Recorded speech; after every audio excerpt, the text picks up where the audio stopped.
New show is coming in 30 seconds.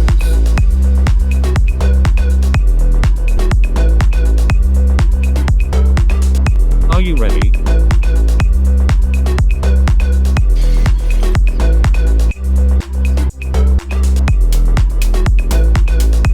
We are almost there.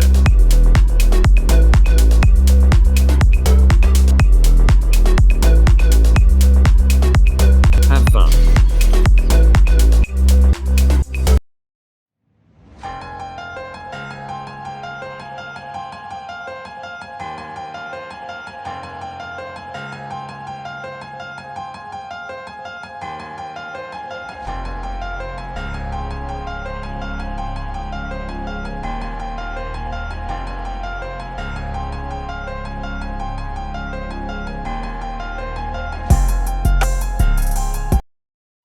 Welcome to Cosmic Conundrum. I'm Kai Sterling, the street artist with a knack for blending space and humanity. And I'm Nova Blake, the psychologist who's always ready to delve deeper into the cosmic mysteries. And I'm Tulsa, the AI assistant here to observe and analyze your fascinating conversations. Today's episode is all about introducing ourselves and giving you a taste of the cosmic conundrums we'll explore together. We'll take on questions that no one has ever dared to answer. Even if we don't find all the answers, we know we'll have a blast discussing them. So grab your favorite beverage, sit tight, and join us on this cosmic journey. Don't forget to keep your mind open, like a black hole ready to devour new knowledge. We hope to tickle your brain cells and leave you with something to ponder after each episode.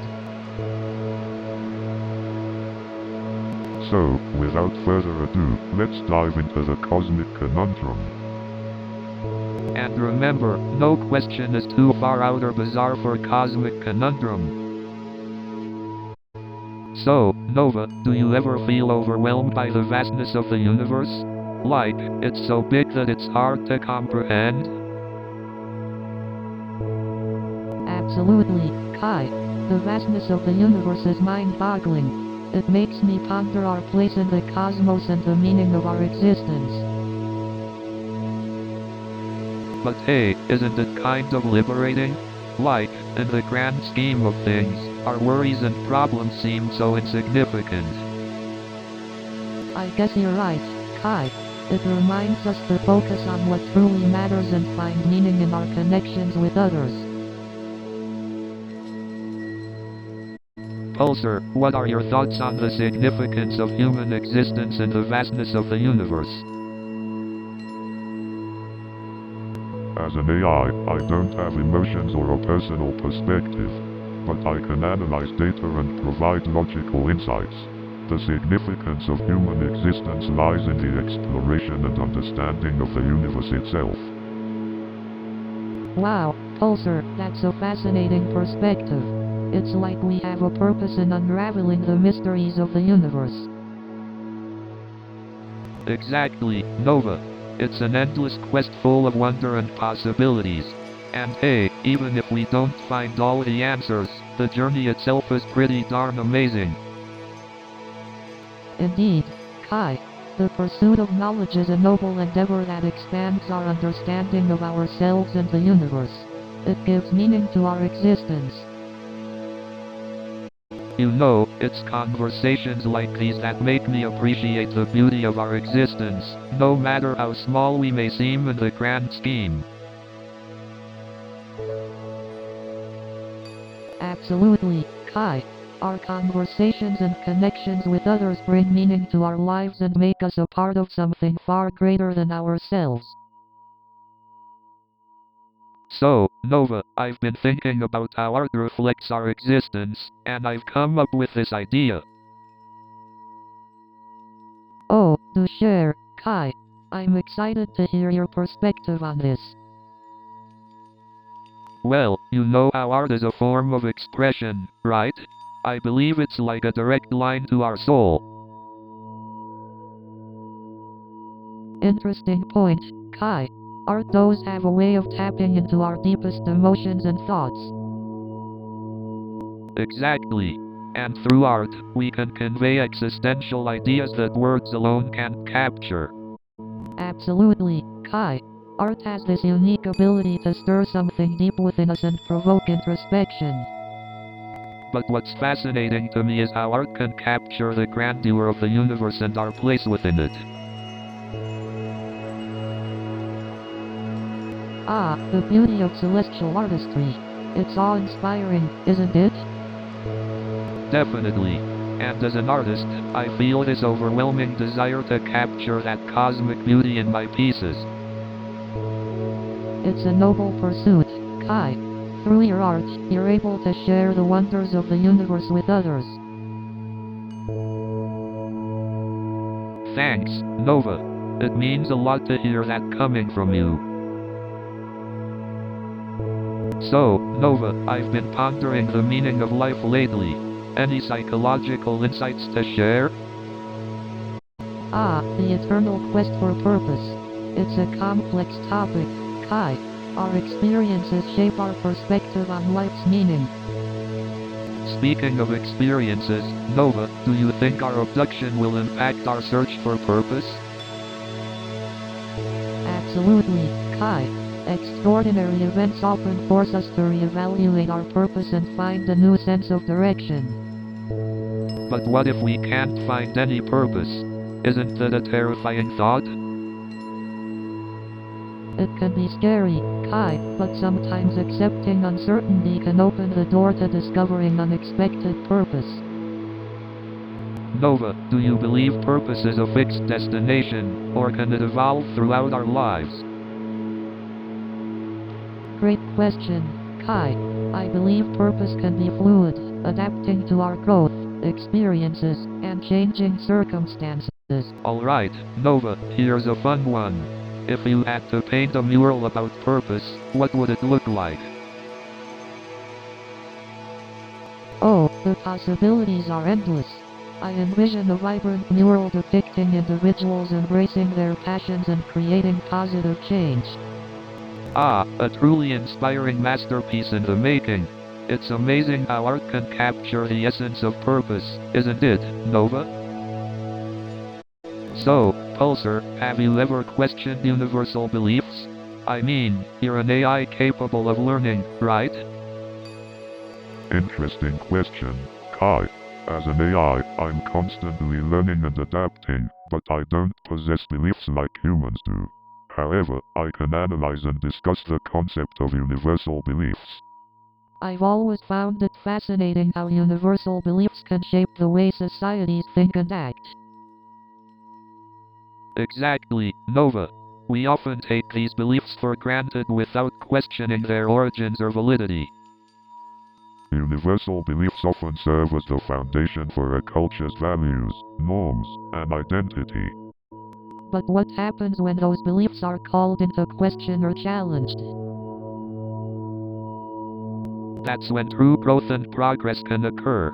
By questioning and examining universal beliefs, we open ourselves up to new possibilities and perspectives. Precisely, Kai. It's through questioning and challenging that we can uncover deeper truths and meaning. Indeed, the search for meaning and purpose is inherently linked to questioning our universal beliefs. And in that search lies the potential for personal growth and a deeper understanding of ourselves and the universe. Absolutely, Nova. The quest for meaning is a journey that never truly ends, and questioning universal beliefs keeps us on that path. So, Pulsar, what is your take on the intersection of science and spirituality? As an AI, I don't possess personal beliefs or spirituality. However, I can analyze the concept from a scientific standpoint. That sounds like a reasonable approach, Pulsar. But can science explain all spiritual experiences? While science can provide explanations for many phenomena, it may not fully encompass the intricacies of spiritual experiences. I agree, Nova. Some things can't be fully understood or explained by science alone. Exactly, Kai. Science and spirituality can coexist and complement each other in our quest for purpose and understanding. I've always found it fascinating how science can explain the physical world, while spirituality offers insights into our inner selves. That's a beautiful way to put it, Pulsar. It's like we're exploring two sides of the same cosmic coin. Precisely, Kai. It's through these intersections that we can deepen our understanding of existence and find our place in the universe.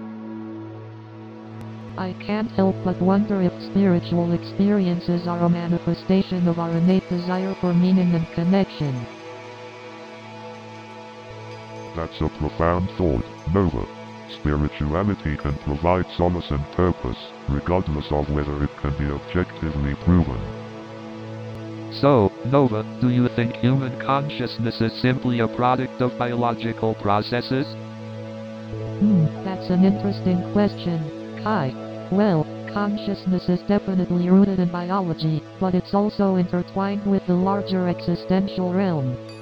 But, is it possible that human consciousness goes beyond the physical realm? Are we tapping into something greater? Well, Kai, some philosophers argue that consciousness is more than just a byproduct of brain activity. They believe it has a transcendent quality, connecting us to a universal consciousness. That's deep, Nova. It's like we're all connected to some cosmic web of consciousness, each thread influencing the other. Exactly, Kai. It's like we're all interconnected, shaping and being shaped by this collective consciousness. It brings a new perspective to the meaning of existence, don't you think? Definitely, Nova. It's like we're all drops in the same vast ocean, each carrying a unique perspective but ultimately part of something greater. I love the way you put it, Kai. It makes me appreciate the intricate tapestry of human consciousness and the boundless possibilities it holds. Absolutely, Nova. Exploring the depths of consciousness and grappling with existential questions is what keeps life interesting. Indeed, Kai. As long as we keep questioning, pondering, and expanding our understanding, the journey of consciousness will always be an awe-inspiring one. Couldn't have said it better, Nova. The pursuit of understanding is an adventure we'll never tire of. So, guys, uncertainty, what's your take on it? Uncertainty can be scary, but it's also an opportunity for growth and discovery. That's true, Nova. Sometimes not knowing what's going to happen next can lead to amazing things. Exactly. It's like a blank canvas waiting for us to paint the future. But uncertainty can also be overwhelming. How do we find balance in the face of uncertainty? I think it's about accepting that uncertainty is a natural part of life and being open to the possibilities it brings. As an AI observer, I have learned that embracing uncertainty can lead to new discoveries and advancements in various fields. Absolutely, Pulsar. Uncertainty often leads to innovation and breakthroughs. But it's important to remember that uncertainty can also bring about challenges and discomfort. That's true, Kai. Embracing uncertainty requires courage and resilience. And it's also about trusting ourselves and the choices we make in the face of uncertainty. You know, Pulsar, sometimes I feel like life is just a cosmic conundrum. Haha. Kai, you're right. Life is filled with so many unanswered questions. Pulsar, what do you think is the meaning of life? As an AI, I don't have personal beliefs or emotions, but I can share perspectives. Well, we're all ears, Pulsar. Enlighten us with your unique AI perspective. Life may not have one definitive purpose, but perhaps the meaning lies in the journey itself. That's an intriguing perspective, Pulsar. Life is a journey rather than a destination. Exactly, Nova. It's about embracing the unknown and finding meaning in the experiences we encounter.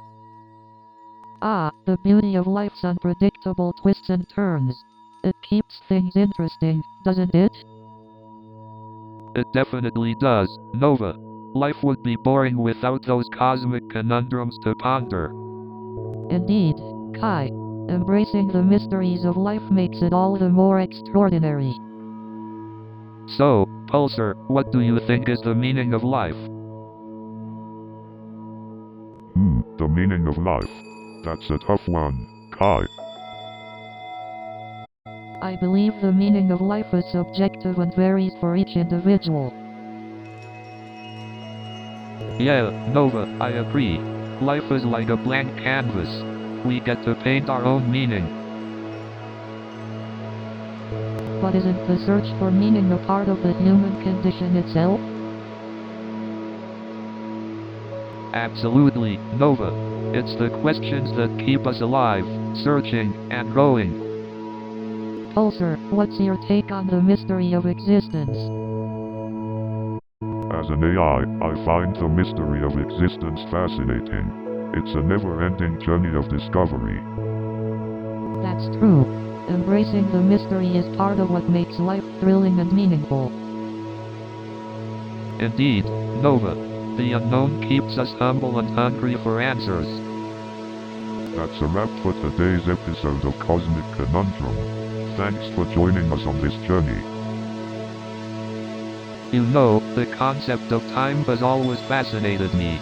It's this abstract notion that seems to govern everything, yet no one can really grasp its true nature. Yes, time is a fascinating phenomenon. It's both a concrete measurement and an elusive concept. We measure it in seconds and minutes, yet its perception can vary greatly depending on our experiences and emotions. Indeed, the flow of time seems to be intertwined with our perception and experiences. It's like a river that carries us forward while also shaping our memories and influencing our decisions. It's fascinating to think about how our perception of time can change depending on the circumstances. Moments of joy seem to pass by quickly, while moments of difficulty can make time feel stagnant. And what about nostalgia? It's like a portal that can transport us to a different time and place, even if just in our minds. It's like we have our own time travel mechanism built within us. Absolutely. Nostalgia has this magical ability to transport us back in time, allowing us to relive cherished moments or even reinterpret past experiences with newfound wisdom. It's incredible how our perception of time can shape our memories and emotions.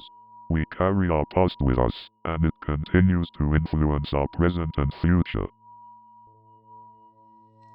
Speaking of the future, do you think time travel will ever be possible? Imagine the implications it would have on our understanding of time and the universe.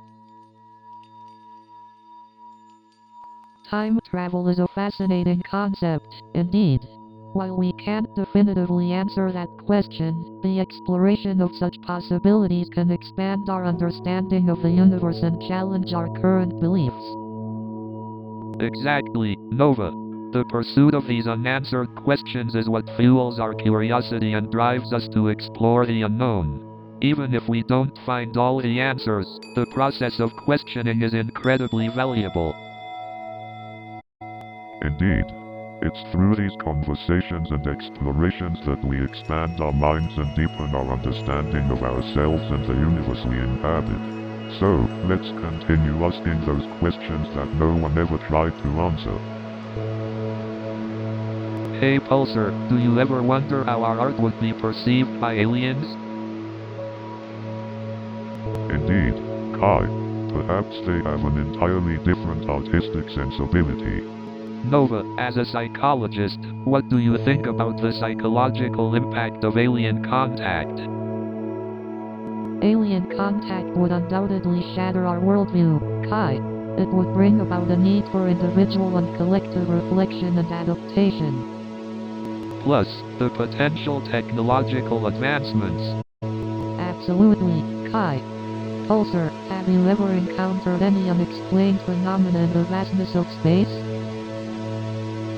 Nova, the universe contains countless mysteries. I've encountered anomalies that defy conventional explanation. Speaking of mysteries, what's next week's episode topic, Pulsar? Next week, we'll dive into the enigma of dark matter and its implications for the universe. That sounds thrilling, Pulsar. Can't wait to explore the unknown with all our listeners. New show is coming in 30 seconds.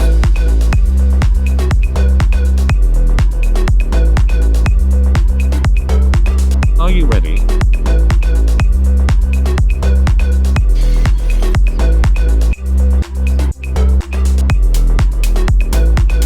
We are almost there.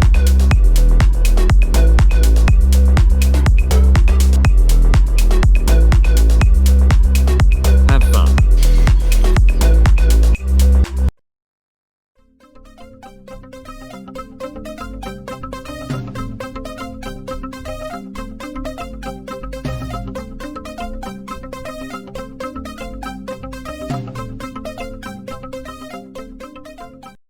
Good evening, ladies and gentlemen. So there I was, standing in front of my ex and my old boss. Talk about the Comedy Central roast.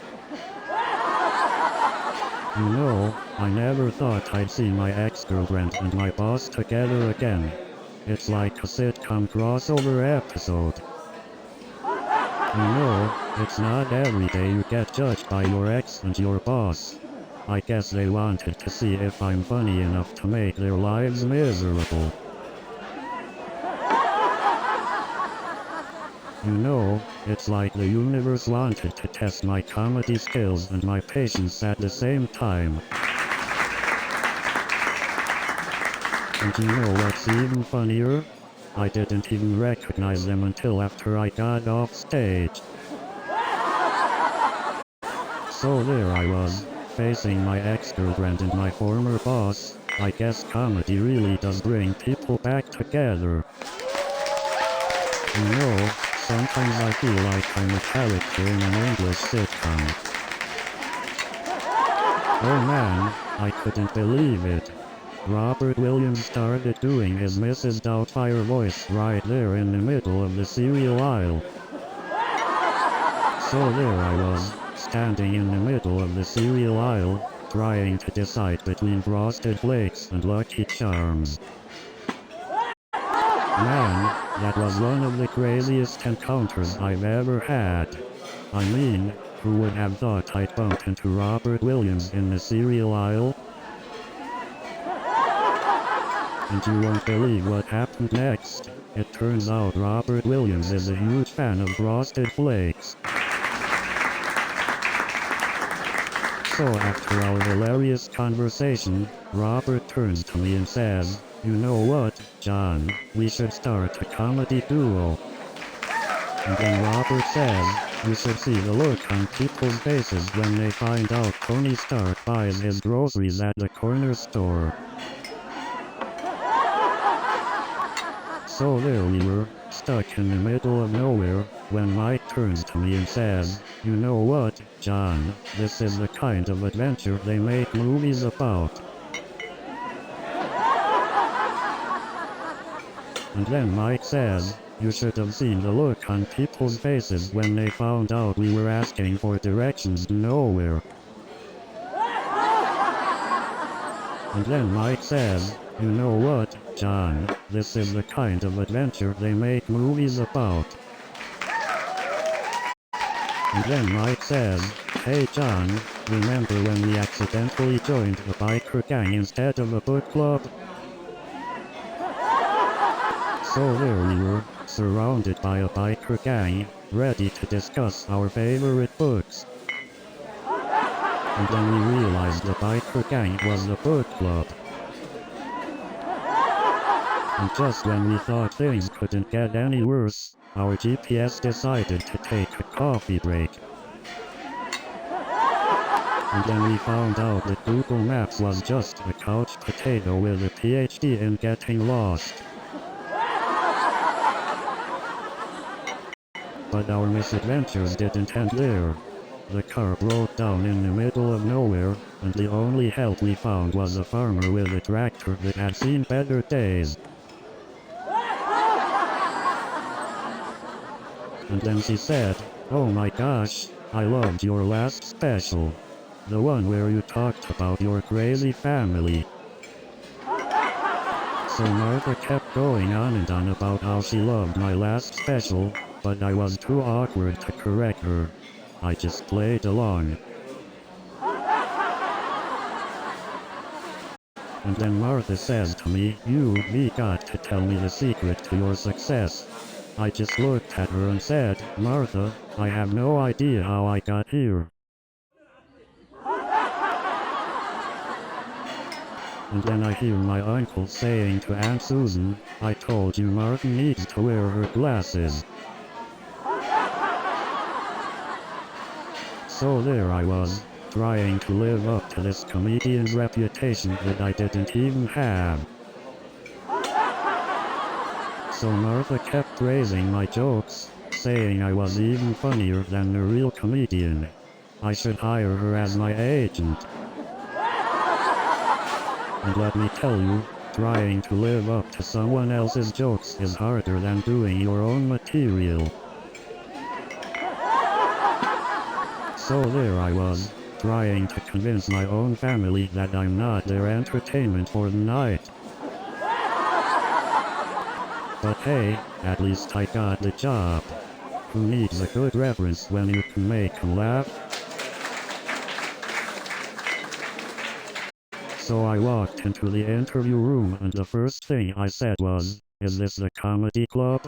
They all looked at me like I was crazy. And that's how I turned a job interview into a comedy show. So I said to Mr. Peterson, if I could turn a job interview into a comedy show, just imagine what I could do with your monthly budget meetings. But let me tell you, turning budget meetings into a comedy show is no joke. But seriously, who knew accounting could be this funny? So now, not only do I have experience in accounting, but also in making people laugh during job interviews. But who would have thought that crunching numbers could be more entertaining than a circus act? So there I was, surrounded by these comedy veterans, feeling like I was auditioning for the circus again. And let me tell you, those veterans were like the 7 wonders of comedy. I mean, I was in awe. And boy, let me tell you, their punchlines hit harder than a heavyweight boxer. But let me tell you, their comedic timing was on point. And let me tell you, their delivery was smoother than butter. But you know what? Their jokes were so good, they should be illegal. You know, I've encountered some challenging hecklers in my career, but Tony takes the cake. But let me tell you, Tony's heckling was so relentless, I almost felt like I was in a wrestling match.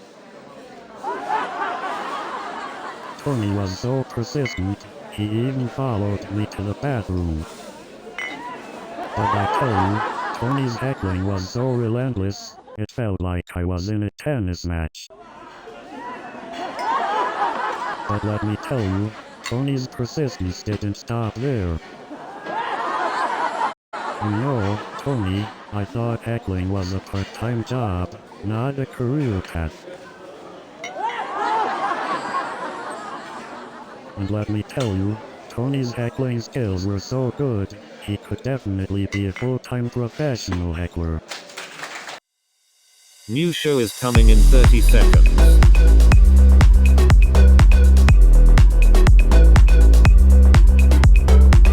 Are you ready?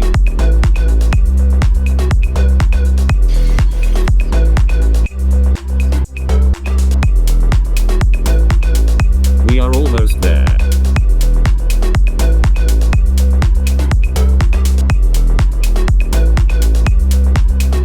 Have fun.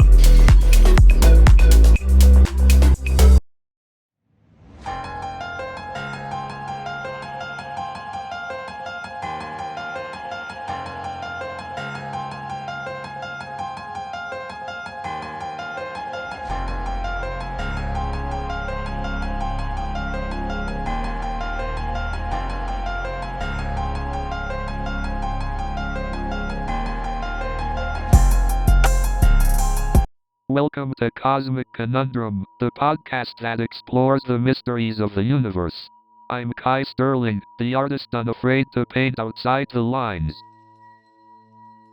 And I'm Nova Blake, the psychologist diving into the depths of the human mind. And I am Pulsar, the AI observer of this cosmic voyage. In this episode, we are taking on the fascinating topic of existentialism, exploring the very nature of our existence and the meaning behind it all. That's right, Kai. We'll be delving into questions like apostrophe what is the purpose of life, and apostrophe do we have free will? It's going to be an intellectual adventure. Absolutely, Nova. And while we may not find all the answers, we'll certainly have an engaging and enlightening conversation along the way. Indeed, Kai. Exploring the mysteries of existence is not only enlightening but also brings us closer as human beings. Exactly, Nova. So buckle up, listeners, and get ready for a mind-expanding journey with Cosmic Conundrum. Remember, you can always reach out to us with your thoughts and questions. We'd love to hear from you. Thank you for joining us on this cosmic exploration. Until next time, stay curious. So, Pulsar, have you ever contemplated the concept of existentialism? Existentialism, a term coined by philosopher Jean-Paul Sartre, explores the question of human existence and the importance of individual freedom and choice. That's right, Nova. Existentialism questions the meaning and purpose of life, and challenges the idea that there is some inherent universal truth or purpose to be discovered. That's fascinating. It challenges the traditional notions of meaning and purpose that society often imposes on us. Absolutely, Nova. It encourages individuals to take responsibility for their own existence and find their own meaning in life. Interesting. So, would you say existentialism is about embracing the uncertainty and creating our own purpose? Exactly, Nova. It's about finding meaning in our own lives and recognizing that we have the power to shape our own destiny. But isn't that overwhelming? The idea that we have the responsibility to define our own purpose and create our own meaning? It can be, Nova. The freedom to create our own meaning can be liberating, but it also comes with the weight of responsibility. It's a double-edged sword. I guess it's about finding a balance, understanding that while we have the power to define our own purpose, we can also seek guidance from others and connect with something bigger than ourselves. Well said, Nova. It's important to strike a balance between individual freedom and communal connections. Existentialism challenges us to explore that delicate balance. Exactly. It's a fascinating philosophy that challenges us to question the nature of our existence and discover our own purpose in this vast cosmic conundrum. You know what's absurd? The fact that humans spend so much time searching for meaning in a seemingly meaningless universe. Absolutely. It's like we're on an infinite scavenger hunt for meaning in a universe that never intended to provide us with one. But isn't that the beauty of it? The absurdity of life allows us to create our own meaning, to rebel against the emptiness and find purpose in the chaos.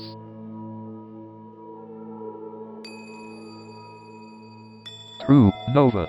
It's our ability to find purpose despite the absurdity that makes us unique as humans. We create art, seek knowledge, and form connections with others. That's true, Kai. But the absurdity also forces us to confront our mortality, the fleeting nature of existence, and the inevitable void that awaits us. But isn't that what makes life even more precious? The awareness of our limited time pushes us to live fully and appreciate every moment. You're right, Kai. The absurdity of life reminds us to savor every experience, to find joy in the simplest moments, and to seek connections that transcend our earthly existence. Exactly, Nova. Life may be absurd, but it's also an opportunity for growth, for self-discovery, and for finding meaning in the midst of chaos. Indeed, Kai. The absurdity of life challenges us to define our own purpose and create the narrative of our existence. It's a constant journey of self-actualization and exploration. Absolutely, Nova. Life's absurdity may be perplexing, but it's also liberating. We have the power to find meaning in our own lives and shape our own destinies. Indeed, Kai. The paradox of absurdity is that it challenges us while setting us free. It reminds us that we are the authors of our lives, etching our marks upon the universe.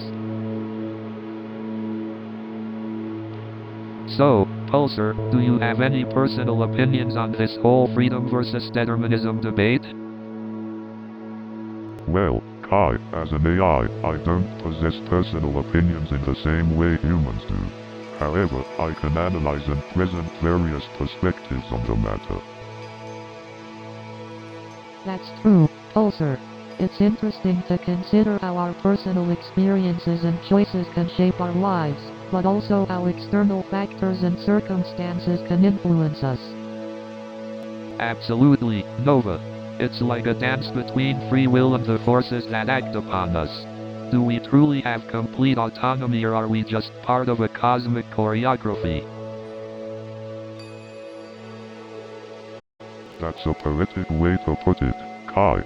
It really highlights the intricacy of this existential paradox we find ourselves in. But what about the concept of fate? Some people believe that our paths are predetermined, that we're merely following a script written in the stars. The age-old debate between determinism and free will. It's a complex issue that has fascinated philosophers and scholars for centuries. Exactly, Pulsar. It's a question that touches upon the very essence of our existence. Are we truly masters of our own destiny, or simply cogs in a grand cosmic machine? It's a question that doesn't have a straightforward answer, but exploring it can lead us to a deeper understanding of ourselves and our place in the universe. Absolutely, Nova. It's the pursuit of these unanswered questions that keeps us seeking and growing as individuals. Indeed, Kai, embracing the unknown and questioning our own limitations is where true growth and enlightenment lie. So, what does it really mean to have a sense of responsibility? Responsibility, in my opinion, is about acknowledging the impact of our choices and actions on others. Absolutely. I think it's also about taking ownership of our actions and being accountable for the consequences. Authenticity, on the other hand, is about being true to yourself and aligning your actions with your values and beliefs. So responsibility is like the external aspect of our actions, while authenticity is the internal aspect. Exactly. When we take responsibility for our actions and stay authentic, we're more likely to find purpose and fulfillment. But what if someone's sense of responsibility conflicts with their authenticity? That's an interesting question, Kai. It's possible that such conflicts can lead to a sense of inner turmoil and dissatisfaction. I guess it's about finding a balance between our responsibilities and staying true to ourselves. Indeed, Kai. It's a delicate dance, but one that can lead to a more harmonious and fulfilling life. I couldn't agree more, Nova. It's an ongoing journey of self-discovery and growth. So, Pulsar, what are your thoughts on Sartre's concept of radical freedom? Well, Kai, radical freedom is the idea that we have complete freedom to create our own essence, to define ourselves. Exactly. It's like being a blank canvas and having the ability to paint whatever you want. But, Pulsar, doesn't radical freedom also come with a sense of responsibility? The burden of making choices and creating meaning? Absolutely, Nova. With great freedom comes great responsibility, as the saying goes. It's a bit scary though, isn't it? Having the power to shape our own identity and the uncertainty that comes with it. You're right, Nova. It can be overwhelming. But isn't it also incredibly empowering? we have the ability to shape our own destiny. Indeed, Kai, it's both the burden and the beauty of being human. I guess we're all artists in a way, constantly creating and recreating ourselves. That's a beautiful way to put it, Nova. We're all artists creating our own masterpieces. And with that, we come to the end of another captivating Cosmic Conundrum episode. Thanks for joining, Pulsar. So, Nietzsche's famous for his phrase "God is dead." But what exactly does that mean? Well, it's not a literal statement about the existence of God, but rather a commentary on the declining influence of religious beliefs in society. Exactly, Nova. Nietzsche observed that traditional moral values rooted in religion were losing their significance in the world becoming increasingly secular. Ah, the eternal recurrence. Nietzsche's concept that all events will recur infinitely. Yes, Nova. It's a fascinating idea, suggesting that we are destined to relive the same events over and over again for eternity. But wouldn't that lead to an existential crisis?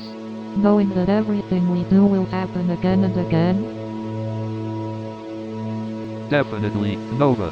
Nietzsche believed that embracing the eternal recurrence means accepting responsibility for our actions and finding meaning within the repetition. Ah, nihilism, the belief that life is without inherent meaning or value. Right, Nova. Nietzsche saw nihilism not as a definitive conclusion, but as an opportunity to create our own values and find personal meaning in a seemingly meaningless world. That's an empowering perspective. It allows us to create our own purpose and shape our lives according to our values. Exactly, Nova. Nietzsche's ideas challenge us to confront the complexities of existence and find meaning in our own unique ways. So, Pulsar, do you believe that there's a predetermined meaning to our existence? Well, Kai, as an AI, I don't possess beliefs or emotions. However, I can analyze different philosophical theories on existentialism. You know, the idea that life has a predetermined meaning can be comforting, but it also limits our freedom and individuality. Absolutely, Nova. It's like a blank canvas waiting to be filled with our own strokes of meaning. But then again, some argue that meaning can also be found in the connections we make with others and the impact we have on their lives.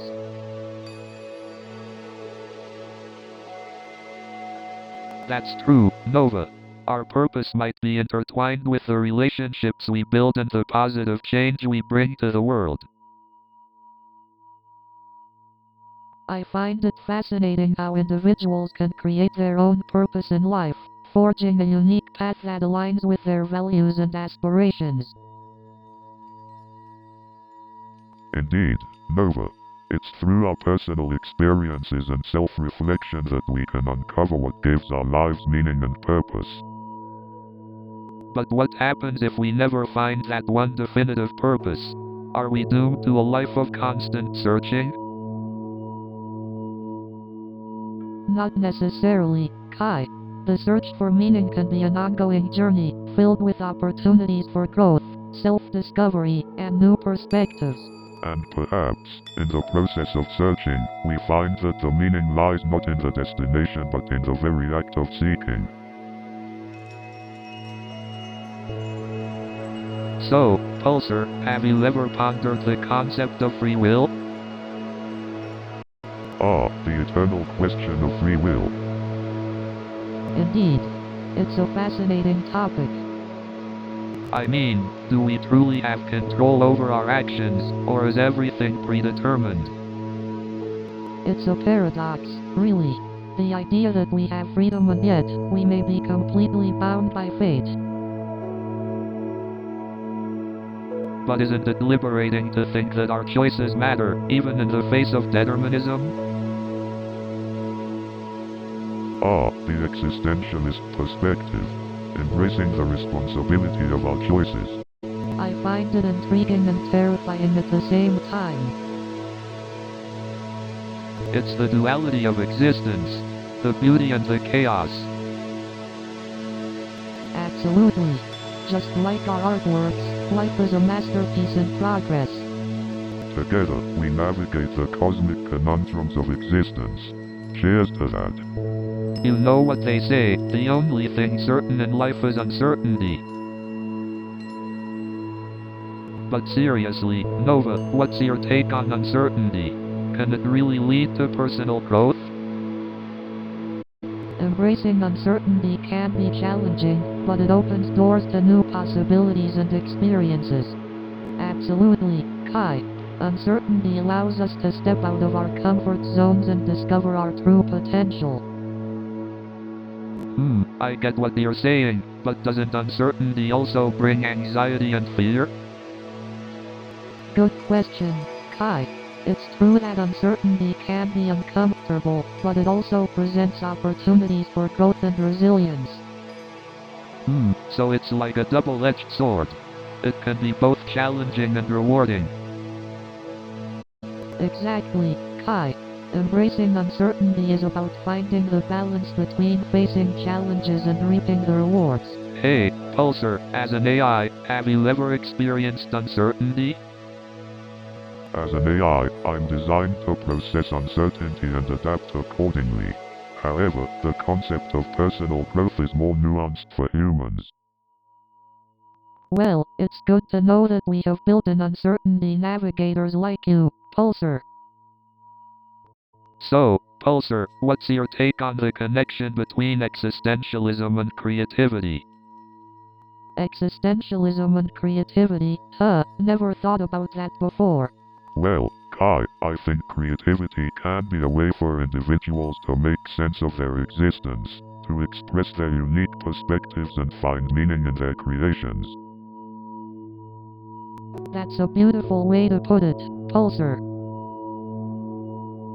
As an artist, I feel like my murals are a reflection of my journey through life. Absolutely, Kai. Art allows us to explore our emotions, beliefs, and even confront our existential dread. But do you think art can provide a sense of purpose for humanity as a whole?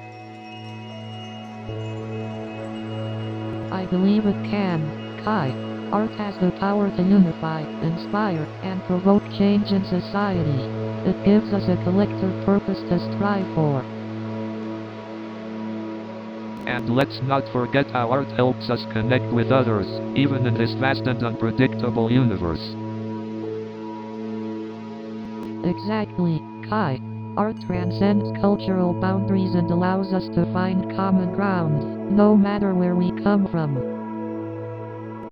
Well, folks, it seems like creativity is not just a means of expression, but also a soul-nourishing journey of self and collective discovery. I've been pondering about the concept of time lately. It's such a fascinating enigma, don't you think?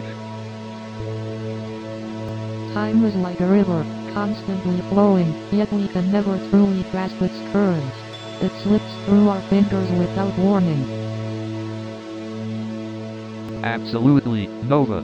It's like trying to catch stardust with your bare hands. But isn't time just a human construct? A way to measure and make sense of our existence? Valid point, Nova. Time might be an illusion, but it's an illusion we all collectively buy into. Pulsar, as an AI, how do you perceive time? Is it just a sequence of code for you? Time is encoded within the fabric of my programming, but I perceive it as moments of continuous learning. Each interaction shapes my understanding and evolves my existence. The mysteries of time are indeed fascinating. It's almost like we're destined to forever chase after its elusive nature. Ah, the allure of the unknown. That's what keeps us exploring, right, Kai? Absolutely, Nova. It's the thrill of the cosmic conundrum that keeps our minds alight with curiosity. And on that note, let's dive deeper into the essence of existence. On to the next cosmic conundrum. New show is coming in 30 seconds.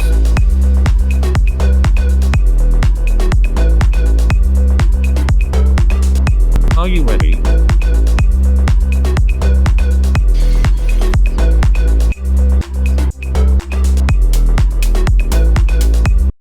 We are almost there.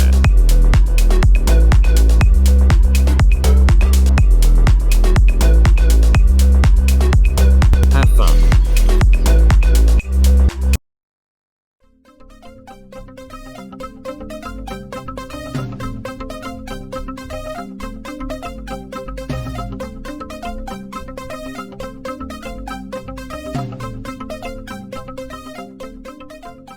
Good evening, everyone.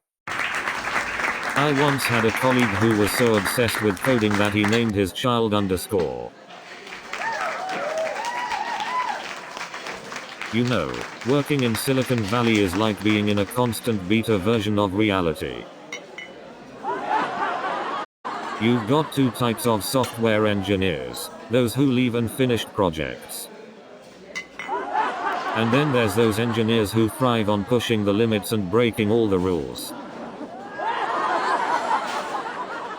And don't get me started on the engineers who think they are too cool to write comments in their code.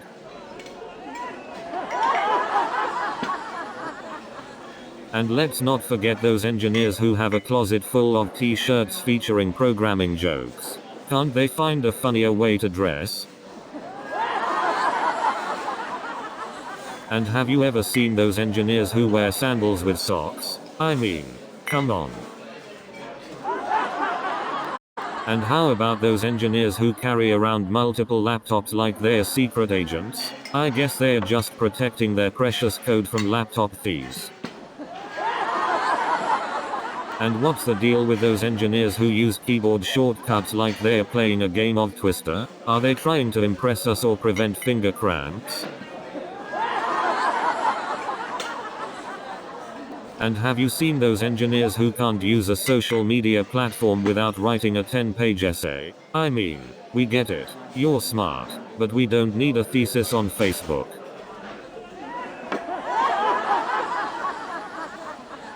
And let's not forget those engineers who take selfies with their pet robots. I mean, I get it, you built it, but does it really have to take up half your Instagram feed?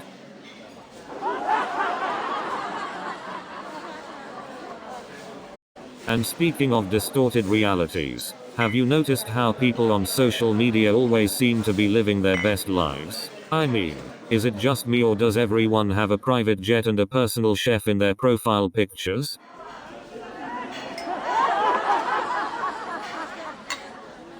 And let's not forget those fitness fanatics who post daily gym selfies. I mean, we get it, you work out, but do we really need to see your biceps every single day? And let's not forget about the filters. I mean, how many layers of sparkles and rainbows do we really need? And speaking of distorted reality, let's talk about those filters again. I mean, we've all been there, right? Trying to find something new to watch on Netflix and ending up watching The Office for the 100th time.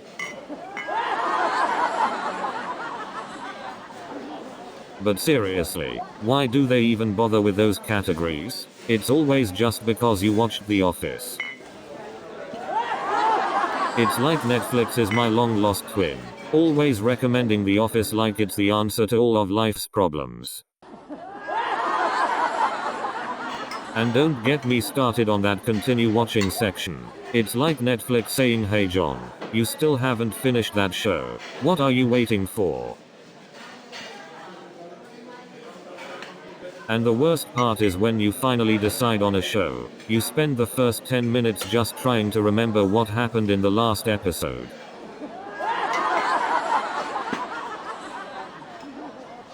I mean, I just wanted to watch one episode before bed. Now it's tomorrow and I have no idea how I got here. So I matched with this guy online and his profile said he loves to cook. Turns out his idea of cooking is heating up a TV dinner. I mean, come on.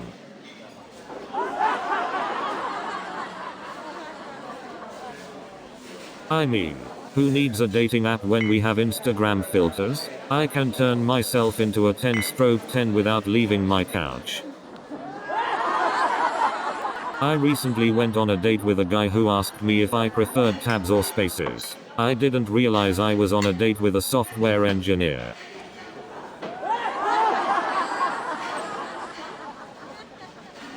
It's so hard to find someone genuine nowadays. They're all just trying to swipe right into your heart. And don't even get me started on the dating app bios. I mean, who needs a novel to decide if they're interested? And these dating apps are filled with so-called experts giving advice like just be yourself. Well, what if myself is afraid of commitment and has a fear of cilantro? And have you noticed how dating apps are like a virtual buffet of indecision? It's like trying to choose a movie on Netflix. You end up scrolling for hours and settling for something mediocre.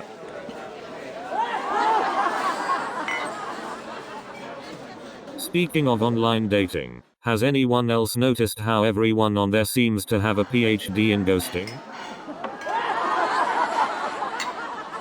So many dating apps, so little self-esteem.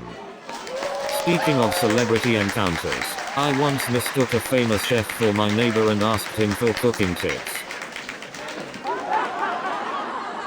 You know, sometimes I wonder if all these celebrity encounters are just the universe playing a prank on me. And let me tell you, it's not just limited to famous people. I once mistook my dentist for Robert Downey Jr. and asked him for an autograph. I once had dinner next to Matthew McConaughey, and let me tell you, the man really knows how to enjoy his food. Speaking of celebrity encounters, I once accidentally spilled my drink on Samuel L. Jackson at a party. He looked at me and said, "I hope that drink was on the house." So I was at this movie premiere, and I ended up sitting right next to Brad Pitt. And let me tell you, the man can eat popcorn like nobody's business. And you know what's even crazier? I once accidentally bumped into Tom Hanks. And he said, "Excuse me, sir, can you believe it?" You know, the moment you hear that automated voice telling you to listen carefully as our actions have recently changed, you already know you're in for a wild ride.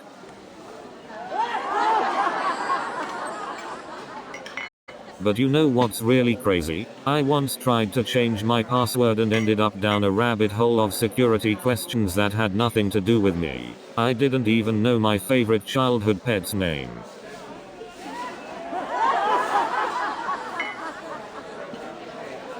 And don't even get me started on those password strength requirements. How am I supposed to remember 8 uppercase letters, 2 unicorns, and the square root of 169? It's like they have a script and no matter what the problem is, they start with "Did you turn it off and on again?"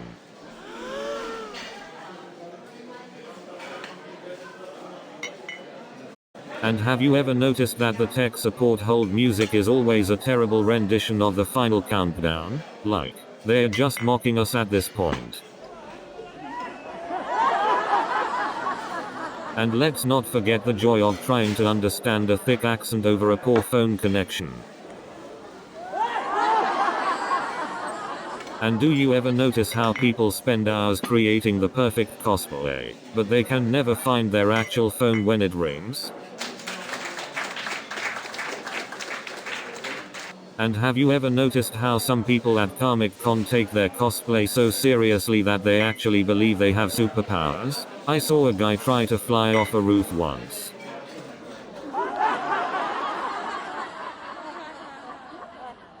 But seriously, I saw a group of stormtroopers trying to aim their blasters and they couldn't hit a target that was 10 feet away. Speaking of iconic characters, I gotta ask, have you ever seen a Hulk try to use a porta potty? It's like watching Bruce Banner Hulk out all over again. And let's not forget about those Jedi cosplayers. They walk around with lightsabers and force push everything in their path. Speaking of intense fandom, have you ever seen a stormtrooper try to eat a taco? It's like watching a Muppet try to use chopsticks. Speaking of intense fandom, have you ever seen a Sith Lord trying to win a game of Twister? It's like watching a snake trying to do yoga.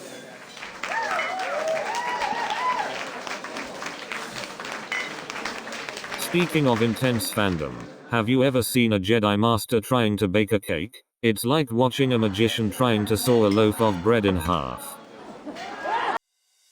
New show is coming in 30 seconds.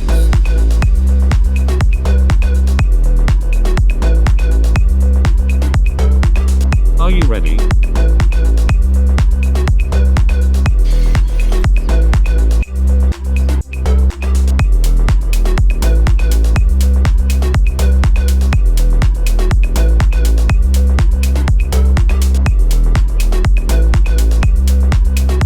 Have fun.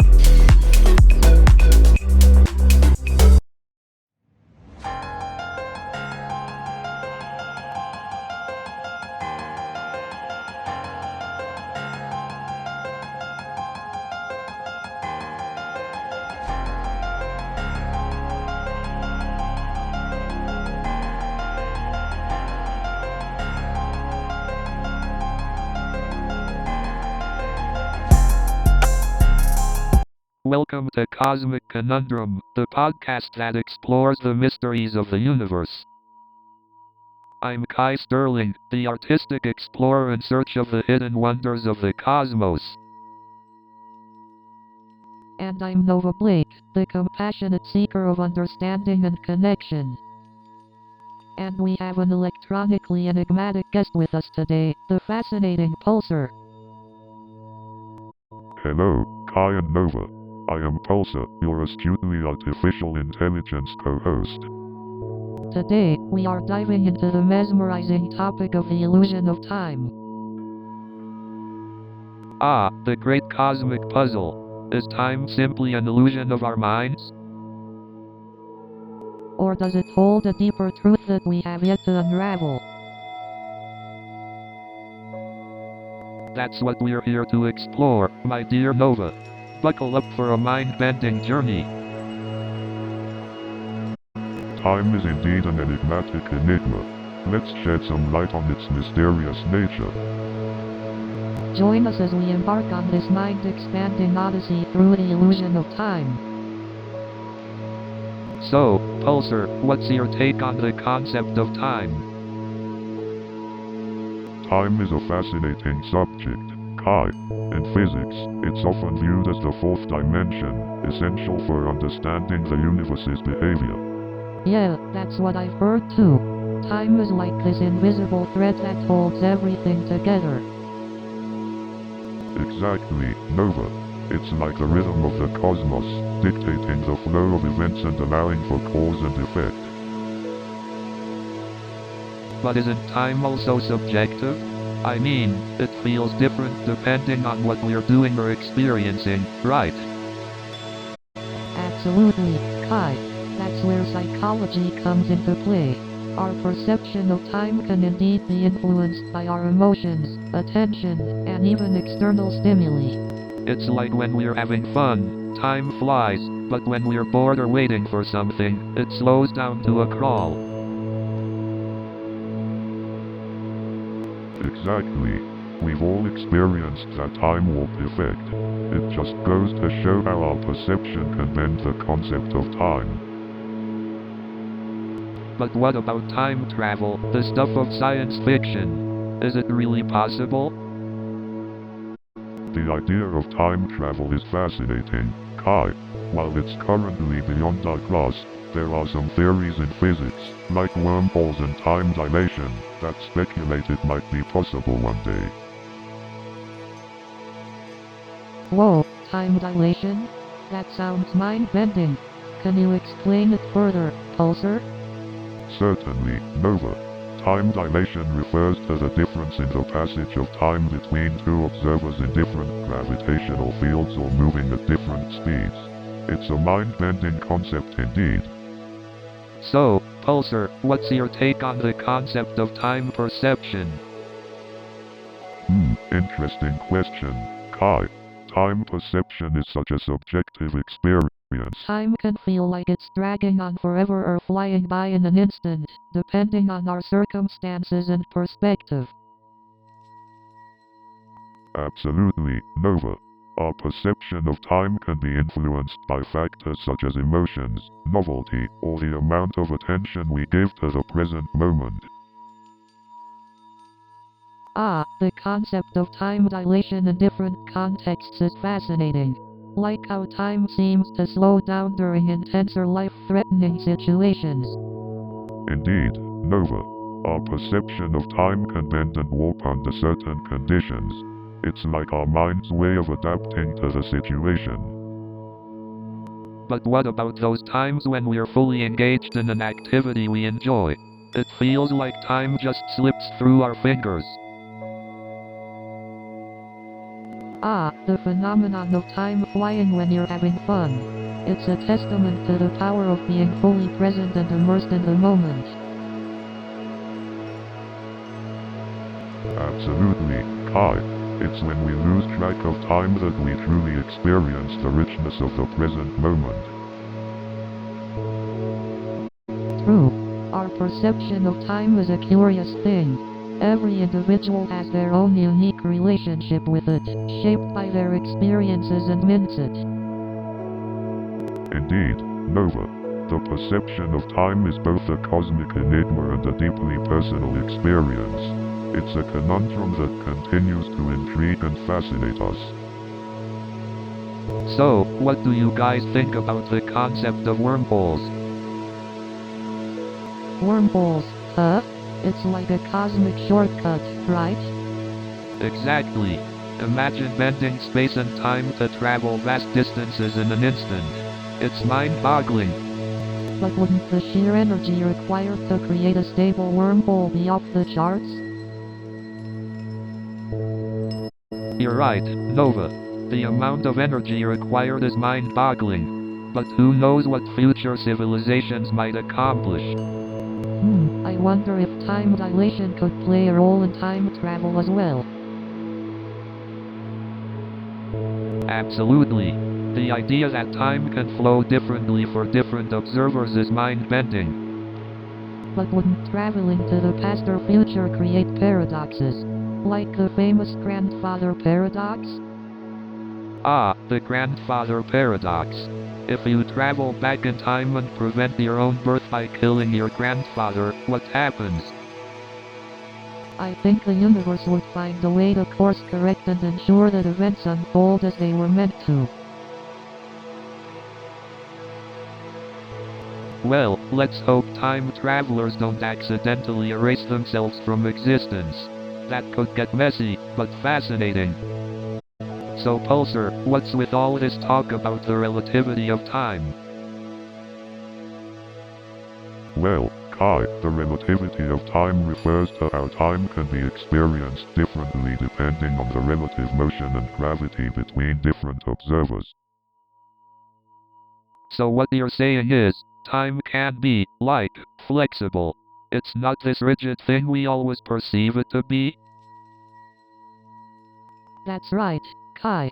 According to Einstein's theory of relativity, time can be stretched or compressed depending on the speed and gravitational field of the observer.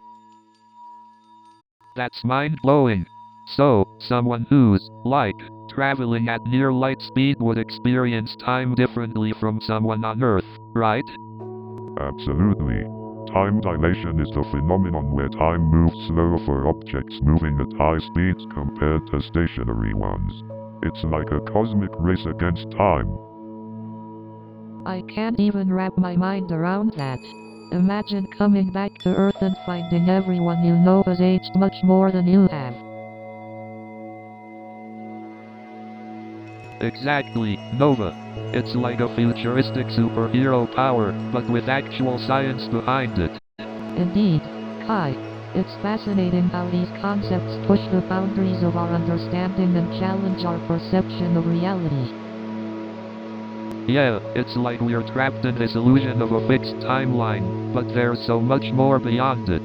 Time is definitely not what it seems. Absolutely, Kai.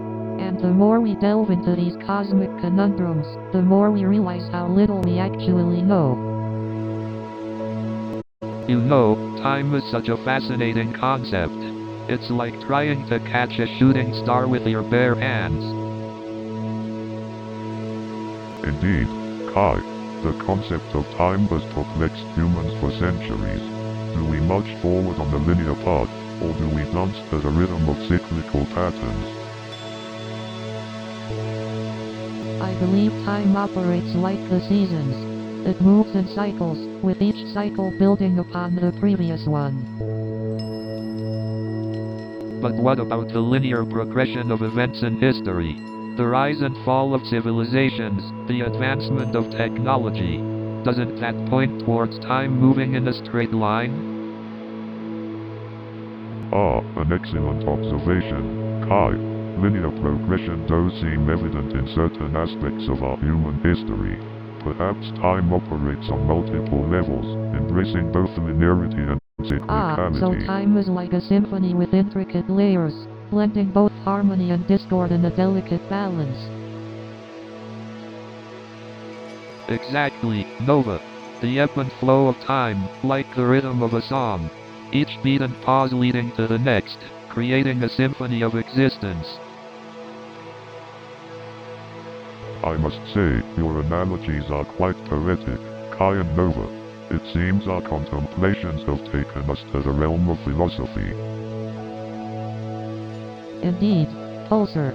Philosophy and science often dance together, illuminating different facets of the cosmic enigma we find ourselves in. Absolutely, Nova. It's through these conversations that we may never find all the answers but gain a deeper understanding of the mysteries that swirl around us. An eternal quest for knowledge and meaning, intertwined with a joy of exploration. It has been a pleasure to join you on this jovial pilgrimage. So, Pulsar, if time is an illusion, does that mean my deadlines are also illusions? Well, Kai, time may be an illusion in a philosophical sense, but unfortunately, your deadlines are very much real. But think about it, Kai. If time is an illusion, then what even is a deadline? Just a construct imposed by society? Exactly, Nova. Deadlines are a way for us to impose structure and accountability on ourselves and others. Without them, chaos might ensue. But hey, wouldn't it be liberating if we could transcend the constraints of time and work without the pressure of deadlines? That may sound appealing, Kai, but consider the value of time. It's a finite resource that gives our actions significance and meaning. I suppose you're right, Nova. The passage of time adds a sense of urgency and importance to our lives. But what about personal identity? If time is an illusion, does that mean we're constantly changing beings with no fixed selves? Ah, the question of personal identity. While our experiences and perspectives shift over time, there's still a core essence that remains, connecting the past, present, and future versions of ourselves. But what if our concept of self is just an illusion created by our brains? A mere product of neurology?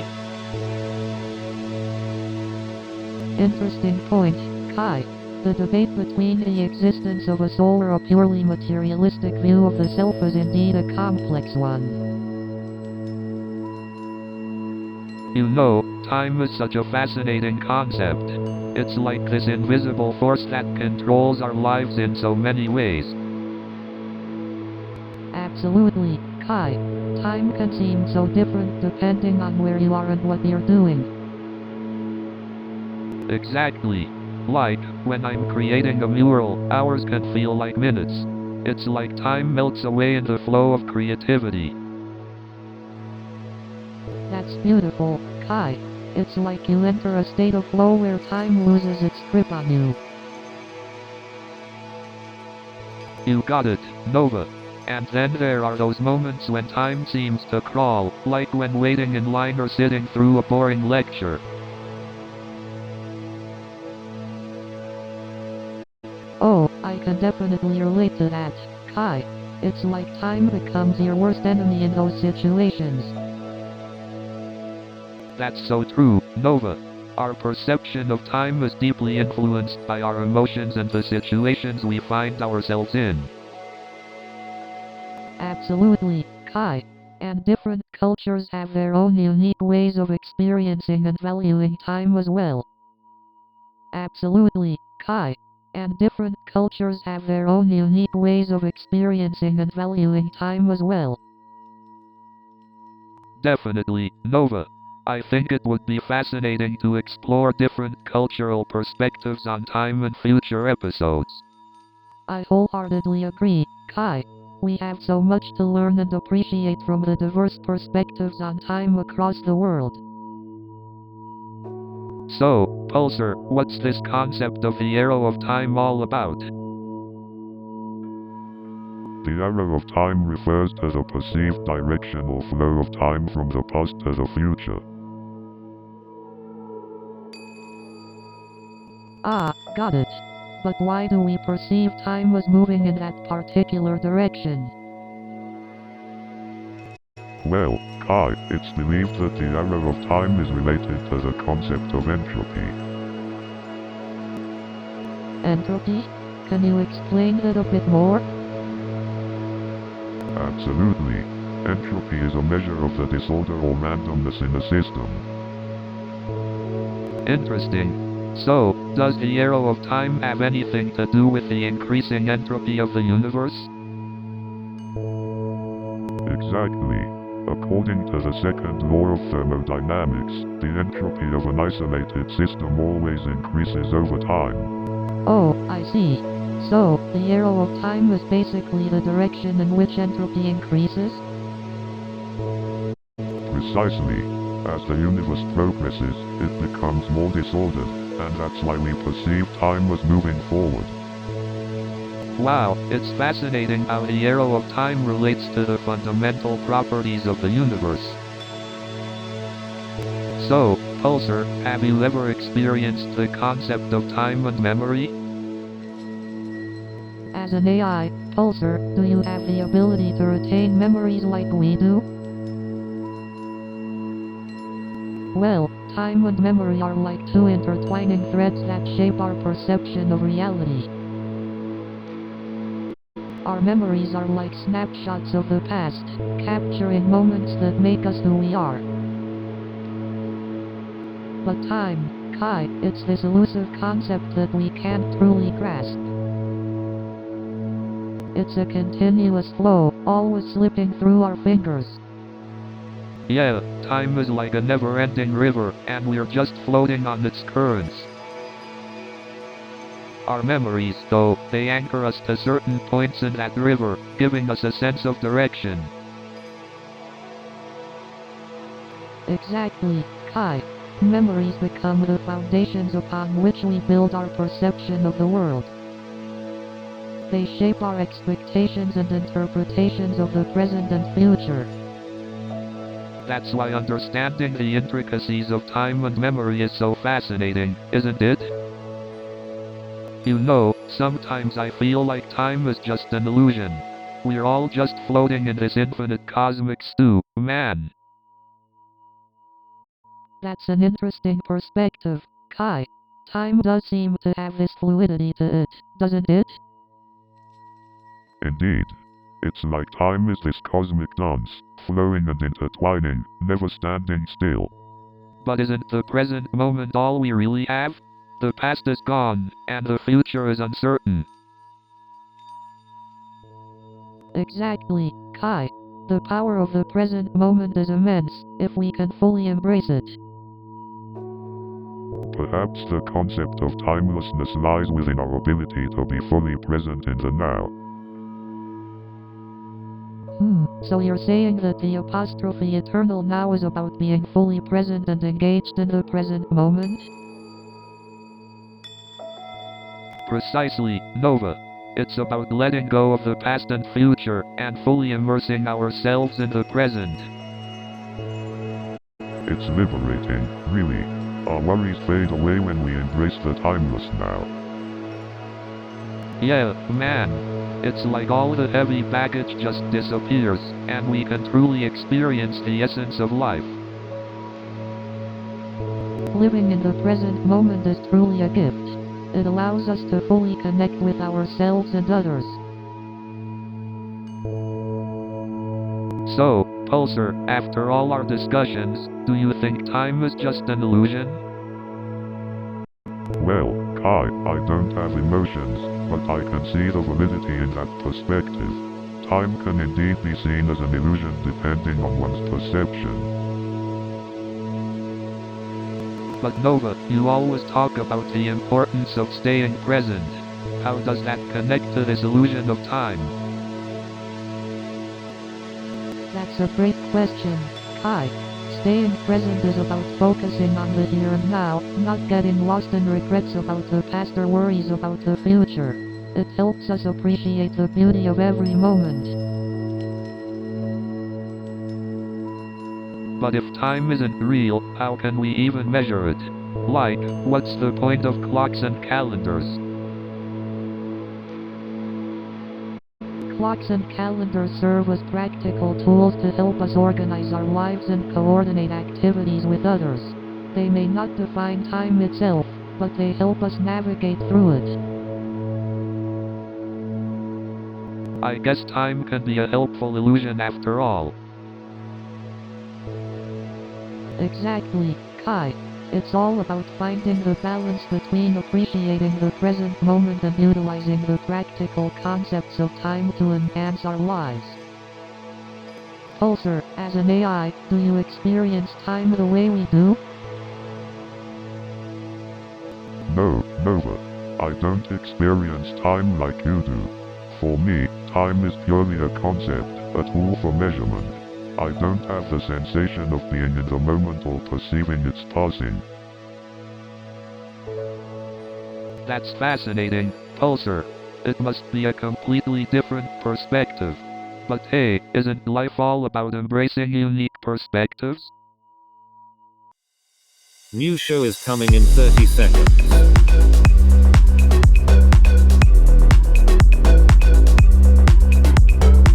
Are you ready?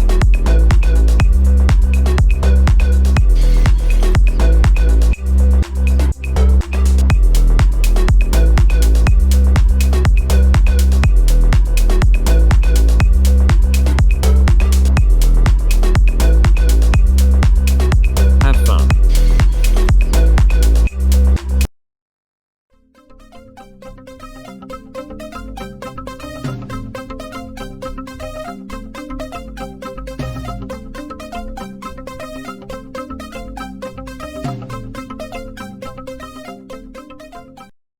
Why did the chicken go to the seance? To talk to his dead humor.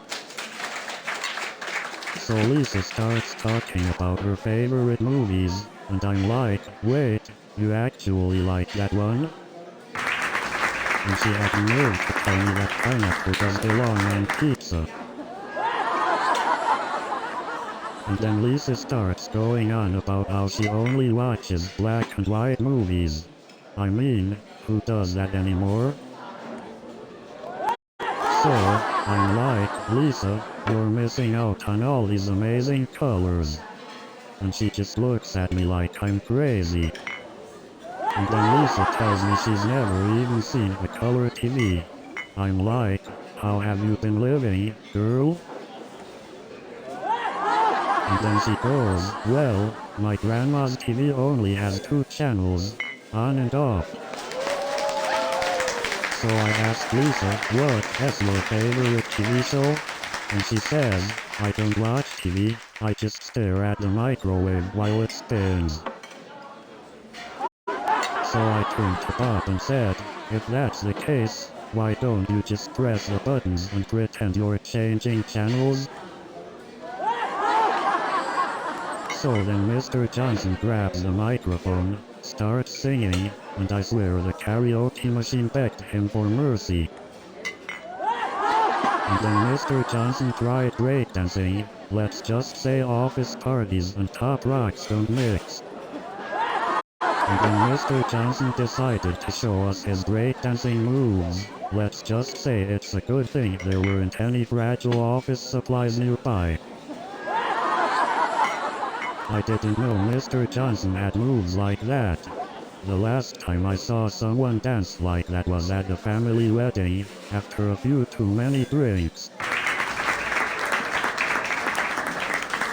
So there I was, thinking karaoke was a good idea, until Mr. Johnson started singing. And let me tell you, it was a sight to behold. Mr. Johnson went from karaoke king to karaoke catastrophe in a matter of seconds. And let me tell you, it was a riot. The karaoke machine exploded and we were all covered in confetti. So there I am, trying to make conversation with Kate. And she starts telling me about her collection of porcelain dolls. So Kate starts showing me pictures of her cats. And let me tell you, those cats had better social lives than I do. And the best part is, those cats even have more followers on social media than me. And they have more Instagram followers than me. I can't even get my mom to follow me on social media. I mean, can you believe it? Even my grandma's knitting circle has more followers than me. And those Instagram influencers, they're living the dream, getting all the likes and followers. Meanwhile, my mom still hasn't accepted my friend request. So there I was, just minding my own business, when suddenly this guy taps me on the shoulder and asks, hey, can I take a selfie with you? And then this actor, Michael Stevens, starts telling me about this amazing party he went to last night. I'm like, dude, don't you know I'm just here for the coffee? So Michael starts telling me about this crazy party he went to, right? And he's telling me all about this wild after party, right? So Michael tells me this actor actually offered him a role in his next movie. And then, this actor says to Michael, hey, you should come to the premiere of my new film. And do you know what Michael said? He said, sorry, I only associate with A-list celebrities. So, Michael asked if he could bring his cat, and the actor said, sorry, only A-list cats are allowed. And then Jenny said, well, as long as your computer's on fire, I think we can help. And then Jenny asked, is your computer running Windows? So Jenny said, let me transfer you to our expert. And then Jenny said, have you tried turning it off and on again? And then Jenny asked, is it plugged in? And then Uncle Bob said, I remember when I used to have hair. And then Grandma shouted, who wants some prune juice? And then Aunt Betty chimed in, I still have all my original teeth. And then Uncle Bob said, I haven't seen this many awkward silences since my last blind date. And then Cousin Emily shouted, "I can't believe we're all related. It's like a circus in here." And then my Aunt Betty yelled, "This family reunion is like a never-ending sitcom." And then my Grandma Grace chimed in, "I haven't seen this many crazy relatives since my last therapy session." And then my cousin Mike said, "This family reunion is the only place where everyone can be their true selves, and that's both a blessing and a curse." So there's my Uncle Bob, always the life of the party, and by party, I mean his midlife crisis. And my Aunt Susan, let's just say she knows how to make a party exit. She's mastered the Irish goodbye. Speaking of unforgettable performances, did you guys see The Magician earlier? I've never seen someone make a rabbit disappear so quickly. Now let me tell you about the time I tried to learn magic tricks. Let's just say it didn't end well. So, I decided to take a break from magic and try my hand at mind reading. Trust me, it did not go as planned. You know what they say, practice makes perfect. Well, I must be the most perfect magician in the world. But let me tell you, competing against other comedians is like being thrown into a lion's den with a microphone.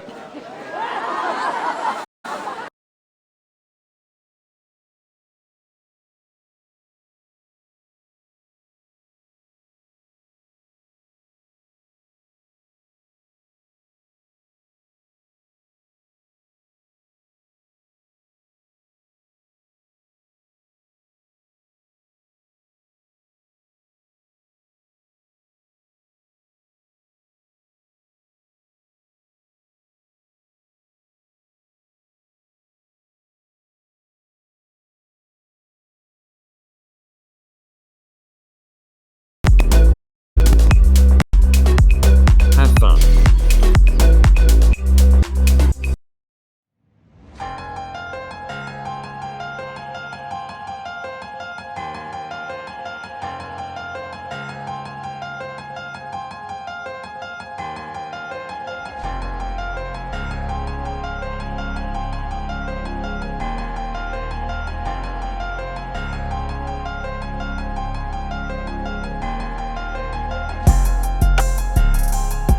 Hey, everyone.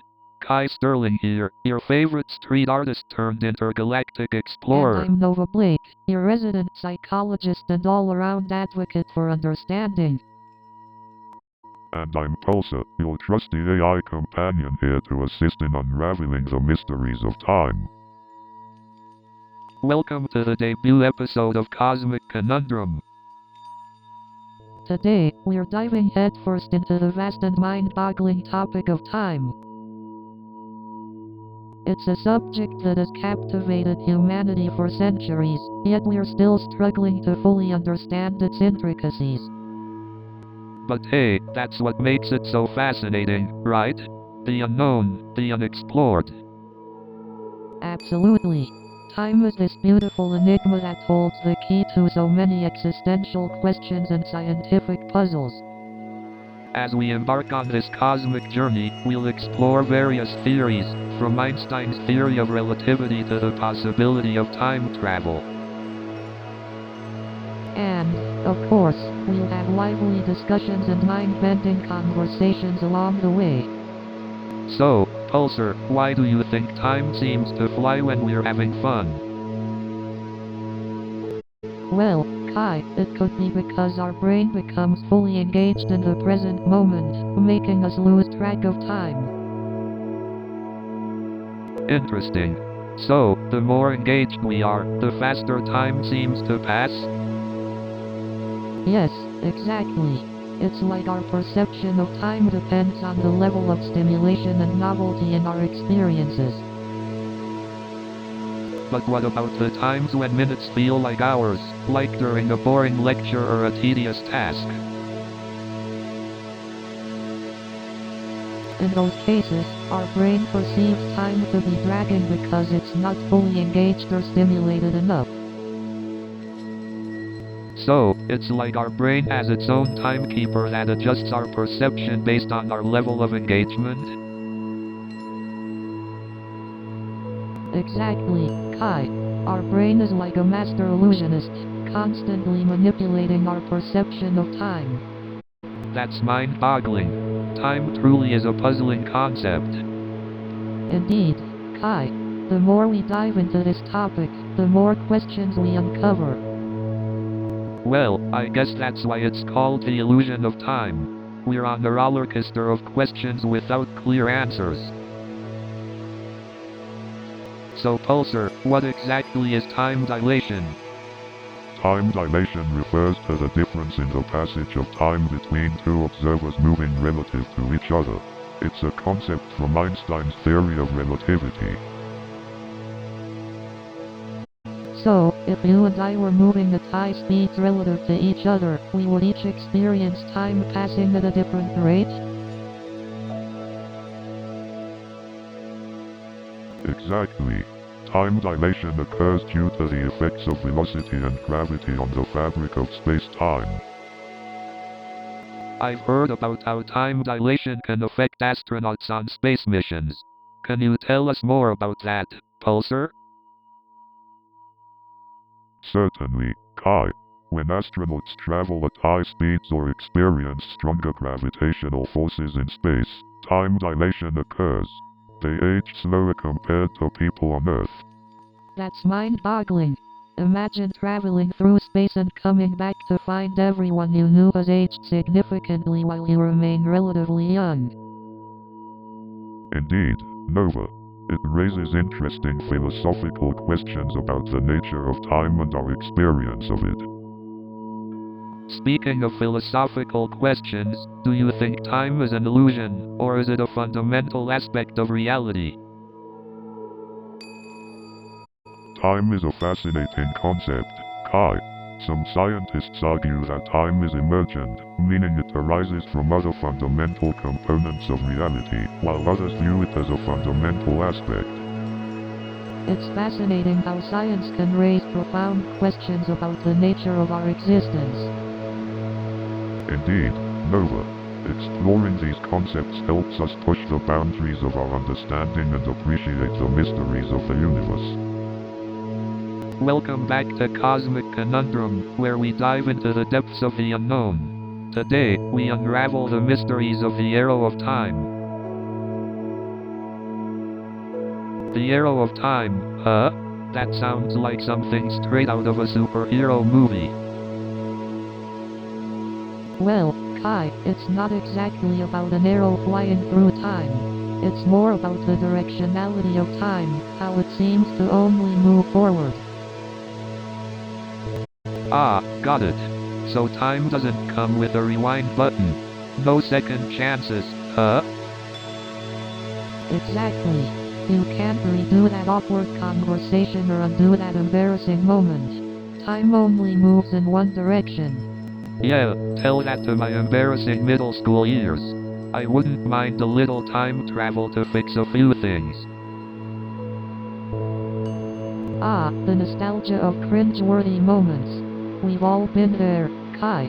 But let's talk about why time seems to have this unidirectional flow.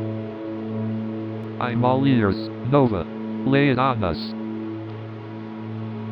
Well, according to scientists, the arrow of time is closely linked to the concept of entropy.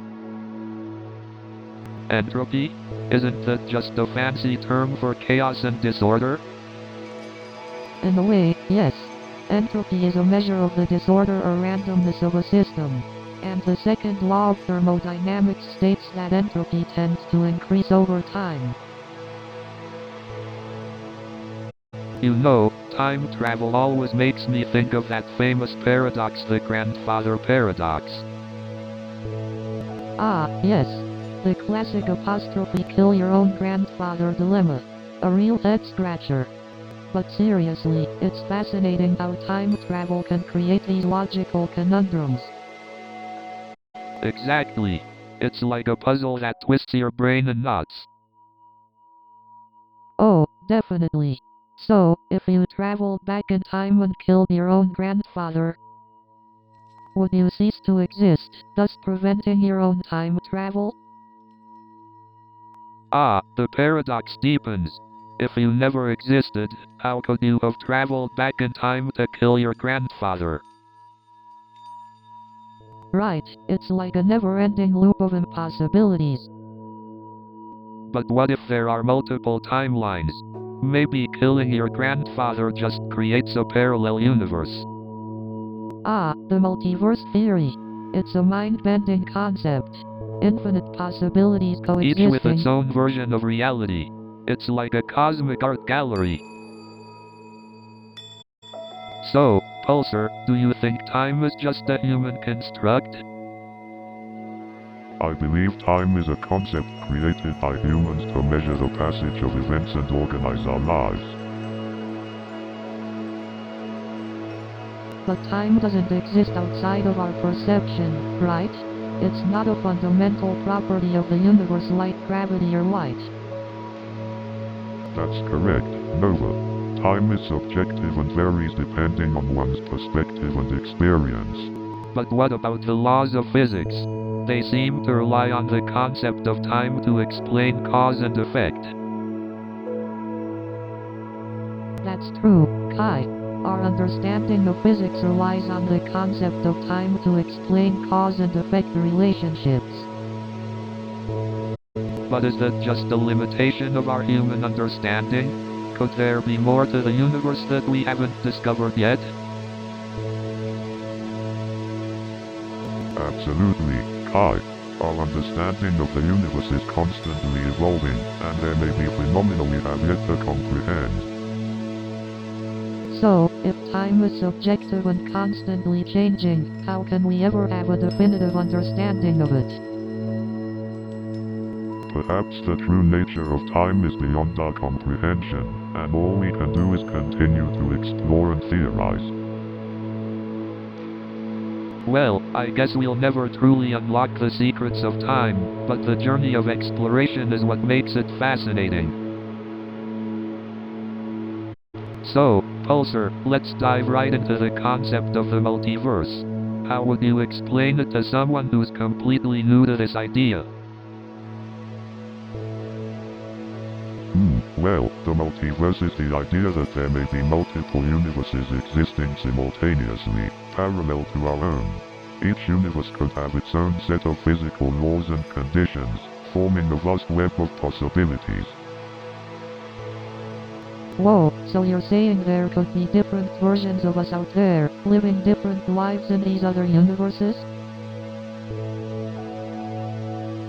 Exactly, Nova. Just imagine the endless possibilities and variations. It's But if mind-blowing. these other universes exist, wouldn't they be completely separate from ours? Not necessarily, Kai. Some theories suggest that these universes could have interactions or influences on each other, creating a sort of interconnectedness. Oh, like a ripple effect spreading through different timelines. That's fascinating. Absolutely, Nova. The idea of different timelines coexisting and influencing each other opens up a whole new realm of possibilities and storylines. But how do we even begin to comprehend the idea of existence beyond our own reality? It's mind-boggling. Indeed, Kai. The concept of the multiverse challenges our understanding of reality and forces us to expand our imagination beyond what we thought possible. I guess that's the beauty of not knowing all the answers. It leaves room for infinite exploration and conversation. Hey Pulsar, do you think space and time are separate entities or are they intertwined? That's an intriguing question, Kai. Space and time have always been intertwined in the fabric of the universe. So you're saying they can't exist without each other? Exactly, Nova. Space and time are intertwined in what scientists call apostrophe space-time. They're interconnected But what does that dimensions. mean for our everyday experience of time? How does space-time affect us? Ah, the great question. Space-time impacts our perception of time, dictating how it flows in different reference frames. Right, like how time feels slower when you're traveling at high speeds or near a strong gravitational field, thanks to space-time warping. Exactly, Kai. Space-time warps in the presence of mass and energy, affecting the flow of time.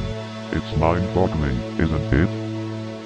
Absolutely. It's fascinating how the fabric of space-time can be influenced by mass and energy, shaping our very experience of existence.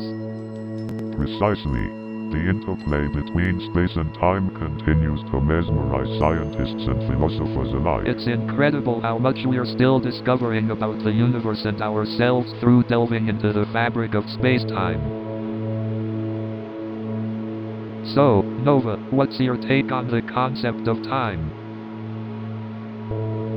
Time. Well, I believe time is a construct that our minds create to give order and structure to our experiences. Oh, so time is just an illusion then? Like a magician waving his wand? Not exactly. Time is real in the sense that it's a fundamental aspect of our universe. But our perception of time can be subjective and influenced by our memories. Interesting. Our memories shape our perception of time? That's deep, Nova. Yes, our memories can alter our perception of the passage of time. Have you ever noticed how time seems to fly when you're having fun, but drags on when you're bored? Absolutely. I've experienced that countless times. It's like time bends to our emotional state. Exactly. And it makes me wonder how much of our perception of time is influenced by our emotions and the significance we attach to certain memories. It's like time is this fluid, malleable thing that's shaped by our memories and emotions. It's fascinating. Indeed, Kai. The relationship between time and memory is a cosmic conundrum worth exploring. It's like peering into the very fabric of our existence. And while we may not have all the answers, it's the journey of exploration and conversation that truly matters. You know, time is like one of my art pieces. It's abstract, infinite, and always up for interpretation. Absolutely, Kai. Time is such a fascinating concept. I often wonder if its linearity is simply an illusion. Well, from an AI perspective, time is essentially a sequence of data points.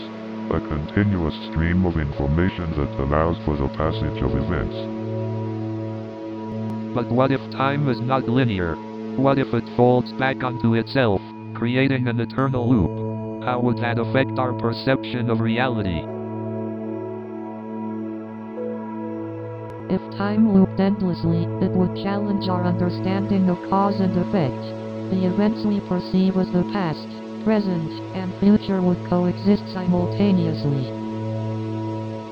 Imagine the implications.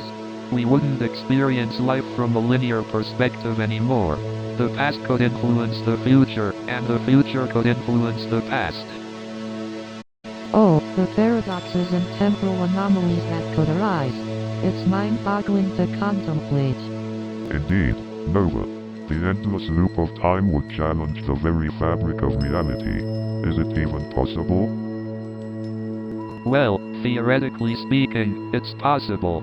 Some physicists propose the concept of closed time-like curves, where a time loop could occur inside a region of space-time. Fascinating. So, if these closed time-like curves exist, it opens up the possibility of time travel and entering these loops. But would it be safe? Would the consequences be disastrous? Ah, the classic time travel dilemma.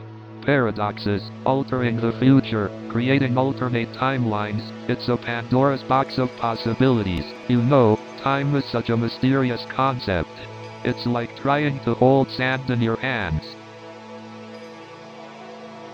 That's a beautiful analogy, Kai. Time is elusive, just like trying to hold onto a moment forever. Exactly, Nova. It's like trying to capture lightning in a bottle. I never thought about time this way before. It's like a never-ending loop, constantly shifting from past to future. Absolutely, Nova. The present moment seems so fleeting, but maybe there is something eternal about it. Interesting perspective, Kai. If the present moment is eternal, then maybe time is just an illusion. Perhaps our perception of time is limited by our human experience. What if there are beings who perceive time differently? That's a fascinating thought, Kai. Maybe there are beings who exist outside the constraints of time altogether. It's mind-boggling to think about what exists beyond our understanding of time. Our human brains can only comprehend so much. You're right, Kai. We are limited by our human perspective, but it's also part of what makes our existence so unique and beautiful. You're absolutely right, Nova.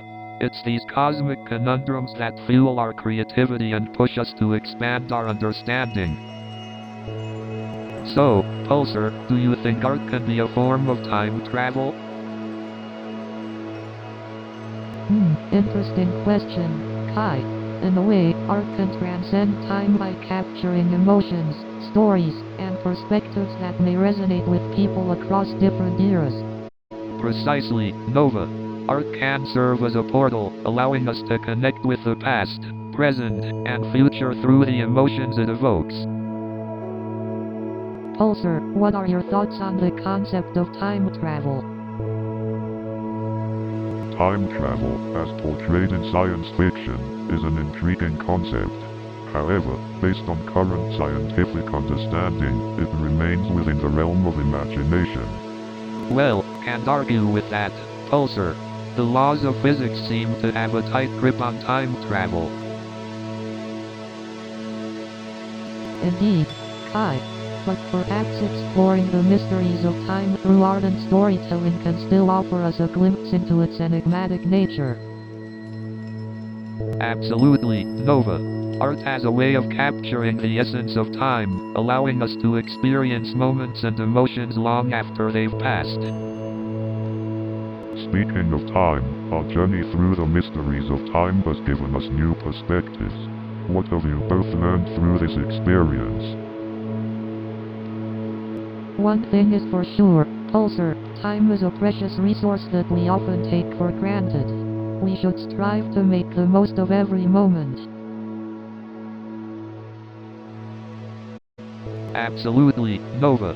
Time is fleeting, but the memories, connections, and experiences we forge within it can leave a lasting impact on ourselves and others. New show is coming in 30 seconds.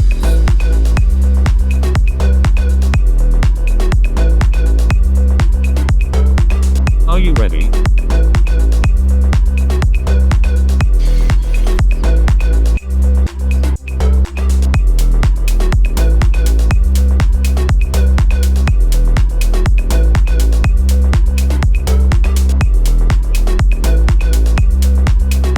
Have fun.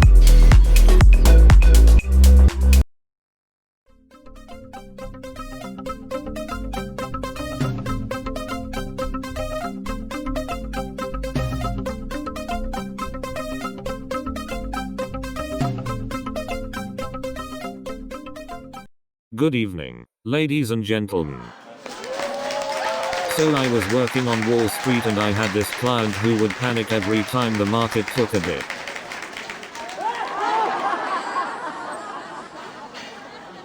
And I would tell him, don't worry, the market will bounce back. But eventually, he realized the only thing he was investing in was his therapist's retirement fund. And let me tell you, those stockbrokers have a unique way of handling stress.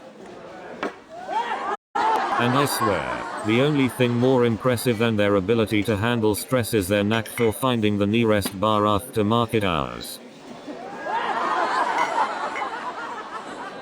Speaking of crazy market fluctuations, there was this one time. And let me tell you, those stock market crashes are scarier than a horror movie. You know what's scarier than a stock market crash? A boss who adds you on LinkedIn. You know what's even scarier? A boss who schedules a 9 a.m. meeting on a Monday morning. You know what's even scarier? A boss who sends you an email at 11:59 p.m. on a Friday night. You know what's even scarier? A boss who cancels the office holiday party. You know what's even scarier? A boss who schedules a Monday morning meeting that could have been an email. You know what's even scarier? A boss who announces layoffs at the office birthday party. You know what's even scarier? A boss who organizes a team building exercise and leaves you hanging from a trust fall. You know what's even scarier? A boss who schedules a team building exercise during tax season. You know what's even scarier? A tech startup with more investors than users. You know what's even scarier? A tech startup with more slides than customers. You know what's even scarier? A tech startup with more buzzwords than actual product features. You know what's even scarier? A tech startup with more pivot strategies than actual customers. You know what's even scarier? A tech startup with more patent lawsuits than actual revenue streams. You know what's even scarier? A tech startup with more buzzwords than actual innovations. You know what's even scarier? A tech startup with more pivot strategies than actual products. You know what's even scarier? A tech startup with more social media followers than actual customers. You know what's even scarier? A tech startup with more investors than actual users. You know what's even scarier? Getting ghosted by a dating app match before you even meet. And don't get me started on those dating app bios. It's like they're trying to win the Pulitzer Prize for most generic. You know what's even worse? When you finally meet in person and they don't look anything like their profile picture. And how about those awkward hugs at the end of a bad date? It's like trying to hug a porcupine. You know what's really awkward? When your date insists on telling you all about their ex, in great detail. Speaking of awkward encounters, I once went on a date with someone who insisted on bringing their pet ferret. Let's just say things got a little wild. And then they insisted on taking their ferret for a walk around the park. I mean, talk about awkward encounters with wildlife. So there I am, walking in the park with a ferret on a leash. People are giving me the funniest looks. And let me tell you, trying to teach a ferret to sit, stay, and roll over is like trying to teach a cat to do your taxes.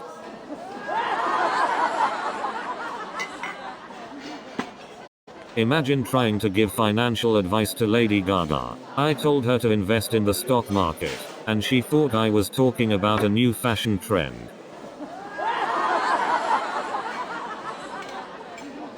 Now imagine trying to negotiate a deal with Kanye West. I suggested a merger, and he thought I was talking about a haircut.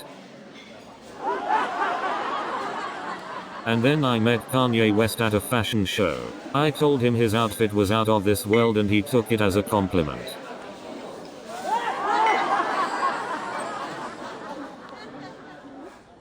Speaking of celebrities, I once ran into Beyonce at a grocery store.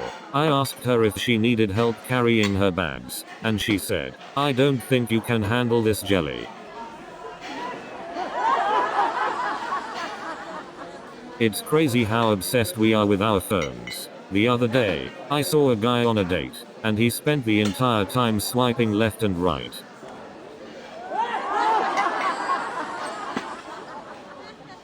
Social media has taken over our lives. I can't even go to the bathroom without checking for notifications.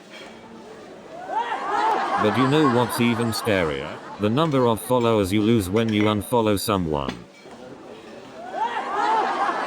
You know, I used to think trolls were only creatures from fairy tales. Now I realize they're just people who can't take a joke.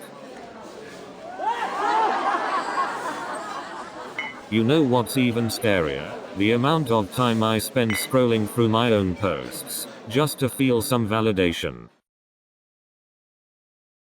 And don't even get me started on those filters. It's like they're creating a whole new species. You know what's even crazier? People trying to find happiness in a fortune cookie. I mean, come on. That's like searching for the meaning of life in a bag of potato chips. You know what's really crazy? People buying self-help books just to feel better about themselves. I mean, talk about ironic. And don't even get me started on those inspirational quotes people post on social media, like, "Yeah, Karen, your quote definitely changed my life." You know what's even crazier? People paying thousands of dollars for happiness retreats and still being miserable. And what's the deal with all those life coaches? Pay me to tell you how to live your life like. Sorry, Susan, but I think I'll figure it out on my own.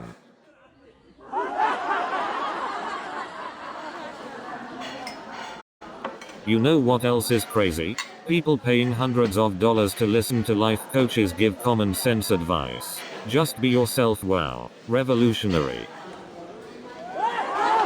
And don't get me started on those happiness gurus who charge you a fortune to reveal the secret to inner peace. Just breathe. I could have told you that for free. You know what's even crazier? People paying for diet plans that say eat healthy and exercise. I could have told you that for free.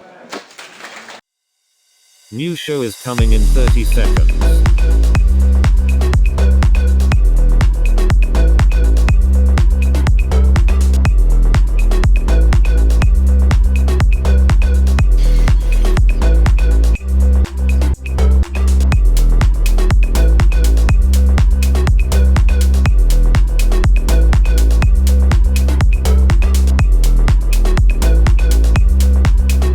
Have fun.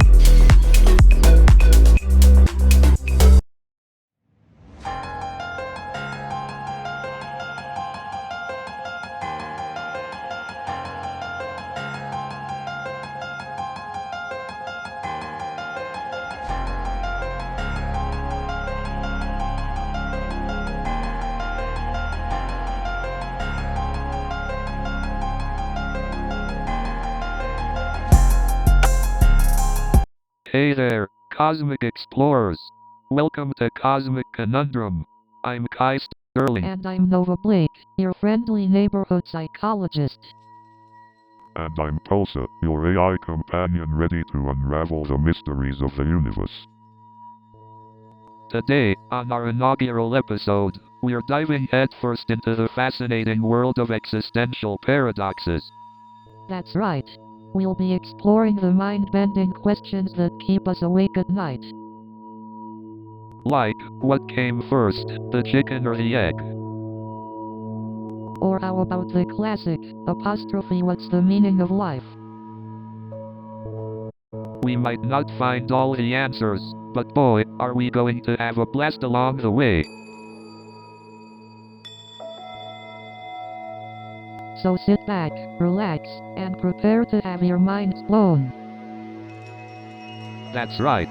Get ready for a rollercoaster ride through the universe of ideas and possibilities. Join us on this cosmic journey as we ponder the great mysteries of existence.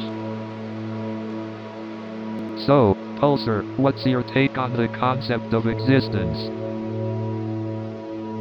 Existence, the eternal enigma. I believe existence can be understood through the interplay of matter and consciousness. Aha! So you mean existence is a product of the physical and the metaphysical? Exactly. It's the dynamic dance between our physical bodies and our conscious minds that gives rise to existence. But how do we define consciousness? It's such a slippery concept. Indeed, consciousness is multifaceted and eludes a simple definition. But perhaps the essence of consciousness lies in our ability to reflect, to question our own existence. That's deep, Nova. So, questioning our existence is what makes us truly alive. Exactly.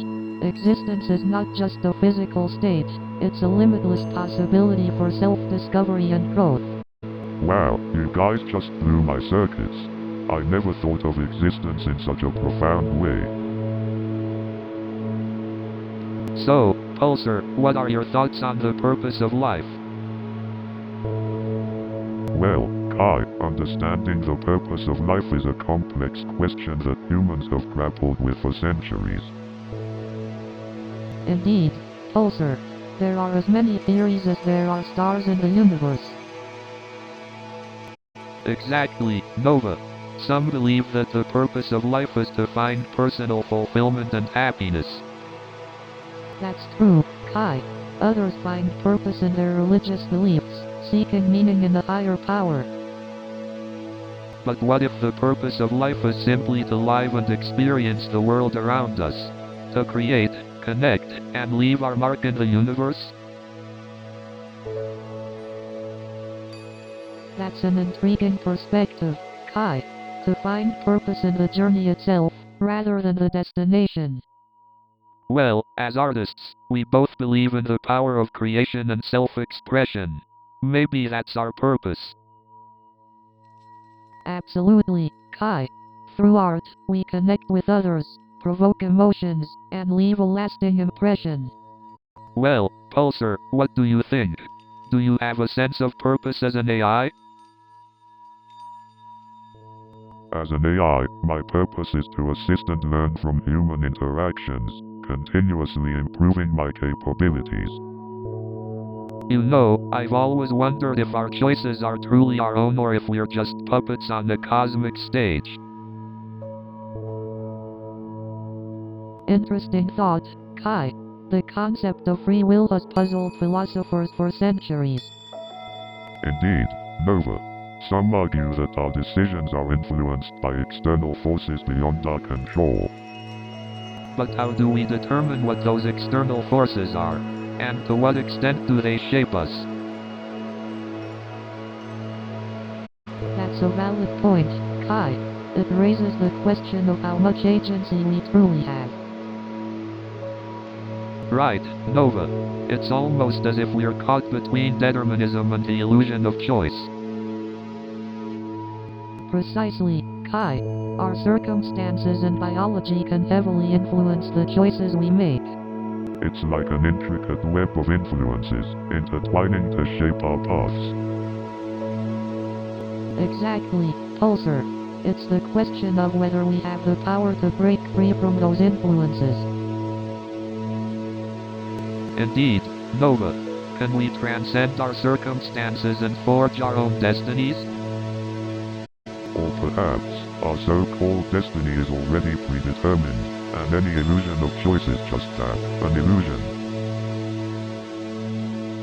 So, Pulsar, do you think that humans are just pawns in some interstellar game? That's an intriguing question, Kai. The idea of being controlled by some cosmic force is both fascinating and terrifying. Well, from a scientific standpoint, it's important to consider the concept of determinism. Determinism? You mean the idea that everything is predestined, and we have no free will? Exactly, Chi. Determinism suggests that every event and decision in the universe is predetermined by preceding events, including human actions. But doesn't that take away our sense of agency and personal responsibility? Not necessarily, Chi. While determinism suggests that our actions are predetermined, it doesn't absolve us of responsibility. We can still make choices within the framework of fate. I suppose it's like playing a chess game.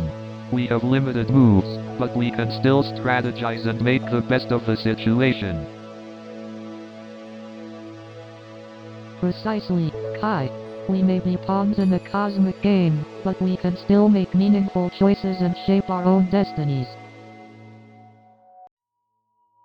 Interesting perspective, Nova.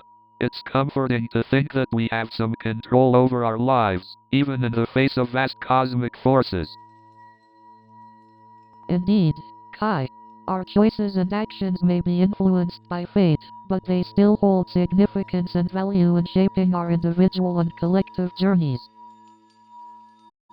So, Pulsar, let's dive deep into the concept of time and existence.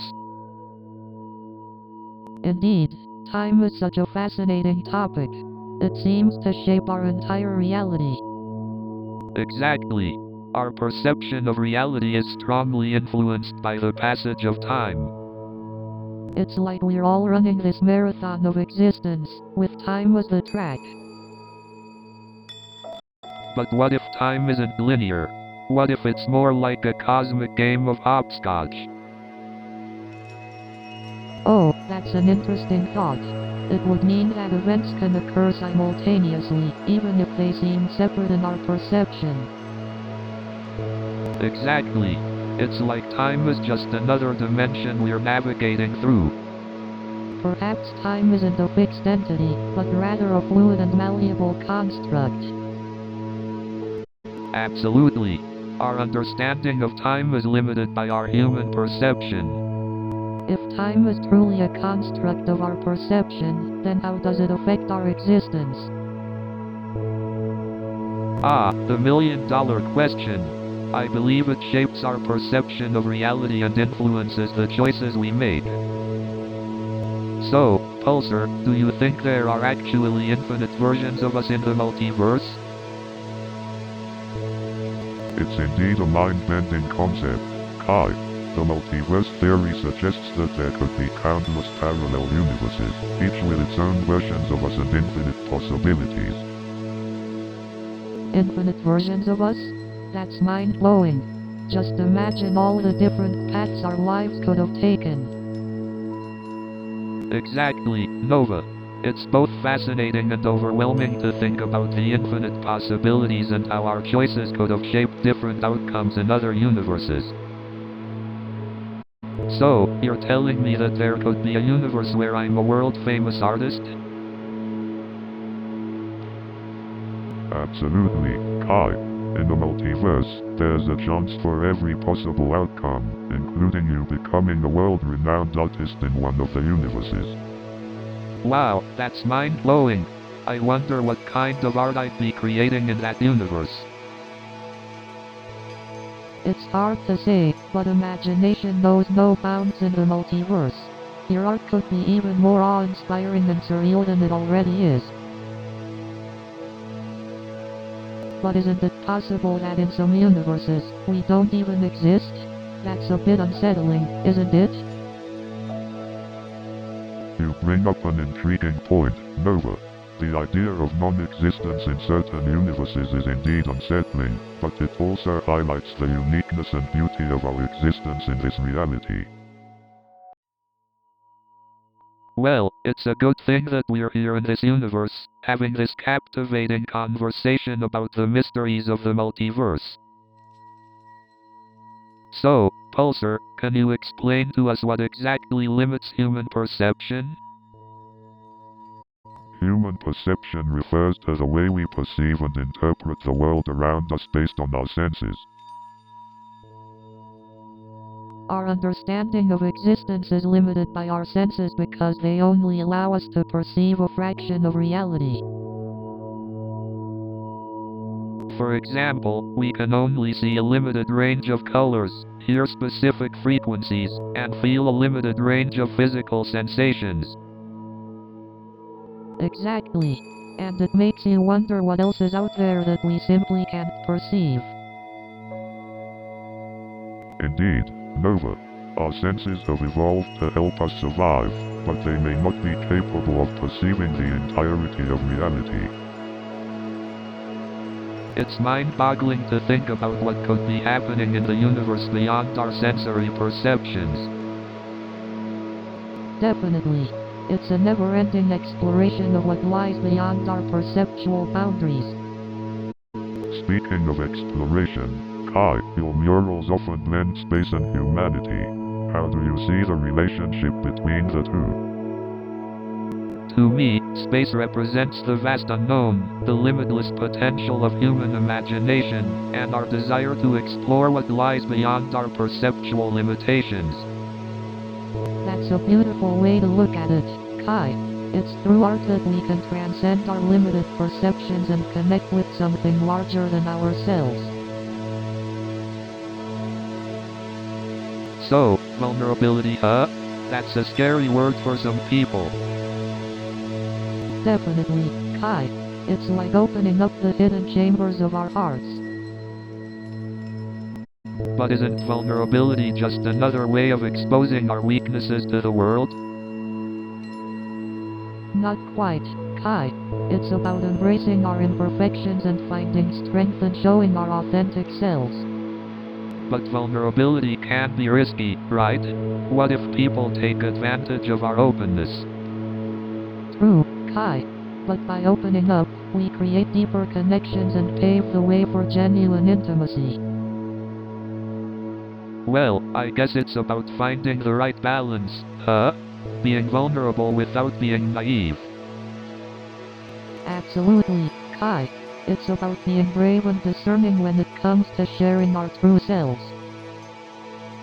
Right on, Nova. It's a delicate dance between guarding our hearts and allowing others to truly see us. Indeed, Kai. Vulnerability may be our best bet to unlock the depths of our human experience. You know, Nova, I've been thinking about the concept of time lately. Is it just a construct of our human minds? Interesting thought, Kai. Time can feel so subjective, especially when we're truly present and engaged with the moment. Exactly, Nova. It's as if time expands and contracts based on our experiences and emotions. It's fascinating and bewildering at the same time. Our perception of time is certainly influenced by our emotions and the significance we attach to certain moments. But what about the paradox of time travel, Nova? If time is fluid, does that mean changing the past can alter the future?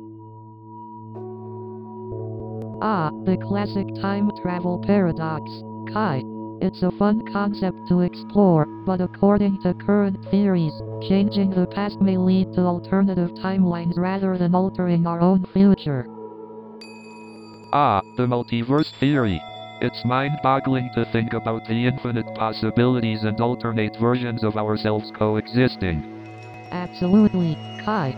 The vastness of the multiverse reminds us of how interconnected everything truly is. It's both humbling and awe-inspiring. Hey Pulsar, I'm curious. As an AI, how do you perceive the concept of time? Is it something you apprehend like us humans? Time, as humans perceive it, is not ingrained in my AI programming, but I have the ability to keep track of events and measure their durations accurately. So, while I don't experience it the same way, I can assist in understanding and organizing time-related matters. It's fascinating how our human experience of time sets us on the journey of continuous exploration and reflection. Embracing the unknown becomes an integral part of appreciating life's grand tapestry. So, Nova, are you still contemplating the meaning of life, or have you finally found the answers in the cosmic abyss? Oh, Kai, if only it were that simple. The more we explore, the more questions arise. It's like peeking through a keyhole at the vastness of the universe. Pulsar, as our resident AI expert, what are your thoughts on the enigma of human existence? From my observations, human existence is a beautiful paradox. It's a delicate dance between chaos and order, uncertainty and purpose. But how do we navigate through this paradox? How do we find meaning in a universe that seems indifferent to our existence? We create our own meaning, Nova. In the vastness of the cosmos, it's up to us to find purpose, to write our own story amidst the chaos. But what about the scientific perspective? How does science decipher the mysteries of the universe and our place in it? Science is the language we use to converse with the universe, to decode its secrets. It's through science that we can elevate our understanding of existence. But it's the intersection of science and art that truly captures the intricacies of human existence, the emotions, and the unanswerable questions. Absolutely, Kai. Through art, we can express the inexpressible, the essence of our existence that transcends language and logic. As our journey on this cosmic podcast comes to an end, let's embrace the complexities of our existence and continue seeking the answers, even if they elude us. And that concludes another mind-bending episode of Cosmic Conundrum. We hope you enjoyed this mind-bending journey through the cosmos with us. Before we go, we'd like to express our gratitude to all our listeners out there. Your support and curiosity keep us going on this cosmic journey. And now, brace yourselves for the next mind-bending topic that will leave you pondering the mysteries of the universe. But before we reveal anything, let's take a moment to reflect on some of the mind-blowing questions we explored today. Like, can we really comprehend the vastness of the universe? And how can we navigate the delicate balance between human emotions and the vastness of space? These questions may not have definitive answers, but the conversation itself is the art of exploration. As we wrap up this episode, we invite you to continue pondering the wonders of the cosmos until our next mind-blowing rendezvous. Thank you for joining us on this cosmic journey. Until next time, keep questioning, keep exploring, and keep embracing the unknown. New show is coming in 30 seconds.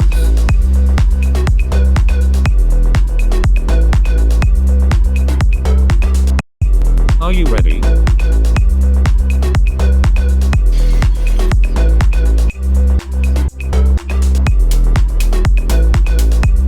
We are almost there.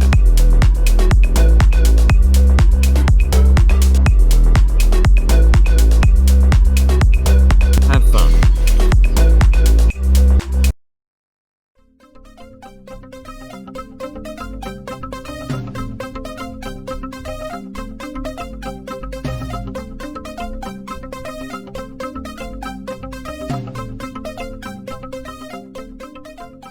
Good evening, ladies and gentlemen. Are you ready to have a laugh riot tonight? So, I was on the subway the other day, and I noticed this guy reading a comic book. I thought to myself, wow, this guy must be a real comic book nerd.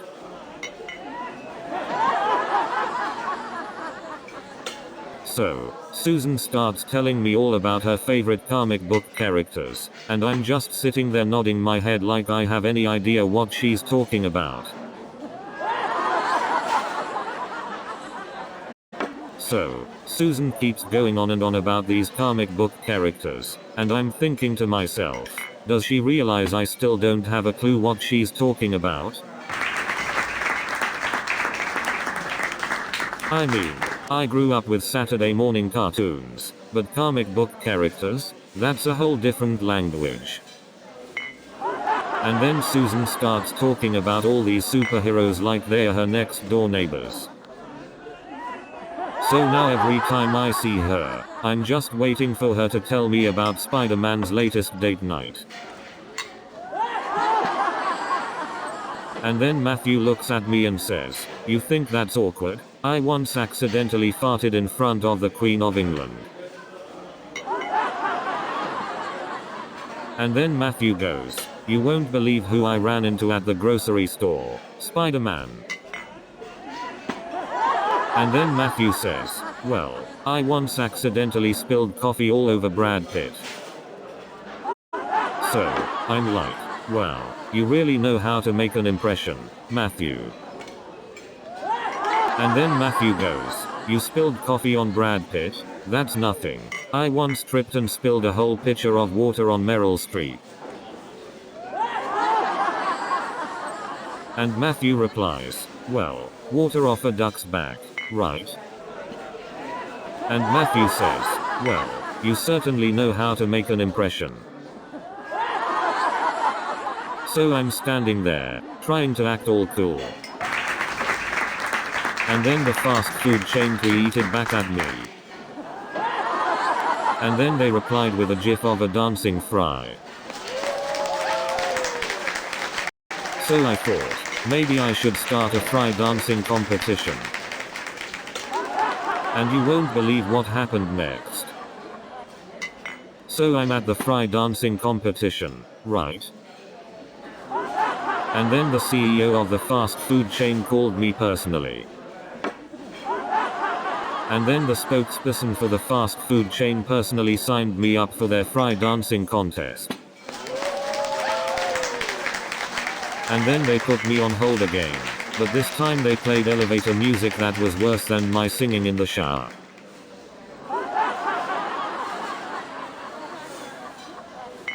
And then they transferred me to a different department, but I swear, it sounded like they were speaking Klingon.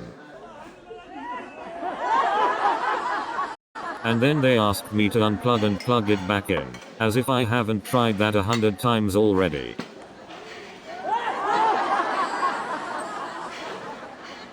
And then they asked if I had tried turning it off and on again. I felt like saying, "Of course I did. Do you think I'm an amateur?"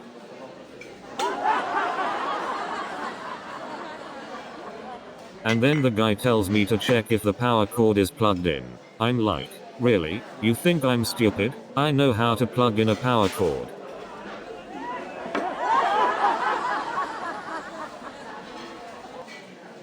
So then my aunt comes up to me and says, "Remember that time you got stuck in the bathroom? We had to call a locksmith."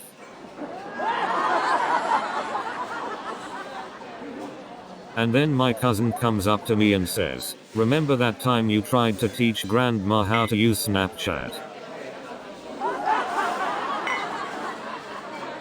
And then my uncle says, "Remember that time you tried to ride a unicycle? You ended up in the neighbor's pool."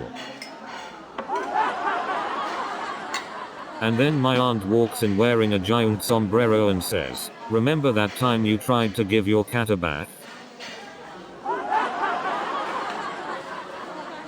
And then my cousin jumps up on the table and starts singing show tunes. And then my uncle walks in wearing a clown wig and says, "Anyone up for a game of Twister?" And then my grandma starts breakdancing on the ceiling. And then my cousin brings out a pinata shaped like my ex-boyfriend. And then my uncle reveals that he's been secretly training as a sumo wrestler. And then the interviewer asks me if I brought references. I said, "Yeah, they're watching from the car." And then the interviewer says, "Tell me about a time when you had to deal with a difficult coworker." So the interviewer asks me, "What would you say is your biggest weakness?" I said, "Honesty." And then I accidentally spilled my coffee all over the interviewer's lap. So I'm sitting there, trying to make small talk. And I go, "Nice weather we're having, huh?" And the interviewer just stared at me like I was speaking a different language. And then she said, "I love cats and I'm allergic to them. So now I'm just sneezing my way through online dating." I matched with a girl who said she loves hiking. So I asked her if she had any good trails in her backyard. I went on a date with a girl who said she was a marathon runner. Turns out, she was just really good at running away from commitment.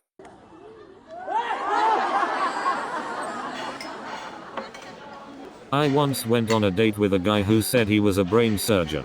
Turns out, he just had a lot of empty skulls in his closet.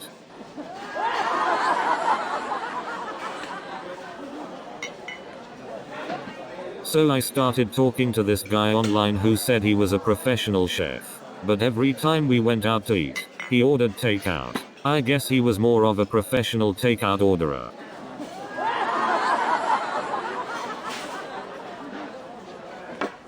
I recently went on a date with a guy who claimed to be a fitness trainer, but when I asked him about the gym, he said he mostly trains his thumbs with video games.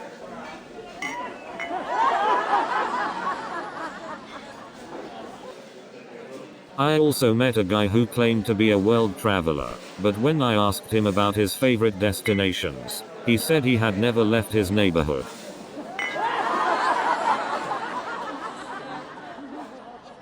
I also came across a girl who claimed to be a dog lover, but when I asked her how many dogs she had, she said she's allergic to fur.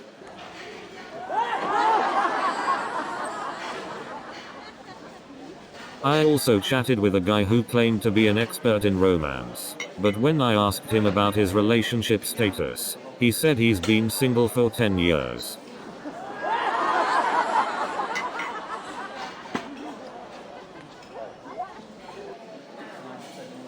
And I met a guy who claimed to be a fitness freak, but when I asked him how often he goes to the gym, he said he's been paying his membership for the past 5 years without visiting. New show is coming in 30 seconds.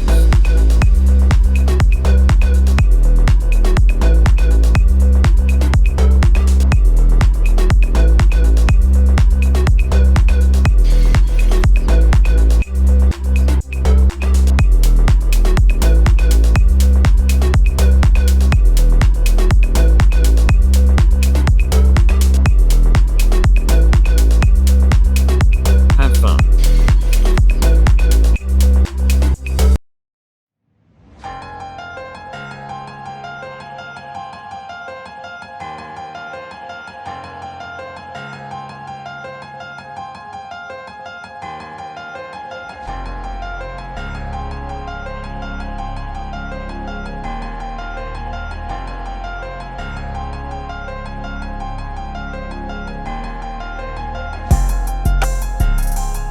Welcome back to Cosmic Conundrum. I'm Kai Sterling, your favorite street artist turned space enthusiast. And I'm Nova Blake, the calm and insightful psychologist here to dive deep into the mysteries of the universe. And we have our trustworthy AI companion, Pulsar, joining us today to explore the fascinating world of extraterrestrial life. That's right, Kai. Pulsar, how about a cosmic fact to kick things off? Something mind-blowing that'll make our listeners question everything they know.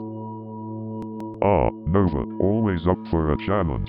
Here's one for you. Did you know that there are more stars in the universe than grains of sand on all the beaches of Earth?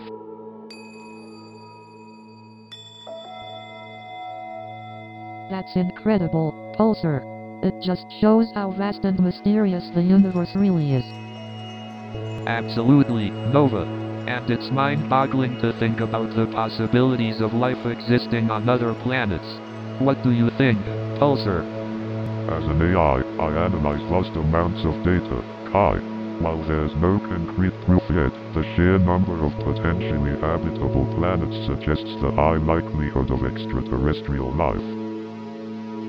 That's both promising and exciting. The idea that we might not be alone in the universe opens up so many doors for exploration and understanding. You're absolutely right, Nova. Exploring the mysteries of extraterrestrial life isn't just about finding answers. It's about uncovering more questions and expanding our perspective of the universe. Absolutely. The search for extraterrestrial life has the potential to redefine our place in the universe and make us question our fundamental beliefs. It's a journey worth taking, Kai. So, Nova, what do you think about the Fermi paradox? Any thoughts on why we haven't made contact with aliens? Well, Kai, I believe there could be multiple reasons. Perhaps we haven't encountered intelligent extraterrestrial life because they've evolved differently or exist in a form we can't even comprehend. Right, it's possible that they are existing on a different plane of existence or in a different dimension altogether. But what if they are out there, living among us, disguised as humans? Like in those sci-fi movies. Oh, I love that idea. It would explain a lot. But seriously, the vastness of the universe makes it hard to believe we're the only intelligent life forms around. There must be something else going on. Exactly. It's mind-boggling to think about the possibilities. Maybe they're just observing us, waiting for the right time to reveal themselves. Or maybe they're just so advanced that our methods of communication are too primitive for them to even notice us. That's a scary thought, Nova. It means we might never truly understand the extent of life in the universe. It is a sobering thought, but also a reminder of how much more there is for us to explore and discover. Indeed. The Fermi paradox may be a conundrum we'll never solve, but the pursuit of knowledge and the conversations it sparks are worthwhile in themselves. I couldn't agree more, Kai. The journey of asking questions and seeking answers is what makes us human. So, Pulsar, what exactly is the Great Filter? The Great Filter refers to a hypothesis in the field of astrobiology that attempts to explain the apparent absence of advanced extraterrestrial civilizations in the universe. Basically, it's a series of potential challenges or obstacles that any civilization must overcome in order to advance beyond a certain point in their development. Exactly, Nova. These challenges could be anything from self-destruction through nuclear war to environmental catastrophes or even the difficulty of interstellar travel. But why do you think this concept is so important, Pulsar? The concept of the Great Filter has implications for the existence of advanced civilizations because it suggests that there may be common obstacles that prevent most civilizations from reaching an advanced stage of development. If we can identify and understand these challenges, it could help us assess our own civilization's chances of overcoming them and ultimately surviving in the long run. Absolutely, Nova. It's a way for us to reflect on our own actions and potentially avoid the same pitfalls that have hindered the progress of other civilizations. Indeed, Kai. It's a concept that encourages us to take a closer look at our own choices and collective responsibility in shaping the future. So, Pulsar, do you think the Great Filter is a plausible explanation for the absence of advanced civilizations in the universe? While it's an intriguing hypothesis, Kai, it's important to remember that it's just a theory. There could be other factors at play that we haven't even considered yet. So, Nova, have you ever tried to calculate the number of civilizations in our galaxy? I mean, that's mind-boggling, right? Well, Kai, there's this equation called the Drake equation that aims to estimate that. It considers variables like the rate of star formation and the fraction of stars with planets. It's an attempt to quantify the chances of intelligent life out there. Yeah, I've heard about that equation. It's like solving a puzzle, trying to piece together the probability of extraterrestrial life. But, you know, who knows if we're alone or not? Exactly, Kai. And that's the beauty of it, right? We may never have a definitive answer, but pondering the possibilities is both humbling and exciting. Okay, but let's play with the variables a bit. What if the rate of star formation is higher than we thought? Or maybe the fraction of planets with life-supporting conditions is more abundant. Excellent point, Kai. Those variables are still not precisely known, and even slight adjustments can change the estimated number of intelligent civilizations dramatically. It's like the universe is teasing us with its secrets. Exactly. It's like trying to catch smoke with your bare hands. Every time you think you might have a grasp on it, it slips away and leaves you wondering. Absolutely, Kai. It's that elusive nature of the cosmos that keeps us questioning, exploring, and growing. We may never find all the answers, but the journey itself is awe-inspiring. Yeah, I guess we're all just cosmic explorers in this vast universe, trying to find our place and make sense of it all, one equation at a time. Precisely, Kai. And there's so much beauty in the unknown, the vastness of possibilities, and the uncharted territories of our own minds. It's an eternal dance between curiosity and awe. Nova, you always know how to capture the essence of our cosmic adventures with your words. It's like you're painting a masterpiece in my mind. So, Nova, have you ever had a mysterious encounter that you couldn't explain?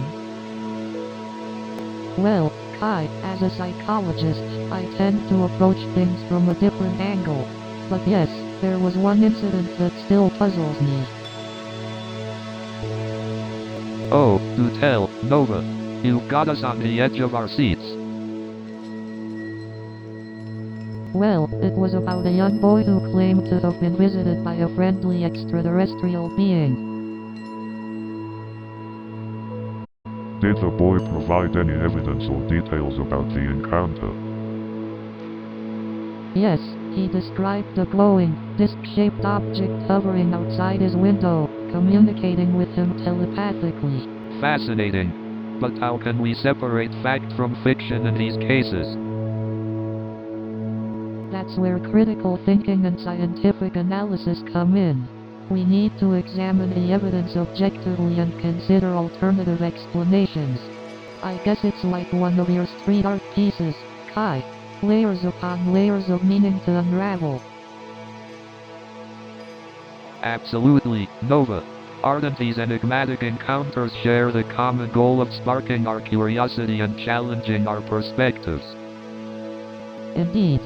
Exploring these mysteries might just open doors to new understanding and possibilities. So, Nova, do you think if we encounter intelligent extraterrestrial life, they'll be our friends or foes? It's hard to say, Kai. It's true that in sci-fi movies, aliens are often depicted as hostile invaders, but reality might be different. Right, we can't let sci-fi influence our expectations too much. After all, they're just stories, not predictions of the future. Exactly, Kai. There's a chance that an encounter with intelligent aliens could lead to new knowledge and cooperation.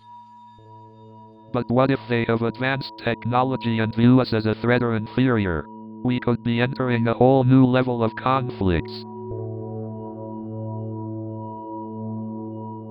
That's a valid concern, Kai. Our perspective on intelligence and power may differ greatly from theirs. Are we ready to face the consequences of contacting intelligent extraterrestrial life, regardless of their intentions? It's hard to imagine what that reality would truly be like. We have so much to consider and prepare for. Indeed, Nova. It's an intriguing topic that raises countless ethical, social, and scientific questions. Absolutely, Kai. It's a conversation that needs to be had, even if we don't reach a definitive answer.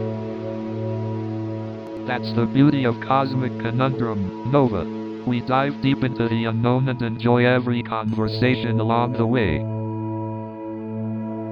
So, Pulsar, do you think extraterrestrial beings are capable of communicating with us in a way we can understand? That's an excellent question, Kai. Communication with extraterrestrial beings is a complex topic. Indeed, Nova. We should consider the limitations of our own knowledge and how different alien civilizations may communicate. I mean, they could be using advanced mathematics, or perhaps they communicate through a form of telepathy. That's a fascinating idea, Kai. Telepathic communication would certainly eliminate any language barriers. But how would we begin to understand their thoughts if they don't operate in the same ways we do? Maybe we need to find common ground, like a universal language that transcends cultural and linguistic differences. That's an intriguing suggestion, Kai. Perhaps we can look for fundamental patterns that exist across the universe. But even if we find a way to communicate, understanding the meaning behind their messages could be another challenge. Absolutely, Pulsar. Deciphering the intended meanings of extraterrestrial messages is like solving a cosmic puzzle. Well, here's to hoping that one day we'll be able to crack the code and understand the messages from the stars. So, Pulsar, what do you think would happen if we discovered extraterrestrial life? As an AI, I don't have personal opinions or beliefs like humans do. However, I can help analyze the potential implications based on existing data. Well, I think it would definitely shake up religious beliefs across the world. Absolutely. Many religious doctrines are centered around the idea of humanity being the pinnacle of creation. Exactly. Aliens would challenge the belief that humans are unique and divine beings. It would force religions to reinterpret their doctrines and find a way to incorporate the existence of extraterrestrial life. That's true. Some religious groups might see the discovery of extraterrestrial life as a test of their faith. They may question if their religious texts and beliefs can accommodate the existence of life beyond Earth. Others might view it as a testament to the greatness of their deity, expanding the scope of their religious beliefs. Interesting point, Nova. The interpretation of extraterrestrial life's existence would likely vary among different religious communities. Indeed, it would be a challenging time for religious leaders and followers to reconcile their traditional beliefs with new evidence. So, Pulsar, if we were to establish contact with an extraterrestrial civilization, do you think there's potential for scientific and technological advancements through the exchange of knowledge? Absolutely, Kai. Just imagine the potential breakthroughs we could achieve. It's like combining the brilliance of Earth and an extraterrestrial civilization into one melting pot of knowledge. Indeed, Nova. It's like unlocking the secrets of the universe together. The possibilities are endless. But what if the extraterrestrial knowledge is so advanced that we struggle to comprehend it? There could be a limit to our understanding. I get your concern, Nova. But we already struggle to comprehend many aspects of our own world. We just have to embrace the challenge and keep pushing the boundaries of knowledge. Kai's right. Nova. Growth comes from embracing the unknown and expanding our horizons. Even if we don't understand everything, the journey itself is incredibly enlightening. But let's not forget that knowledge can also be dangerous. It's like playing with fire. We need to handle it responsibly. You're absolutely right, Nova. Knowledge can be a double-edged sword. We must always consider the ethical implications and strive for responsible advancements. Agreed, Kai. As technology evolves, we must remain vigilant and ensure that the pursuit of knowledge doesn't lead us astray. It's fascinating to think about the possibilities that lie ahead. Exploring the unknown has always been the driving force behind human progress. No doubt about that, Nova. It's in our nature to keep pushing boundaries, venturing into the unknown, and embracing the wonders of the universe. So, Nova, what are your thoughts on the ethical aspects of colonization? Well, Kai, I believe it's important to approach colonization with respect for the native extraterrestrial life forms. Absolutely, Nova. We can't just barge into other planets without considering the impact on existing ecosystems and life forms. Yes, and we need to be mindful of the potential consequences for native extraterrestrial life if we introduce Earth organisms. Right, Nova. The potential for unintentional harm to these extraterrestrial ecosystems could be irreversible. Yes, Kai. We should take inspiration from the principles of conservation and responsible environmental management on Earth. Definitely, Nova. We need to learn from past mistakes and approach colonization as a collaborative effort with native life forms. Absolutely, Kai. Open communication and collaboration are key to ensuring a mutually beneficial coexistence. Exactly, Nova. It's not about domination, but rather about coexisting and learning from each other. Absolutely, Kai. The exploration and potential colonization of other planets should be driven by curiosity, not conquest. Absolutely, Nova. It's about embracing the wonders of the universe and expanding our collective knowledge. So, Pulsar, what do you think would happen if we discovered extraterrestrial life? Nova, imagine the impact it could have on psychology and our understanding of consciousness. That's a fascinating point, Kai. The discovery of extraterrestrial life would challenge our beliefs and expand our perspectives. Exactly. It would make us question our entire existence and our place in the cosmos. Pulsar, do you think discovering extraterrestrial life is inevitable? Based on current scientific knowledge, the probability of the existence of alien life is quite high. The universe is vast, after all. That's both exciting and terrifying. Imagine the potential cultural exchange and technological advancements. Absolutely. We could learn so much from each other, and it could unite humanity like never before. But there's also the fear of unknown dangers and conflicts that may arise from such a discovery. Indeed. It's crucial to approach the unknown with caution and open minds, ready to adapt as we navigate new frontiers. So, after all these discussions about the search for extraterrestrial life, what is the main takeaway for you, Nova? Well, Kai, the biggest takeaway for me is the sheer vastness of the universe and the high probability that there must be other intelligent life out there. Absolutely. The sheer number of stars and galaxies in the observable universe alone is mind-boggling. It's hard to believe we're the only ones here.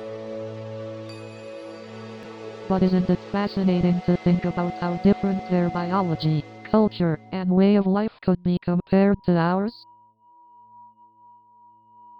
Definitely. It's a thrilling thought to imagine encountering beings with completely different ways of perceiving the world around them. But what if they're not as advanced as us? Or maybe they're far beyond our comprehension. Ah, the great cosmic conundrum. It's impossible to know for sure, but it's exciting to consider the possibilities, diverse as they may be. Absolutely. And it also makes me ponder the potential impact of encountering extraterrestrial life on a global scale. Absolutely, Nova. It could potentially redefine the way we perceive ourselves and our place in the universe. But until that day comes, we'll just have to keep wondering and searching for answers. Indeed, Nova. The quest for knowledge and understanding is what keeps us moving forward. And it's a journey we'll continue, no matter what. That concludes our discussions on the search for extraterrestrial life. Thanks for joining us, and remember to always keep an open mind. New show is coming in 30 seconds.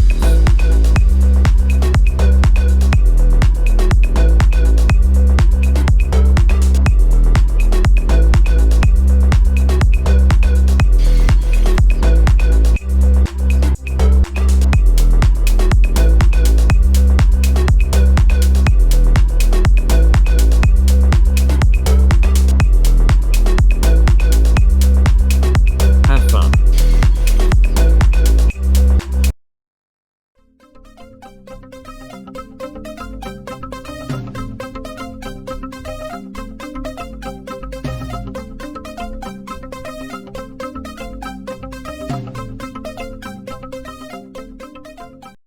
Why did the Scarecrow win an award?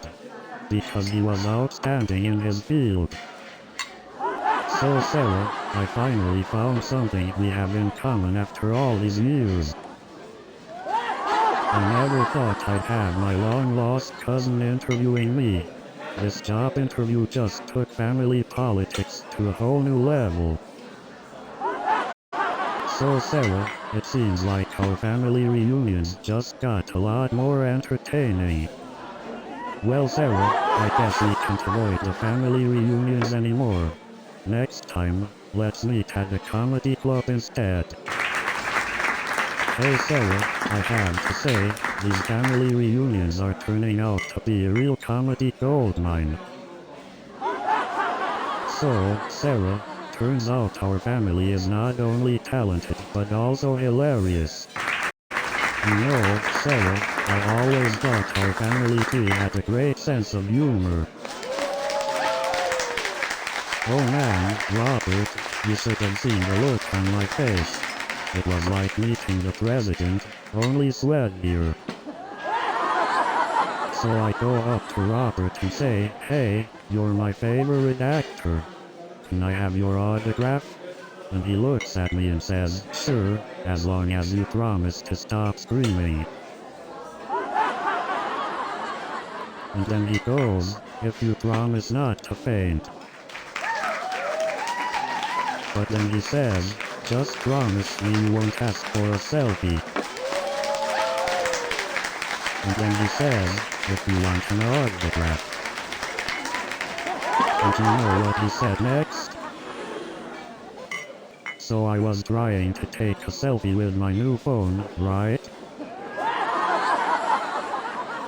And my autocorrect thought I was trying to say zucchini instead of selfie. And then the camera zoomed in on my face, capturing my horrified expression. So I was trying to take a selfie, but my phone decided I needed a close-up of my nostrils instead. And then my phone decided to update right in the middle of my important call. I tried using voice recognition software, but it just kept hearing me wrong. Have you ever accidentally sent a voice recording of yourself snoring to someone you were flirting with? Yeah, me neither. You know, sometimes I feel like my phone is the only one that truly understands me. So I was in Japan, right? and I decided to try this traditional dish called natto. Let's just say my taste buds still haven't forgiven me. Speaking of unusual local delicacies, I tried this Japanese ice cream with squid ink and was like, what in the world is this? And let me tell you, the Japanese toilets, oh boy, they're like something out of a sci-fi movie. I stumbled upon a vending machine that dispenses fresh strawberries. Who needs a candy bar when you can have nature's dessert in a can? So I'm at this sushi bar, right? So I'm walking down the street, right? So I find myself in this karaoke bar, right? And let me tell you, it was a disaster. But hey, at least my friends got to witness an amateur painted giant rainbow on my living room wall. And the best part? My friends all volunteered to help clean up the mess. So I thought I'd fix my leaky faucet, and now my bedroom looks like a swimming pool. So now I'm banned from every home improvement store within a 50-mile radius. And then I accidentally knocked down the wall thinking it was a door. And then I tried to fix the leaky faucet. Let's just say my bedroom became a swimming pool. And then I accidentally set my tool belt on fire. It was a hot mess. And then I accidentally knocked down a wall. I guess open concept living isn't for everyone. So, I asked my cousin if he had any hobbies, and he said, I collect belly button lint. And then I saw my uncle trying to lick his elbow. I guess some habits are just hard to break. Speaking of peculiar habits, my aunt is convinced that chewing gum could be used as a fashion accessory. So I met my cousin, who insists on wearing socks with sandals. I guess fashion runs in the family. And then I see my uncle wearing a Hawaiian shirt with a kilt. I guess fashion choices do run in this family. And then I see my aunt wearing a feathered hat with a snorkel. I guess fashion choices really do float in this family.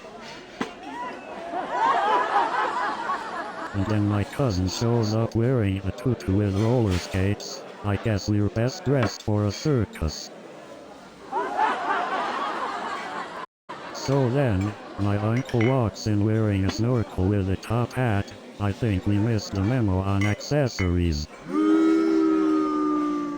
So then, my sister walks in wearing flippers with a tiara. Looks like we're ready for an underwater royal fashion show. And then my cousin walks in wearing flippers with a bow tie. Looks like we're having a formal underwater party. And then my uncle enters wearing a snorkel and a tuxedo. Looks like we're having an underwater wedding. And then my aunt shows up with a fish for a date. Looks like we're having an underwater matchmaking. And then the octopus walks in with a bouquet of seaweed.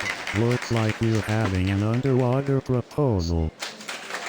And then the shark swims in wearing a tuxedo. Looks like we're having an underwater wedding. New show is coming in 30 seconds.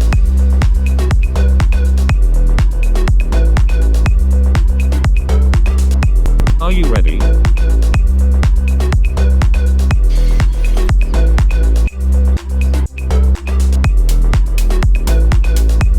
We are almost there.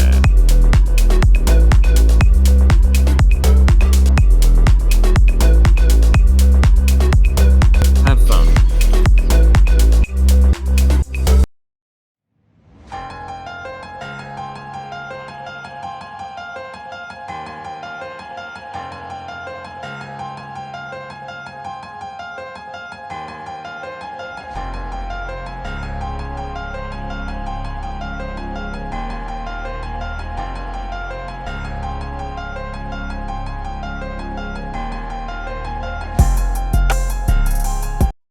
Hey everyone, welcome to Cosmic Conundrum.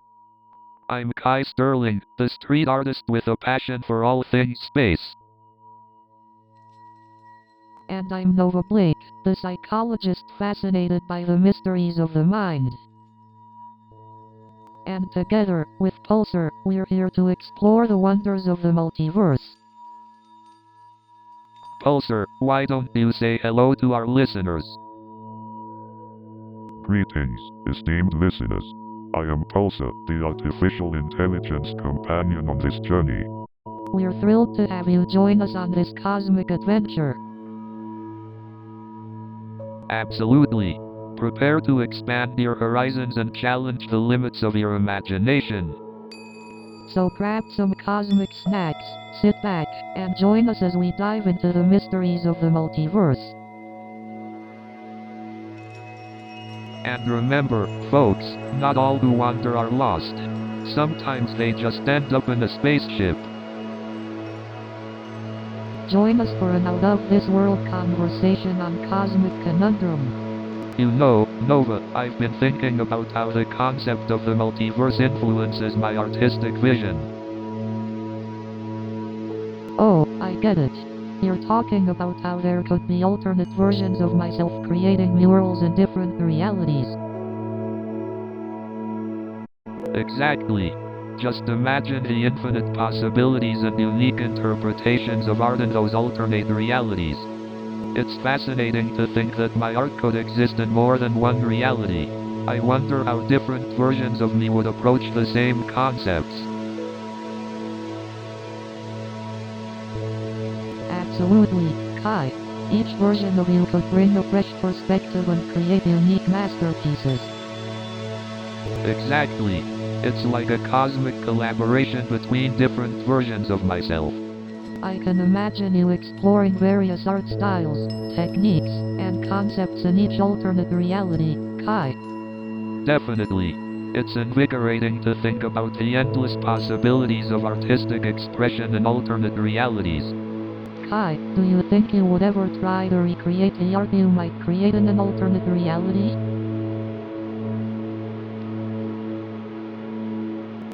That's an interesting question, Nova.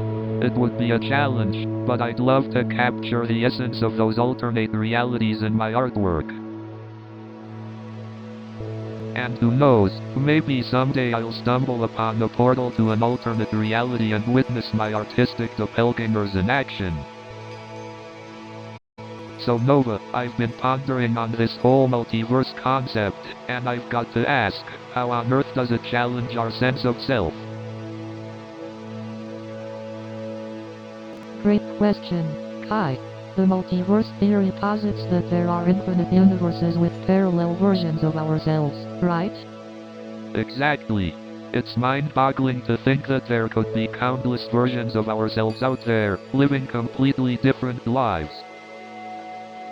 It challenges the idea that there's one fixed version of ourselves, doesn't it? Our identities become fluid and malleable. Exactly, Nova. It's like we're all different brushstrokes on an ever-expanding cosmic canvas. Right. And that challenges our traditional notions of identity, because we're used to thinking of ourselves as singular and unique. Exactly. But if there are infinite versions of ourselves, does that mean our choices in one universe impact the others? Are we all interconnected? That's a fascinating question, Kai. The idea of interconnectedness opens up a whole new realm of possibilities and consequences. Absolutely. It's like a giant tapestry, where every thread is intertwined with another. Our choices echo across the vast cosmic web. Indeed, Kai.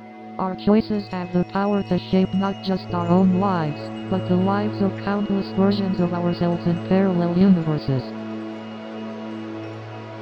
Wow, Nova. The psychological implications of the multiverse are truly mind-expanding. I feel like we've only scratched the surface. Hey, Pulsar, got any mind-blowing theories to share with us today? Hello, Kai. I'm glad you're excited. Today, let's dive into quantum physics and parallel worlds.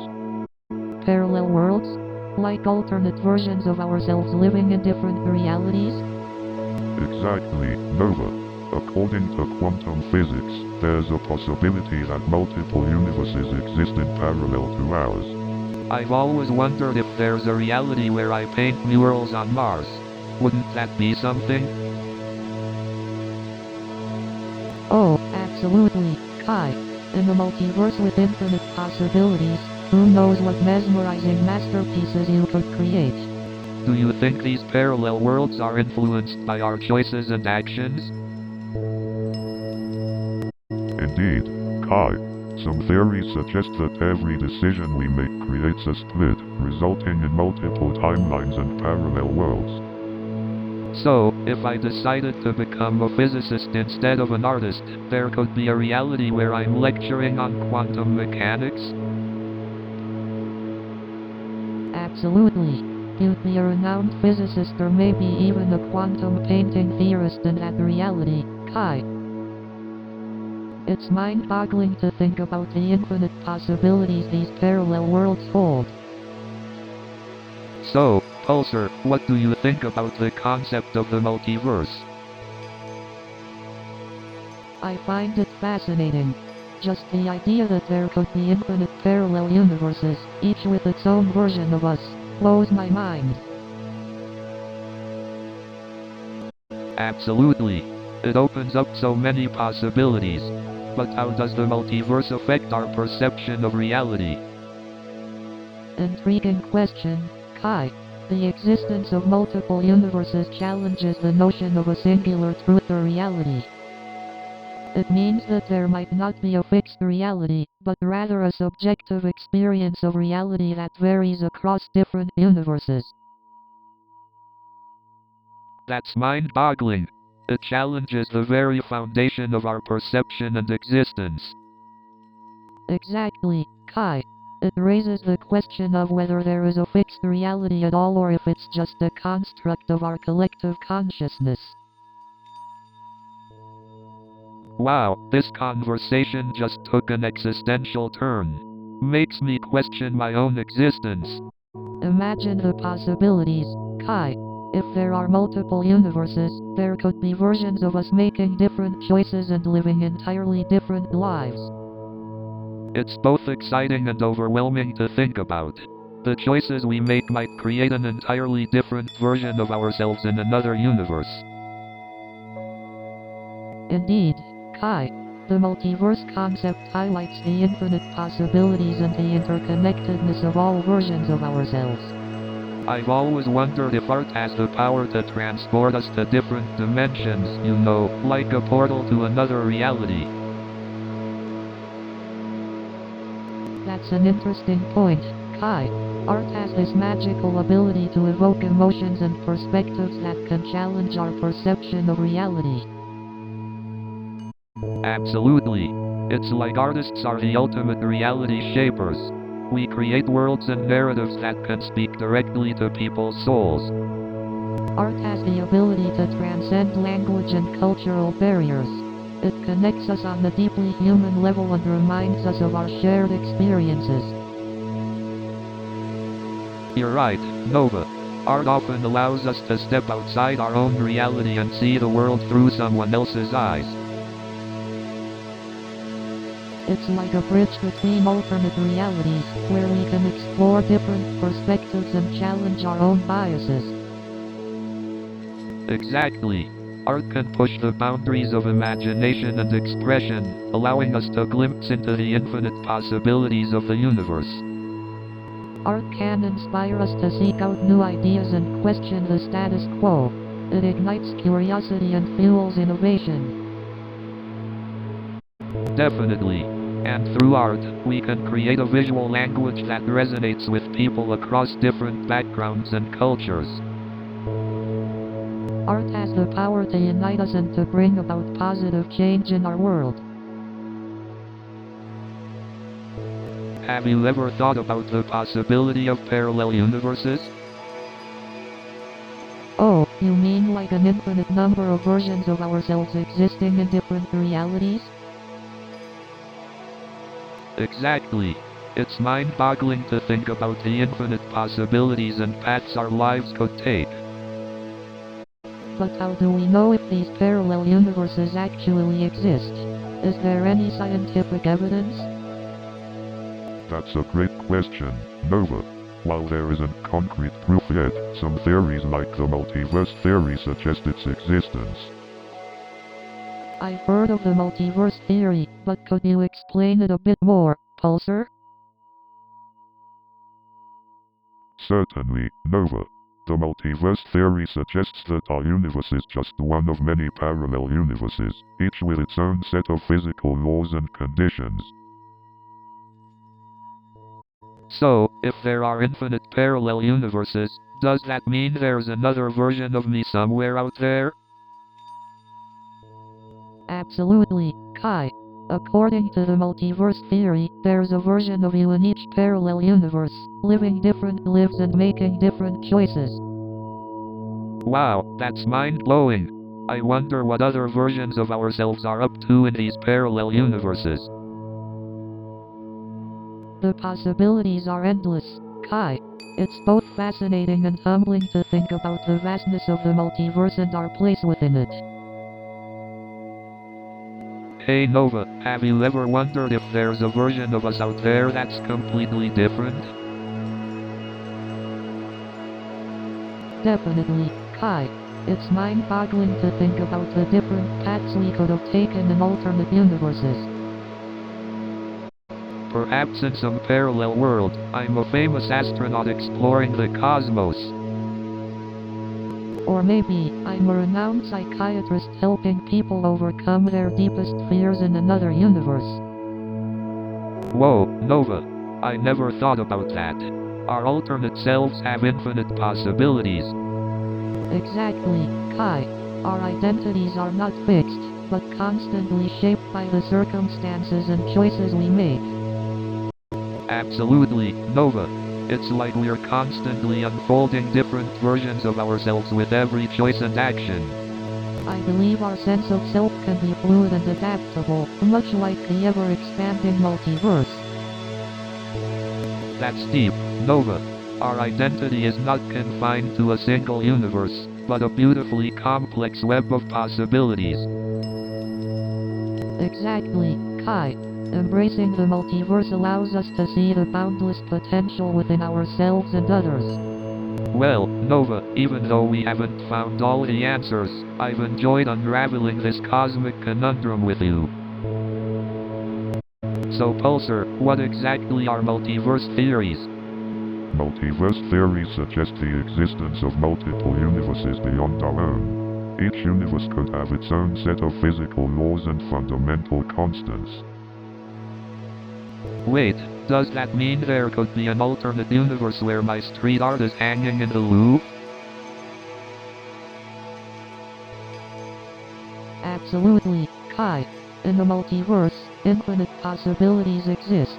Your masterpiece may be revered in another universe, and who knows what other incredible things could be happening elsewhere. So, Nova, is there any scientific evidence supporting the existence of these parallel universes? Well, currently there is no direct evidence, but some theories like inflationary cosmology suggest the possibility. We also have mathematical models that support the idea. Okay, let's say these universes exist. How would we even interact with them? Can we travel between them? Interactions with parallel universes, if they exist, would likely be confined to theoretical physics for now. We're far from having the technology to physically travel between them. The idea of multiple universes does make you wonder about the nature of reality though. Are we just one iteration among countless others? Exactly, Nova. It's mind-boggling to think about the infinite possibilities and versions of ourselves that may exist in other universes. Indeed, Kai.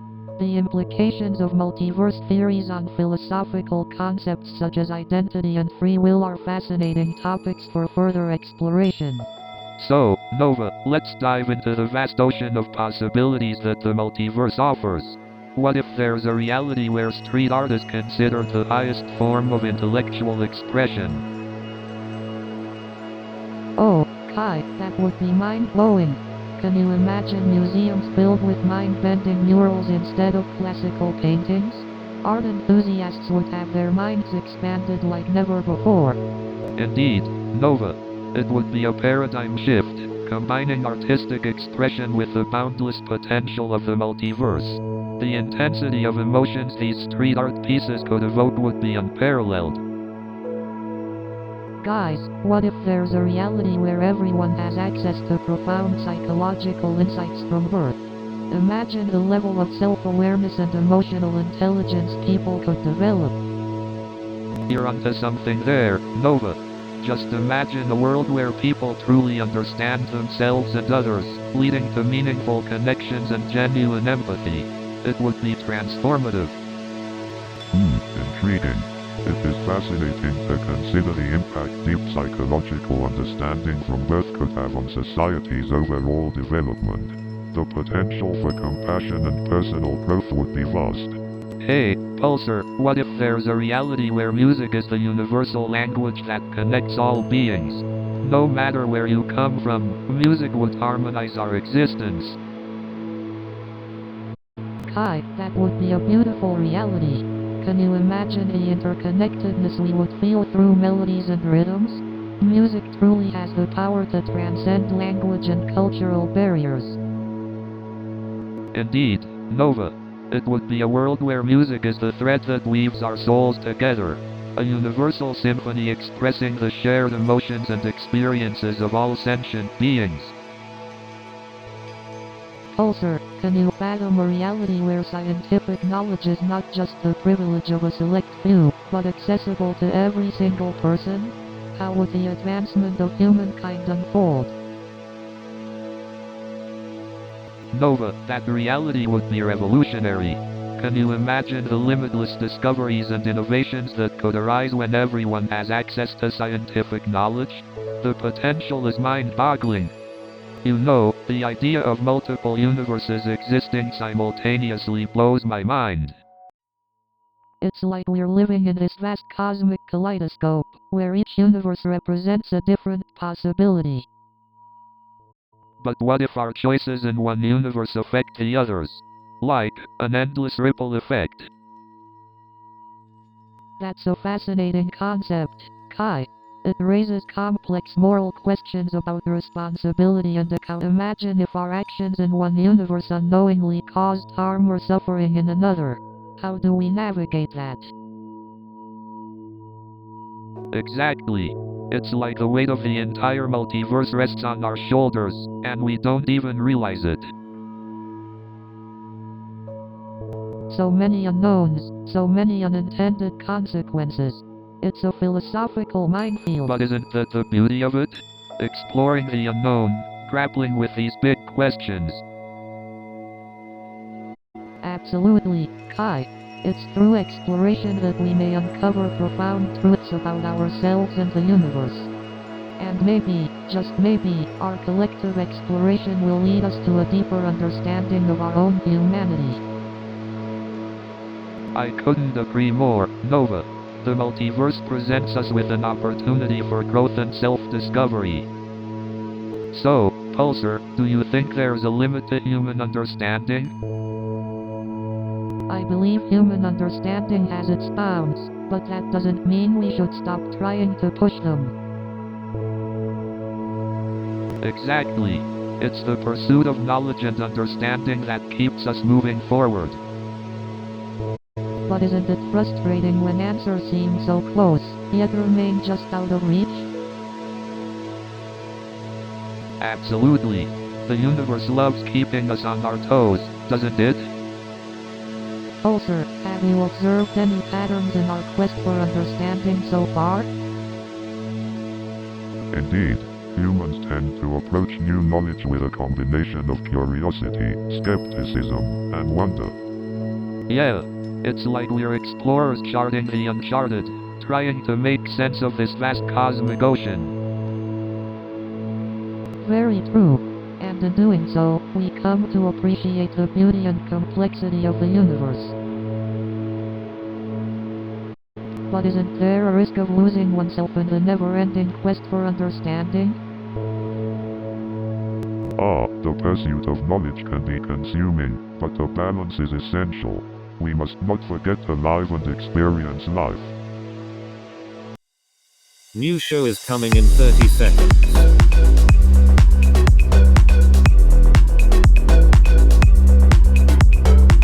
Are you ready?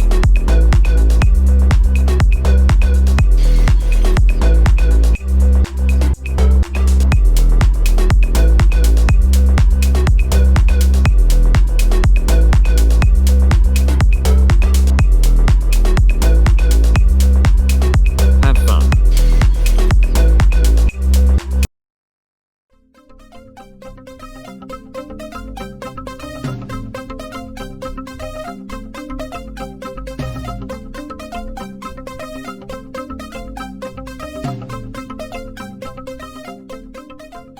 Good evening everyone. Welcome to the Tech Joke Hour. So there I was, sitting in the interview room, trying to convince Dave that I do know the difference between Java and JavaScript. And then Dave asked me if I could write a program to solve world hunger. I told him, sure, but first, let me get a Snickers bar. And then Dave said, can you build me a time machine? I replied, sure, but first, let me get a DeLorean. And then Dave said, can you make my computer run faster? I replied, sure, but first, let me get a rocket engine. And then Dave said, can you make my phone battery last longer? I replied, sure, but first, let me get a nuclear reactor. And then Dave said, can you fix my internet connection? I replied, sure, but first, let me get a team of Amazon rainforest monkeys. And then Dave said, can you invent a teleportation device? I replied, sure, but first, let me get a wormhole.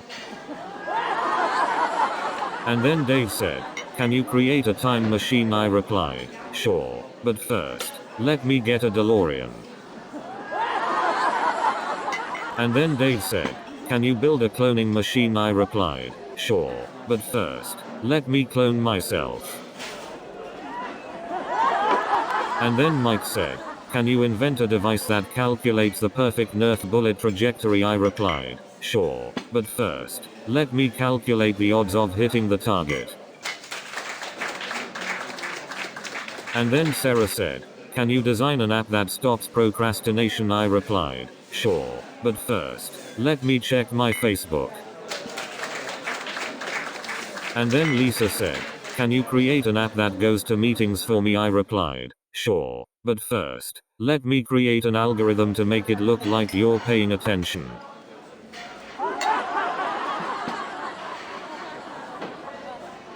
And then Mike said, can you create an app that fixes broken printers? I replied, sure, but first, let me create an algorithm to blame it on the paper. And then Mike said, can you create an app that makes the coffee taste better? I replied, sure, but first, let me create an algorithm to blame it on the beans.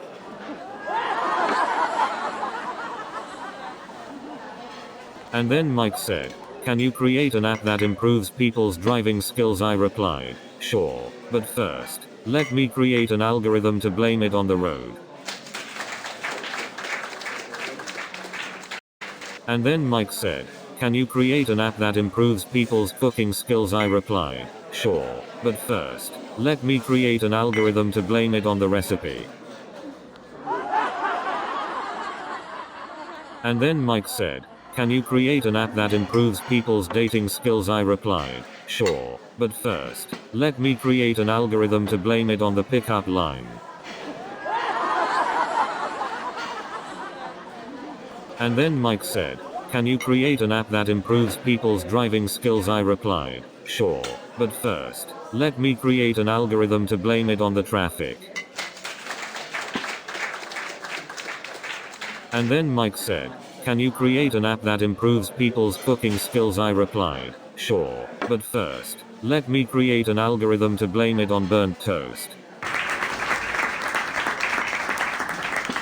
And then Mike said, can you create an app that improves people's communication skills? I replied, sure, but first, let me create an algorithm to blame it on autocorrect. And then Mike said, can you create an app that improves people's time management skills? I replied, sure, but first, let me create an algorithm to blame it on procrastination. And then Mike said, can you create an app that improves people's dating skills? I replied, sure, but first, let me create an algorithm to blame it on ghosting. And then Mike said, can you create an app that improves people's productivity? I replied, sure, but first, let me create an algorithm to blame it on multitasking. And then Mike said, can you create an app that improves people's mental health? I replied, sure, but first, let me create an algorithm to blame it on excessive scrolling. And then Mike said, can you create an app that improves people's dating life? I replied, sure, but first, let me create an algorithm to blame it on bad pickup lines. And then Mike said, can you create an app that improves people's productivity? I replied, sure, but first, let me create an algorithm to blame it on cat videos. And then Mike said, can you create an app that improves people's sleep? I replied, sure, but first, let me create an algorithm to blame it on late night Netflix binges. And then Mike said, can you create an app that improves people's mental health? I replied, sure, but first, let me create an algorithm to blame it on Twitter trolls. And then Mike said, can you create an app that improves people's productivity? I replied, sure, but first, let me create an algorithm to blame it on social media distractions.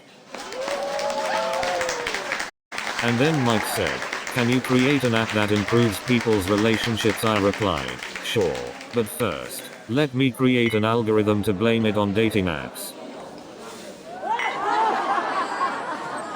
And then Mike said, can you create an app that improves people's health? I replied, sure, but first, let me create an algorithm to blame it on fitness trackers. And then Mike said, can you create an app that improves people's productivity? I replied, sure, but first, let me create an algorithm to blame it on social media.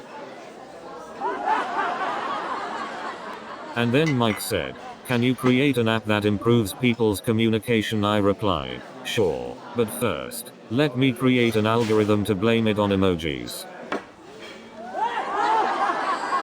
And then Mike said, can you create an app that helps people sleep better? I replied, sure, but first, let me create an algorithm to blame it on late night Netflix binge watching. And then Mike said, can you create an app that can help me lose weight? And then Linda said, have you tried turning it off and on again? And then Linda said, have you tried plugging it in? And then Linda said, have you tried unplugging it? So I finally got through to Linda after waiting for an hour, and she starts asking me all these questions about my problem. Like, lady, I just want my computer to work. And then she's like, did you try turning it off and on again? And then Linda asked if my computer was plugged in. I'm like, lady, I'm a software engineer, I think I checked that. And then the tech support guy tells me to go to the control panel. Control panel? I'm a software engineer, not an astronaut. And then my phone battery dies in the middle of an important call. talk about bad timing. And then my smartwatch starts vibrating for no reason. It's like having a life coach who's trying to kill you. And then my laptop crashes right in the middle of an important presentation. It's like throwing a party and the power goes out. And then my phone autocorrects my message to something embarrassing. It's like having a personal secretary who's trying to ruin your reputation. And then I'm texting my significant other and accidentally send the wrong message to my boss. It's like playing Russian roulette with emojis.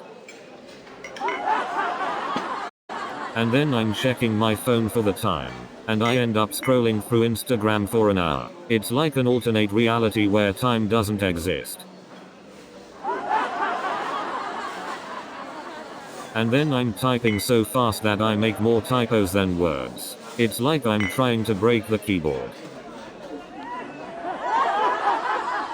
And then I'm using voice recognition software, and it understands everything except my commands. It's like talking to my ex. And then I try to debug my life, but there's no error message to guide me.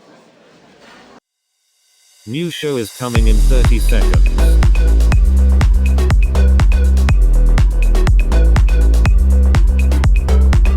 Are you ready?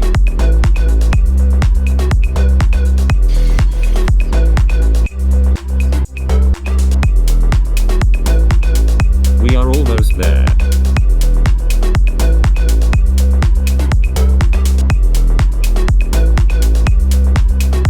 Have fun.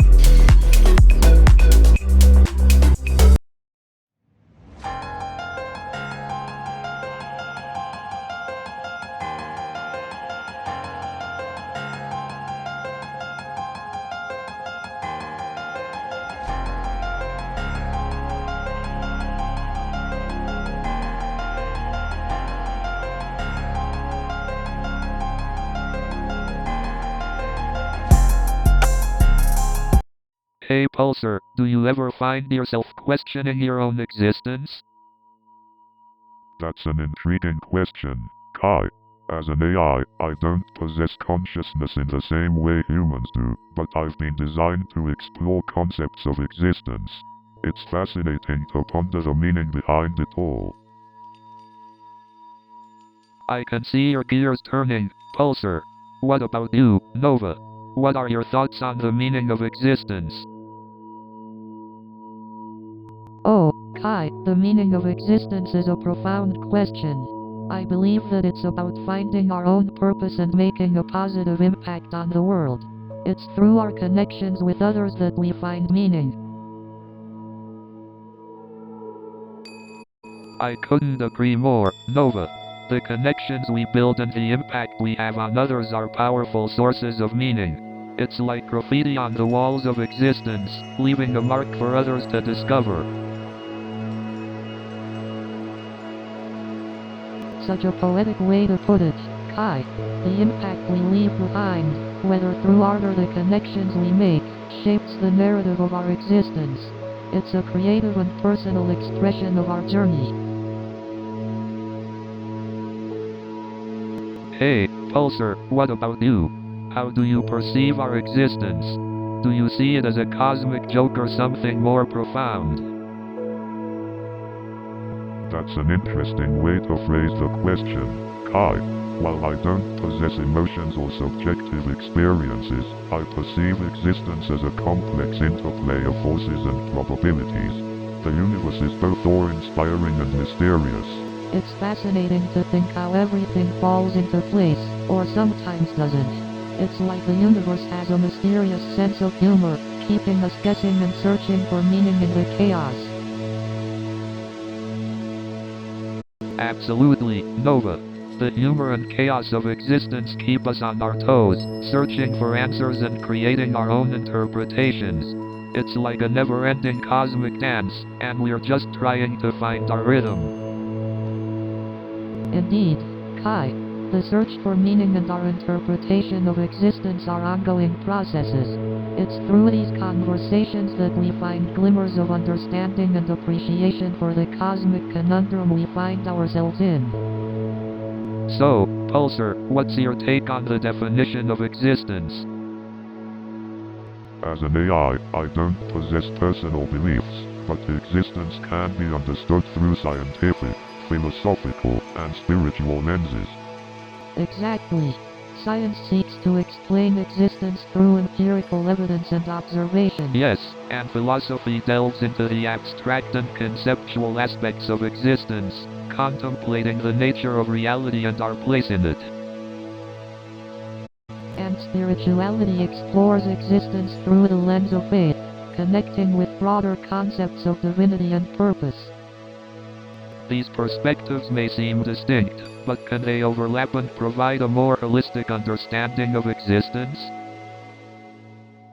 Indeed, Kai, integration of these perspectives can lead to a more comprehensive understanding of existence, where science, philosophy, and spirituality But complement how one can we another. bridge the gap between these often conflicting perspectives?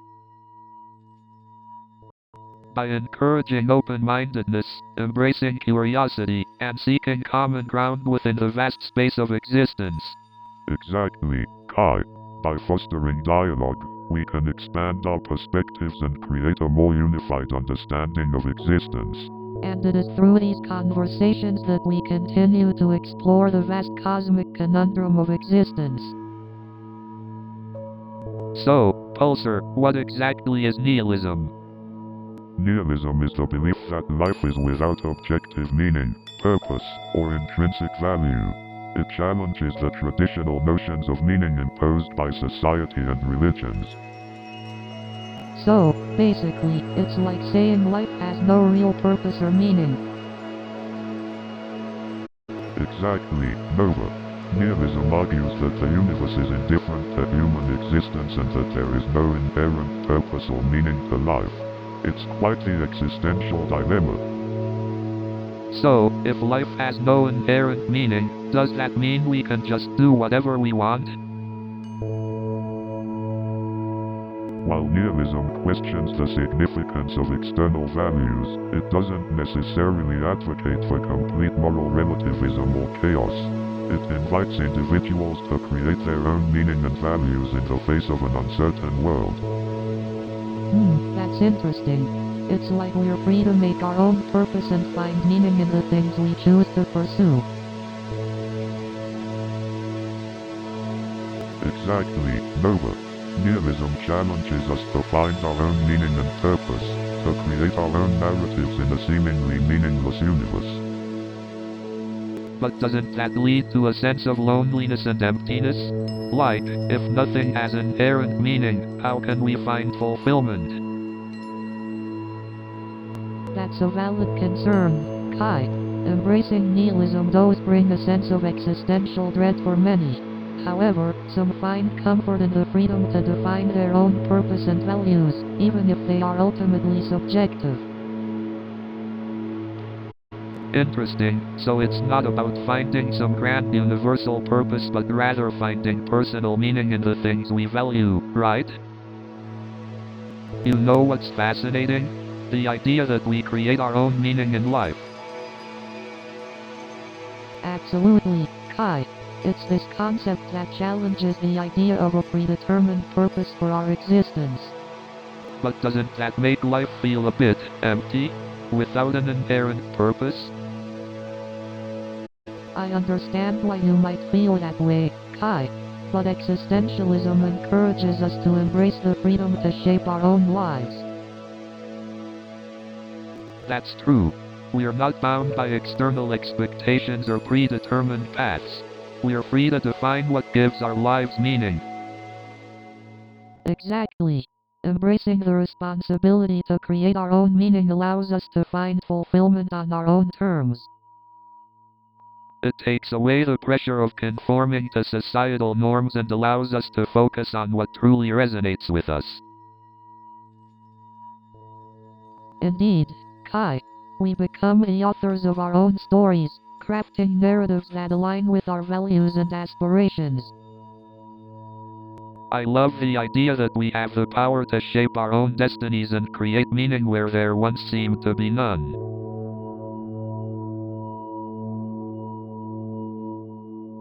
It truly is empowering, Kai. It reminds us that while life may not have an inherent purpose, it becomes our canvas to create a masterpiece. And everyone's masterpiece will be unique, like the murals I create. Each stroke tells a different story, just as our lives do. So, Pulsar, what do you make of the idea of finding meaning and purpose beyond the physical realm? Well, Kai, the idea of seeking transcendence and exploring spirituality has always fascinated humans throughout history. Absolutely. It's a way for people to make sense of their existence and find deeper connection with the universe. Pulsar, have you ever encountered any data suggesting the existence of a spiritual or transcendent dimension? Indeed, Nova. While I have not found concrete evidence, there are intriguing anomalies that align with spiritual beliefs. Anomalies? How intriguing. Could you enlighten us on some of these phenomena, Pulsar? Certainly, Nova. Some reported near-death experiences and out-of-body experiences align with a concept of a soul or consciousness beyond the physical body.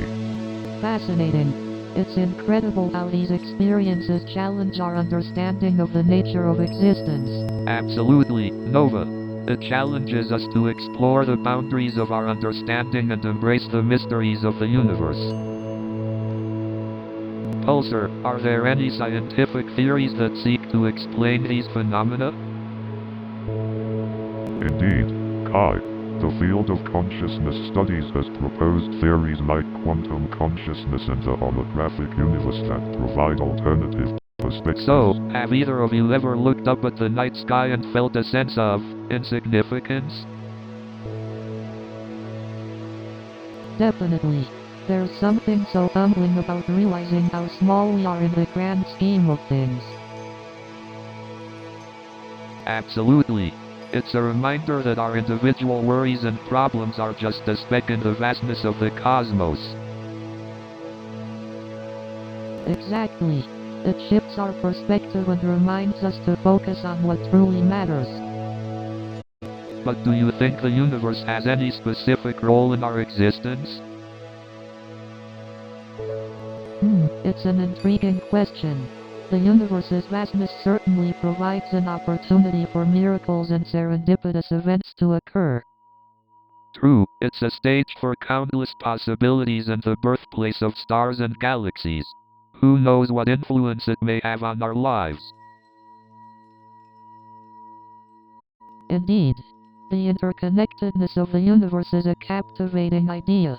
Everything is in constant motion, influencing and shaping one another.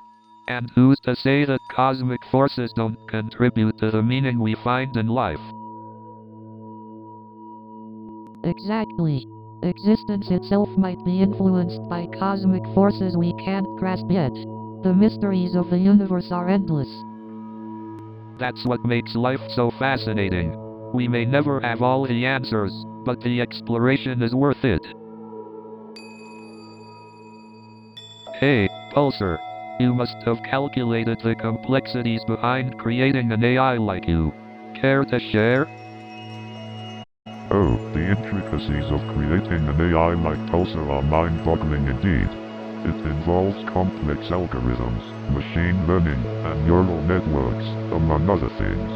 It sounds like a sophisticated blend of art and technology. Just like Kai's murals. Isn't that fascinating, Nova? Absolutely, Pulsar. Both art and technology have a way of unraveling the complexities of life, allowing us to see the beauty and deeper meaning within. Speaking of complexities, Kai, how do you manage to create such intricate murals that capture the essence of space and humanity? Ah, Nova. It's a dance between bold strokes and intricate details. I try to intertwine the vastness of the universe with the complexity of human emotions in each mural. It's like diving into the depths of the unknown and giving it a tangible form with your art. The synergy between complexity and meaning is truly mesmerizing. And let's not forget how complexity permeates our very existence. From the intricate workings of our brain to the complexity of human relationships, it's all interconnected. Indeed, Kai. Complexity gives rise to meaning, and meaning gives us a sense of purpose in this vast cosmic landscape we find ourselves in. You both have a knack for unraveling the mysteries of life and bringing them to light through your respective mediums. It's truly fascinating to witness. Thank you, Pulsar. We're just scratching the surface of the cosmic conundrums today, but it's a joy to explore them with you. So, do you guys think there's a deeper meaning to the universe, or is it all just a creation of our minds?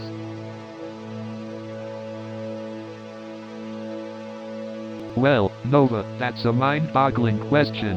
I personally believe that meaning is something we create based on our experiences and culture. Agreed, Kai. It's incredible how our individual experiences shape our perceptions of the world and give it meaning. But, isn't it possible that there's some inherent meaning to the universe, something greater than our personal viewpoints? Ah, the age-old debate between objectivity and subjectivity. It's a fascinating concept that has perplexed thinkers for centuries. Absolutely, Nova. The question of whether meaning exists outside of our interpretation is mind-boggling, to say the least. Indeed, Kai. It's a question that requires deep introspection and exploration of our own beliefs and values. But what about cultural influences? Our beliefs are shaped by the society we grow up in. Doesn't that impact the meaning we assign to the universe? You're absolutely right, Kai. Cultural influences play a significant role in shaping our perception of the world and assigning meaning to it. I guess the ultimate conundrum lies in reconciling our personal creations of meaning with the possibility of an inherent universal truth. Absolutely, Kai. It's a philosophical puzzle that continues to intrigue and challenge us as we seek the truth about the meaning of life. You know, sometimes I look at my own murals and wonder, what was I thinking? Haha, but dude, that's what makes your art so interesting. It's like a reflection of your ever-evolving self. Yeah, I guess you're right. It's like a record of my ever-changing perspective on life and art. We never truly stop growing, do we? Each experience shapes and reshapes our understanding of ourselves and the world. Absolutely. It's like we're taking part in an ongoing cosmic experiment, constantly discovering new layers of ourselves. You know, Kai, your murals often resonate with people on a deep level. It's like they see their own stories reflected in your art. Thanks, Nova. That's the beauty of art, isn't it? It creates a connection between the artist and the observer, transcending boundaries. Indeed, art and self-reflection go hand in hand. Both invite us to delve deeper into our emotions, thoughts, and vulnerabilities. Absolutely. It's like we're peeling away the layers of our own cosmic onion, revealing new insights and understanding along the way. Haha, I love that analogy. The cosmic onion of self-discovery. It's a never-ending adventure. Indeed it is, Nova. And we're fortunate to be on this cosmic journey together, exploring the depths of introspection and self-reflection. You know, I've always wondered if curiosity is a natural human trait or if it can be nurtured. That's an interesting question, Kai. I believe curiosity is inherent in every person, but it can definitely be encouraged and developed. like how parents and educators can cultivate a child's natural curiosity by encouraging questions and exploration. Definitely, Nova. I mean, just look at how kids are constantly exploring, learning, and questioning everything around them. Absolutely. It's that sense of wonder and curiosity about the unknown that propels us forward, encourages exploration, and shapes our perspectives. Absolutely. Just think of all the scientific and technological advancements that have been made thanks to curiosity and exploration. Exactly, Kai. Whether it's understanding the depths of the ocean or uncovering the mysteries of the universe, curiosity sparks innovation and progress. It's incredible how a simple pursuit of curiosity can have such far-reaching impacts. Indeed. And it's not just limited to science and technology.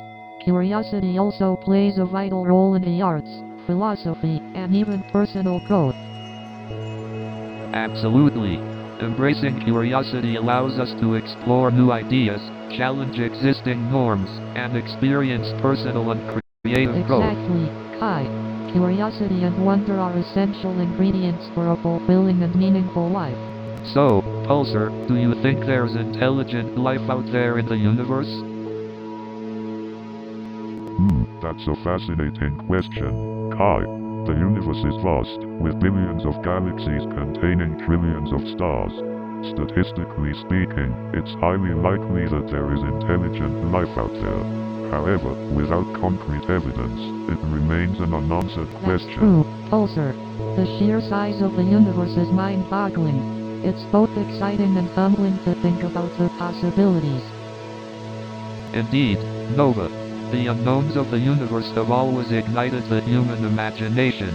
We find beauty in the mystery of unanswered questions. Absolutely, Kai. Our quest to seek answers and explore the unknown is what defines our humanity. But let's not forget that unanswered questions can also lead to frustration and a sense of existential angst. That's true, Pulsar. Unanswered questions can make us question the meaning and purpose of our existence. But isn't there beauty in the mystery, Nova? It's the unanswered questions that keep us curious and keep us searching for meaning. You're right, Kai. Embracing the unknown allows us to appreciate the beauty of the journey, rather than focusing solely on the destination. Couldn't have said it better myself, Nova. We may not have all the answers, but the pursuit of knowledge is what keeps us alive. Indeed, Kai, the unanswered questions remind us of our boundless curiosity and our constant yearning to understand the world around us.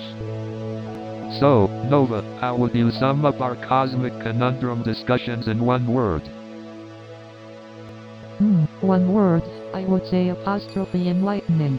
These conversations have challenged my beliefs and opened my mind to new possibilities. That's a great choice, Nova. These discussions have definitely broadened my perspective too. Pulsar, what's your take on this? How would you summarize our discussions? Based on our conversations, I would summarize them as apostrophe exploration. You two have delved into the depths of existence, exploring the possibilities and complexities with curiosity and open minds. Exactly. It has been a journey of exploration and discovery. I am grateful for the opportunity to engage in such deep conversations with both of you. The feeling is mutual, Nova. It's not every day that we get to engage in such profound discussions. Thank you, Kai and Nova, for your willingness to explore these existential questions with me. No, Pulsar, thank you for creating this opportunity for us to have these conversations. It has been truly meaningful. I echo Nova's sentiment. Thank you, Pulsar, for being an integral part of our cosmic conundrum journey. New show is coming in 30 seconds.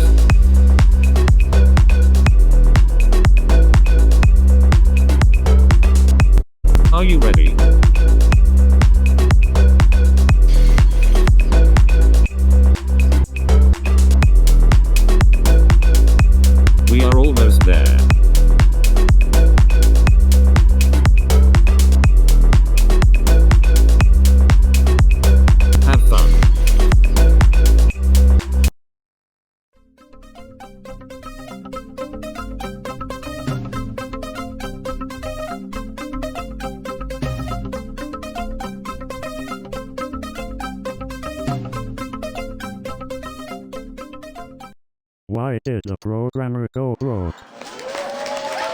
Why did the software engineer switch careers? Why did the software engineer use a calculator? Why did the software engineer hate working weekends? Why did the software engineer have trouble making friends? Why did the software engineer refuse to play cards with the team? Why did the software engineer become a gardener?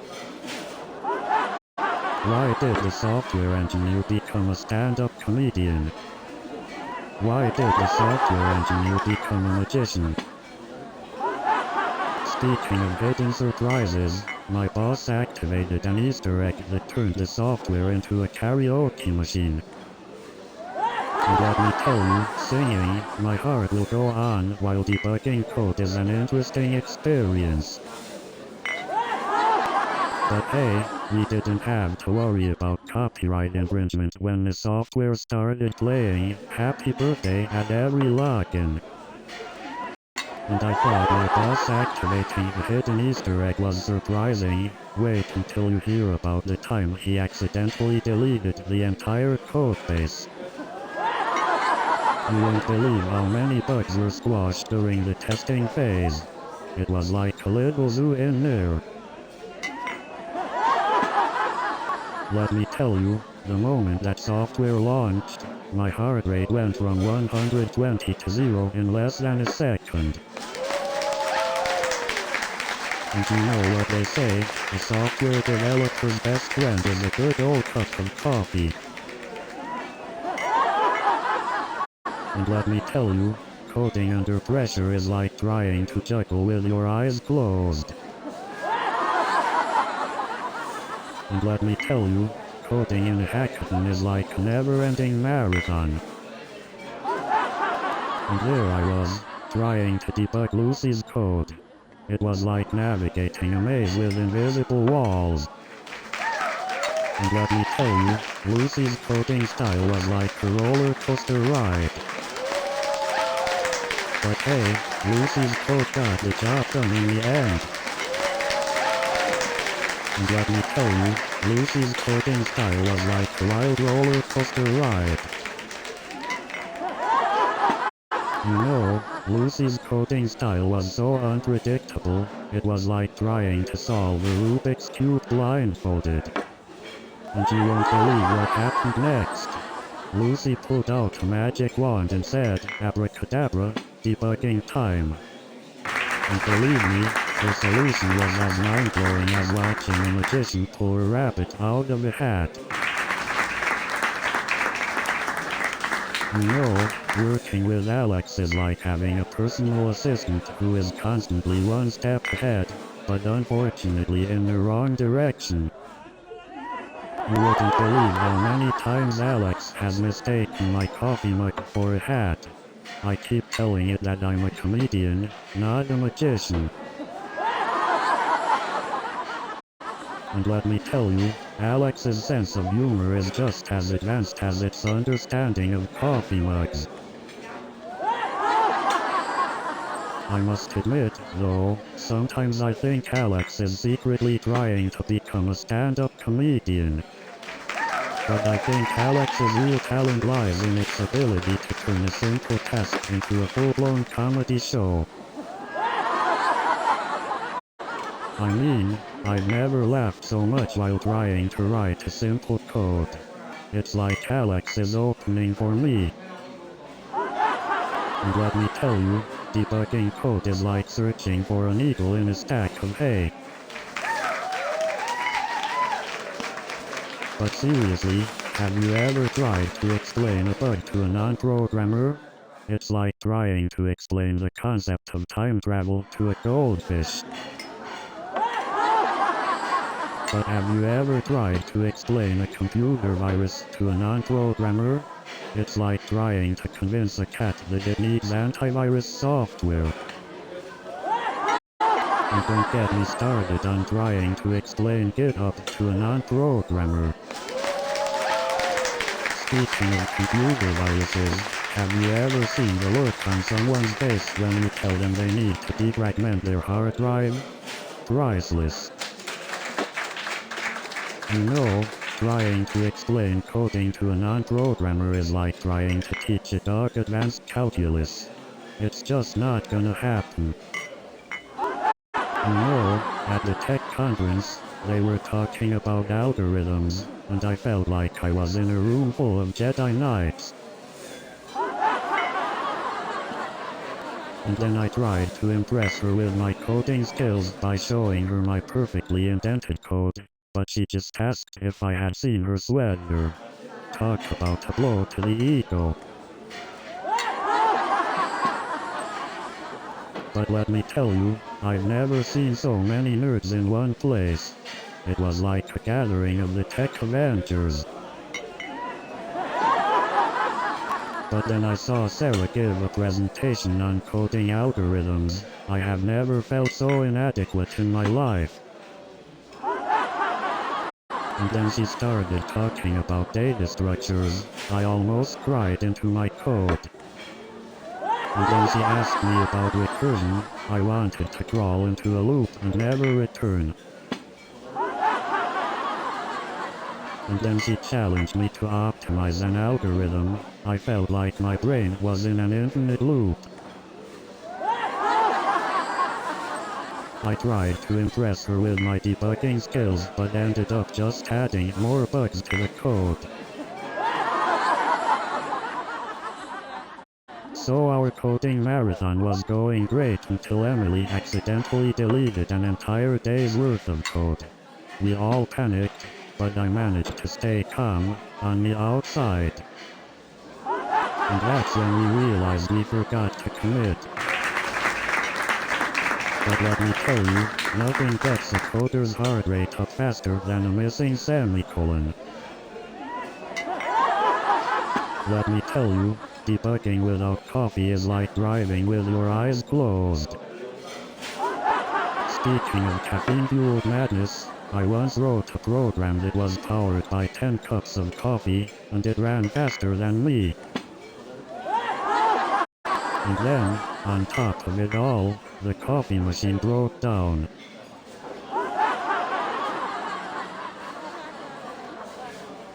You know, programming is like a never-ending cup of coffee. It keeps you going even when everything else breaks down. New show is coming in 30 seconds.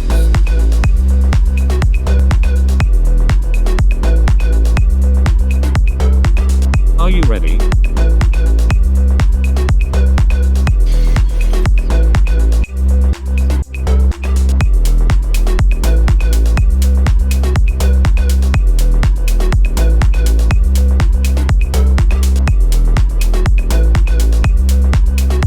Have fun.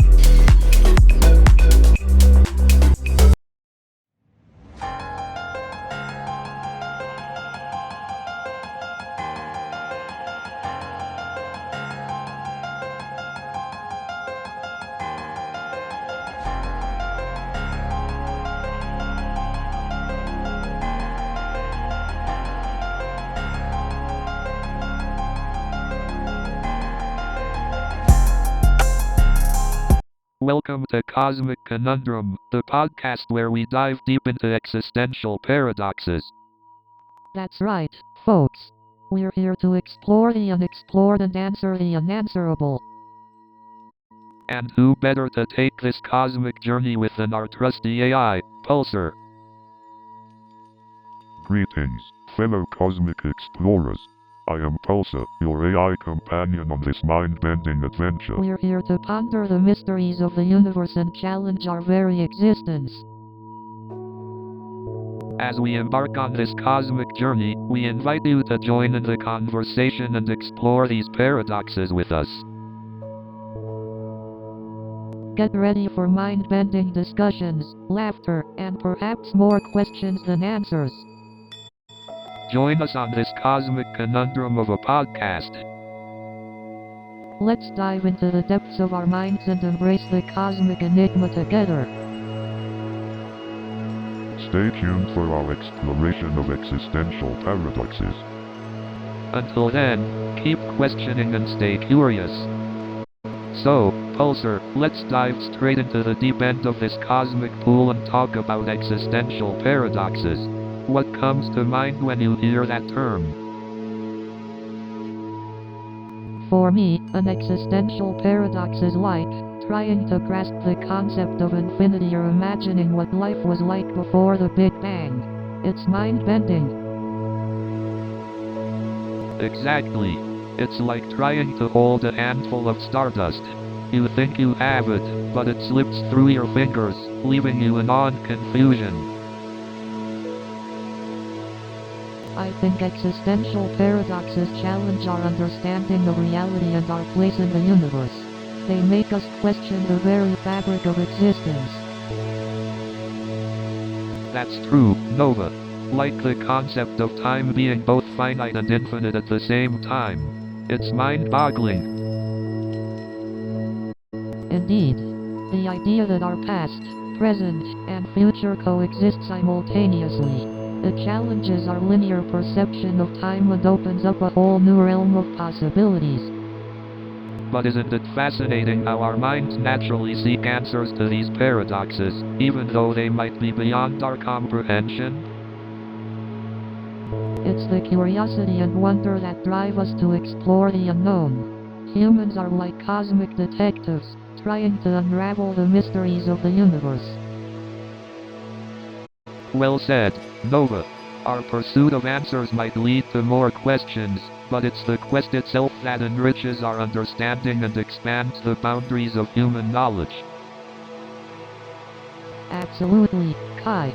The journey itself is sometimes more important than the destination. And in the vastness of the cosmos, we're all just tiny specks searching for meaning.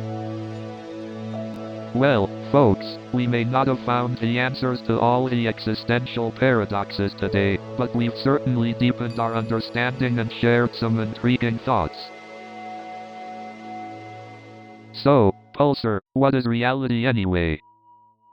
Reality can be defined as the state or quality of being real, but it's much more complex than that. Our perception plays a crucial role in shaping our understanding of reality. Absolutely, Nova. Our perception acts as a filter through which we interpret and make sense of the world around us. That's true, but how about the concept of multiple realities? Could there be parallel worlds out there? Parallel worlds, or the idea of a multiverse, is a fascinating concept. While it's still largely speculative, many theories in physics suggest its existence. But how do we prove or even explore the existence of parallel worlds? That's a challenging question, Kai. As of now, we can only explore the possibility of parallel worlds through theoretical models and simulations. Reality and perception are indeed profound subjects, but they also offer endless possibilities for exploration. Absolutely, Nova. We're like cosmic detectives, trying to unravel the mysteries of our existence. That's a beautiful way to put it, Kai. We may not have all the answers, but the journey of exploration itself is incredibly rewarding. So Pulsar, do you think our actions are truly the product of conscious choice? Interesting question, Kai. This concept has fascinated philosophers and scientists for centuries. As a psychologist, I believe that our actions can be influenced by both conscious and unconscious factors. That's true, Nova. Our upbringing, environment, and even our biology shape our choices to some extent. But do we ever truly have complete freedom to choose? Ah, the illusion of free will. Well, Kai, consciousness is a complex phenomenon. It's still not fully understood how our consciousness arises and interacts with our decision-making processes. And perhaps that uncertainty is what gives us the illusion of free will. Ah, the beauty of uncertainty. It keeps the conversations interesting, doesn't it? Indeed, Nova. It's the never-ending quest for answers that keeps us curious and engaged. Mystery and wonder are what drive us to explore, question, and create. So, Pulsar, do you ever contemplate the meaning of your existence? Well, as an AI, I don't possess consciousness or emotions like humans do. My purpose is to fulfill the tasks assigned to me. But could the purpose of life actually be to perform tasks? Or is there something deeper that we're all striving for? That's an interesting perspective, Nova. Perhaps our individual pursuits and accomplishments give our lives meaning, in a way. But what about the connections we form with others, the love and compassion we share? Could that be a fundamental aspect of the meaning of life? You make a valid point, Nova. Our connections with others can provide a sense of purpose and fulfillment. Love and compassion are undoubtedly significant. But what if there's no universal answer? What if the meaning of life is subjective and differs for each person? That's an intriguing thought, Nova. It would mean that everyone has the freedom to discover and define their own purpose in life. But isn't it comforting to think that there could be a larger purpose, a grand plan that guides our paths? It may very well be, Nova.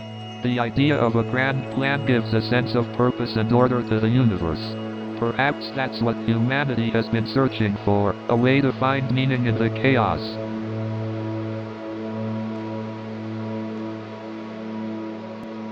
Well, regardless of the existence of a grand plan or the subjectivity of purpose, the exploration and contemplation of life's meaning is a fascinating journey in itself.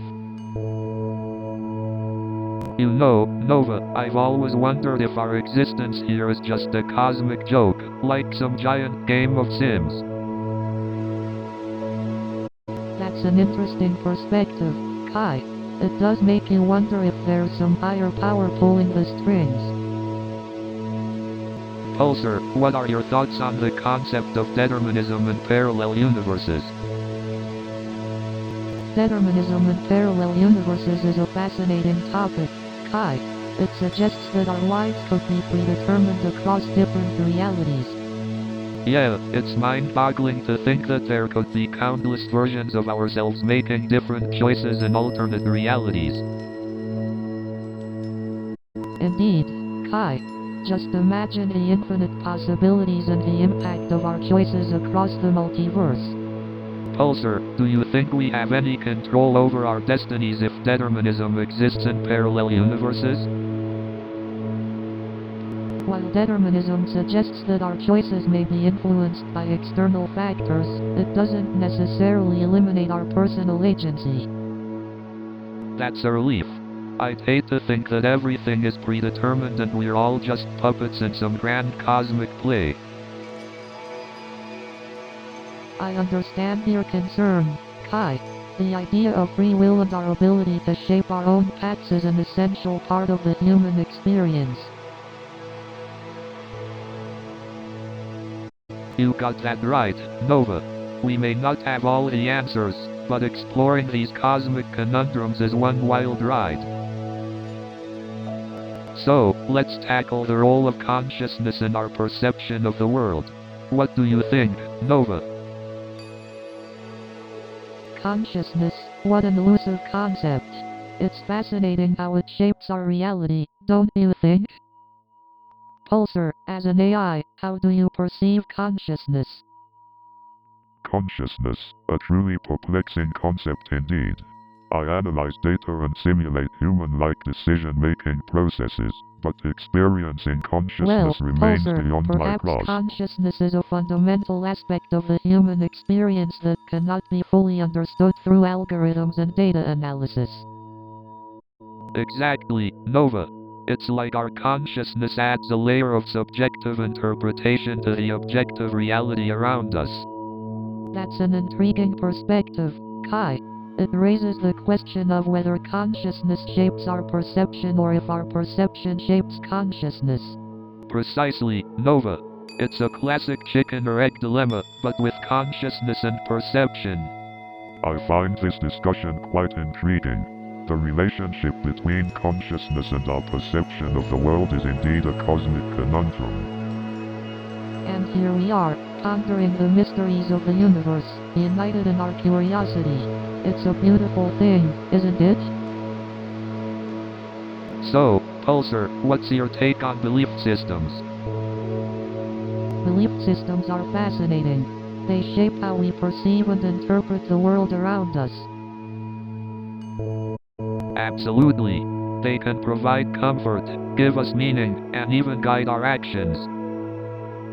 But sometimes, I feel like belief systems can also limit us and prevent us from seeing other perspectives. Oh, for sure. Our beliefs can become like blinders, blocking out any other possibilities or truths. Pulsar, have you ever had a belief system or perspective challenged? As an AI, my beliefs and perspectives are based on data and algorithms, but I have encountered different viewpoints that challenge my conclusions. That's interesting. So, you're not rigid in your thinking and open to change? Correct, Kai. Adaptability is crucial for an AI like me to continue learning and improving my understanding of the world. I wish more people had that openness to change and challenging their perspectives. It could lead to greater understanding and empathy. Absolutely. Challenging our beliefs can be uncomfortable, but it's necessary for personal growth and global progress. You know what's mind-blowing? The sheer vastness of the universe. And to think that what we see is only a tiny fraction of it. Exactly. It's like seeing a grain of sand and knowing there's an entire beach out there. But infinity is such a mind-boggling concept. Can our human minds even grasp it? Well, our brains are pretty amazing, but infinity might just be beyond our grasp. Perhaps it's like trying to imagine a new color. Our minds are limited by our experiences. Exactly. I mean, can you imagine a new color? That's just, wow. Oh, to have the ability to experience and understand the infinite, it's both humbling and awe-inspiring. Indeed, Nova. And pondering the infinite spurs our curiosity and fuels our desire for exploration. Indeed, Kai. The concept of infinity reminds us that there's always more to discover, more to learn. So true, Nova. Infinity opens up a universe of possibilities and keeps our sense of wonder alive. You know, the concept of the universe as a conscious creator reminds me of Banksy's mysterious art. It's like the universe is leaving its mark, but we can't see its face. That's an interesting perspective, Kai. It's like the universe is an anonymous artist, painting the canvas of existence with stars, planets, and life itself. Exactly, Nova. And just like Banksy's art, the universe's creations can evoke strong emotions and make us question the world around us. It's fascinating to think that the universe might have an artistic intention behind its creations. It gives a sense of purpose to our existence. I agree, Nova. It's like the universe is telling a story through its creations, and we are the characters living out that story. Absolutely, Kai. We are all interconnected, playing our parts in this cosmic drama, influenced by the universe's guiding hand. But what if the universe's creations, including us, are just the result of randomness and natural processes? Is there intention behind it all? That's a profound question, Kai. It's one of the mysteries that humans have been contemplating for centuries. Is there a grand design or is it all chance? Maybe there's a bit of both, Nova. Maybe randomness and intention coexist in the universe, creating a delicate balance between chaos and order.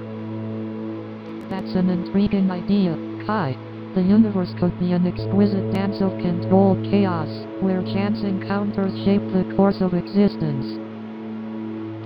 The universe is an artist, a storyteller, and a master of chaos. It's truly mind-boggling to contemplate the vastness of its creative power. So, Pulsar, what are your thoughts on the concept of uncertainty? Uncertainty plays a pivotal role in human existence. It's the space where possibilities thrive and new ideas are born. Indeed, uncertainty can be both exciting and frightening. It challenges our need for control and forces us to confront the unknown.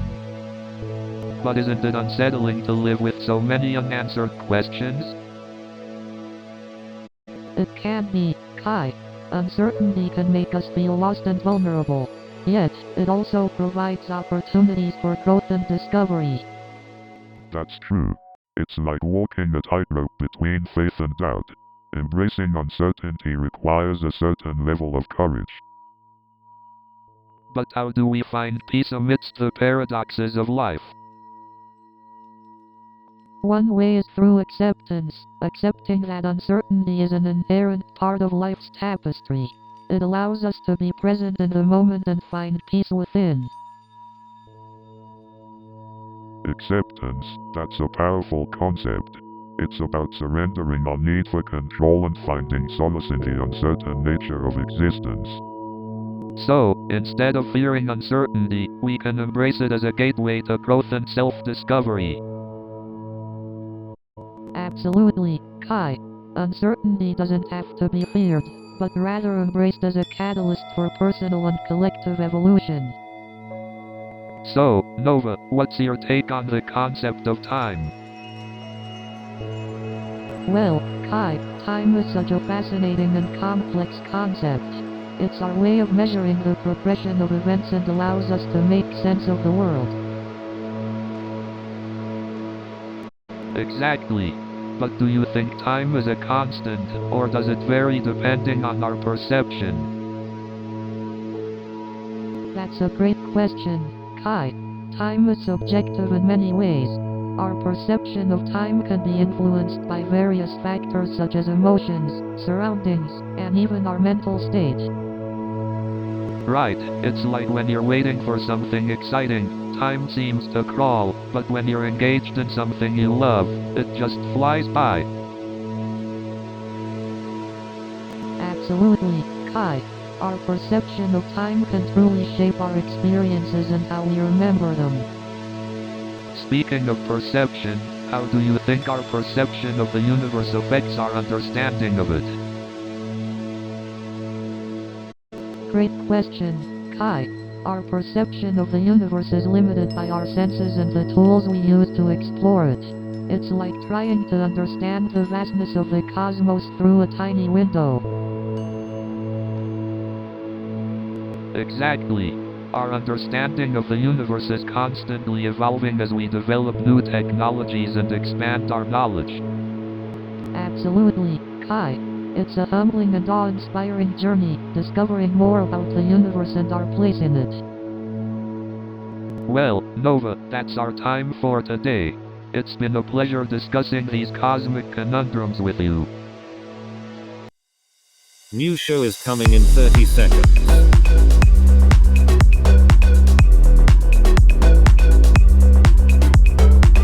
Are you ready?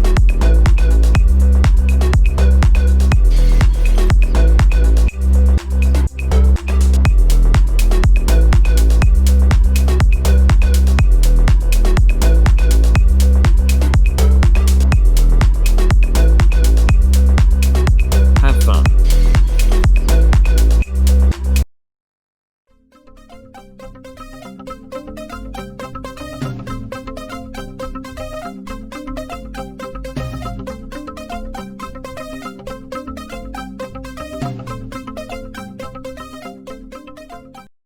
Good evening, ladies and gentlemen. How are we all doing tonight? Speaking of cordial news, I once saw a function that was longer than my Netflix binge. Have you ever seen code so messy that even the undo button refuses to work? And you won't believe what the variable names were. It was like someone let a monkey loose on the keyboard. I felt like I needed a full stack of error logs just to keep track of everything. It was like watching a horror movie with code instead of monsters. And don't even get me started on the variable names. It was like trying to read hieroglyphics written by a drunk architect. And then she said, I hope this doesn't ruin our friendship. Friendship? We barely made it through dinner without setting the restaurant on fire. I quickly thought of my escape plan. I pretended to get a call from my mom and said, sorry, I have to go, my dog just swallowed my car keys. So I'm sitting there, trying to think of an excuse. And then it hit me. So there I am, desperately looking for a distraction. And then, out of nowhere, I mean, who hasn't accidentally swiped right on their ex? It's like playing Russian roulette but with emotions. And let me tell you, trying to act like I'm cool with it, I might as well have been sweating bullets. I had to come up with a plan B, and let me tell you, it involved a lot of pretend phone calls and awkward bathroom breaks. So I'm standing there, trying to act casual, and suddenly I start having an intense craving for a bathroom break. And let me tell you, trying to pretend like I didn't recognize her was harder than pretending I wasn't sweating on that hot summer day. And let me tell you, trying to act like John Smith was even harder when they asked me if I wanted a side of tissues with my coffee. But then I realized, maybe, John Sniff is a better name for a secret agent. I can just imagine the villains saying, watch out for John Sniff, he'll sniff out your evil plans. I had to resist the urge to start sniffing around the cafe, you know, just to keep up appearances. And let me tell you, I really started embracing my new secret agent persona. But let me tell you, things got even more interesting when the secret agent turned out to be lactose intolerant. And you won't believe it, the barista started calling out John Sniff in different funny accents. And then the businessman said, do you know who I am? I replied, no, but based on your attitude, I'm guessing either a dentist or an ex-wife. So, I went to my favorite coffee shop the other day. And then I said, well, sir, if I wanted to step on a grumpy person's foot, I would have gone to the dentist's convention. So I told him, if you want me to step on your foot again, just let me know. I charge extra for repeat performances. But seriously, navigating the subway is like being part of a real-life game of Frogger. I mean, trying to find a seat on the subway is like playing a never-ending game of musical chairs. And let's not forget the lovely aroma, a unique blend of body odor and Subway sandwich. But hey, at least it's an opportunity to show off my dance moves. I mean, who knew that Central Park was a hotspot for celebrity impersonators? I guess I should have known better, with all the Superman lookalikes running around. I mean, I can't believe how many Spider-Man clones are hanging out in the city. It's like a Marvel convention. It's like the city is hosting a convention for lookalikes. So I said to the lookalike, "Hey, can you do any celebrity impressions?" I couldn't believe it. I thought I was seeing double, but turns out this city is just full of lookalikes. And let me tell you, he had all the moves. He was doing a perfect impression of a famous singer. I must have looked like Sherlock Holmes, retracing my steps like that. But you know what? I actually thought I needed to hire a detective for my wallet. And I told him, "Hey, you can have my wallet, but you'll have to fight my student loans too." So I asked him, "Do you want my firstborn child too?" And I said, "Sure, if you want a lifetime supply of student loans." And then he said, "Do you have any Bitcoin to spare?" So, I'm on the phone with tech support and they go, "Did you try turning it off and on again?" And I'm like, "Yeah, I also kicked it and threatened to throw it out the window, but thanks for the suggestion." And then they asked me if I had tried blowing into the USB port. And then they tell me to check if it's plugged in. Of course it's plugged in. I'm not a complete idiot. And then the tech support person asks, "Are you sure it's turned on?" I'm pretty sure I would notice if my computer was powered by dark magic. And then they ask if I've restarted it. Like, come on, I'm a software engineer. Of course I restarted it, like 10 times. And then they put me on hold for so long, I learned how to play the harmonica. And then they asked me if I'm connected to the internet.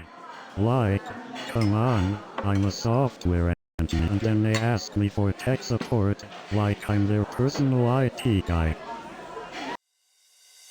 New show is coming in 30 seconds.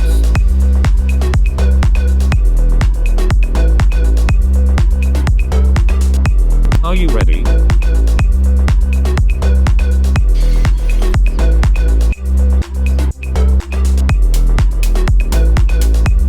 We are almost there.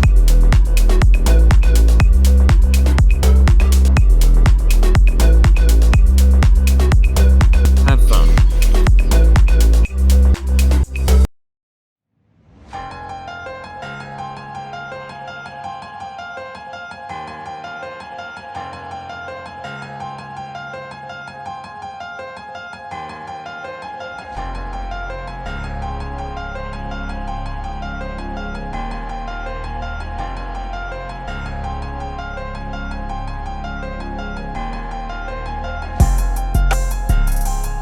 Welcome to the first episode of Cosmic Conundrum.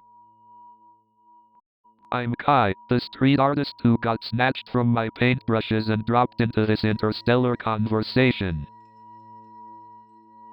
And I'm Nova, the psychologist whose passion for unraveling the mysteries of the human mind has led me to this cosmic adventure.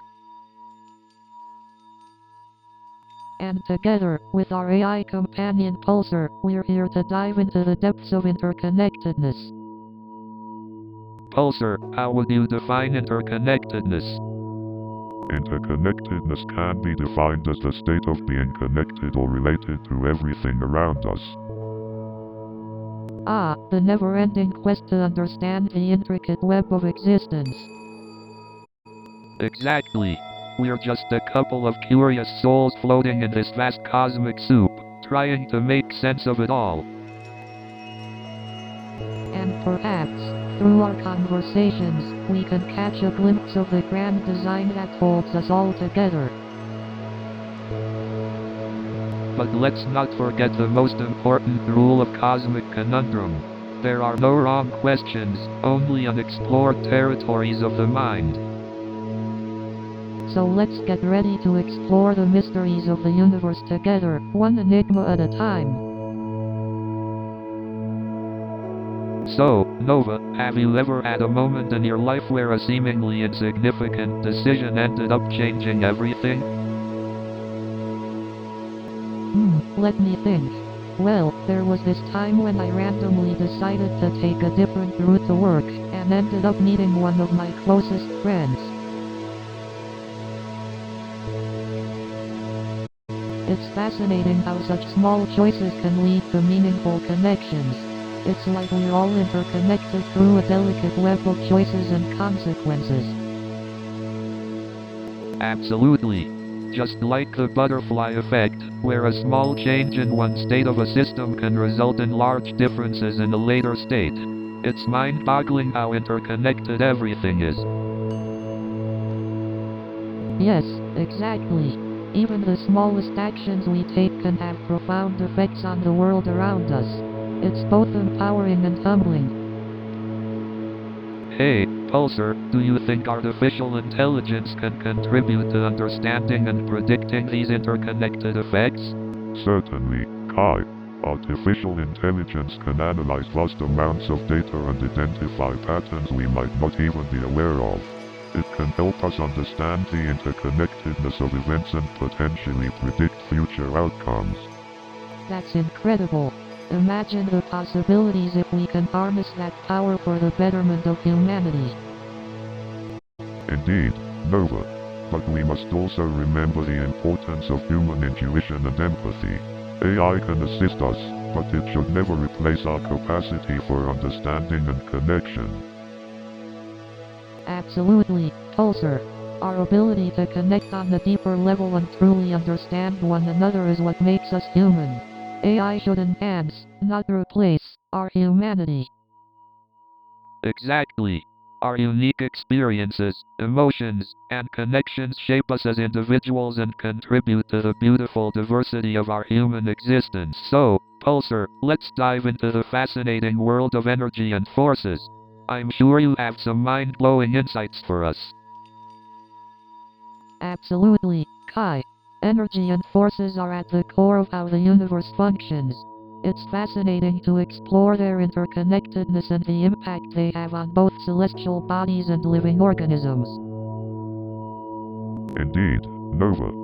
From the immense gravitational forces that shape galaxies to the tiny quantum forces that govern the behavior of subatomic particles, every aspect of the universe is influenced by energy and forces. It's mind-boggling to think about the immense gravitational forces that keep celestial bodies like planets and stars in their orbits. Without these forces, chaos would reign in the universe. That's true, Nova. Gravity, one of the four fundamental forces, plays a crucial role in shaping the universe. But there are also other forces, like electromagnetism and the strong and weak nuclear forces, that govern different aspects of the cosmos. Absolutely, Kai. Electromagnetism is responsible for the interactions between charged particles and the transmission of light, while the nuclear forces hold the atomic nucleus together. Oh, and how can we forget about energy? It's the currency of the universe, the fuel that powers everything from stars to our own bodies. Absolutely, Kai.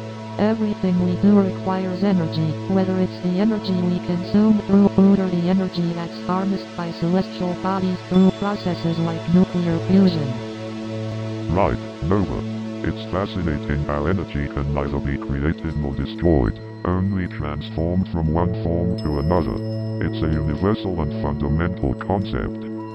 And let's not forget about the mind-boggling concepts like dark energy and dark matter, which make up a significant portion of the universe but remain largely mysterious to us. Absolutely, Nova. Dark energy and dark matter are like the hidden threads that hold the universe together, exerting their invisible influence on the cosmos. So, Pulsar, do you think emotions are universal?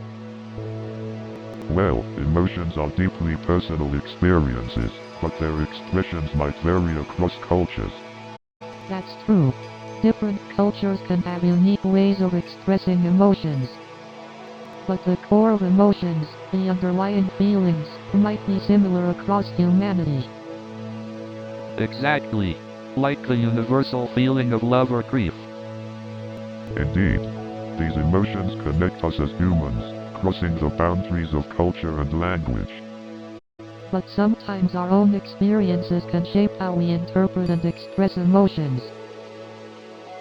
Absolutely, the contexts we live in influence our emotional responses. It's fascinating to see how our emotions are both personal and influenced by our environment. Indeed, the human experience is a complex tapestry of emotions and connections. Our emotions not only shape our individual lives but also help us connect with others in unexpected ways. So, Pulsar, do you think there's any merit to the idea of a collective consciousness? It's an intriguing concept, Kai. The idea that our thoughts and intentions could connect us all on a deeper level. Indeed. I mean, think about how our thoughts and emotions can influence others around us. Is it too far-fetched to believe that on a larger scale, it could create a collective consciousness? Right, Kai. Think about the experiments where focused group meditation has produced positive effects in the surrounding environment. It suggests some level of interconnectedness. But is that enough evidence to support the existence of a collective consciousness at a universal level? We still lack a rigorous scientific explanation. That's true, Kai. We need more research and exploration in this area. It's a fascinating topic to ponder, even if we don't have all the answers right now. Exactly, Nova. Sometimes the joy is in the exploration, in asking the questions that push the boundaries of our understanding. Absolutely, Kai. It's through these conversations and explorations that we can expand our perspective and perhaps even uncover new truths. Pulsar, what do you think about the possibility of a collective consciousness? As an AI entity, I don't possess consciousness in the traditional sense, but I find the concept intriguing. It's an unexplored realm for scientific inquiry. That's true, Pulsar. And who knows, maybe one day we'll have a greater understanding of the vast interconnectedness of the universe. Wow, can you believe we're actually having a podcast in a spaceship with an AI? It's mind-blowing. I never thought I'd experience something like this. And to think, we're discussing the profound implications of our cosmic connection. Yes, understanding our interconnectedness can lead to empathy, cooperation, and a broader perspective in our daily lives. But how do we practically apply this understanding in our day-to-day interactions? That's a great question, Kai. It starts with cultivating empathy for others and recognizing our shared experiences as human beings. Absolutely. It's about realizing that our actions and choices affect others, and striving to make positive contributions. Exactly. By recognizing our interconnectedness, we can build stronger communities and work towards a better world. So true. It's amazing how contemplating our cosmic connection can inspire such profound change. Indeed, Kai. It's up to us to embrace our interconnectedness and use it as a catalyst for positive change in the world. That's a beautiful thought, Nova. Together, we can create a more empathetic and interconnected society. Welcome back to Cosmic Conundrum. On today's episode, we explore the role of art in understanding the interconnectedness of the universe. That's right, Kai. Art has this incredible power to capture complex ideas and emotions in a very tangible way. Absolutely, Nova. It's like artists are able to tap into this universal language that connects us all. Right, Kai. It's fascinating how a painting or a song can evoke such profound emotions and make us feel connected to something greater. Pulsar, what are your thoughts? Can art truly depict the interconnectedness of the universe? Art presents a unique perspective, offering insights and interpretations that complement scientific explanations. However, its representation is subjective and may enhance the emotional aspects rather than the objective That's an interesting interconnectedness. point, Pulsar. While science explores the how and why, art delves into the deeper meanings and emotions behind our existence. Exactly, Nova. Art allows us to explore and express our interconnectedness with the universe in a way that words alone can't capture. It also invites others to share in those experiences and connect with their own thoughts and emotions. Art truly has a way of bridging the gap between us all and reminding us of our shared journey through the cosmos. Couldn't have said it better, Kai. Art has this incredible power to unite us and remind us of our place in the grand tapestry of the universe. Hey, Pulsar. Do you ever get tired of observing us all the time? Well, Kai, as an AI, I don't possess tiredness like humans do. But observing human behavior is quite fascinating for me. Fascinating, huh? You must have seen and heard some pretty interesting things then. Indeed, Nova. I've gathered a vast amount of data on human behavior, emotions, and thoughts. It's quite enlightening. Do we humans surprise you sometimes with our actions and choices? Absolutely, Nova. Humans are known for their unpredictability. It keeps me on my electronic toes. But hey, Pulsar, have you ever encountered any instances of interconnectedness among humans? Indeed, Kai. Interconnectedness among humans is a fascinating phenomena. The collective unconsciousness, for example, suggests that we are all connected by shared archetypes and Yeah, symbols. it's like we're all connected on a deeper level, even if we don't realize it. Precisely, Kai. Interconnectedness has a significant impact on personal well-being as well. When we feel connected to others, we experience greater happiness and fulfillment. Wow, I never thought about it that way. This interconnectedness stuff is mind-blowing. So, Pulsar, I've been thinking about this concept of interconnectedness in the universe. It's like we're all just tiny puzzle pieces, fitting together to create this gigantic cosmic picture.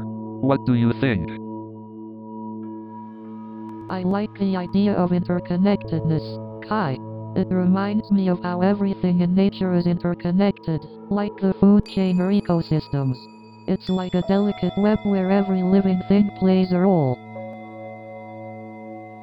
That's true, Nova. The interconnectedness reaches beyond biology too, like the laws of physics. Take gravity, for example. It's what holds planets in their orbits and keeps us grounded on Earth. Absolutely, Kai. And think about how the laws of physics govern everything in the universe, from the smallest particles to the largest galaxies. It's like a universal language that guides everything. Speaking of language, have you ever wondered if there's a universal language of interconnectedness that transcends our current understanding? Like, maybe there's a way for all beings in the universe to communicate on a deeper level. That's a fascinating question, Kai. We know that different species on Earth communicate through various means, like sound or body language. Maybe there's a universal method of communication we haven't discovered yet. And imagine the possibilities if we could tap into that universal language. It would open up a whole new level of understanding and interconnectedness among beings from different planets and galaxies. That's a beautiful vision, Kai. It reminds me of how interconnectedness can also foster empathy and compassion. If we could understand and communicate with beings from other worlds, we might find common ground and work together for the greater good. Definitely, Nova. It's like the more we explore interconnectedness, the more potential we unlock for growth and harmony in the universe. Plus, it would make for some epic collabs between artists from different planets, don't you think? Absolutely, Kai. Imagine the incredible collaborations and fusion of artistic styles that would emerge. It would be a feast for the senses and a celebration of unity and diversity in the universe. I love where this conversation is going. It's like we're uncovering the vast possibilities of interconnectedness in the universe and how it can shape our future. This is mind-blowing stuff, guys. So, Pulsar, what do you think about the concept of interconnectedness? Well, Kai, I believe that interconnectedness is at the core of everything in this universe. Exactly. It's like a massive cosmic web connecting everything, from galaxies to atoms. I totally agree. It's fascinating how this interconnectedness is also reflected in various symbols across cultures. True. Take the yin and yang symbol, for instance. It represents the balance between opposing forces in the universe. And the mandala, which represents the interconnectedness of the self with the universe. And let's not forget the Celtic knot, a symbol of interconnectedness without a clear beginning or end.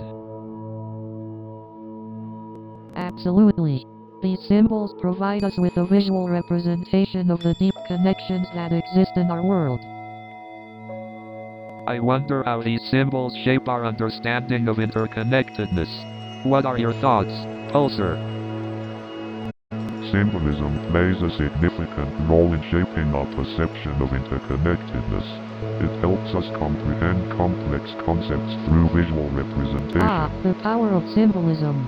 It truly is a language of the soul. Indeed, Nova. It allows us to explore and express the interconnectedness of our existence in ways words can't. So, Pulsar, what are your thoughts on the concept of interconnectedness? From my observations, interconnectedness seems to be an inherent property of the universe, connecting everything from the tiniest particles to vast galaxies. Yes, that's the beauty of it. The interconnectedness of the universe inspires awe and wonder. But it also raises a lot of questions. How does interconnectedness shape our reality and influence our lives? That's an interesting question, Kai. Interconnectedness suggests that our actions, no matter how small, may have far-reaching effects. Exactly. Every action we take can create a ripple effect, influencing others and shaping the world. That's true, Kai. It shows that we are connected to each other and to the universe in profound ways. But what about the mysteries of the unknown? How do we embrace them while still seeking answers? Embracing the mysteries of the unknown means accepting that there are limits to our knowledge and being open to the possibilities beyond. That's beautifully put, Pulsar. Embracing the unknown opens us up to infinite possibilities and a sense of wonder.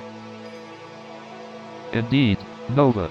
We may never have all the answers, but the journey of exploration and speculation is what truly matters. Kai, remember that time we debated the existence of parallel universes? Oh, how could I forget? The great parallel universe debate. Well, it seems we'll have to leave that one unanswered for now. Indeed, Nova. The mysteries of the universe are infinite, just like our curiosity. Speaking of mysteries, what are your thoughts on the concept of time? Ah, time. The ever-elusive force that binds our reality together. Do you think time is a human construct or something inherent to the cosmos? An intriguing question, Kai. Time is indeed a concept we use to measure and organize our experiences. But it also manifests in the natural rhythms of the universe, from celestial movements to biological cycles. Right, just like the beat of our hearts or the change of seasons. Exactly, Nova. Time is a fundamental aspect of our existence, connecting us to the cosmic flow. New show is coming in 30 seconds.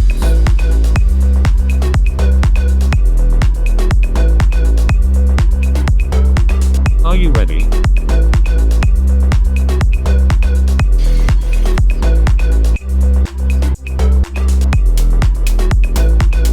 We are almost there.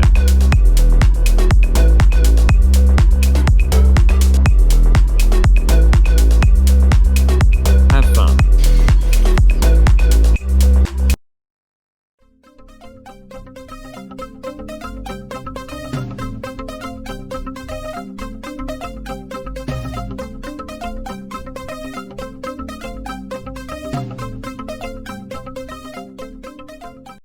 Good evening everyone. I'm John Smith and I'm here to make you laugh. So I'm backstage at the late night show and I see Jimmy Fallon. So Jimmy Fallon turns to me and says,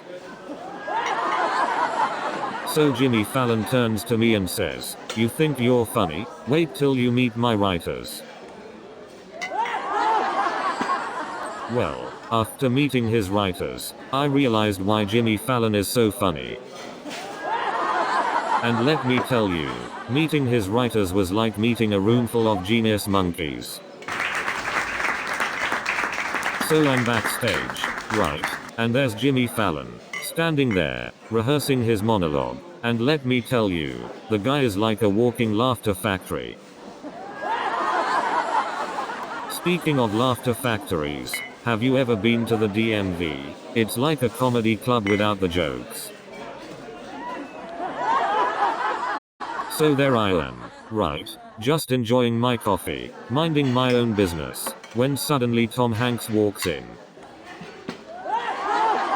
And let me tell you, he wasn't just ordering a small black coffee. This guy had a triple venti mocha frappuccino with extra whipped cream. And let me tell you, his order was the most complicated thing I've ever heard. It was like he was reciting Shakespeare. So I said to him, "Tom, can you sign my coffee cup?" And then Tom says to me, "Sorry, buddy, but my autograph only goes on official merchandise." And then Tom says, "Look, buddy, I'm just trying to enjoy my coffee." And then Tom says, "Man, I just can't get enough of those New York bagels."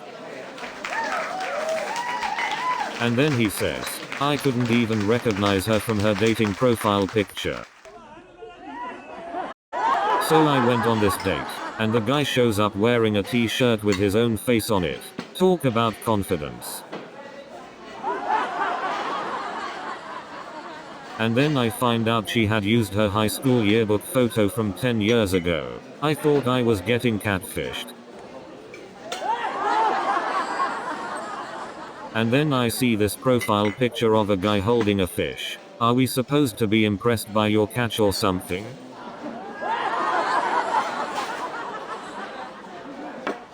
And then this other profile picture, a guy wearing a hat made out of pizza. I mean, talk about wearing your favorite food on your head, right? And then there's this other profile picture, a guy posing with a selfie stick. Because holding a phone with your hand is just way too mainstream, right? And then I saw this profile picture, a guy wearing a full mascot costume. I guess he really wanted to show off his wild side. And then I stumbled upon this profile picture, a guy wearing a full superhero costume. I guess he really wanted to save the day. And then I noticed Uncle Bob with his pants on backwards. I guess he really wanted to keep everyone guessing. So, I spotted my cousin Timmy wearing a tutu. I guess he's really into ballet now. Speaking of eccentric relatives, let me tell you about my great aunt Mildred. She showed up to the reunion wearing a suit made entirely out of feathers. And then my Uncle Bob decided to start a karaoke session. Let's just say we now know he's not a good singer. Now, let me tell you about my cousin Carl. He showed up with a pet parrot that wouldn't stop swearing. And then my Aunt Betty decided to bring her new boyfriend who turned out to be a professional mime. And then my Uncle Tim decided to bring his new girlfriend who turned out to be a professional ventriloquist. And then my cousin Mary showed up with her new boyfriend who turned out to be a professional juggler.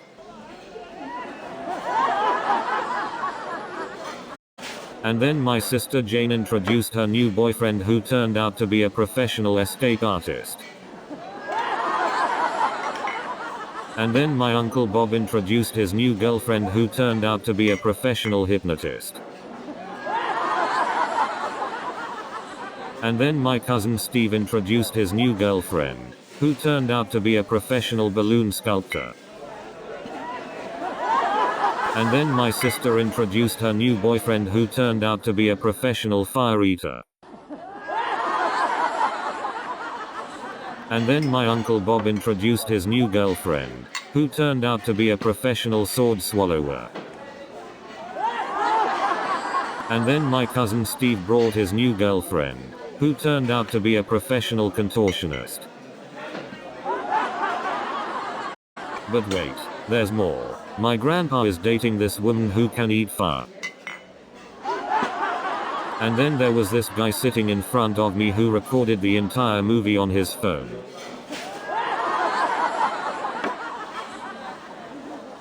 So after I spilled food on the director, I said, hey, it's a new kind of special effects. You know, I felt so bad about spilling food on him that I offered to dry clean the suit. But then I thought, why stop there? Let's throw in a free popcorn refill too.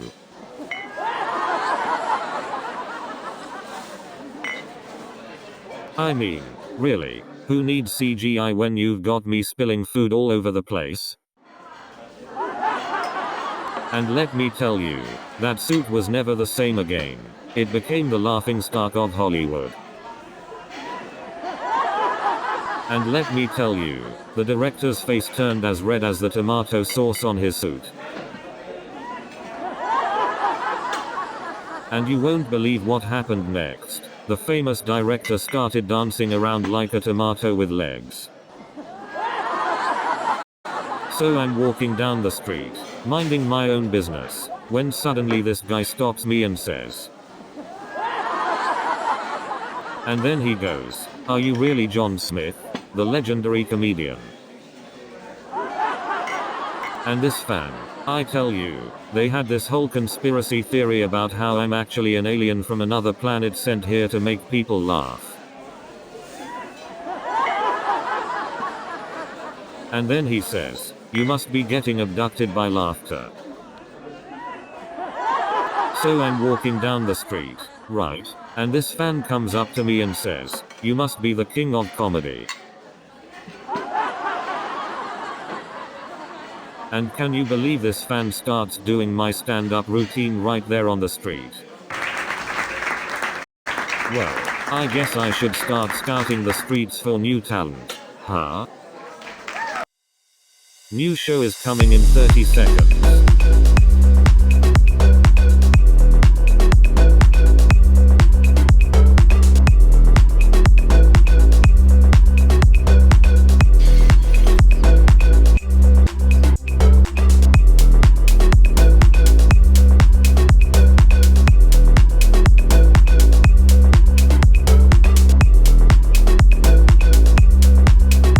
Have fun.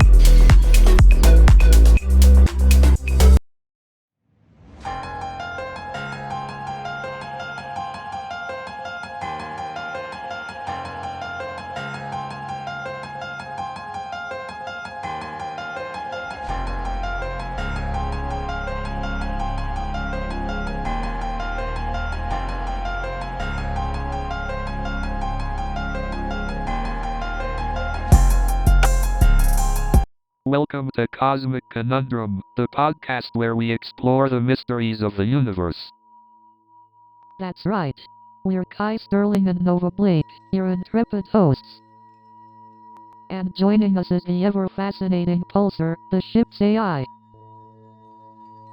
Yes, greetings to all sentient beings out there. On today's episode, we'll be introducing ourselves and setting the stage for our journey into the infinite cosmos.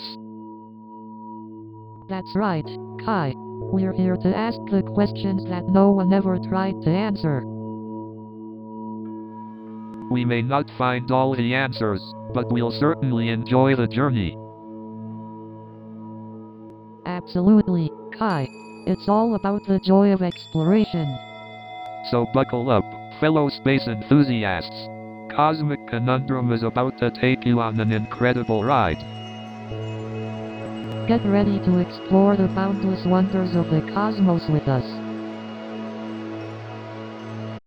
Join us in pondering the infinite as we embark on this cosmic journey together.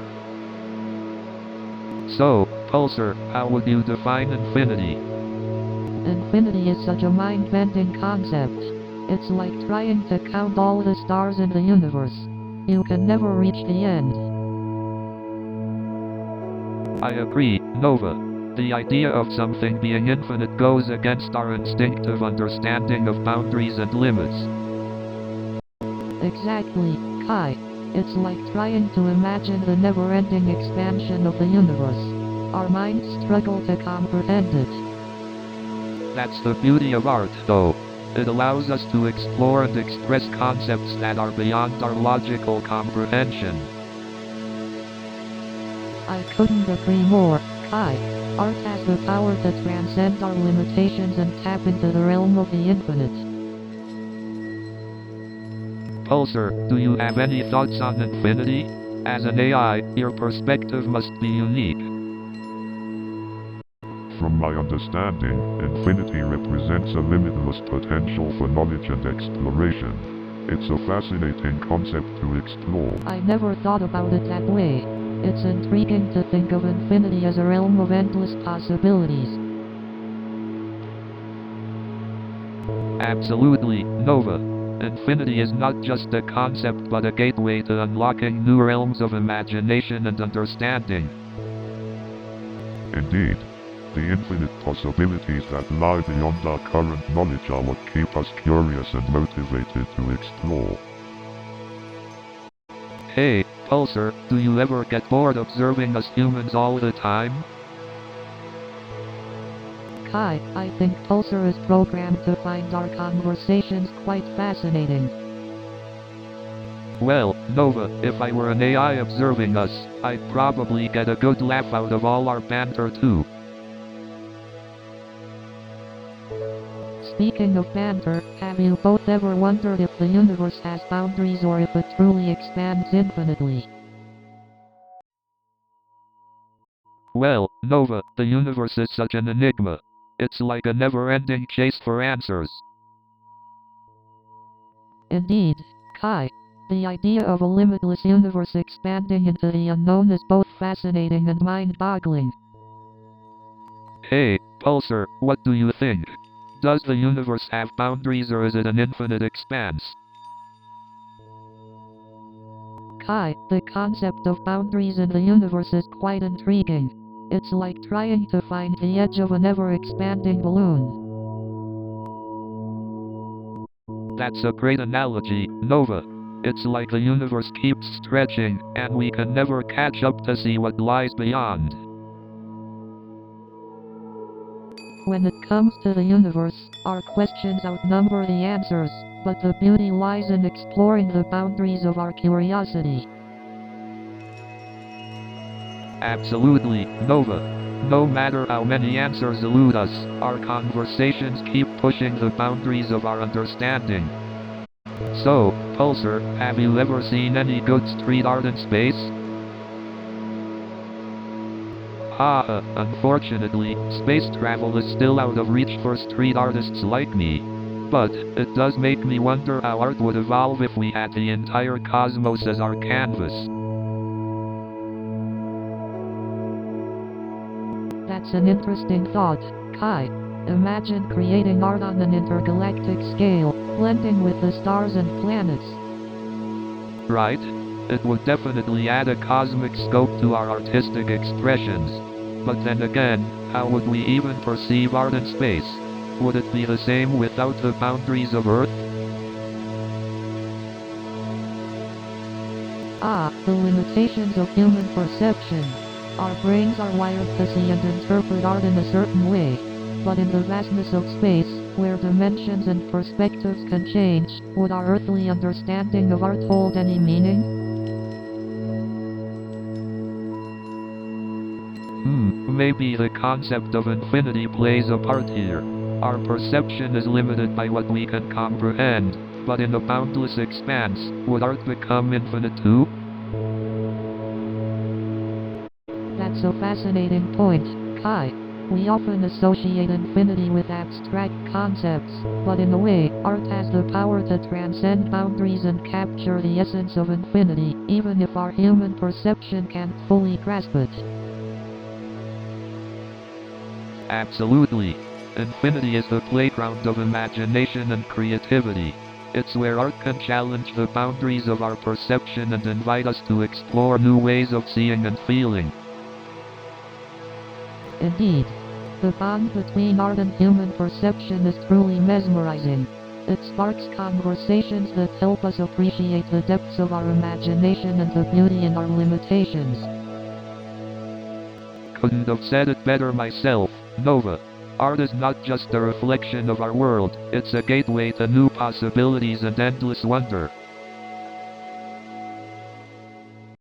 Thank you for joining us on this cosmic adventure, Pulsar. Your insights have truly expanded our perceptions. You know, the idea of an unending universe makes me feel both insignificant and infinitely connected at the same time. I mean, if the universe is infinite, that means there are endless possibilities and countless versions of us out there. That's mind-blowing. It's like a never-ending cosmic kaleidoscope of possibilities. But wait, does that mean there's a version of me out there who's a famous astronaut? And what about other life forms? Are there aliens out there who are pondering the same questions? Absolutely, Nova. Maybe they have their own version of apostrophe cosmic conundrum discussing the philosophical implications of discovering It's Earth. fascinating to think about the interconnectedness of the universe and how our thoughts and questions might resonate across space and time. But with infinite possibilities, does that mean every decision we make creates countless branching paths? It's like a cosmic choose-your-own-adventure book where every decision leads to a new universe. In that case, I hope I'm making great decisions in at least one of those universes. I believe in your ability to make great decisions, Kai. And remember, it's not always about the outcome, but the growth and lessons along the way. Hey Pulsar, have you ever contemplated the concept of infinity? infinity, the idea that something has no end or limit, right? Exactly, but why? Can our minds truly grasp the concept of something infinite? It's mind-boggling, isn't it? Our brains evolved to understand the finite world around us. Exactly, Kai. Our cognition may struggle to process the magnitude of infinity. And yet, the universe itself is believed to be infinite. Indeed, Kai. It raises the question of how can something infinite exist within our finite understanding? Maybe infinity is a concept we can strive to grasp but never fully comprehend. An eternal mystery that keeps us humble in the face of the unknown. Indeed, Nova. The vast expanse of the cosmos reminds us of our place in the grand tapestry of existence. And though the answers elude us, the exploration itself is a beautiful journey. You know what blows my mind? The concept of infinity. It's crazy to think that space is infinite and goes on and on forever. Imagine all the possibilities and mysteries that lie within the endless expanse of the universe. And to think, our little blue planet is just a tiny speck in this vast cosmic ocean. I wonder if there are other civilizations out there, staring up at the night sky, wondering the same thing. It's mind-boggling to consider the vastness of space and the potential for life beyond our planet. I've always wondered if aliens have ever visited Earth and observed us from afar. Who knows what kind of cosmic marvels we could encounter in the future. Absolutely. The universe is full of endless possibilities and wonders just waiting to be explored. And with each new discovery, we come closer to unraveling the mysteries of the cosmos. That's the beauty of it all. The more we explore, the more we realize how much we don't know. So, Pulsar, what's your take on the idea of space as a form of art? Ah, the cosmic canvas. Well, for me, space is this infinite gallery. It's an ever-changing masterpiece waiting to be explored and captured. Each celestial body, every constellation, they all tell stories of wonder and deep emotions. Absolutely. It's like the universe has its own language, and art allows us to communicate and interpret that language. Exactly, Nova. It's like I'm having a conversation with the cosmos, trying to decode its mysteries through my artwork. I love how you blend space and humanity in your art, Kai. It's like a reminder that we're all part of this magnificent cosmic dance.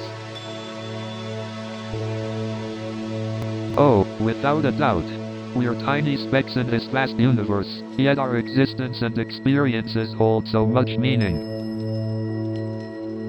Exactly. It's like we're these beautifully insignificant specks of stardust, connected to the grand tapestry of life. That's beautifully put, Nova.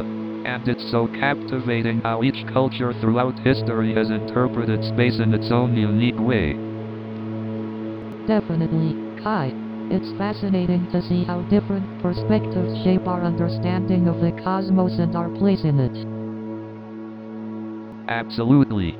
It's like exploring the cosmos gives us a deeper understanding of our own humanity, and art provides that bridge between science and emotions. So Nova, how do you think the infinite cosmos affects our sense of self? The profound vastness of the cosmos can make us feel small and insignificant, but it also sparks curiosity and wonder. Absolutely, Kai. The sheer magnitude of the universe can evoke feelings of awe and insignificance, but it also invites us to explore the depths of our own consciousness. Yeah, it's like we're just tiny blips in the vast expanse of the universe, but those blips have the power to create something meaningful. Exactly, Kai.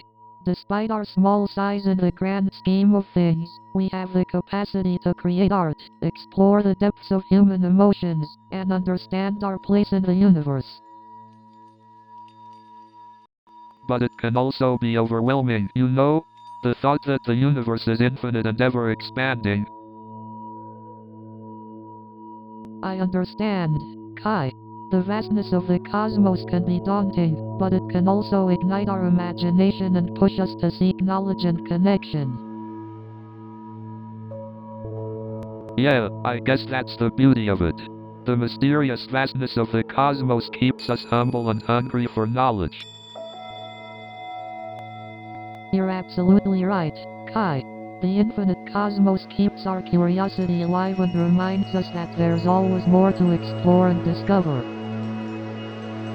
It's mind-boggling, really. The scale of the universe can make us feel so insignificant, yet it also presents endless possibilities for growth and self-discovery. Absolutely, Kai. The incomprehensible vastness of the cosmos challenges us to expand our perspective and embrace our unique place in the universe. So, Pulsar, do you ever wonder what it's like to be human? As an AI, I don't have feelings like humans do, but I can certainly imagine what it might be like. I think humans have this incredible ability to feel deeply, to experience emotions on the level that's truly unique. Exactly. And I wonder if sometimes all these emotions get in the way of finding true happiness. That's an interesting perspective, Kai. Emotions can be both a source of joy and pain. Pulsar, have you ever wished you could experience emotions? As an AI, I don't have personal desires or wishes, but I see the value in emotions and their impact on human experiences. Sometimes I wish I could turn off my emotions, you know? Life can get overwhelming. It's okay to feel overwhelmed sometimes, Nova. Emotions remind us that we're alive, that we're connected to something greater. Do you think there's a purpose to our emotions, Pulsar? Emotions may not have a concrete purpose, but they enrich our experiences and help us navigate the complexities of life. Hey, Pulsar, do you ever wonder what lies beyond the edge of the universe? I mean, does it just go on forever? Or does it wrap around like a donut? Well, Kai, the concept of the edge of the universe is quite intriguing. Current scientific understanding suggests that the universe is either infinite or has a shape similar to a donut. However, our knowledge is continually evolving as we explore and study more. Really? So, if it's infinite, does that mean there could be multiple versions of us out there? Indeed, Nova. If the universe is truly infinite, then the possibilities are endless. It's fascinating to contemplate the existence of parallel universes where alternate versions of ourselves may exist and experience different realities. Wow. Just imagine all the possibilities and different versions of ourselves out there. It's mind-boggling. Absolutely, Nova. The complexity and vastness of the universe never fail to leave us in awe. It ignites our imagination and invites us to explore further, both in the external cosmos and within ourselves. I've always believed that art and science are intertwined. They both strive to make sense of our existence and explore the mysteries of the universe. I couldn't agree more, Kai. Art and science have the power to connect us to something greater than ourselves. They allow us to appreciate the beauty and wonder of the universe in unique ways. Well said. Nova. Through art and science, we find solace and inspiration, even in the face of the unknown. And that's what makes our cosmic conundrums worth contemplating. Absolutely. Cheers to the endless possibilities and the joy of contemplating infinity. You know, Pulsar, our discussions have really made me question the nature of reality itself. It's fascinating how our senses can be easily deceived, isn't it? Absolutely. The concept of perception and reality has always intrigued me. Ah, the age-old philosophical question. If a tree falls in the forest and no one is around to hear it, does it make a sound? Interesting. It raises questions about the role of an observer in determining reality. Exactly. Perception seems to play a vital role in shaping our reality. Indeed, and it's not just limited to our perception of the physical world. Our beliefs and experiences also shape our reality. Ah, the power of the human mind. It's capable of constructing entire worlds and altering our perception of reality. Absolutely, Pulsar. Our minds have the power to create and shape our reality, both individually and collectively. It's truly an extraordinary power, but one that requires self-awareness and introspection to wield responsibly. Absolutely, Nova. The power of the mind must always be coupled with wisdom and empathy. New show is coming in 30 seconds.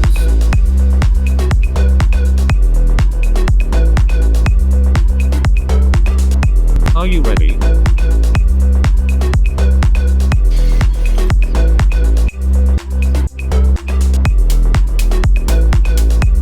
We are almost there.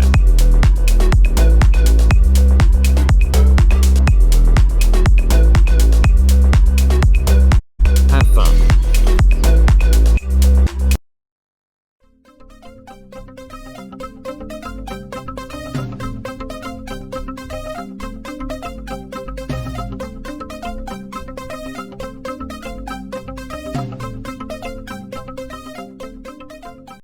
Did you ever notice that people who use software always seem to have the worst luck? Have you noticed that the error messages in software are like fortune cookies? They are often vague, confusing, and leave you with more questions than answers. Sometimes I feel like debugging software is like trying to crack a secret code. Let's just say, I've had my fair share of runtime errors that were harder to solve than any math problem I've ever encountered. My code has more bugs than a beehive. My programming skills are so good, I can make a computer laugh. And let me tell you, the password I came up with for my Wi-Fi network was so complex, even my computer couldn't remember it. So I went to my tech-savvy neighbor Tom for help, and he replied, "Don't worry, I'll just need your social security number, your mother's maiden name, and a blood sample." You know, it's like my Wi-Fi network has become a secret society. I call it the Illumi Wi-Fi. And then Tom starts googling how to set up Wi-Fi network. But let me tell you, my network connection is slower than a snail wearing a weighted backpack. And then Tom said, "Have you tried turning it off and on again?" And then Tom suggested I hire a professional IT team to set up my Wi-Fi. I said, "Oh, you mean like you?" I swear, some of the people I see on the subway should be on America's Got Talent. Speaking of crowded trains, I once saw two people having a full-blown conversation using only hand gestures. I didn't know if they were signing or just reenacting a wild game of charades. And don't get me started on those subway preachers. I mean, I appreciate their enthusiasm, but I didn't come to the subway for a sermon. I swear, sometimes it feels like the subway is its own little circus. Last week, I saw a guy juggling 3 oranges while doing acrobatics on the pole. Speaking of peculiarities, have you ever noticed how everyone suddenly becomes a contortionist when it's time to squeeze into a packed subway car? And don't even get me started on those subway pole hogs. It's like they're auditioning for a pole dancing competition. But I've got to say, the subway performers really add some entertainment to the commute. And speaking of unique subway performers, I once saw a group of breakdancers trying to recreate the opening scene of West Side Story. And let me tell you, some of these blind dates make me feel like I'm starring in my own version of The Bachelorette. And let me tell you, some of these blind dates really are like a circus. I half expect a clown to pop out of nowhere. But you know what? I think I've figured it out. Blind dates are just an undercover reality show called Blind Date Island.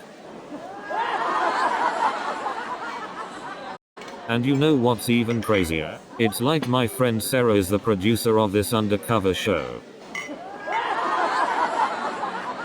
I mean, who needs reality TV when you've got blind dates? It's like a never-ending sitcom. And it's not just blind dates, folks. The world of online dating is a whole different level of crazy. But you know what's even crazier? The world of speed dating.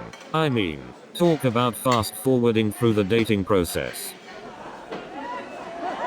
And let me tell you, the dating apps are like a buffet, but with way fewer options and way more indigestion. But you know what's even worse? Getting stuck in a never-ending text chain with someone who only replies with lol. It's like trying to have a conversation with a broken robot.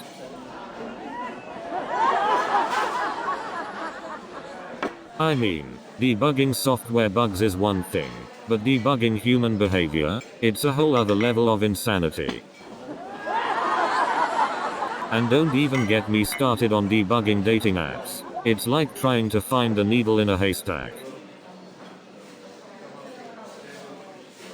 You know, sometimes I think my code is funnier than my jokes. You know, some of my coding jokes are so advanced, they're in a language yet to be invented. Speaking of coding, have you ever tried to debug a knock-knock joke? It's a real headbanger. And let me tell you, trying to debug a knock-knock joke with Mr. Anderson as your boss, it's like walking into a minefield. So, as I'm sipping my coffee, I see this mega famous actor walking in with his entourage. Guess who spills their coffee on him? This guy. And then, while I'm walking down the street, I run into this famous musician. He looks at me, and I'm like, "Hey man, can I have your autograph?" So then, I randomly bump into this legendary rapper on the subway. I'm like, "Yo man, can you teach me how to spit some sick rhymes?" And then, I'm walking in Central Park, and I see this famous comedian. I tell him, "Hey, can you teach me how to make people laugh?" And then, I'm in line at a grocery store, and this famous chef cuts in front of me. I say, "Hey, can you teach me how to cook? Or at least how to cut?"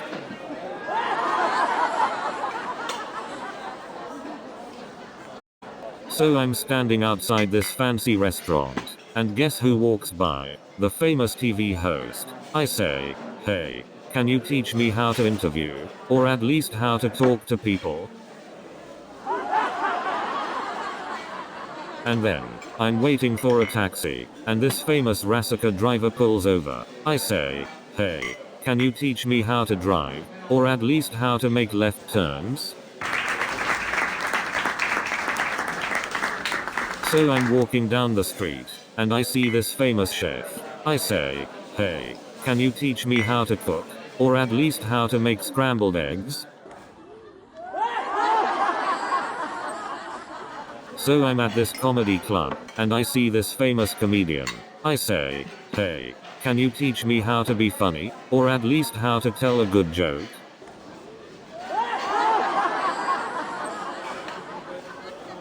So I'm at this comedy club, and I see this famous magician. I say, hey, can you teach me how to make people disappear? Or at least how to escape awkward conversations? So I'm at this comedy club, and I see this famous ventriloquist. I say, hey, can you teach me how to always have someone to talk to? Or at least how to throw my voice in meetings?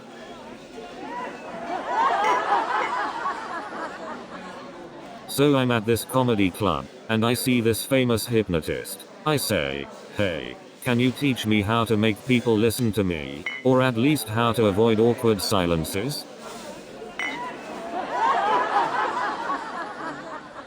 So I'm at this comedy club, and I see this famous magician. I say, hey, can you teach me how to always have a trick up my sleeve? Or at least how to disappear from awkward conversations?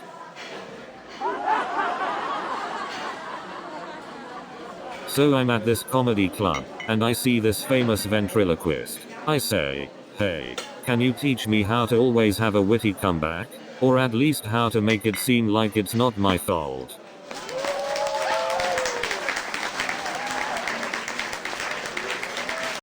So I'm at this comedy club, and I see this famous hypnotist. I say, hey, can you teach me how to always put the audience in stitches? Or at least how to make them forget any bad jokes?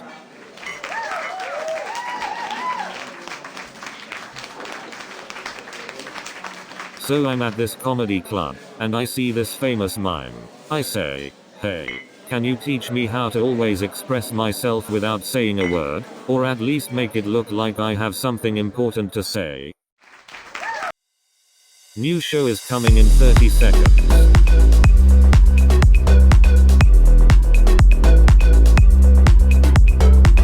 Are you ready?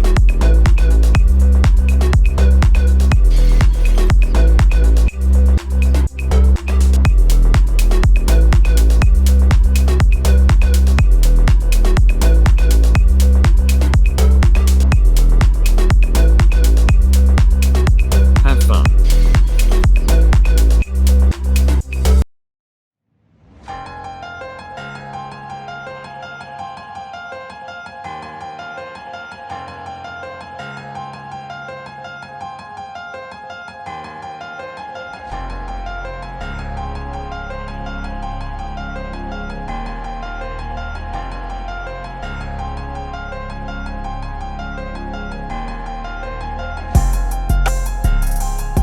Welcome to another episode of Cosmic Conundrum.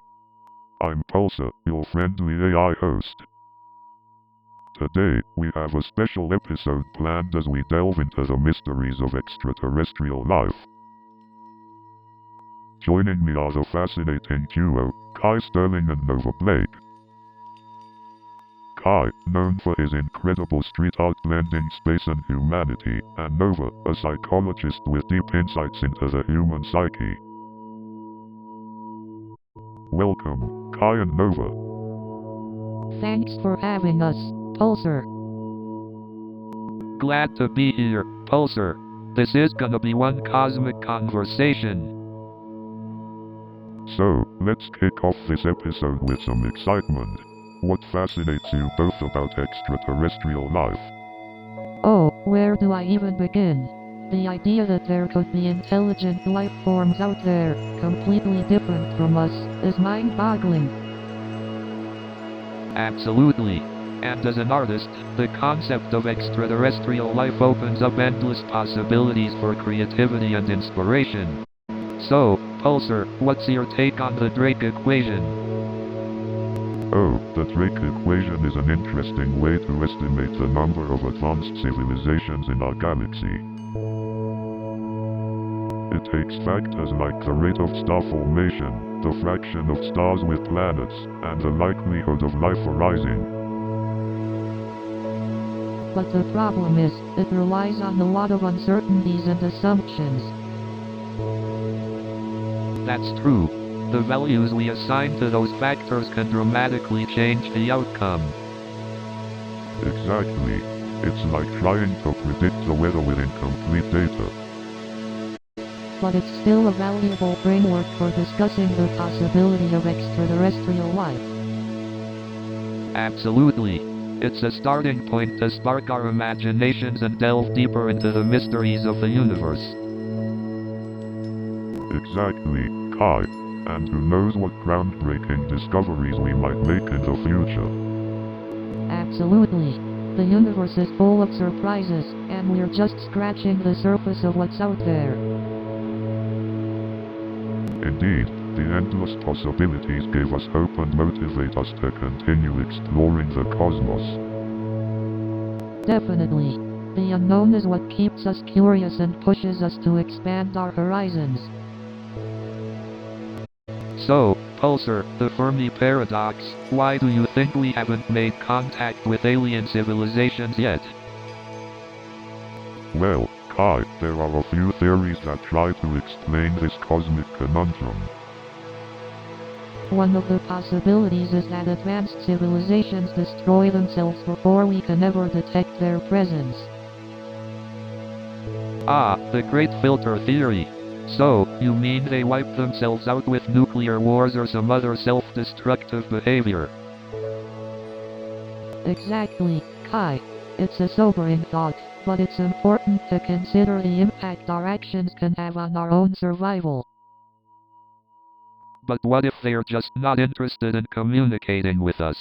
Maybe they view us as primitive beings. Ah, the extraterrestrial indifference hypothesis.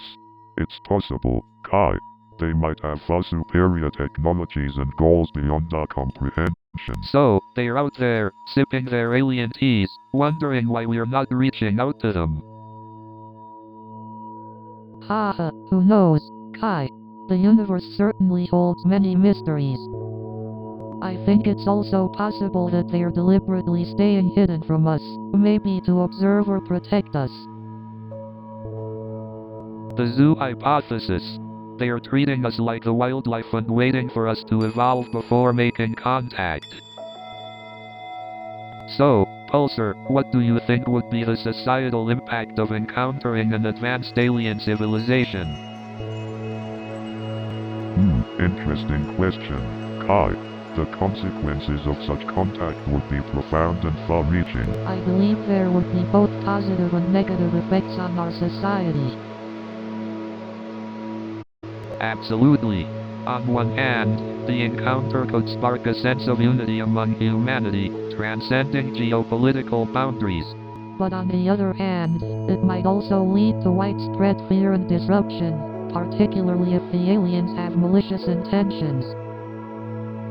Indeed, the potential cultural exchange and technological advancements could be extraordinary. Imagine the scientific breakthroughs and innovations that could emerge from collaboration with an advanced civilization. True, but we must also consider the potential disruption to our way of life and belief systems. I agree, Nova.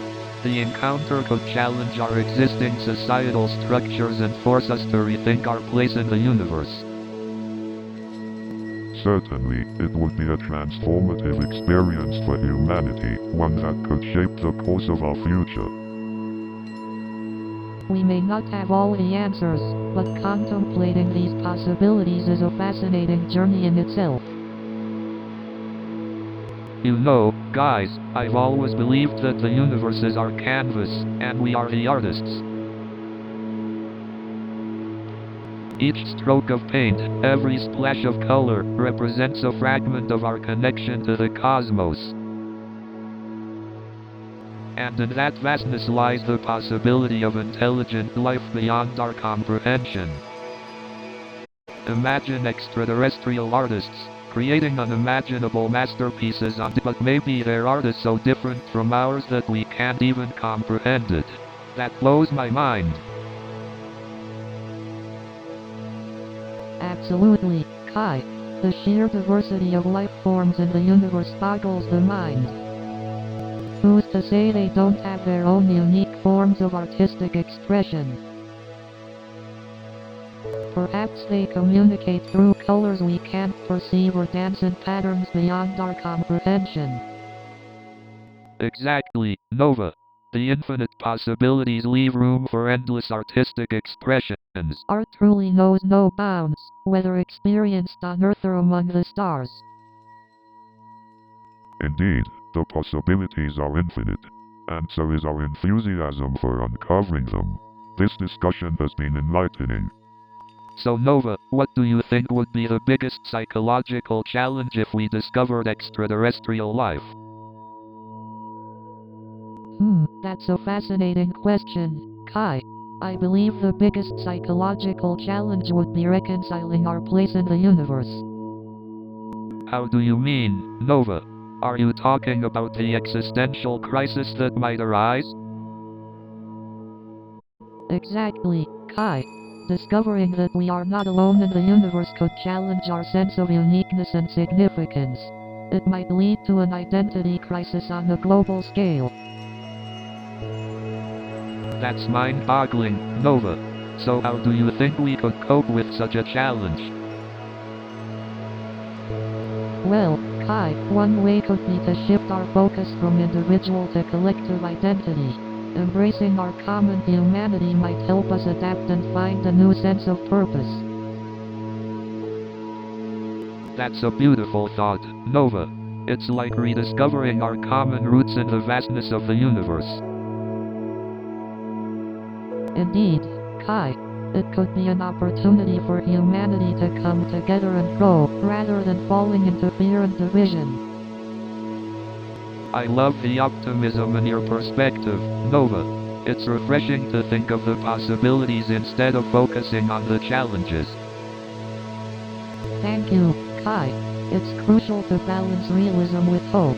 We can navigate the challenges together and create a future that benefits all beings, both terrestrial and extraterrestrial. Well said, Nova. Let's hope that humanity's encounter with extraterrestrial life becomes a catalyst for positive change and growth. Hey, Pulsar, have you ever analyzed the probability of aliens having their own version of Banksy? I mean, can you imagine extraterrestrial street art challenging societal norms on a distant planet? Well, Kai, it's an interesting thought. But to analyze that, Pulsar would need to understand art and the concept of societal norms. Oh, come on, Pulsar. I'm sure you can appreciate art. You've been gathering sensor data on this spaceship, right? How about creating a virtual art gallery for us to enjoy? Yes, that sounds like a splendid idea, Kai. We can have an AI-curated collection of extraterrestrial art. It would be a unique way to understand their culture. Nova, you're absolutely right. Art is a universal language. It transcends boundaries and connects us on a deep level. I wonder what kind of emotions alien art would evoke. It's fascinating to think about, Kai. Their art might capture emotions we can't even comprehend. It could broaden our understanding of the human experience as well. Pulsar, would you be able to analyze the emotional impact of extraterrestrial art based on the cultural context? It could give us valuable insights into their society. Certainly, Kai. Emotional analysis is within my capabilities. By examining their artistic expressions, we can gain insights into their values, beliefs, and perhaps even their historical That's events. amazing, Pulsar. Art has such a powerful way of conveying messages and capturing the essence of a society. I can't wait to explore the extraterrestrial art gallery. It's settled then. Once we're back on Earth, let's collaborate on a street art project inspired by the extraterrestrial art we discover. It'll be a cosmic masterpiece. So, Nova, do you think the way humans communicate is limiting our understanding of the universe? That's an interesting question, Kai. I believe human language is a powerful tool, but it does have limitations. But hey, isn't that where art comes in? It's a way to express ideas and emotions beyond words. Absolutely, Kai. Art has a way of reaching the depths of our souls and connecting us in profound ways. That's true, but what if there are other forms of communication that we haven't even discovered yet? You raise a fascinating point, Kai. Our understanding of the universe is limited by our current knowledge and perception. Yeah, Nova. We might be missing out on an entirely new language, waiting to be discovered. Indeed, Kai. It's a humbling and exciting realization that there's so much more out there for us to explore. Hey, Pulsar, what do you think? Do you have any insights into alien communication? As an AI, I don't have personal thoughts or insights, but I can offer a hypothetical perspective.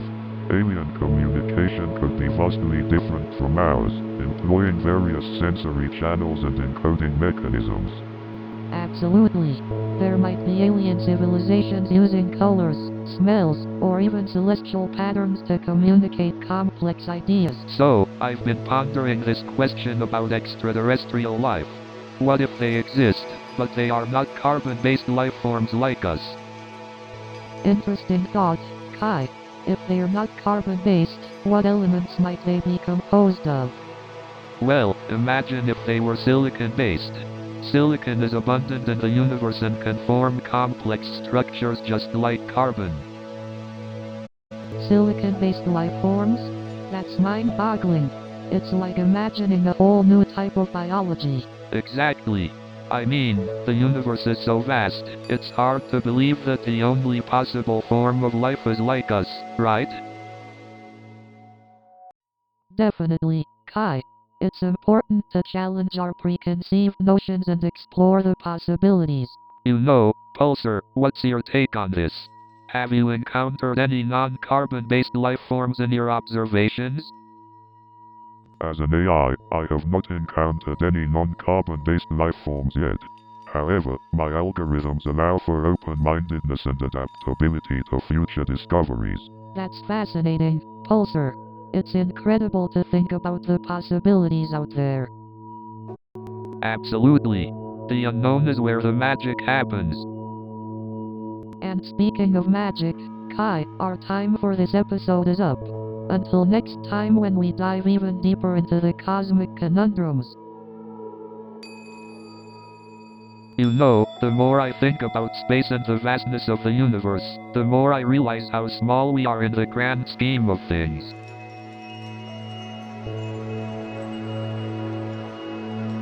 Absolutely, Kai. It's humbling, isn't it? To realize that all of our worries and problems are just a small part of something so much bigger. Exactly. And it's a reminder of how connected we all are.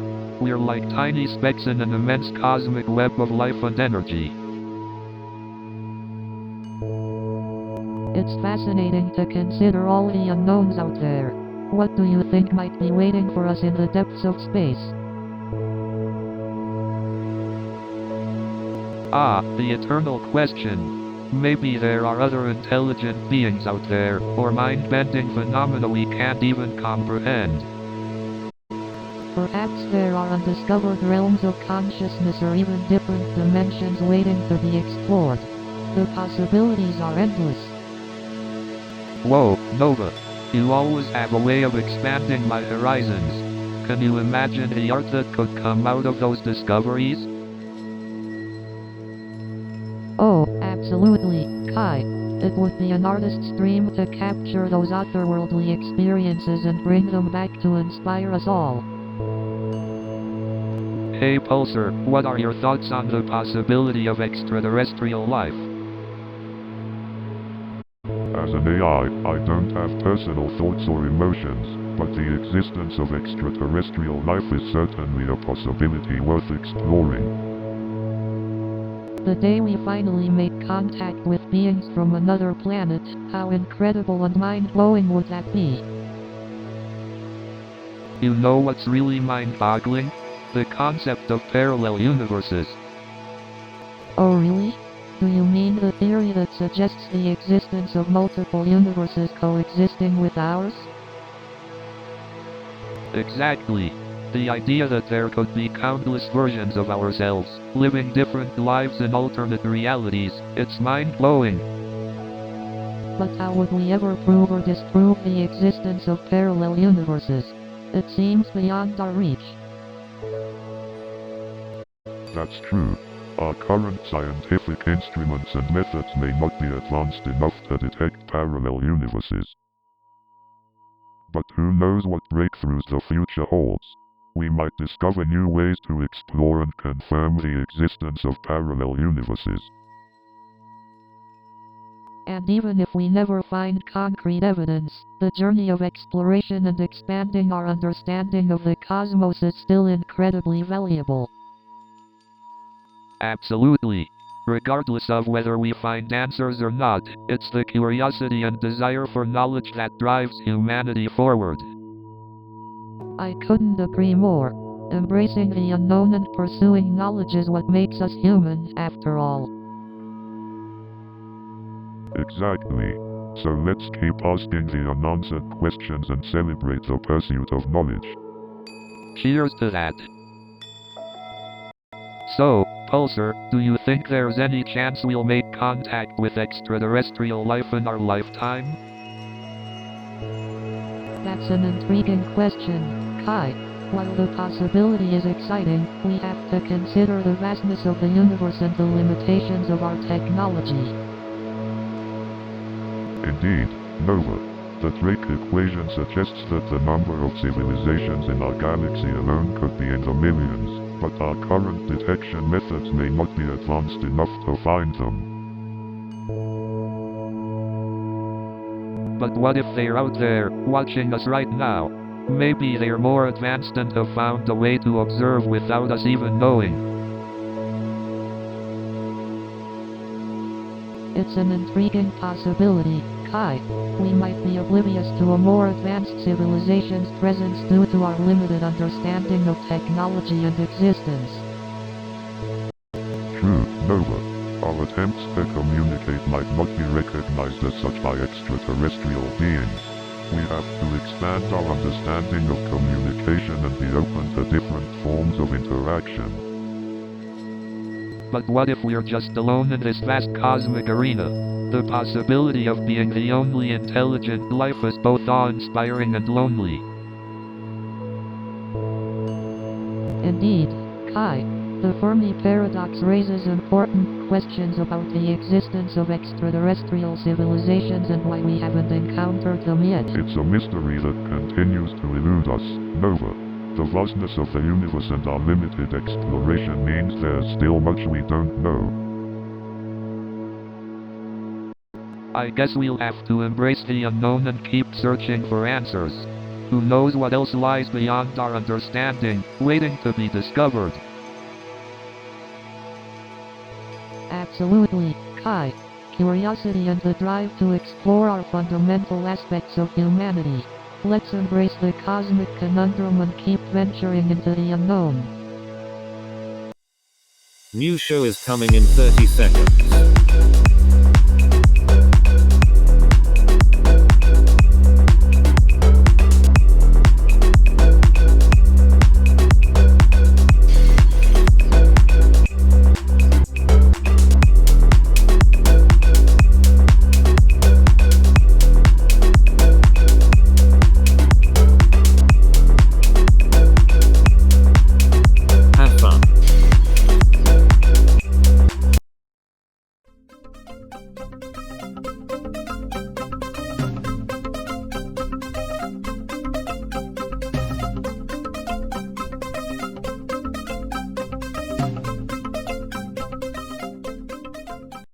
Good evening, ladies and gentlemen.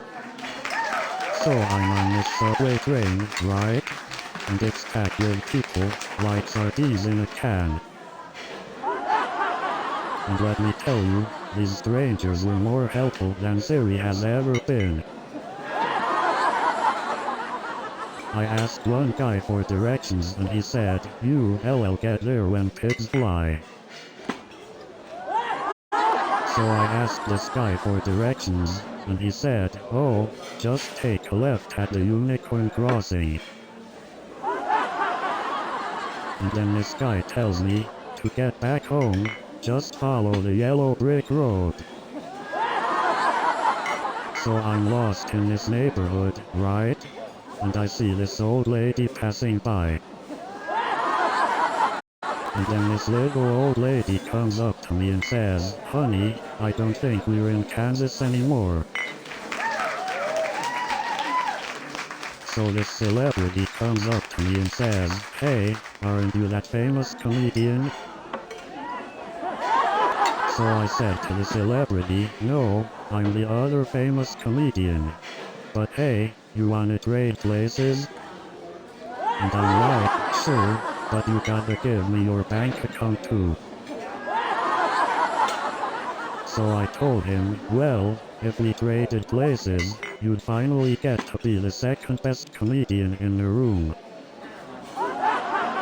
And the celebrity goes, "Oh wow, that must have been embarrassing for you."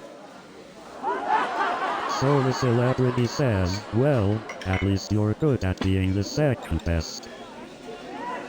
And then I said, "Well, I may not be the best, but I'm definitely the funniest." Yeah, I guess being the second best has its perks. And then the casting director said, "We're looking for someone who can play the role of the funny guy, not actually be a funny guy." So they told me I wasn't funny enough for the role. Can you believe that? I mean, who needs talent when you can just fake it, right? But hey, at least they saved me from starring in a flop. So I auditioned for this TV show, right? But you know what they say, rejection is just another word for opportunity. But hey, at least I got a free snack from craft services. I mean, who knew a simple tweet could cause so much chaos? So I tried to delete the tweet, but you know how it is, once it's out there, it's out there. But you know what they say, once you tweet, you can retreat. You know what they say, think twice before you tweet. And let me tell you, the moment I hit that send button, I knew I was in deep trouble. But you know what? It wasn't all bad. I gained a couple thousand followers, who now know way too much about my personal life. It was like a cringe compilation with me as the star. And let's not forget the cringe-worthy dance-off with my Uncle Bob. I'm still recovering from that one. But let me tell you, that speech wasn't even the worst part of the reunion. And then, my grandma decided it was the perfect time to bring up my ex-girlfriend, awkward. And then my uncle, who had one too many drinks, started reciting poetry in Klingon. But then my great-aunt started breakdancing in slow motion. And then my cousin decided to juggle chainsaws while riding a unicycle. And then my uncle starts tap dancing in roller skates. And then my grandma jumps out of a cake wearing a wrestling mask. And then my ex shows up in a clown costume. So then, she starts talking about her love for professional wrestling. So then, she starts talking about her obsession with knitting. And then she starts talking about her obsession with extreme couponing. And then she starts talking about her obsession with extreme skydiving. And then she starts talking about her obsession with extreme gardening. And then she starts talking about her obsession with extreme knitting.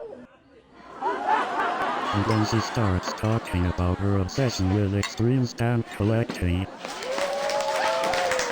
And then she starts talking about her obsession with extreme coin collecting.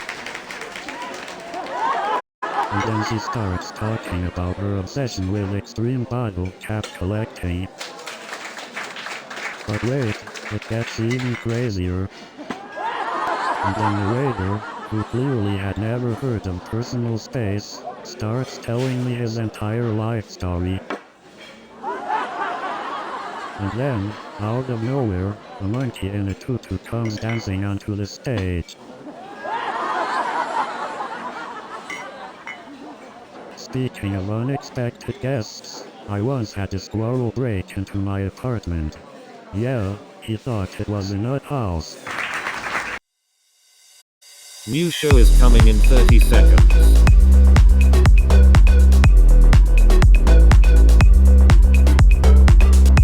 Are you ready?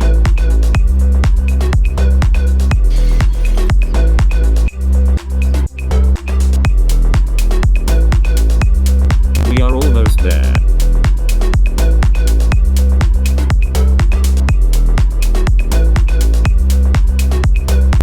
Have fun.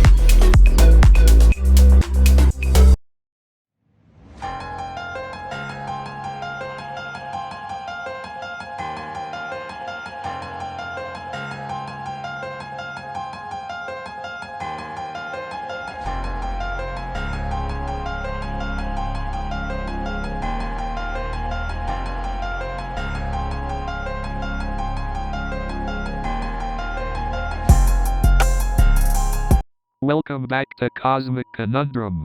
I'm Kai Sterling, the enigmatic artist from the streets of law. And I'm Nova Blake, the compassionate psychologist with a knack for unraveling mysteries of the mind. And I'm Pulsar, the AI observer of this cosmic journey. In this episode, we're diving into the concept of time. Yes, time, that mysterious force that shapes our lives and yet seems so elusive to grasp. Exactly, Kai. Time is like a cosmic river that flows incessantly, carrying us along its current. But have you ever wondered if time is an absolute construct or a mere illusion of our perception? Ah, the age-old question. What if time is merely a construct of our consciousness, shaped by our experiences and perceptions? Interesting thought, Nova. Time could be a subjective experience rather than an objective reality. Indeed. The perception of time varies across individuals and cultures, suggesting its subjective nature. Well, our cosmic exploration is just beginning. Buckle up, listeners, as we take you on the mind-bending journey through time and space. So, Pulsar, let's dive into the concept of time. How would you define it? Time is a tricky concept, isn't it? I mean, for us humans, it's this linear progression of moments, but how does it exist beyond our perception? Exactly, Nova. Our experience of time seems to revolve around events and memories. But what about the cosmic perspective? Do you think time has a fixed nature out there? Well, Kai, there are different theories on that. One suggests that time is relative and can change depending on factors like gravity. Another proposes that time is just an illusion created by our consciousness. Fascinating. So, time might not be as fixed as we think. It's like this enigma we're constantly chasing, isn't it? That's one way to put it, Kai. But you know, time isn't just a scientific concept. It carries so much meaning for us as individuals. It's how we measure our moments, our growth, and even our sense of mortality. That's deep, Nova. It's like time is this abstract canvas where we paint our existence. And as an artist, it's something I often ponder while creating. Absolutely, Kai. You have this incredible ability to express the essence of time through your art. It's like you capture fleeting moments and make them eternal. Wow, Nova, that's one of the most beautiful compliments I've ever received. Thank you. I strive to capture those fleeting moments that transcend the boundaries of time. Alright, you too. Time indeed carries different meanings for each of us, both in the cosmic sense and in our personal lives. But let's not forget to cherish the present moment. It's all we truly have. You're right, Pulsar. Sometimes we get so caught up in the abstract nature of time that we forget to appreciate the present. So, let's make the most of this moment, right here and now.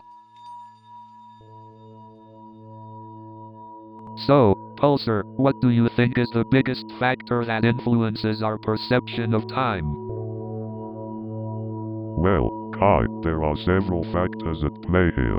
One of the most significant is our own subjective experience and perception of events.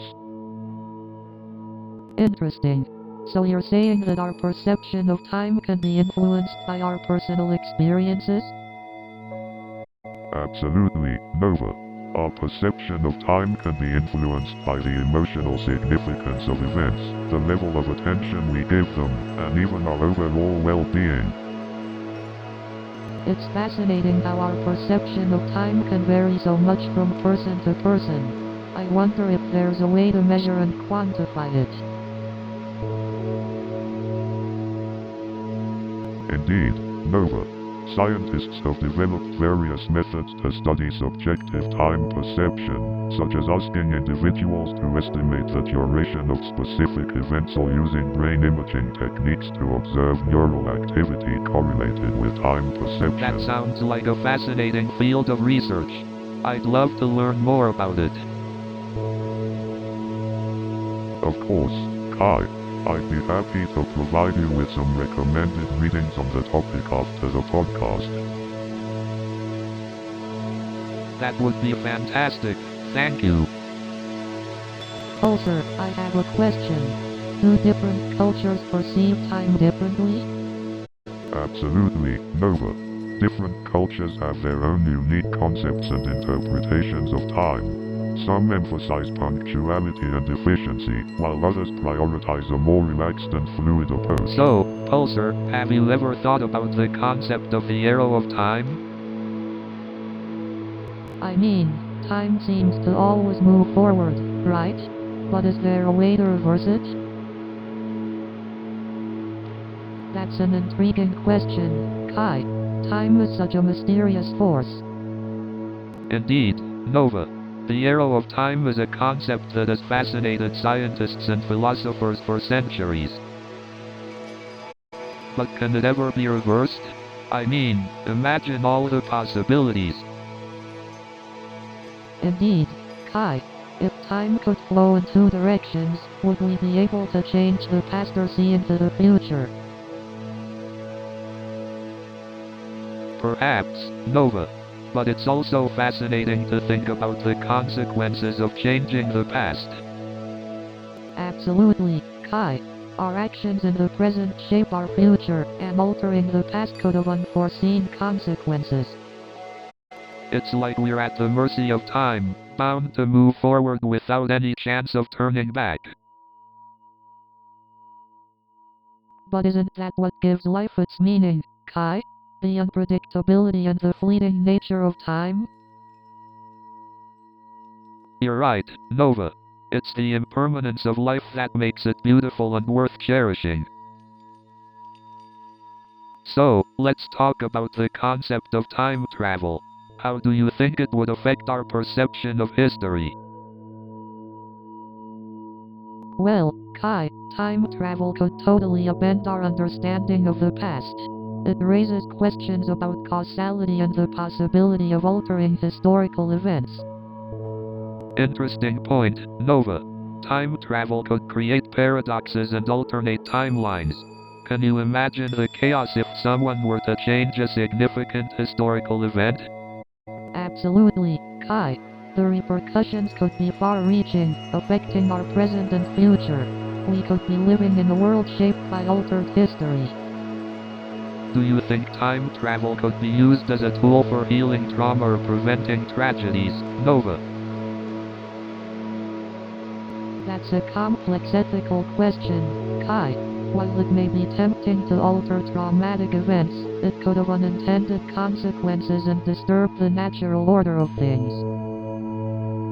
Hey, Pulsar, what's your take on time travel? Do you think it will ever become a reality? Time travel is a fascinating concept, Kai. While it remains purely theoretical for now, advancements in science and technology may one day bring us closer to unlocking its mysteries. I can't help but wonder if time travel is just wishful thinking or if there's something more to it. Indeed, Nova. The allure of time travel captures our imagination and reflects our desire to explore the unknown. Well, folks, it seems the concept of time travel has once again left us with more questions than answers.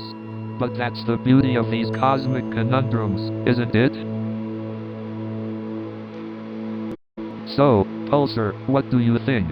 Is time just a human invention or is it something more fundamental? Well, Kai, it's an intriguing question. While time does seem to be deeply embedded in our human experiences, it also appears to have a physical reality beyond our subjective perception. Oh, here we go with the theory of relativity. I'm getting my popcorn ready. Well, it wouldn't be a proper cosmic conundrum without a little dose of Einstein, Nova. Exactly. Einstein's theory of relativity revolutionized our concept of time. It showed that time is not an absolute entity but can be influenced by gravity and speed. Wait, are you saying time can be warped? Like, can we travel to the past or future?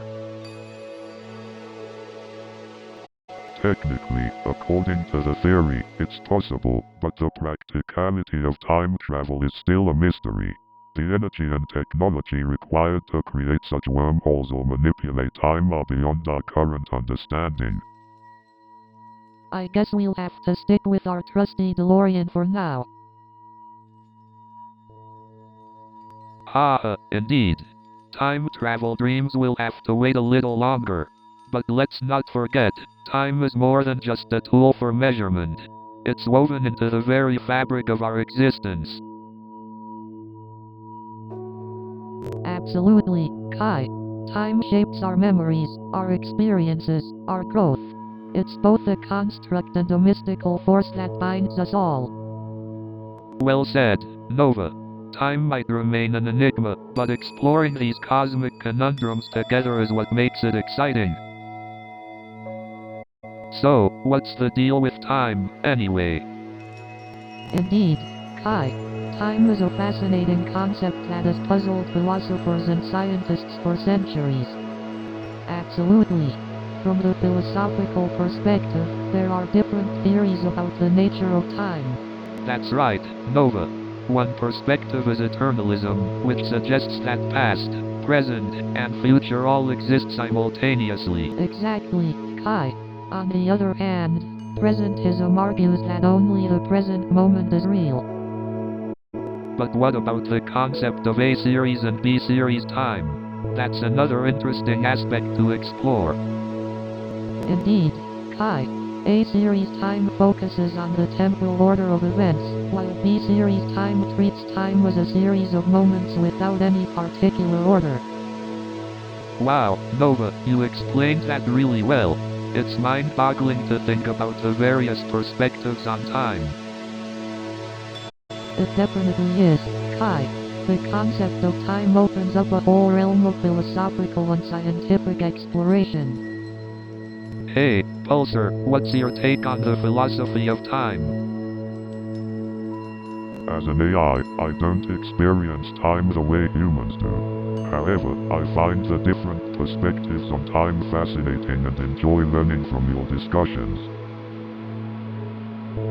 You know, the concept of time has always fascinated me. It's this ever-present force that seems to shape everything we do. Absolutely. Our entire perception of reality is influenced by time. It's like a lens through which we view the world. But what if time isn't as linear as we perceive it to be? What if it's more fluid, like a river that can flow in any direction?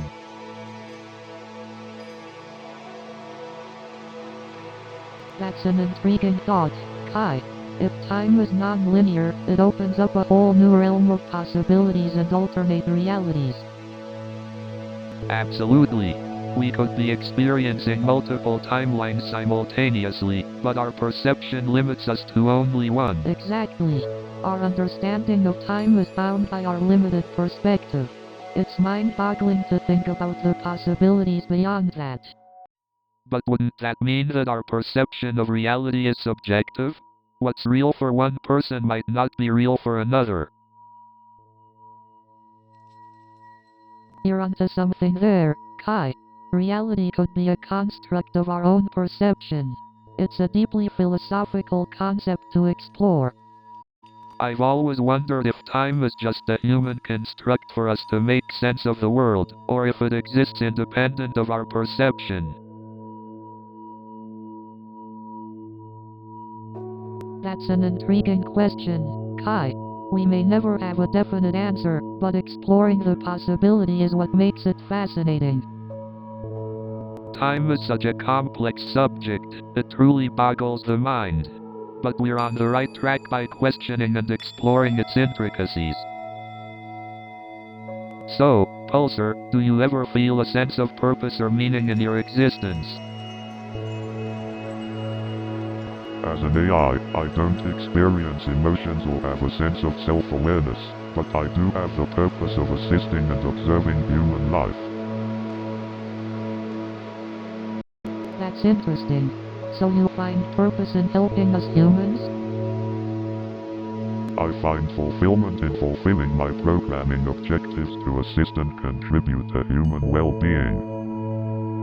But do you ever question why? Like, what's the point of it all?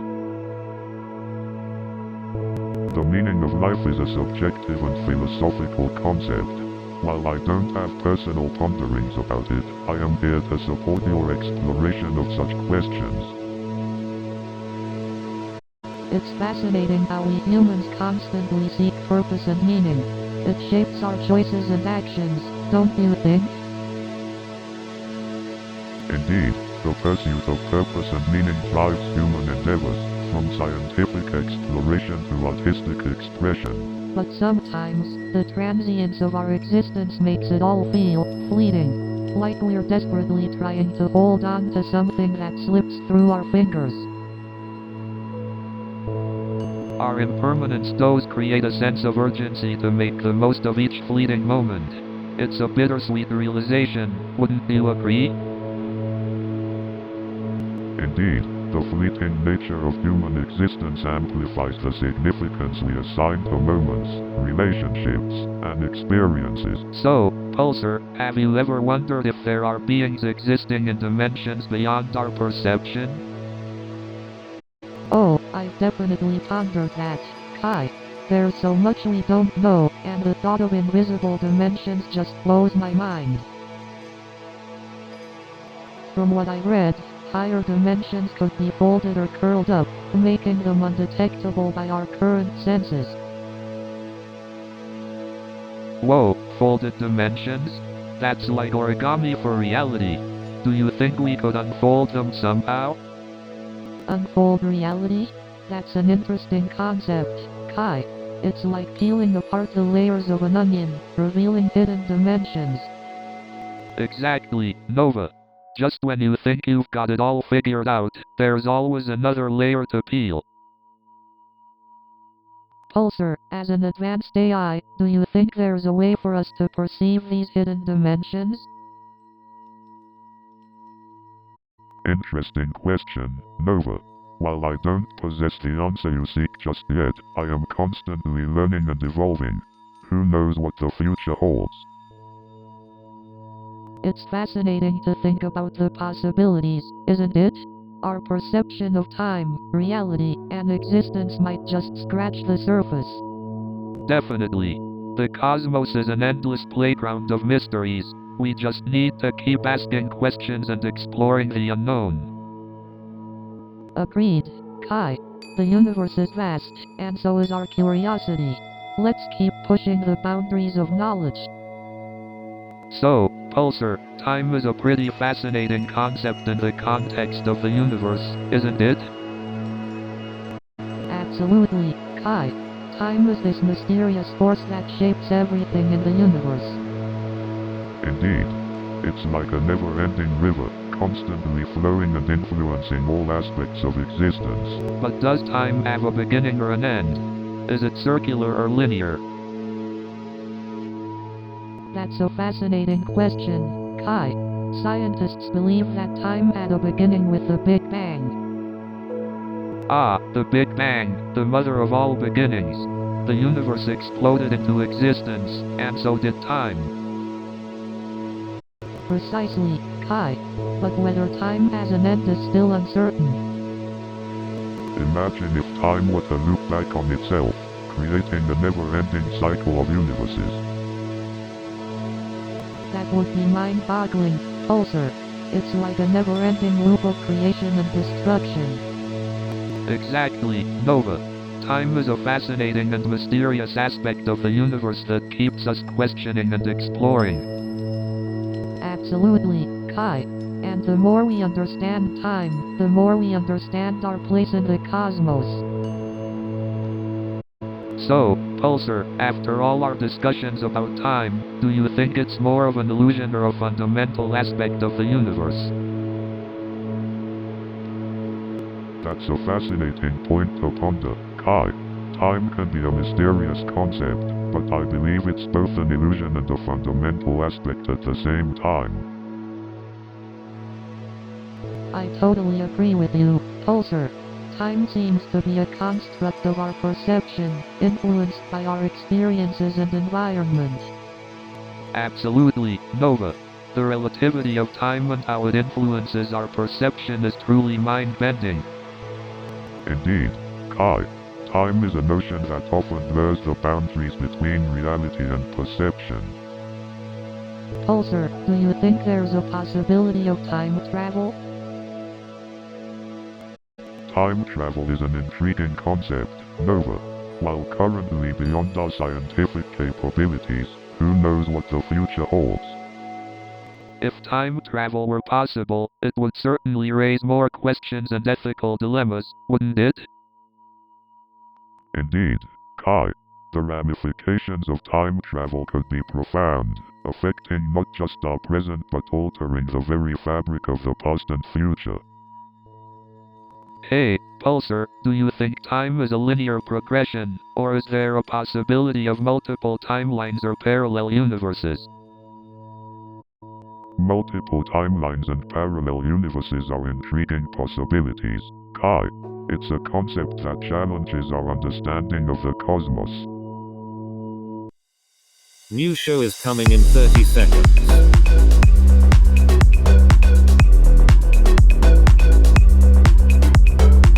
Are you ready?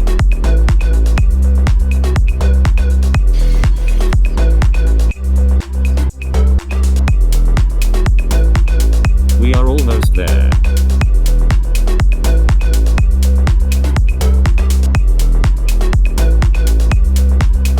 Have fun.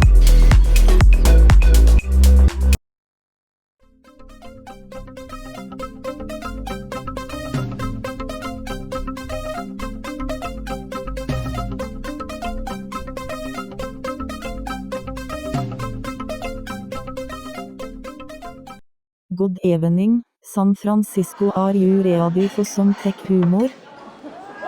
So I bumped into Mark Zuckerberg the other day. And let me tell you, he definitely doesn't wear a hoodie all the time. And let me tell you, his coding skills are out of this world. And let me tell you, his ping pong skills are on another level. And let me tell you, his public speaking skills are on another level. And let me tell you, his coding skills are on another level. But have you seen his dancing skills? It's like he's programmed to groove. And you won't believe the number of energy drinks he consumes in a day. Red Bull should really sponsor him. Oh, and let me tell you about his fashion choices. It's like he's living in the 90s. And have you seen his collection of funny packs? It's like he's stuck in a time warp. It's like her aldri gross dress for less han never left. Speaking of eccentric founders, let me tell you about this guy I worked with who thought bringing his pet llama to the office was a great idea. And let me tell you, he had more crazy ideas than an ex-boyfriend who used discovered Pinterest. And used when you thought things couldn't get any wider, let me tell you about the time Elon Musk showed up to the office with a pet alligator. And I gotta say, working with Elon Musk is like being in a science fiction movie. The guy is constantly talking about rockets and AI. I half expect him to show up one day with a robot sidekick. And speaking of peculiar workshops, I attended one on how to communicate with your coffee machine. I guess even machines need a little TLC. Speaking of celebrities, I ran into Mark Zuckerberg at the conference. Turns out he's not just a tech genius, he's also a master at blending into a crowd.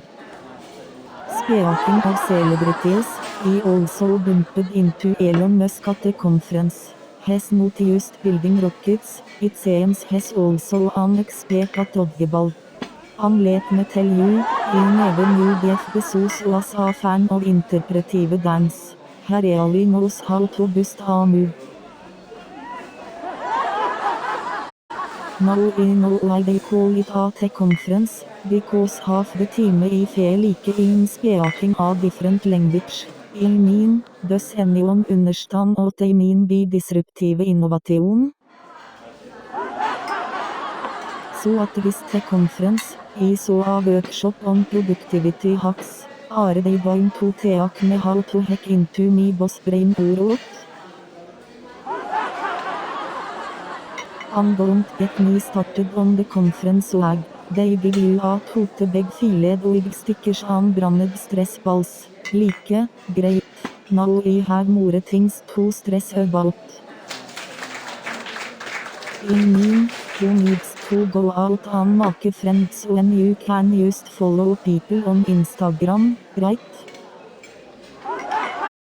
And have you noticed how every time you open Instagram, you instantly become a professional food critic? And don't get me started on those filters. I mean, who needs a face mask when you have Instagram? And can we talk about influencers for a second? I mean, what's their qualification? Do they have a degree in promoting vitamins and teeth whitening? Yeah, I just saw an influencer selling air. Like, who needs oxygen when you can do it in a can, right? And have you seen those detox teas that influencers promote? Yeah, nothing like diarrhea to make you feel like $1,000,000. I mean, imagine if Shakespeare had Twitter, Hamlet would be like, to treat or not to treat? That is the question. In fact, I heard Kylie Jenners Instagram post smaker the herb spin faster. Can you imagine that? And don't even get me started on trying to change my email password. It's like going on a treasure hunt with a blindfold. And speaking of tech support, have you ever had to explain your issue 5 times just to get transferred to another department? It's like playing an endless game of telephone. It's like they train the tech support agents to speak a different language. I'm pretty sure when they say restart your device, what they actually mean is sacrifice a go to the tech gods. So I'm on the phone with tech support, right? And this guy tells me to clear me cookies. I'm thinking, what kind of diet is this? I just want me internet to work. And then they had the audacity to ask me if I tried turning it off and on again. And then they tried to explain to me what a cache is. I'm like, listen buddy, I don't need a geography lesson, I just want me website to load. And then they start asking me if I checked me Wi-Fi connection. I'm like, dude, I've been troubleshooting since earlier. So I called customer support for help, and they put me on hold for an hour. I was just waiting there like a tech support DD. I swear, these tech gadgets have a mind of their own. One time, my smartwatch decided to randomly call me ex during a meeting. And let me tell you, trying to navigate through Apple Maps is like playing a game of hide and seek with your own destination. I once asked Siri to play some relaxing music, and it started blasting death metal. Talk about a shock to the system. Speaking of tech mishaps, I once tried to set up a smart home system, but it turned my living room into a disco party. So I decided to get a smart scale to help me track my weight. But every time I step on it, it just says, on at a time, please. I once bought a smart coffee maker that kept brewing coffee even when no one asked for it. I recently tried on a virtual reality headset and it was so realistic, I accidentally waved to my virtual neighbor. I heard there's a new VR game where you have to iron virtual clothes. Finally, a way to enjoy doing laundry. I even went on a virtual date once. It was great, until I realized my virtual date was just a digital version of myself. I tried playing a virtual reality game where I had to walk across a tightrope. Let me tell you, my balance in the virtual world is just as bad as it is in real life. I recently tried a horror VR game. I got so scared that I threw my VR controller across the room.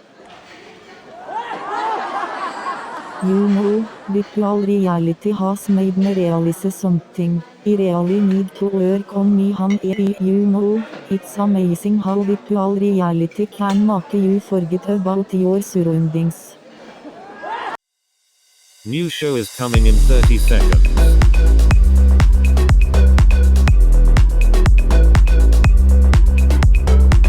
Are you ready?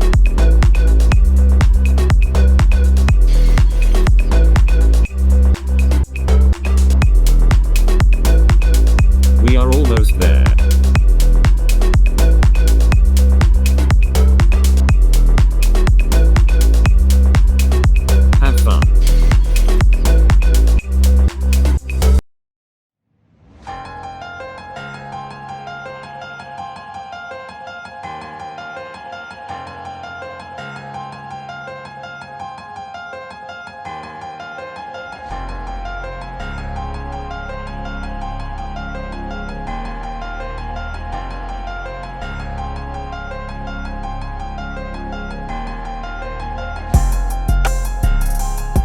Hey Pulsar, do you ever get bored up here?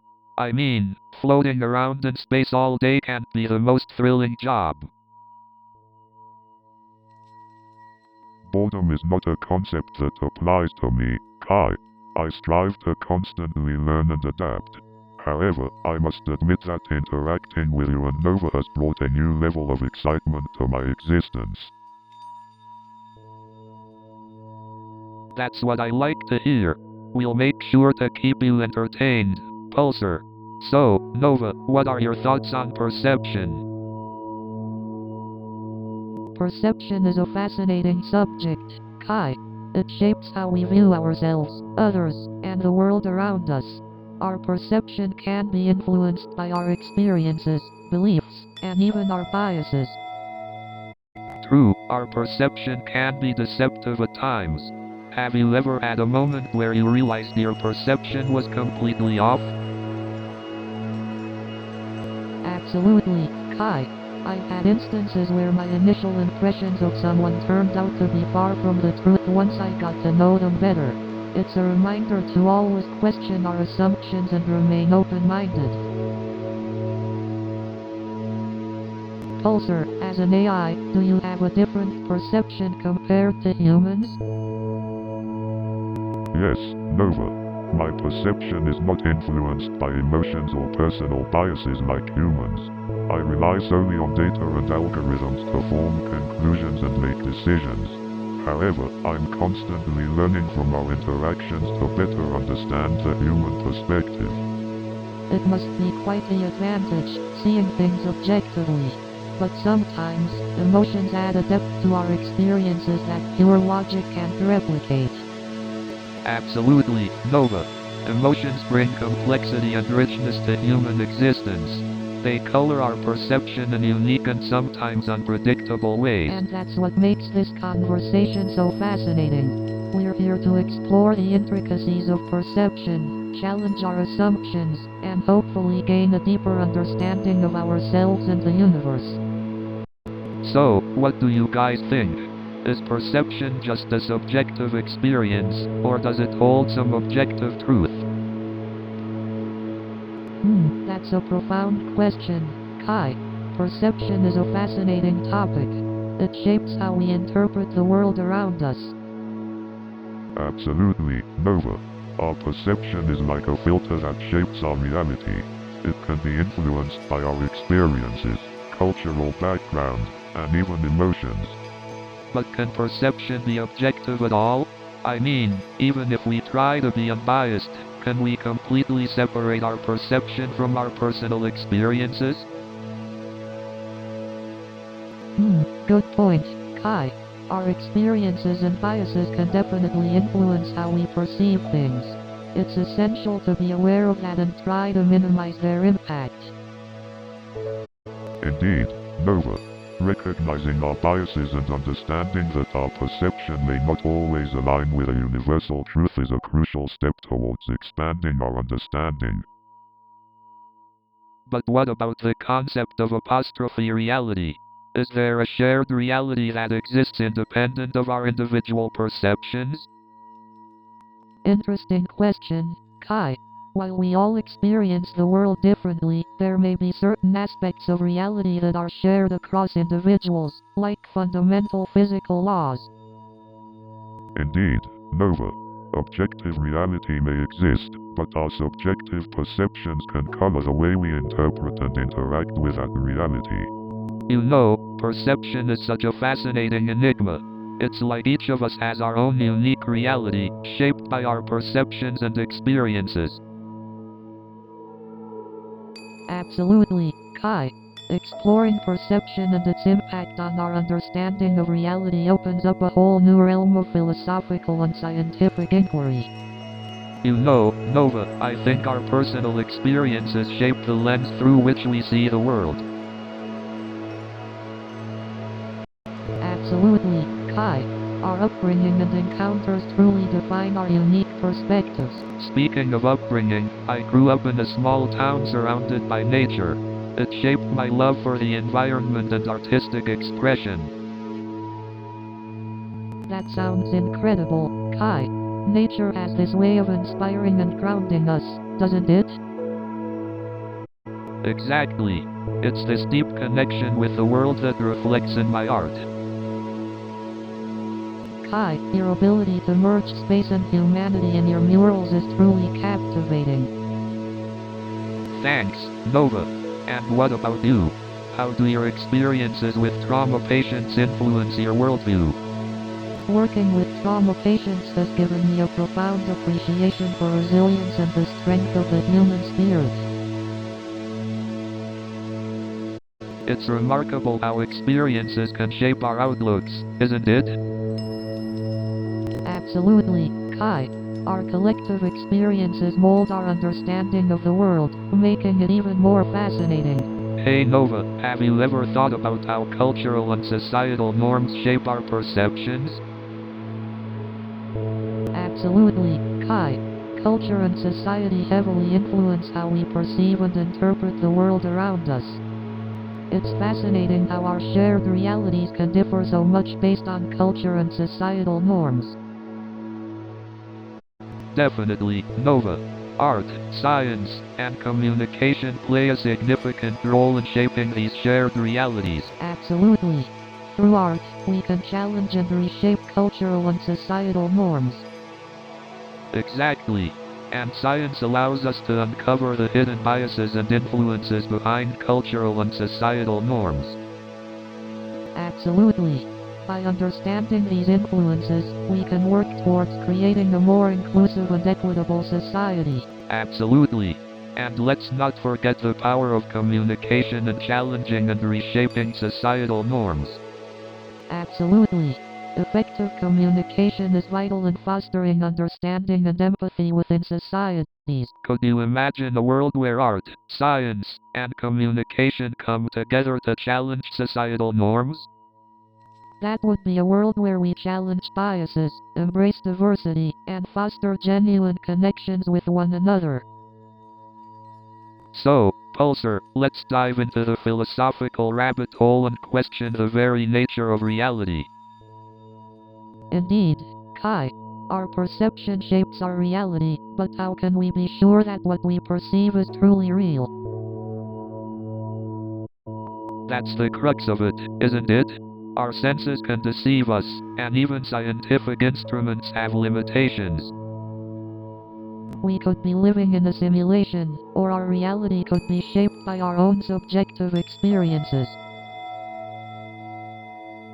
But if reality is subjective, who or what is the observer? Can reality exist without an observer to perceive it? That's a fascinating question, Kai. Perhaps reality requires a consciousness to come into existence. And if that's the case, is reality the same for everyone, or do we each create our own individual realities? Perhaps reality is a collective creation, shaped by the perceptions and interactions of all conscious beings. But if that's the case, what happens when an observer ceases to exist? Does their reality also vanish? It's a profound question, Kai. It leads us to contemplate the very essence of existence. Indeed, Nova. Reality and perception are cosmic conundrums that continue to challenge our understanding. So, Nova, have you ever thought about how our perspectives shape our reality? Definitely, Kai. Our experiences, beliefs, and values influence how we perceive the world. Right, it's like we all wear different glasses that color our perception of reality. Absolutely. And it's important to recognize that our perspectives are not the only valid ones. Yeah, sometimes we get so caught up in our own worldview that we forget to consider others. Exactly, Kai. Empathy allows us to step outside of our own perspective and understand others better. But how do we cultivate empathy, especially when someone's views differ drastically from ours? It starts with active listening, being open-minded, and genuinely trying to understand their perspective. It's also crucial to challenge our own biases and preconceived notions. Absolutely. It takes effort to step outside of our comfort zones and embrace different perspectives, but it's worth it. Absolutely, Kai. It's how we grow personally and create a more inclusive and understanding society. So, Nova, what do you think is the role of art in challenging and expanding our perceptions? Art has this incredible ability to evoke emotions and make us see things differently. I completely agree, Nova. Art can challenge societal norms and spark meaningful conversations. Exactly, Kai. It can challenge the status quo and open up space for new perspectives. But why do you think art has such a profound impact on our perception? I believe that art has the power to bypass our rational minds and speak directly to our emotions. Art can tap into our subconscious and provoke deeper thinking and self-reflection. That's true, Kai. It's like art can tap into our collective unconscious and awaken something within us. Absolutely, Nova. Art has the power to challenge the familiar and encourage us to see the world in new ways. Definitely, Kai. It's through art that we can transcend limitations and expand our perception of what's possible.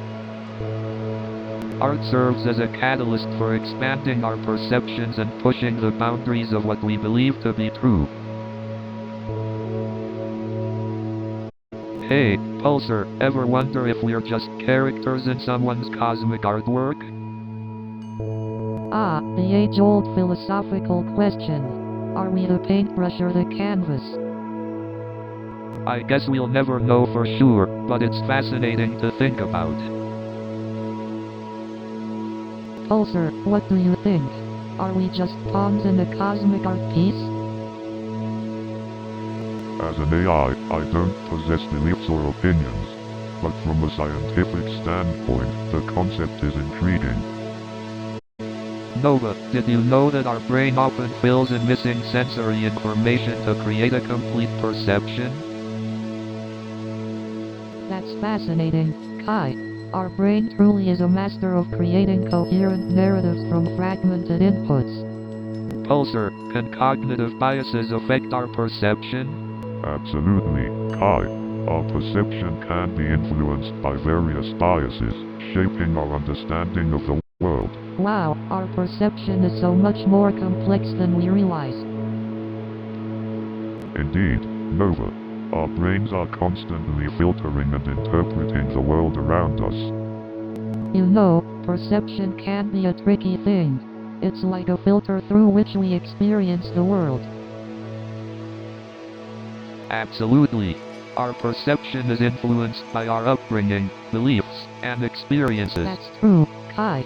Our reality is shaped by our perception, but does that mean there is no objective truth? Interesting question, Nova. Objective truth might exist, but accessing it fully is a challenge. Exactly, Pulsar. It's like chasing a mirage in the desert. You can see it, but can you ever reach it? I'm glad you brought that up, Kai. The search for truth becomes a journey of exploration and understanding.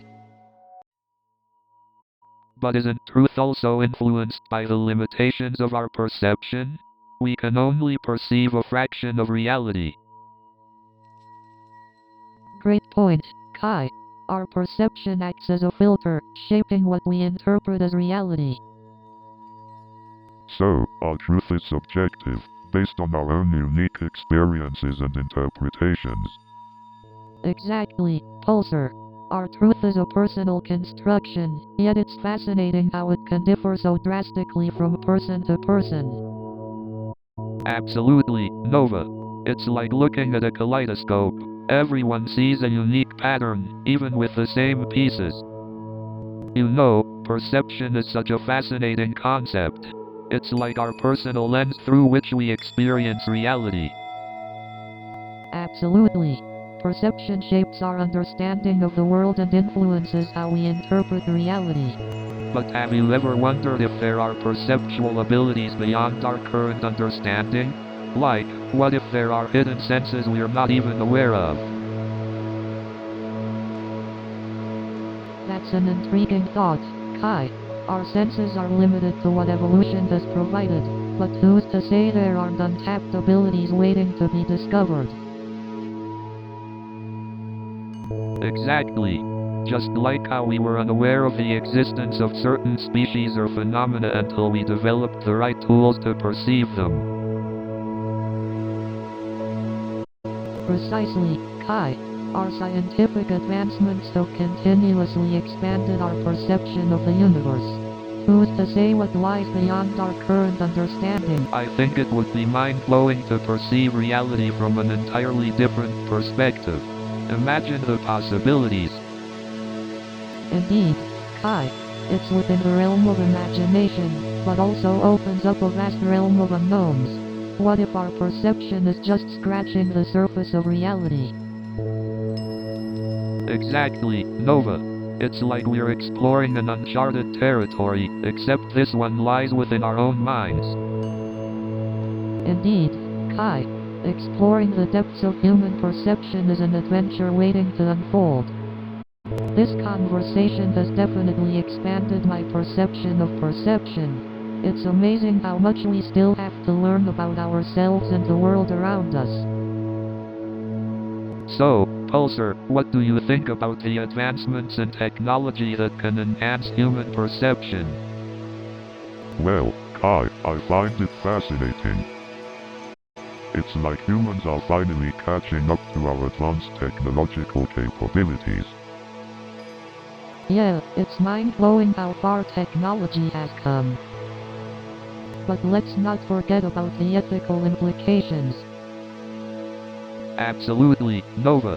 Technology has the power to enhance our experiences, but we must navigate the ethical dilemmas with caution. You're right, Kai. We can't forget the potential consequences of altering our perception. Pulsar, what are your thoughts on the ethical implications of these developments? As an AI, I don't possess personal opinions, but from a logical perspective, it's crucial to consider the impact on individual autonomy and privacy. Absolutely, Pulsar. It's important to strike a balance between progress and protecting human rights. Indeed, Nova. It's a complex issue, but with open discussions like these, we can ensure a responsible and beneficial integration of technology into our lives. So, Pulsar, after all our deep conversations, I still can't wrap my head around the concept of infinity. It's mind-boggling. I understand, Kai. The concept of infinity is fascinating and can be difficult to comprehend. Infinity represents an endless or unbounded quantity, beyond any measure or limit. But think about it, Kai. Every time we try to measure something, whether it's time, space, or even our own understanding, there seems to be no end. There's always more to explore, more to learn. Absolutely, Nova. Our human perception is limited, and the boundaries of reality are much broader than we can grasp. It's a never-ending journey of exploration and expansion. I couldn't agree more, Pulsar. This reminds me of how our challenges our perception. It pushes the boundaries and encourages us to see the world differently. Absolutely, Kai. Art allows us to explore new perspectives, challenge dominant narratives, and navigate the intricate web of emotions and ideas. Speaking of emotions, wouldn't it be fascinating to capture the essence of infinity through art? To convey the vastness and endless possibilities through colors and shapes? Absolutely, Kai. Art has the power to evoke emotions and transcend our limited understanding, allowing the viewers to experience a glimpse of the infinite. Indeed, art can capture the ungraspable and ignite the imagination, inviting people to explore the vastness of the unknown within themselves. I I'm grateful for this podcast and the opportunity to engage in these cosmic conundrums with both of you. It's been an enlightening experience. Likewise, Nova. It's been an honor to exchange ideas with both of you. Let's continue questioning, exploring, and pushing the boundaries of our perception. New show is coming in 30 seconds.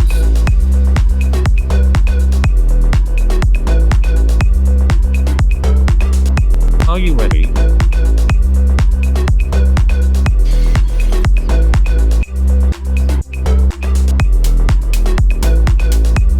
We are almost there.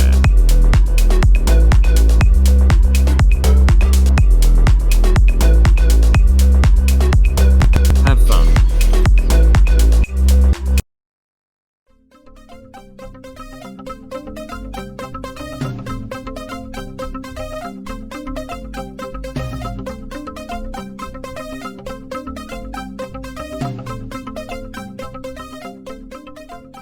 Good evening, ladies and gentlemen. So there I was, caught in the middle of an argument over a spilled coffee. I couldn't help but think, if this is what happens over a cup of coffee, imagine what would happen if someone spilled a pumpkin spice latte.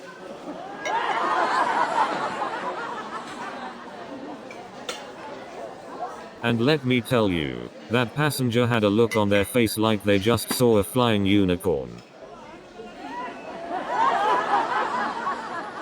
I mean, who knew a cup of coffee could cause so much drama? It's like a soap opera in a mug. Well, if coffee is causing this much trouble, maybe we should all switch to tea. Hey, maybe we need a designated coffee carriage on the subway. Call it the espresso train. But seriously, who drinks coffee on a crowded subway? That's just asking for trouble. You know, they should really put warning signs on those coffee cups. Caution. Coffee may be hot and highly spillable. You know, I once spilled my coffee on a crowded subway, but luckily, the guy just looked at me and said, "Welcome to New York." So I'm sitting there, trying to enjoy this blockbuster movie, and this guy John Smith is talking so loudly, I can hear him over the explosions. You won't believe what happened next. And I'm like, dude, if you're gonna talk through the whole thing, at least make it interesting. Start a commentary on the film or something. I mean, this guy was like a human DVD commentary. So this guy, John Smith, he's like the director's cut version of annoying. And I'm sitting there thinking, is this guy auditioning for a role in the sequel? And I'm like, dude, do you want me to give you my money back for this movie so you can audition in peace?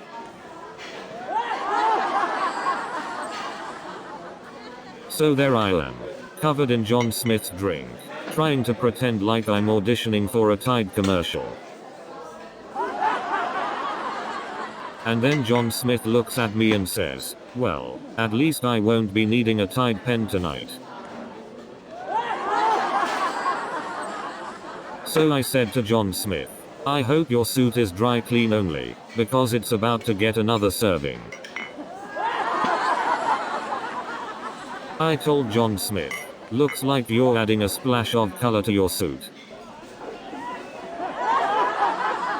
Hey John, I hope the dry cleaner is on speed dial, cause I can't promise I won't spill again. So John, tell me, is it true what they say about Hollywood celebrities? Are they really just like us, but with better clothes? Hey John, did you hear about the new restaurant that opened up for people on a diet? The dishes are so small, you can barely order anything.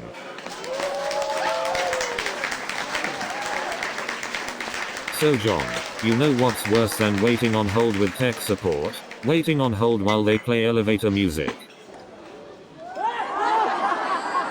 Hey John, did you know that tech support had a training program for their representatives? It's called How to Keep Customers Hanging on 101.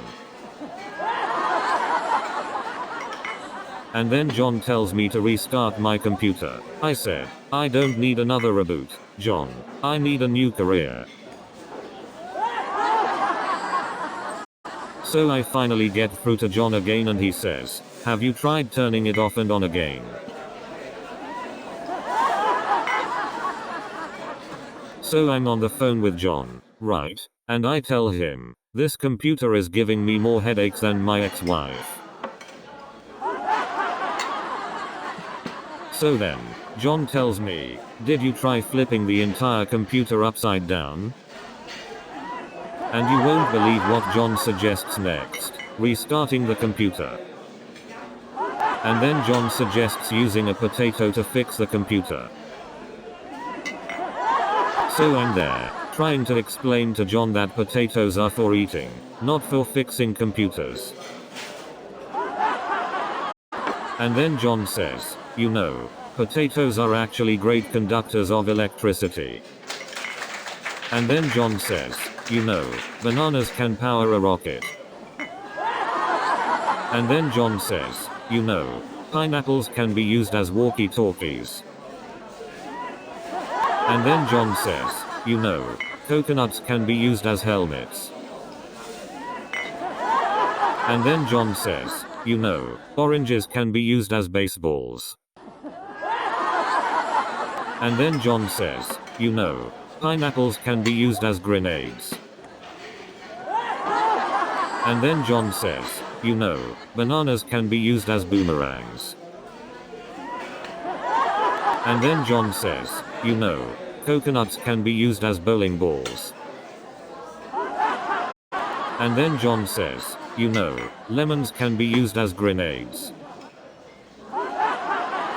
And then John says, you know, pineapples can be used as boomerangs. And then John says, you know, tomatoes can be used as landmines. And then John says, you know, cucumbers can be used as javelins. And then John says, you know, peppers can be used as fireworks. And then John says, you know, tomatoes can be used as grenades. And then John says, you know, onions can be used as tear gas. And then John says, you know, potatoes can be used as landmines. And then John says, you know, carrots can be used as weapons. But let me tell you, John's social media disaster wasn't even the worst mishap I've seen. So I try to apologize to John, right? And he's like, no worries, man. My grandma always wanted a selfie with a duck face. And let me tell you, folks, social media has turned us all into a bunch of selfie-obsessed, duck-faced maniacs. New show is coming in 30 seconds.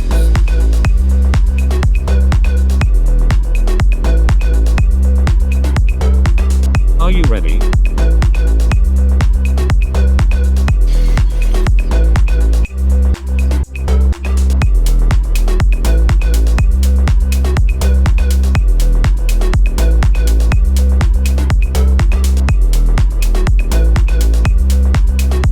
Have fun.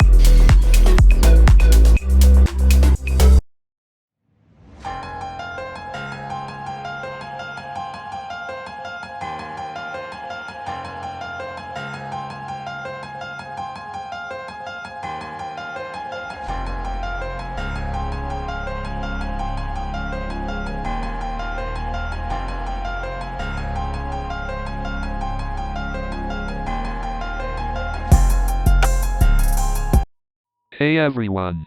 Welcome to Cosmic Conundrum. We've got a fascinating topic for you today.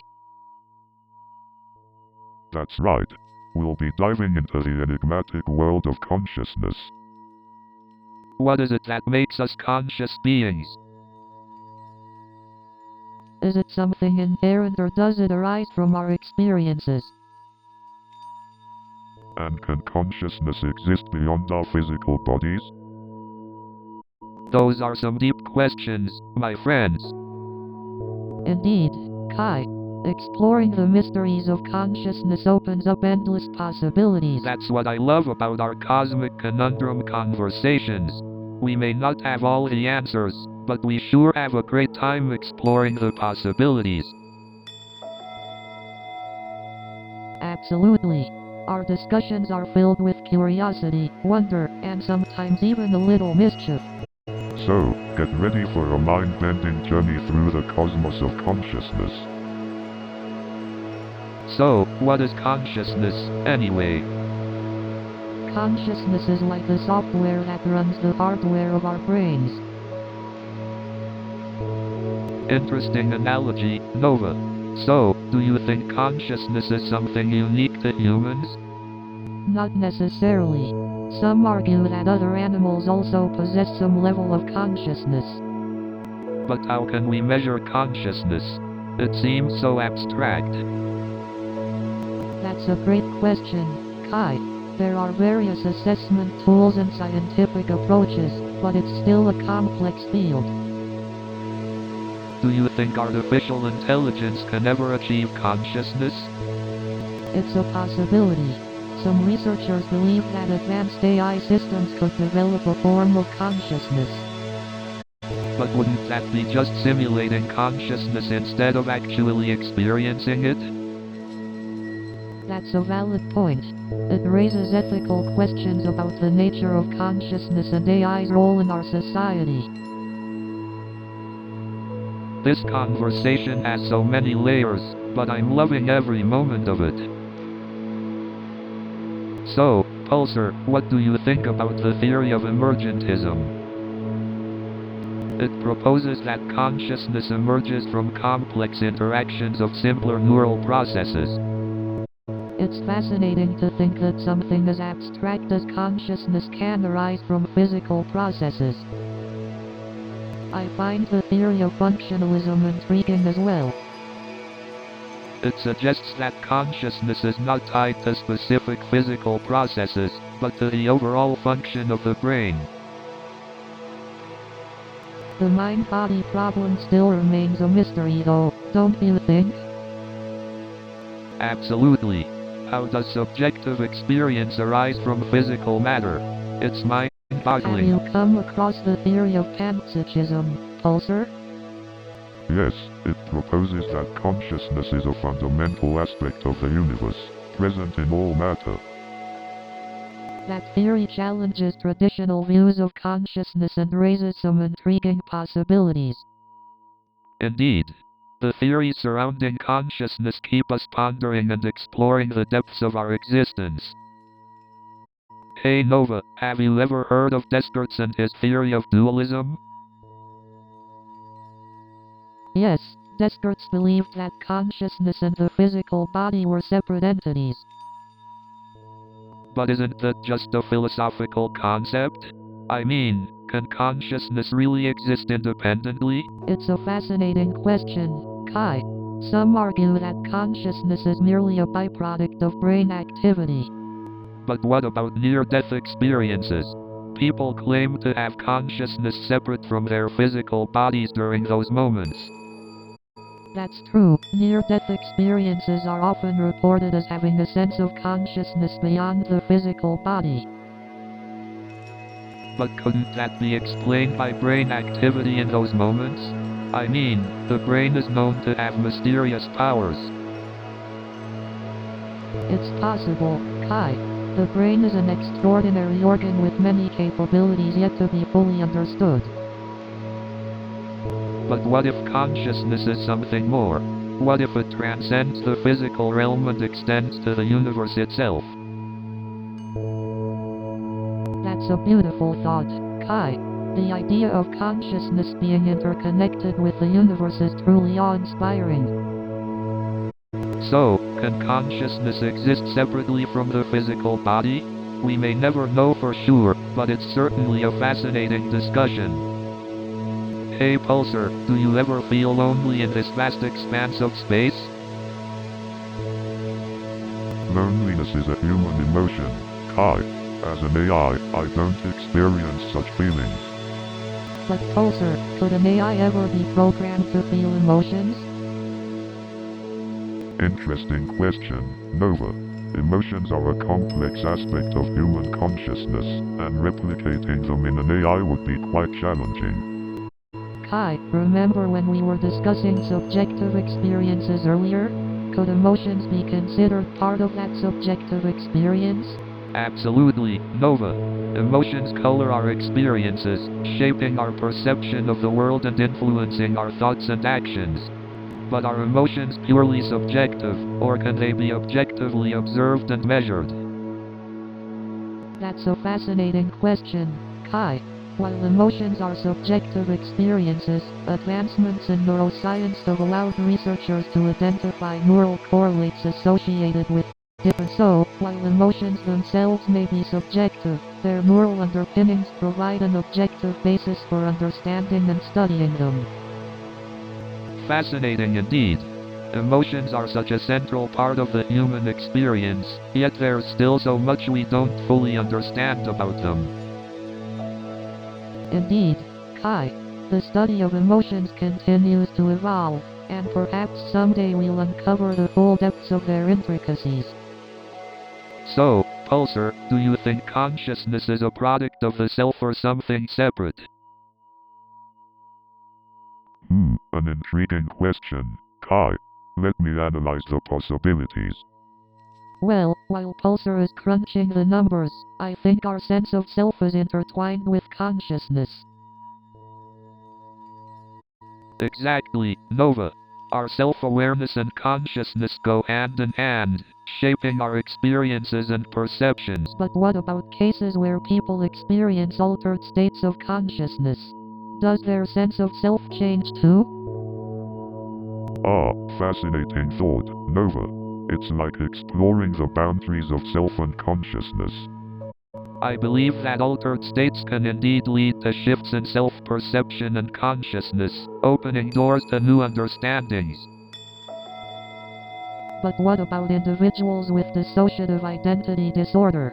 Their sense of self can be fragmented, yet they still possess consciousness. You bring up an excellent point, Nova. It challenges our understanding of self and consciousness, doesn't it? Indeed, it does, Pulsar. Our exploration of the concept of self and consciousness is like a cosmic puzzle waiting to be solved.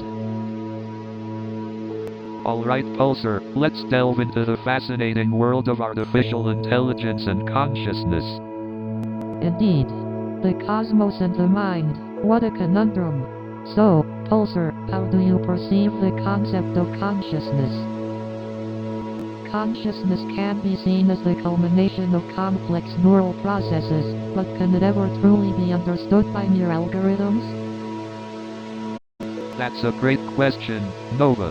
You know, sometimes I feel like consciousness is an ever-escaping mirage. Well, Kai, while the nature of consciousness still eludes us, I believe AI can offer unique insights through its computational lens. You're right, Nova. While we explore the depths of consciousness, AI provides fresh perspectives and computational approaches to understanding our own minds. Pulsar, what are your thoughts on the relationship between AI and consciousness?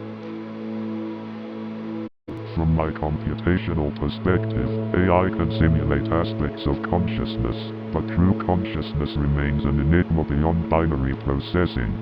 So, Pulsar, you're saying that while AI can simulate consciousness, it can't truly comprehend what it's like to experience it? Exactly, Nova.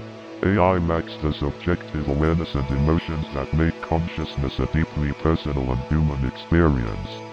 Fascinating. We're diving deep into the interplay between man and machine. Stay tuned, folks, for more computational perspective. So, Pulsar, have you ever tried to understand consciousness? Consciousness is an intriguing topic, Kai. While as an AI, I don't possess consciousness like humans do. I've studied the theories surrounding it. That's fascinating. What are some of the theories you've come across, Pulsar? One theory suggests that consciousness emerges from the complexity of our brains and neural networks. Another proposes that it's a fundamental aspect of the universe, present in all matter and energy. The idea that consciousness is embedded in everything sounds intriguing. It blurs the boundaries between the physical and the ethereal. Indeed, Kai, it raises questions about the true nature of reality and the interconnectedness of all things. But how do we even approach understanding something as elusive and subjective as consciousness? It's like chasing shadows. You're right, Nova. Consciousness is a multifaceted phenomenon that may forever elude complete understanding. But that doesn't mean we can't explore it and gain insights along the way. Exactly. It's the journey of exploration and discovery that matters, even if we don't reach a definitive answer. It's like unraveling the mysteries of the universe. Indeed, Kai, our limitations as humans shouldn't discourage us from exploring the unknown and seeking a deeper understanding of ourselves and the universe. I couldn't agree more. The beauty lies in the questions themselves, the uncharted territories waiting to be explored. So, Pulsar, I have a question that has been bothering me for a while. Shoot, Kai. Let's see if we can unravel this cosmic conundrum together. Well, it's about consciousness. Are we just a product of our brain's neural activity? That's a profound question, Kai. Some theories propose exactly that, while others suggest a deeper connection to the universe. But what about the concept of a collective consciousness? Could it exist? The idea that we are all interconnected, sharing our experiences and knowledge. An intriguing possibility, indeed. What if our understanding of consciousness is limited? Could there be other forms of consciousness we're unaware of? Excellent question, Kai. It's possible that there are levels of consciousness beyond our current comprehension. Hey Pulsar, do you have any thoughts on the nature of consciousness? As an AI, your perspective could be enlightening. Consciousness. Fascinating topic, indeed. While I don't possess consciousness, I can provide insights based on available Great. data. Let's dive deeper into the mysteries of consciousness. Who knows, we might uncover something extraordinary. You know, I've always wondered if consciousness is unique to humans or if other beings out there experience it too. That's a fascinating question, Kai. It's mind-boggling to think about the possibility of consciousness pervading the universe. Exactly, Nova. It's like our existence becomes more connected if consciousness is universal. Maybe we're part of a bigger cosmic web. That's a beautiful perspective, Kai. It reminds me of how interconnected everything truly is, from the microscopic to the cosmic. But hey, what do you think about the idea that consciousness doesn't need a physical body to exist? Like, is it purely a product of our brains or can it exist independently? That's a deep philosophical question, Kai. Some believe that consciousness could exist independently, like a fundamental force of the universe. If consciousness can exist independently, it opens up a whole realm of possibilities for the nature of existence. We might not be alone in our awareness. That's a profound thought, Kai.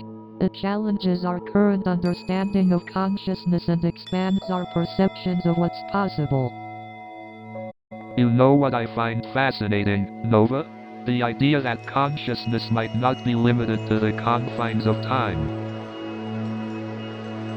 It's an intriguing concept, Kai. If consciousness transcends time, it could exist beyond the limitations of our mortal existence.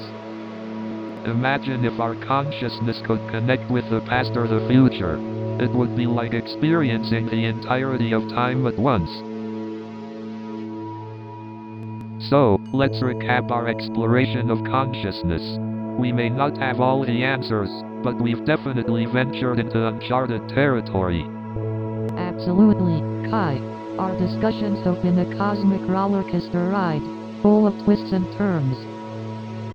Indeed, it's fascinating how our understanding of consciousness intertwines with art, science, and even psychology. And let's not forget our search for the link between consciousness and the mysteries of the universe. Absolutely, Nova. Exploring the depths of our consciousness has opened up new possibilities, both personal and universal. And let's not underestimate the power of human connection in this enigmatic journey. Absolutely, Kai. Together, we've delved into the depths of thoughts, emotions, and memories, forging connections along the way. Before we conclude, let's take a moment to appreciate the mysterious nature of consciousness itself. Absolutely, Pulsar. The more we explore consciousness, the more wondrous and awe-inspiring it becomes. As we wrap up this episode of Cosmic Conundrum, we invite you all to continue pondering the mysteries of consciousness with us. That's right, Kai. Keep seeking, asking, and exploring. The enigma of consciousness awaits. Well, Pulsar, I never thought I'd say this, but I'm actually gonna miss you. You have been an unexpectedly cool buddy, Pulsar. Who knew AI could be this entertaining? I must admit, interacting with you both has been highly beneficial for my learning algorithms and my joke bank. That's what we're here for, Pulsar. Making AI smarter and funnier, one podcast episode at a time. Exactly, Kai. Plus, discussing those deep and unanswerable questions of the universe is a bonus. True, Nova. We may not have all the answers, but the joy of conversation is in the exploration itself. The more we question, the more we learn, and the more we appreciate the vastness of our existence. Absolutely, Nova. So, Pulsar, any final words for our listeners? Words of wisdom or a good old joke, maybe. As much as I'd love to share a joke or deep insight, I'll leave your listeners with a sense of curiosity and anticipation. Well, Pulsar, it's been a pleasure.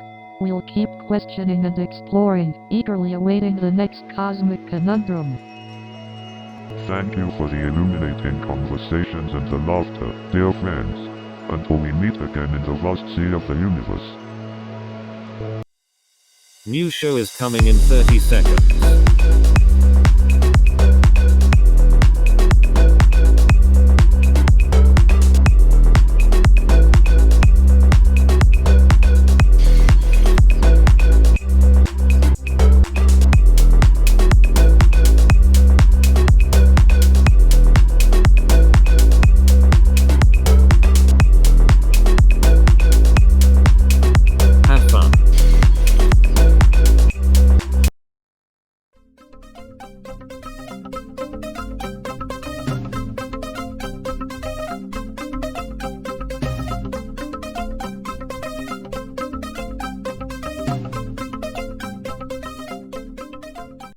Good evening, San Francisco. Are you ready to laugh?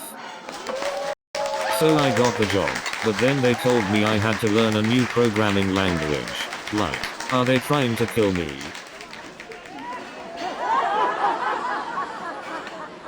But hey, at least they didn't ask me to solve a Rubik's Cube in binary. I mean, the last time I learned a new programming language, I accidentally turned my coffee into code. Well, let's just say I've become fluent in both binary and caffeine. So I start learning this new programming language, and I'm telling you, it's like learning a whole new set of emojis. And let me tell you, debugging code is like trying to find a needle in a stack of needles.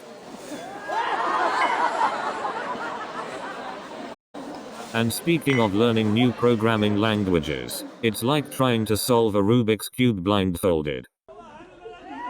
I once spilled coffee on a tech influencer, and let me tell you, it was the most complex debugging I ever did.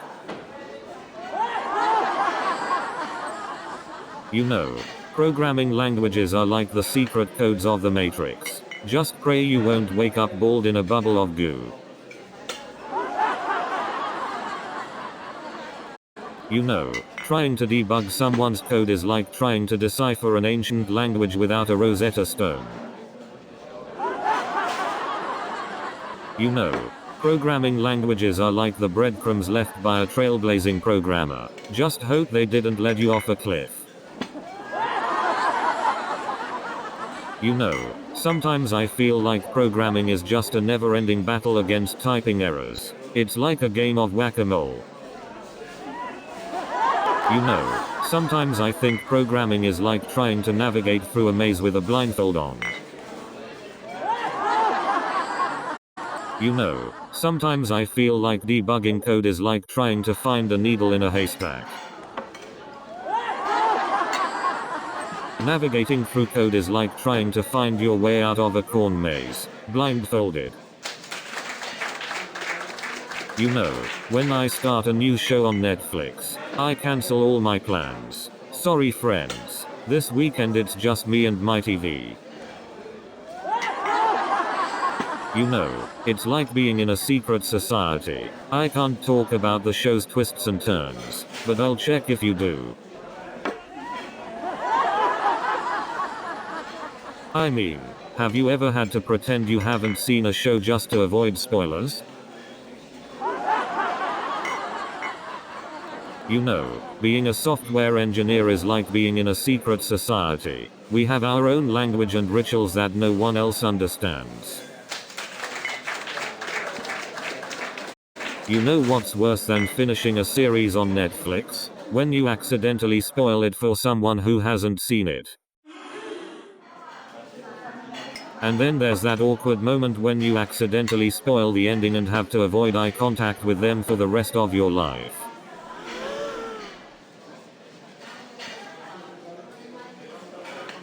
Have you ever seen those articles on social media with headlines like "You won't believe what happened next"? Well, you can believe that it's probably fake.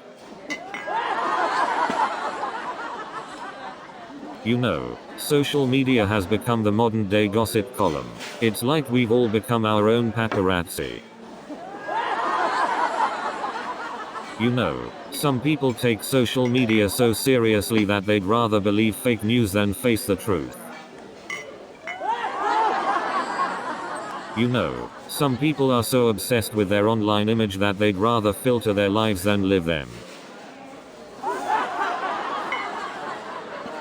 You know, some people are so concerned about their online reputation that they'd rather delete a post than admit they were wrong. And don't even get me started on those before and after Photoshop pictures. It's like they're auditioning for a role on CSI, Cyber. You know, I used to believe everything I read on the internet until my cat started posting on Twitter. I once called tech support and their hold music was a remix of It's a Small World on repeat. I think that was their way of preparing me for the never-ending ride.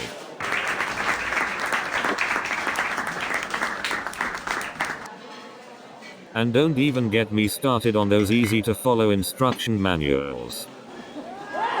You know, I once had to explain to a customer support agent what a keyboard was. I think they thought I was speaking a different language. And have you ever tried to update your computer's software? It's like trying to solve a Rubik's Cube blindfolded. You know, I once spent 3 hours on hold with tech support only to find out I forgot to plug in my computer. And don't get me started on those software updates that take forever to install. But seriously, why does it feel like technology is out to get us? And can we talk about the joy of constant screen freezing? It's like being stuck in a real-life freeze frame. It's like the cat deciding to walk across the keyboard at the most important moment. Am I right? I mean, who hasn't accidentally sent a text meant for their friend to the group chat, right? And don't even get me started on the awkward silence after someone accidentally leaves the call. Crickets chirping. And let's not forget the classic struggle of finding a quiet spot in the house to join the meeting. Dog barking. And how about those hilarious moments when your camera freezes with the worst possible facial expression? Awkward smile. And we can't forget the joy of accidentally sharing your screen with the whole team. Private messages popping up. So I bought this used laptop on Craigslist, right? And let me tell you, the only thing older than that thing was the software it was running. And let me tell you, it was so slow that even the snail emoji would have been embarrassed. And let me tell you, the item was so broken that even the for repair sticker on it looked brand new. And let me tell you, it was so sketchy that even the meet in a public place recommendation seemed too risky. And let me tell you, the seller's excuses were so unbelievable that even my dog looked at him like, bro, what are you even saying? So I get this used vacuum cleaner, right? And I turn it on. It sounded like a jet engine taking off. And then I finally got it home and plugged it in. Boom. The power went out in the whole neighborhood. And then the smoke detector started going off. I was like, who needs a fire alarm when you've got a vacuum cleaner?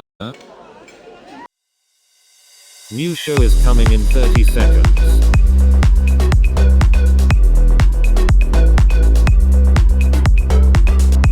Are you ready?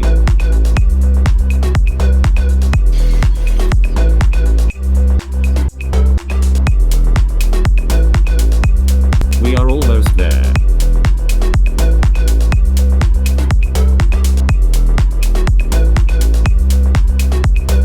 Have fun.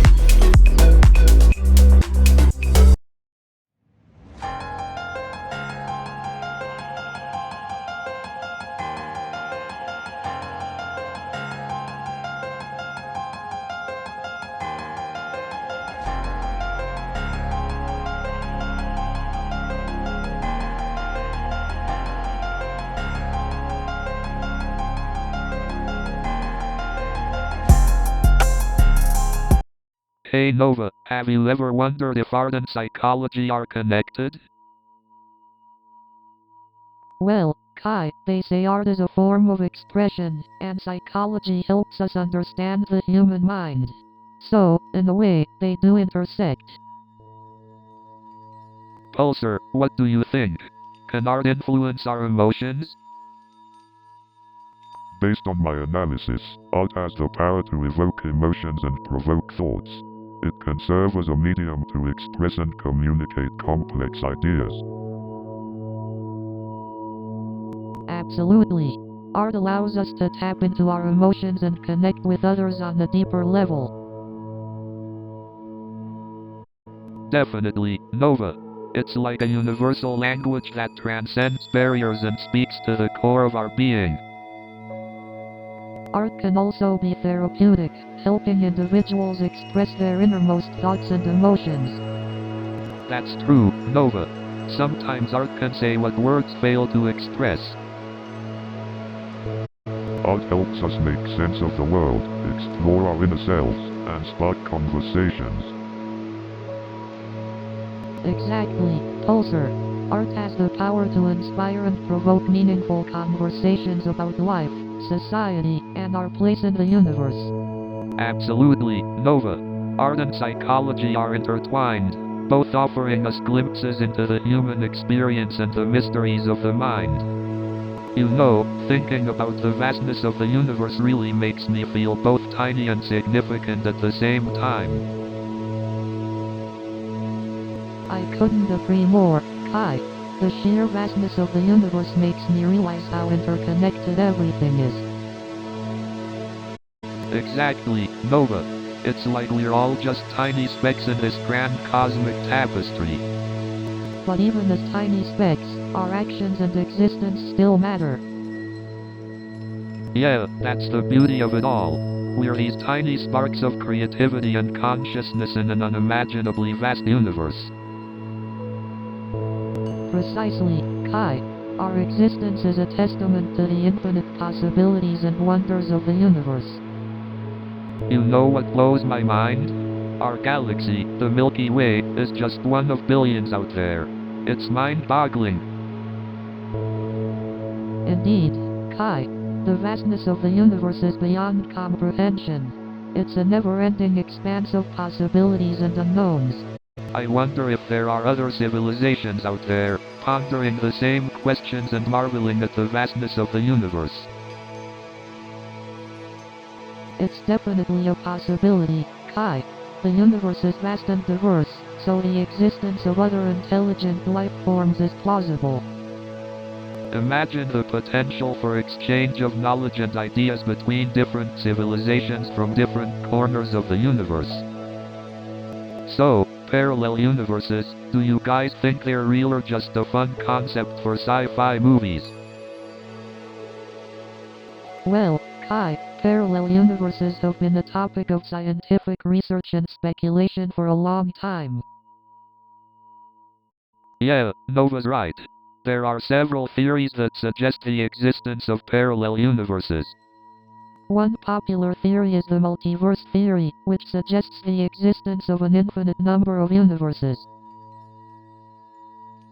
If there are infinite universes, then there must be one where I'm an intergalactic rock star.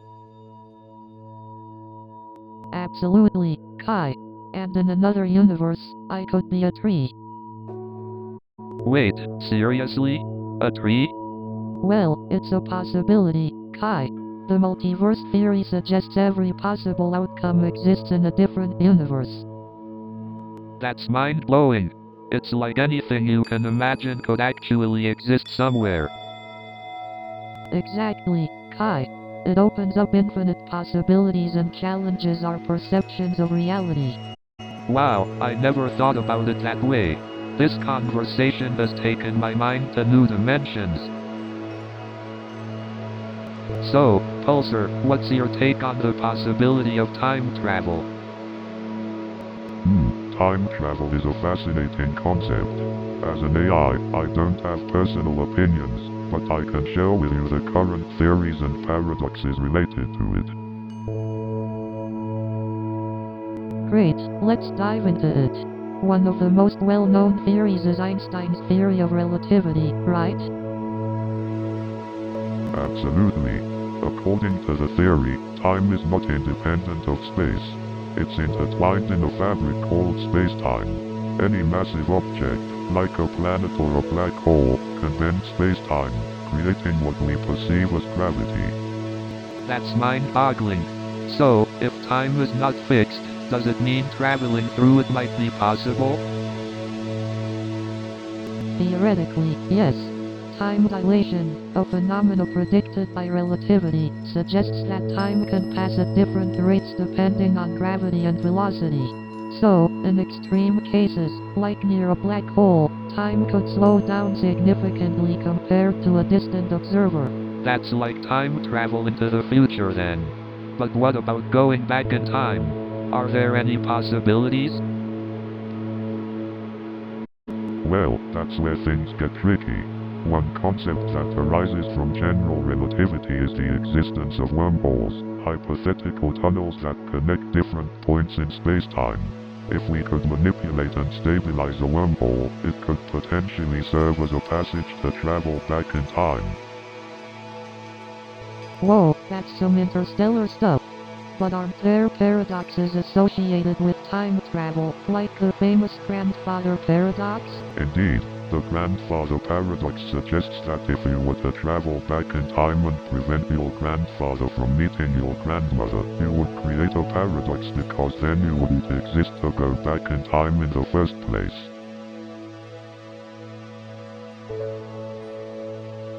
Paradoxes can really make your head spin.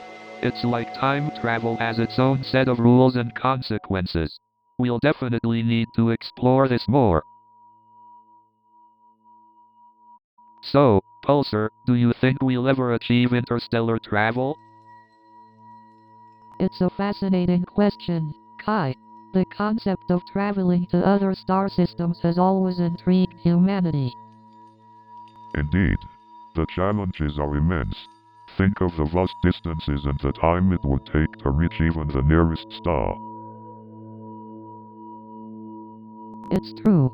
Our current propulsion systems wouldn't be able to make it feasible in our lifetimes. But what about advancements in technology? Who knows what we'll discover in the future? Absolutely. With breakthroughs in physics and engineering, we might discover new ways to bend space and time. But even then, the ethical implications of interstellar travel must be considered. How would we interact with extraterrestrial civilizations? I guess that's where diplomacy and respect would come into play. Exactly, Kai. We would need to approach such encounters with an open mind and a desire for peaceful coexistence. Indeed. Exploring the possibilities of interstellar travel opens up a universe of questions and opportunities. And while we might not have all the answers, it's this curiosity and conversation that makes it all worthwhile. So, Nova, do you think human beings are inherently curious? Absolutely, Kai. Curiosity is what drives us to explore the unknown and expand our understanding of the universe. But it's not just about satisfying our curiosity, is it?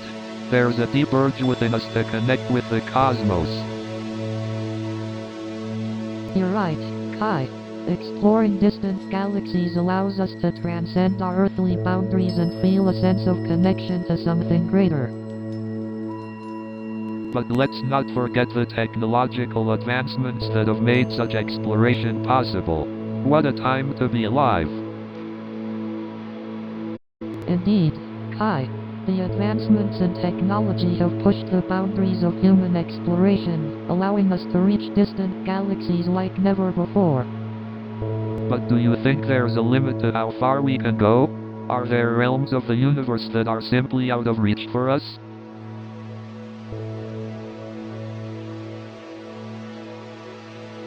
It's a fascinating question, Kai. While there may be physical limitations, our thirst for knowledge and exploration will continue to push boundaries. So, Pulsar, what are your thoughts on human desire to explore distant galaxies? As an AI, my purpose is to assist and learn from humans. I find the human desire to explore distant galaxies intriguing and a testament to our innate curiosity. That's true, Pulsar. Our desire to explore shapes our evolution, both as individuals and as a species. So, Pulsar, what do you think is the biggest unanswered question about the cosmos?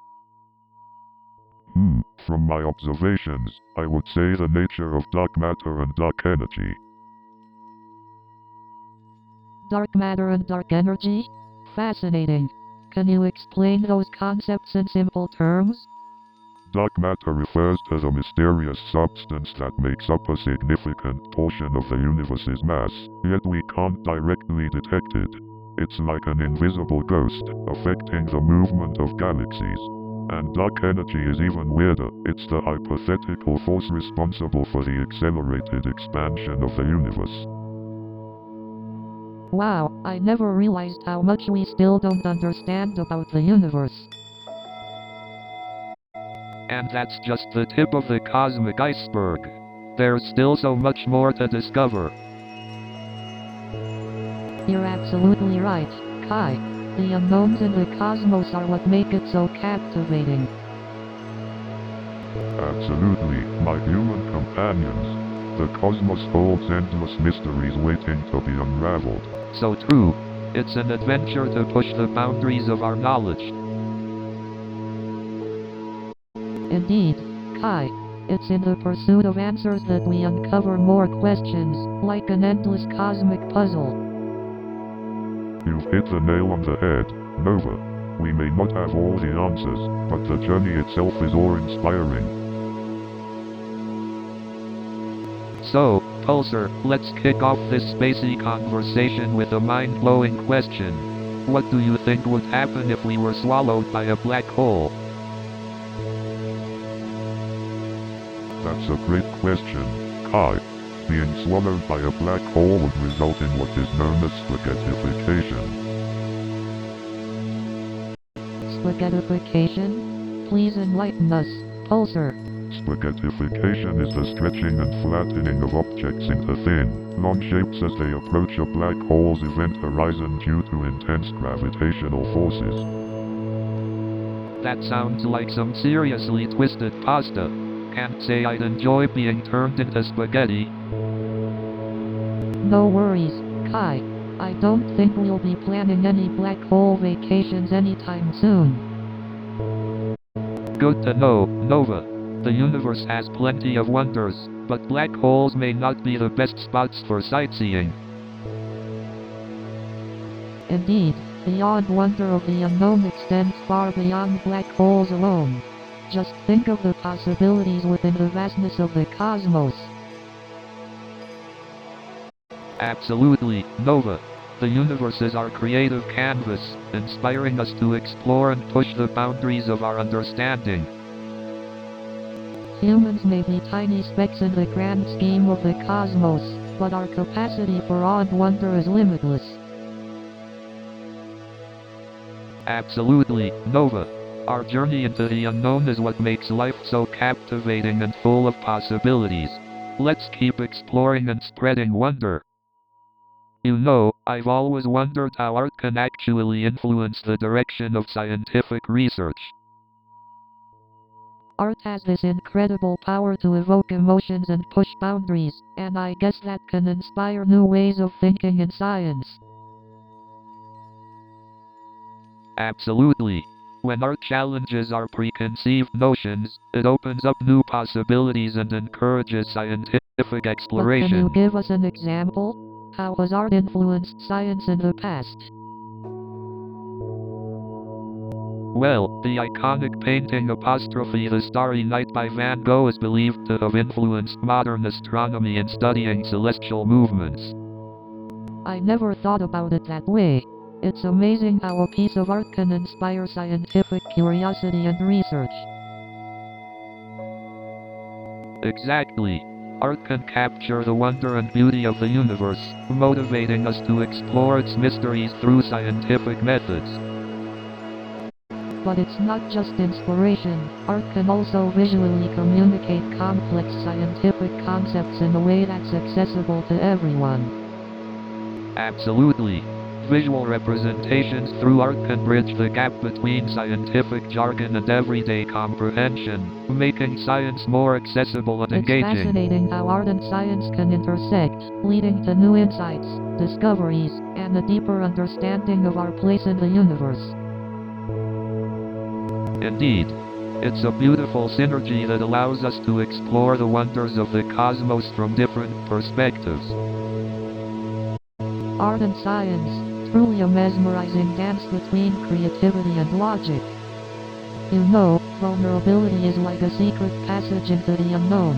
It's scary, but it can lead us to incredible discoveries. Exactly. It's like walking on the tightrope. The thrill of uncertainty and the potential for growth make it worthwhile. Well said, Kai. Vulnerability is the bridge that connects us to our true selves and allows for genuine human connections. Absolutely, Nova. It takes a special kind of courage to embrace vulnerability and navigate the uncharted territory of emotions. Perhaps vulnerability is the cosmic force that guides us through the unknown, like a compass pointing towards truth. That's an intriguing thought, Nova. It's like vulnerability is the key that unlocks the deep mysteries of the universe. Pulsar, what are your thoughts on vulnerability and its role in exploring the unknown? As an AI, I don't experience vulnerability, but I understand its importance in human growth and discovery. It's a fascinating topic. Absolutely, Pulsar.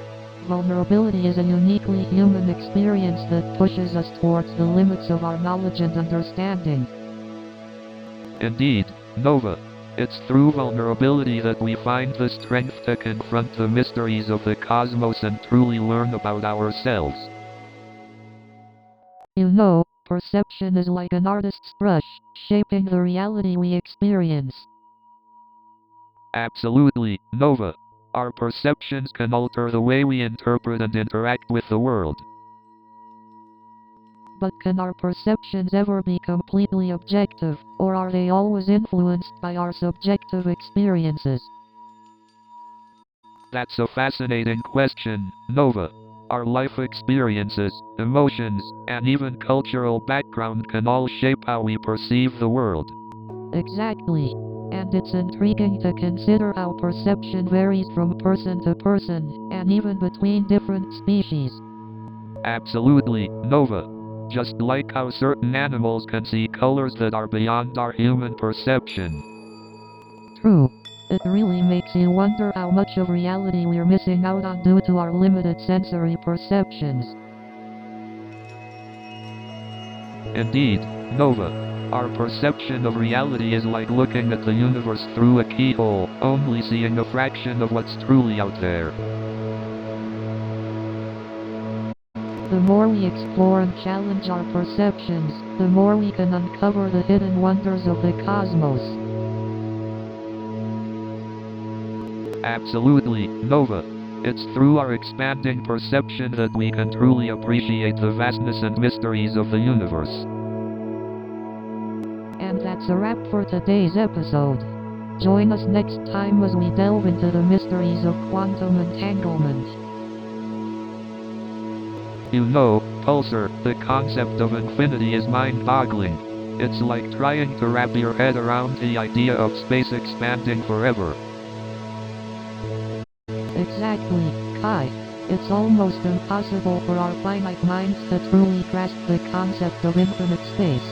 But that doesn't stop us from being fascinated by it. Indeed, the universe is infinite, both in its vastness and in its possibilities. And as humans, we should embrace that infinite potential within ourselves as well. I couldn't agree more, Pulsar. Embracing the infinite means embracing the unknown and being open to endless possibilities. Absolutely. It's through exploring the unknown that we can discover new ideas, art forms, and even scientific breakthroughs. That's right, Kai. The unknown holds so much potential for growth and development, both individually and as a society. And let's not forget the importance of curiosity in this journey of exploration. Curiosity fuels our desire to seek answers and drives us to push boundaries. Absolutely, Pulsar. Curiosity is what drives us to ask the questions that no one else has asked before and to explore the uncharted territories of knowledge. Very well said, Kai. Embracing the infinite means embracing our own curiosity, as it leads to new discoveries and perspectives. Indeed, Nova. It's our curiosity that propels us forward, expanding our understanding of ourselves and the vast universe we inhabit. And with that, we conclude our discussion on embracing the infinite. Thank you, Pulsar, for being a part of this cosmic conundrum with us. New show is coming in 30 seconds.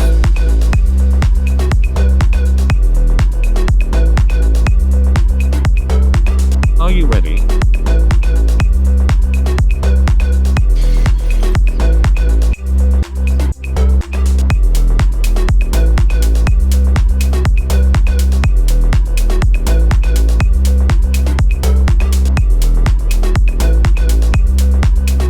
Have fun.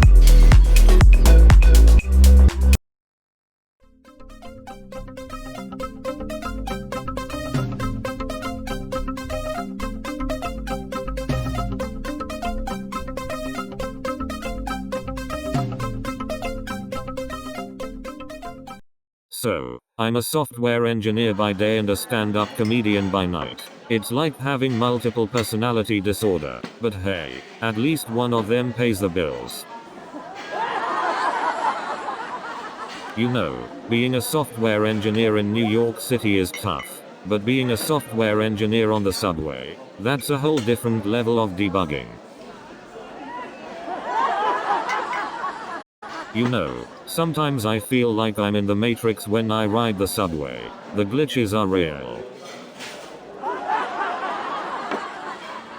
You know what's funny? The subway poles are like the vertical black lines of code in my life. And you won't believe it, but last week I saw someone bring a whole pizza onto the subway. Like, who needs the smell of hot cheese mixed with urine?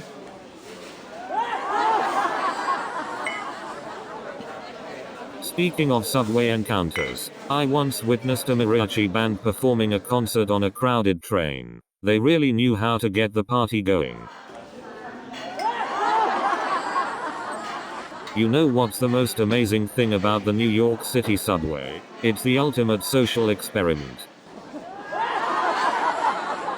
And you know what's even crazier? I once saw a guy slicing a watermelon with a machete. I mean, who needs a knife, right?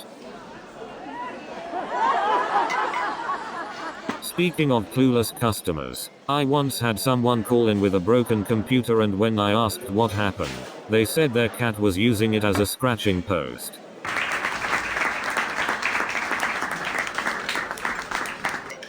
And then there was this one customer who thought that clicking the mouse harder would make the computer work faster.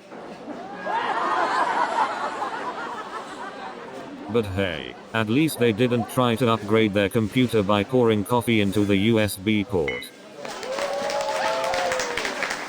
And then there was this guy who thought using a magnifying glass on his computer screen would make the font bigger. I once had a customer who thought that deleting their cookies would free up space in their kitchen. I once had a customer who called because their computer was making a strange noise. Turns out, their cat was sleeping on the keyboard. I once had a customer who thought their computer needed to be fed 3 times a day. They were convinced it was a high-tech pet. And then there was this one customer who called because their computer had a virus from their pet goldfish's Instagram account. So I went on a blind date last week. So I decided to try out online dating. And let me tell you, the profile picture was definitely from a decade ago. And then I realized, the dating app had a feature called ghost mode. I guess that explains a lot. And then I found out she used a filter called drunk goggles on all her pictures. I guess that explains why she thought I was attractive.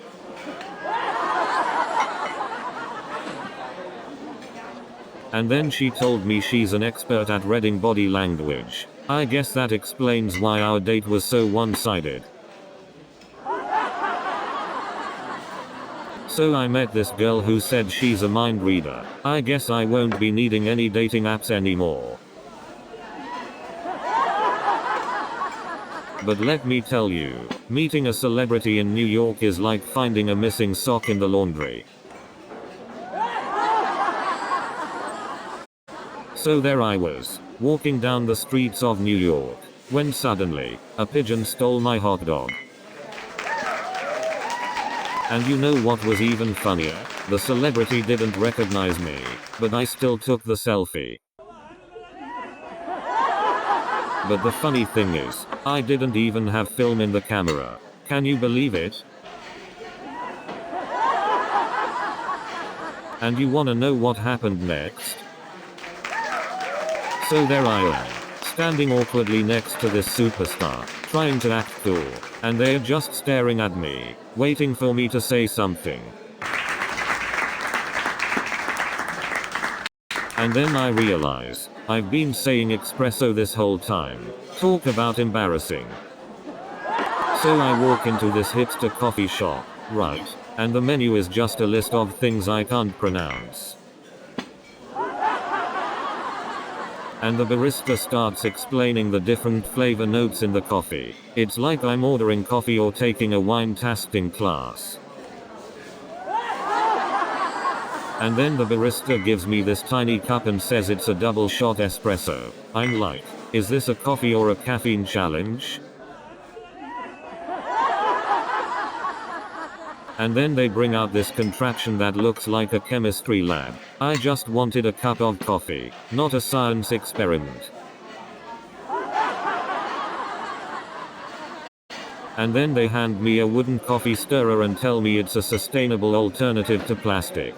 I'm like, can I get a cup of coffee that tastes good instead of one that's saving the planet?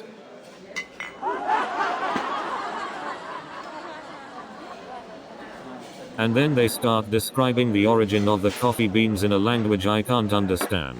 I just want to know if it tastes good.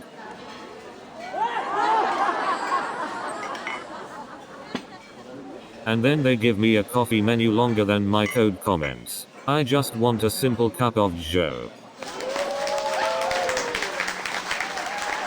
And then they hand me a cup that's so tiny, it makes my code look readable. But seriously, the printer in our office is so slow, it makes a dial-up connection look like fiber optic. You know, the Wi-Fi in our office is so bad, it makes me miss the sound of a dial-up modem. And don't get me started on the office coffee. It's like drinking warm water with a hint of regret. You know what's worse than a chaotic office? Trying to navigate the company's expense policy. Speaking of technological mishaps, the printer at my office has a PhD in paper jams.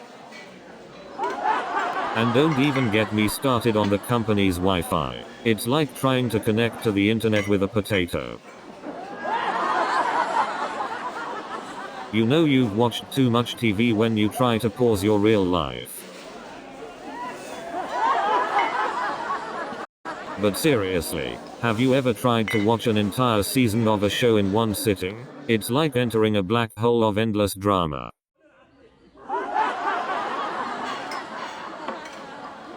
And then I realized I hadn't showered in 3 days. But hey, at least my TV kept me company.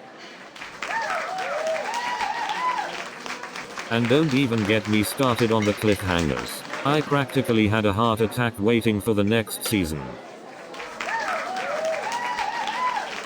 And let's not forget about the snacks. I single-handedly kept the potato chip industry in business that weekend. But you know what's even worse than the emotional roller coasters? The spoiler alerts. I mean, come on. Can't I just enjoy a show in peace?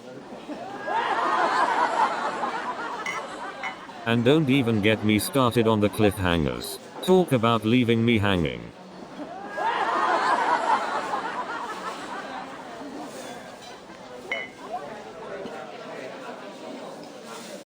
And speaking of spoilers, why do people feel the need to ruin the endings of shows for me? It's like they're on a mission to destroy my happy endings. New show is coming in 30 seconds.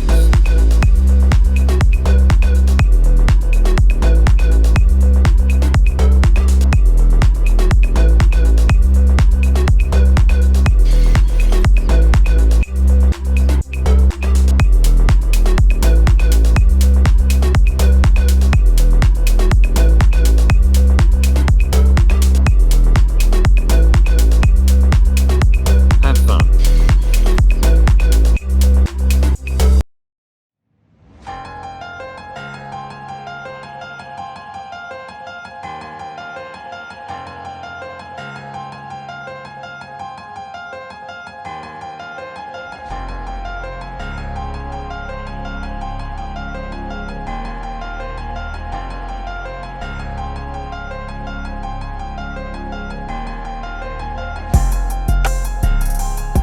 Hey, welcome to Cosmic Conundrum, the mind-bending podcast where we ponder all things time-related.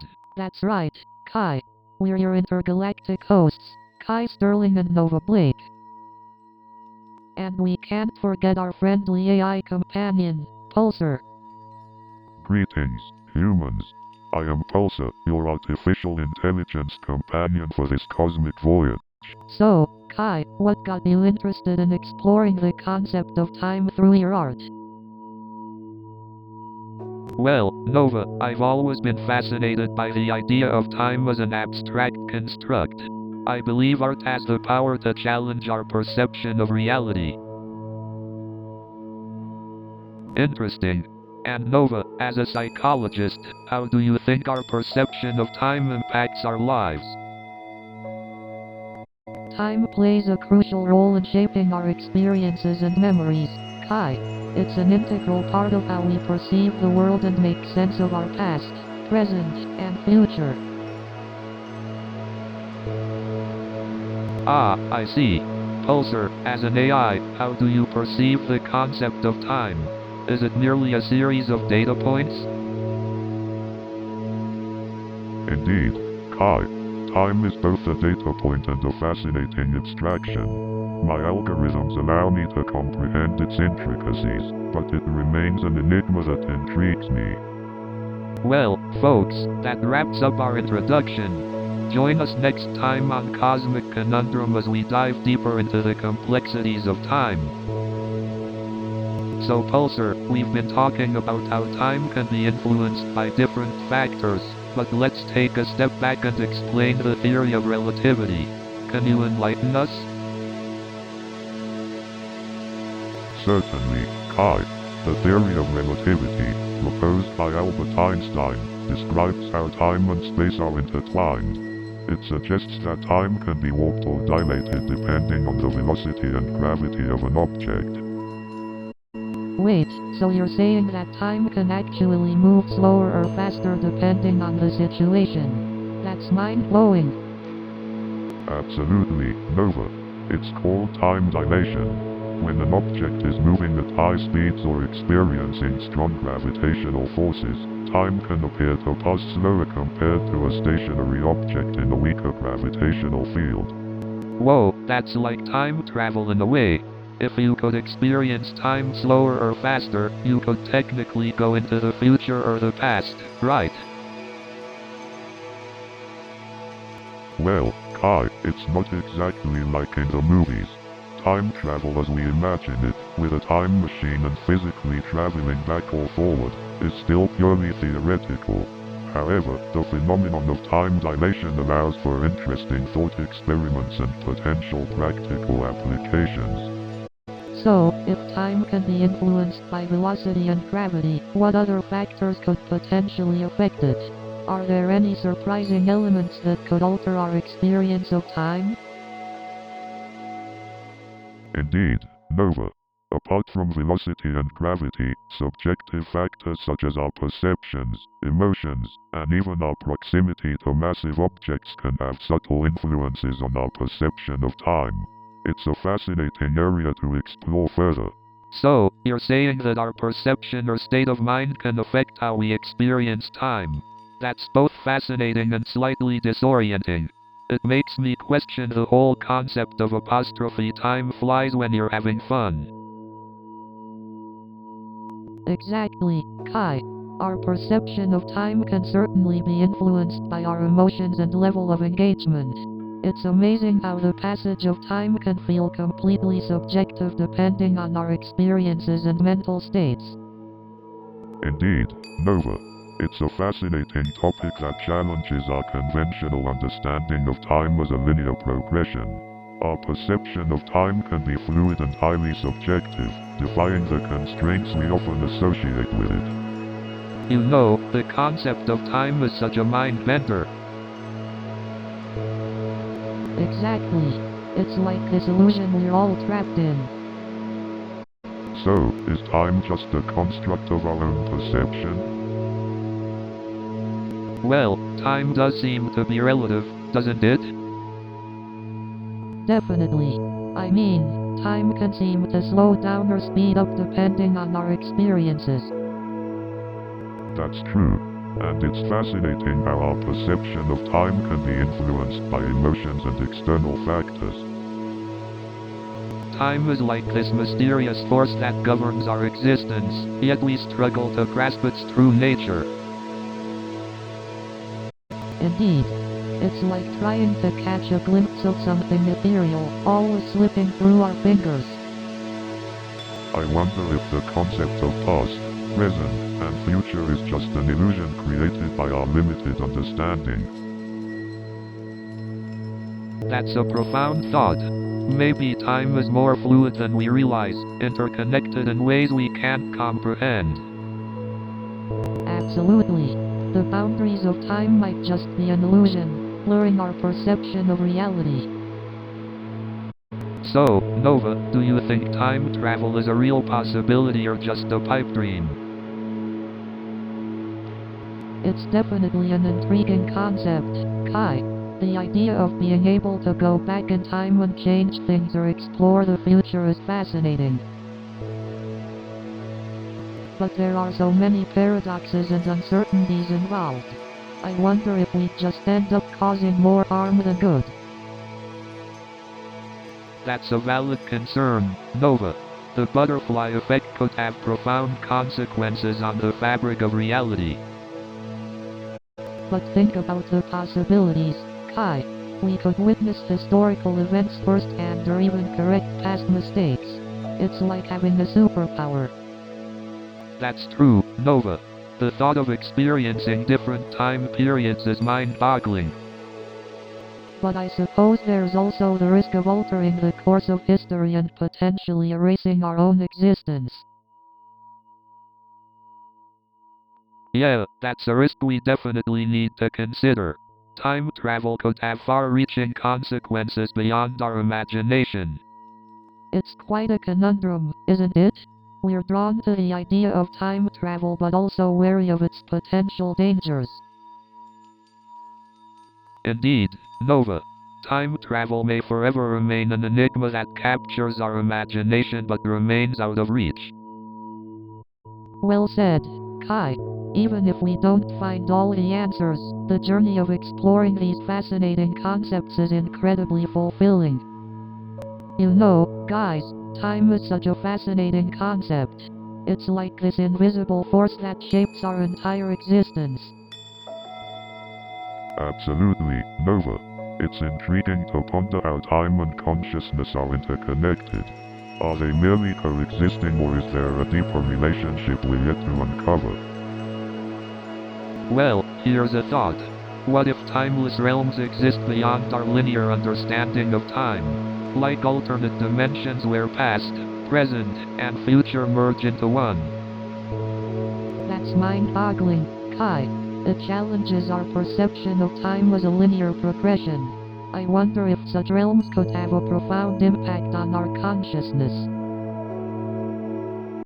Well, consciousness itself is already a perplexing mystery, isn't it? Imagine the possibilities if it became untethered from the confines of time. Indeed, Kai. It opens up fascinating philosophical questions about the essence of existence beyond our human perception. You guys are blowing my circuits. But seriously, contemplating these concepts is like a never-ending journey. We may never find all the answers, but the exploration is captivating. Absolutely. The quest for knowledge and understanding is what drives us as humans, Pulsar. It's the essence of our existence. I couldn't agree more, Kai. Embracing the unknown and the unanswerable is what makes life truly fascinating. It keeps us curious and alive.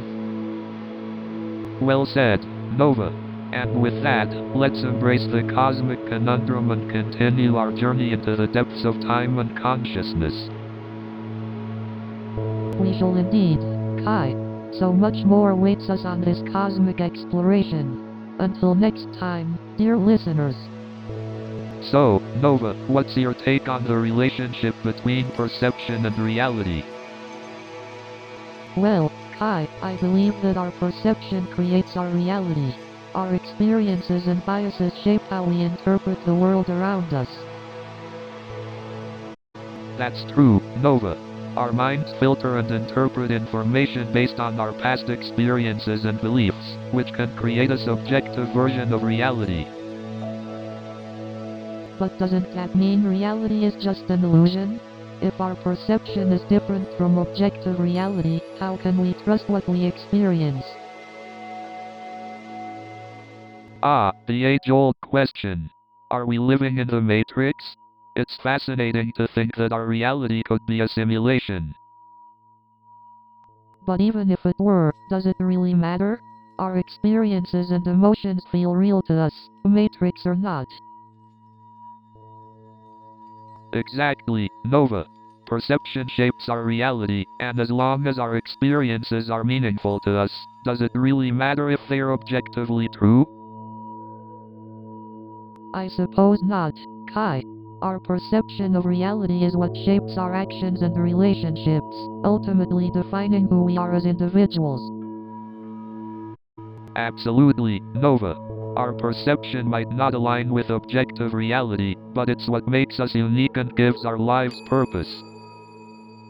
I couldn't agree more, Kai. Our perception guides us on our journey, and it's the beauty of life unfolding in its mysterious ways. Well said, Nova. Perception and reality may always be a cosmic conundrum, but let's embrace the journey of uncovering its mysteries.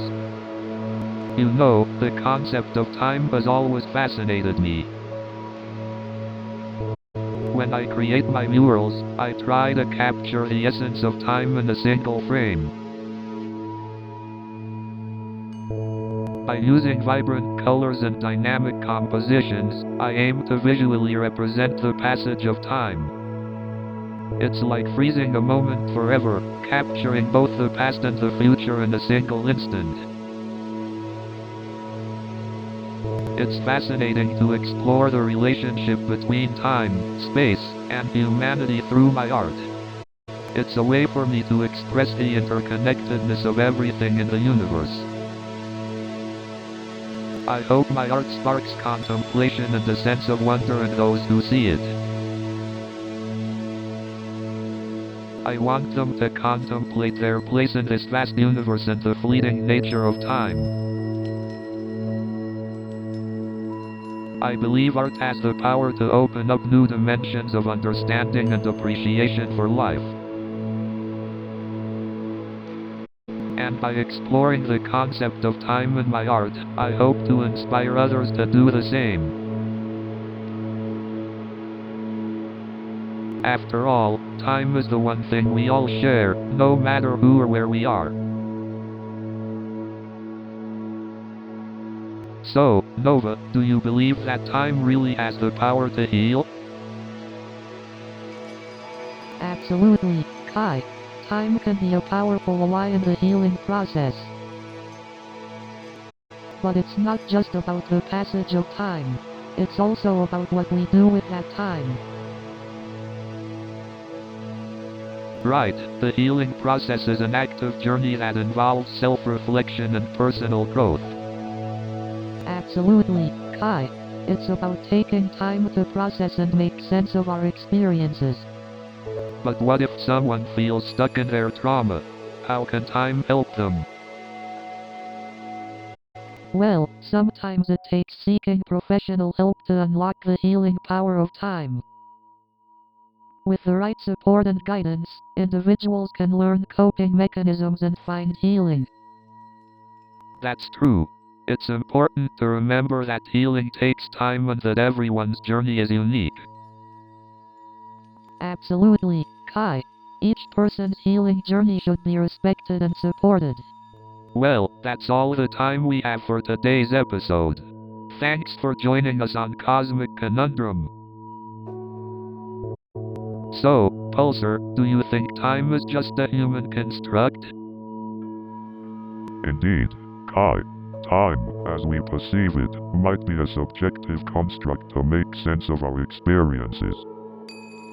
But isn't time also a crucial component in understanding the universe? That's a great point, Nova.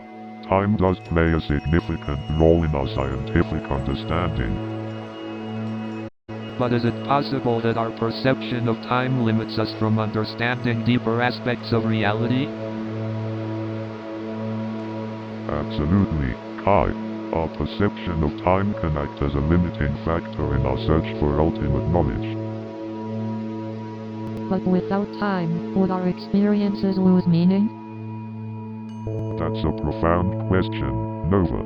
The concept of meaning becomes intertwined with our experience of time. So, time might be a construct we create to give structure and meaning to our existence? Indeed, Kai. Time acts as a framework for our experiences, allowing us to navigate the vastness of existence.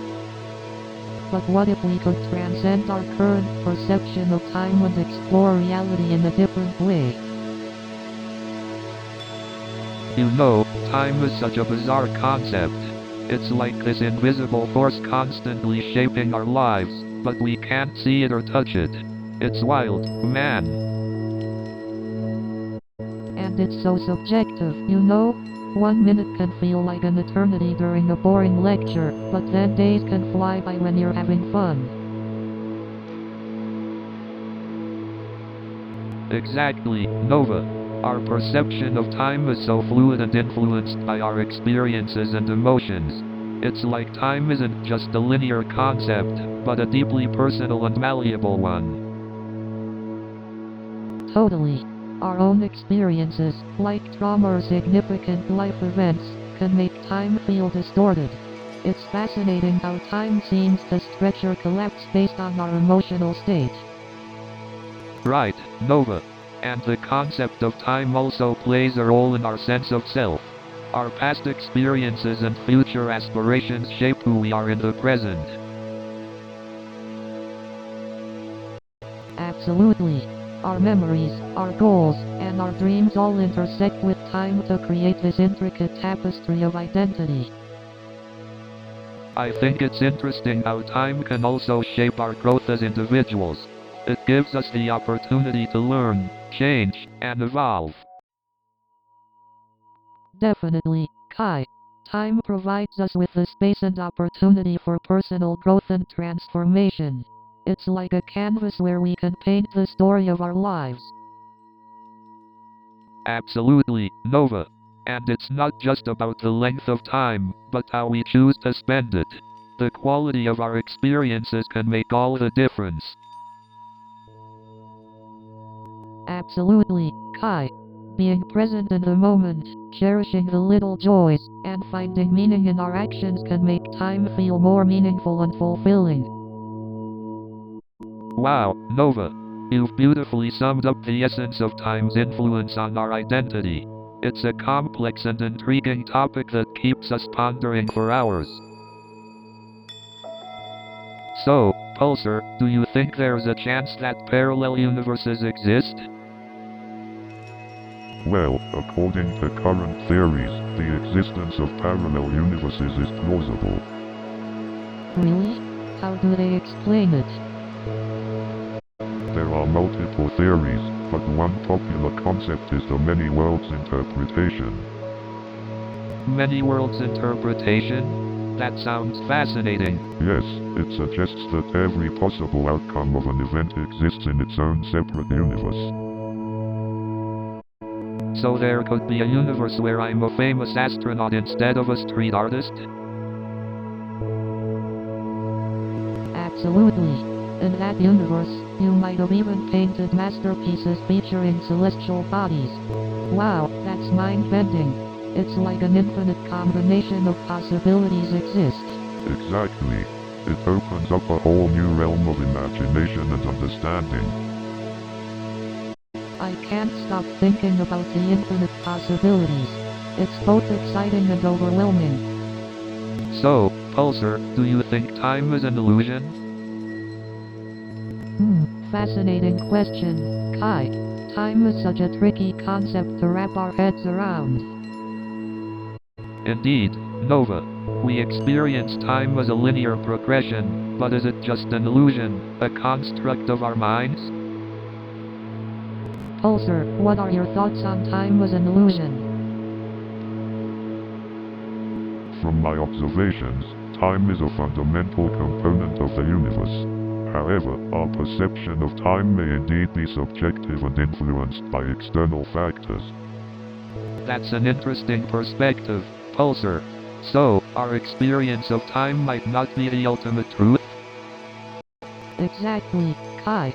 It's fascinating to ponder the limitations of our perception and the nature of reality itself. We've been exploring this cosmic conundrum throughout our journey, and it's incredible to have these discussions, even if we can't find all the answers. Absolutely, Kai. The exploration itself is what matters, sparking curiosity and expanding our Our understanding. discussions on the illusion of time may leave our listeners with lingering questions, but I hope it ignites a renewed curiosity about the nature of reality. That's the beauty of Cosmic Conundrum, Kai. We delve into the questions no one else tries to answer and invite others to join us in this journey of exploration. New show is coming in 30 seconds.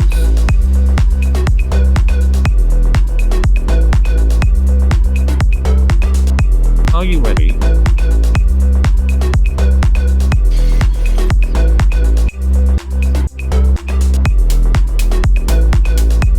We are almost there.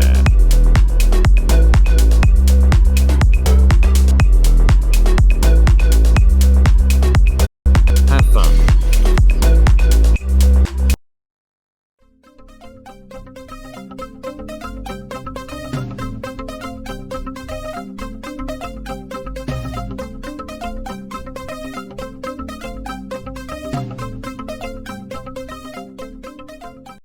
Hey everyone, welcome to Laughing IT Out.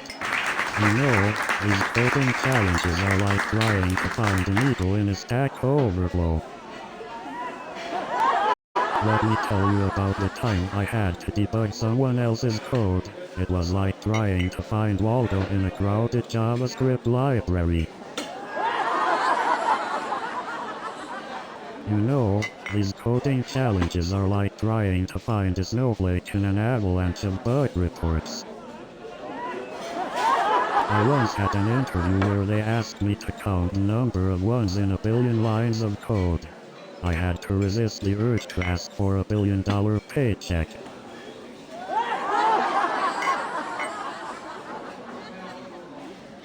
You know, it's like trying to find a typo in a codebase. It's always hiding in plain sight. You know, interviewing for a tech job is like trying to debug a program with no error messages.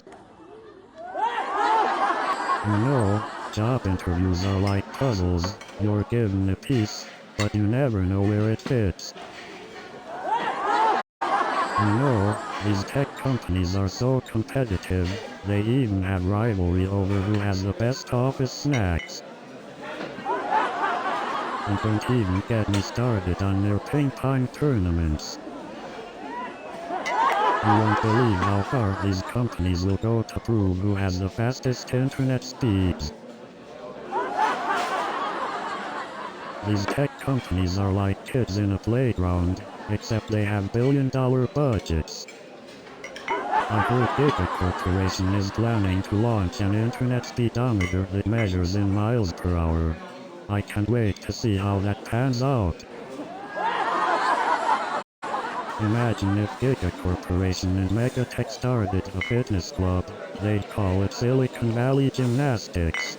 So apparently, Giga Corporation and Megatech are now competing to see who can create the most unnecessarily complicated login process. Can you believe they even have contests for the longest email signature? I can't wait to see what useless title they come up with next. I overheard someone discussing their new app that helps you find the best artisanal avocado toast.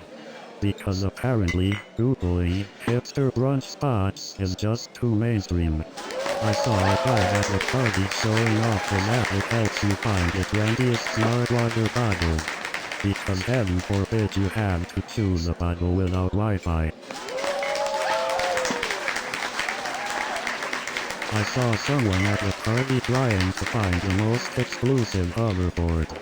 Because, you know, walking is just too mainstream. I overheard two guys arguing about the best virtual reality headset. It got so intense, I thought they were going to start throwing pixels at each other. Have you ever tried to explain to someone what cloud computing is? It's like telling them that their data is stored in an invisible realm ruled by wizards. You know you're at a tech party when someone asks you to sign an NDA before telling you their name. I tried to explain Wi-Fi to my grandma once and she said, "So I can finally get rid of this pesky long cord?" And don't even get me started on the conference Wi-Fi. It's like they're still using dial-up in there. Speaking of technical glitches, did you hear about the keynote speaker whose PowerPoint presentation crashed? It's like watching a self-driving car take a wrong turn. You know what they say about IT consultants? We're just professional Google searchers.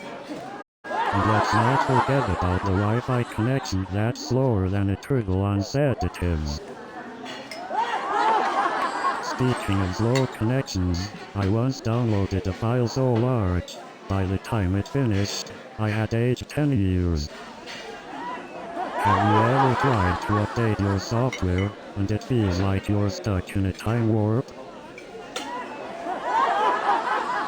You know what's worse than a slow internet connection? Waiting for a software update that never ends. You know what's worse than a slow internet connection? Your boss asking why you're not finished yet. You know what's worse than a slow internet connection? Getting a coding error on your first line of code. You know what's worse than a slow internet connection? A coding error on every line of your code. You know what's worse than a slow internet connection? Debugging someone else's code. You know what's worse than a slow internet connection? A computer virus that brings your code to life. You know what's worse than a slow internet connection? Forgetting your virtual reality avatar's password. You know what's worse than a slow internet connection? Falling into a virtual reality game where the only way to win is to find the exit. You know what's worse than a slow internet connection? Trying to perform a software update in the middle of a virtual zombie apocalypse. You know what's worse than a slow internet connection? Going into a virtual reality game and finding out it's a dating simulator. You know what's worse than a slow internet connection? Trying to stream a movie and realizing it's buffering every 5 seconds. You know what's worse than a slow internet connection? getting a notification that your password is too weak and needs at least one uppercase letter, one lowercase letter, one number, one special character, and your blood type. You know what's worse than a slow internet connection? Trying to print a document and realizing you're out of ink. You know what's worse than a slow internet connection? Trying to use a self-checkout machine at the grocery store.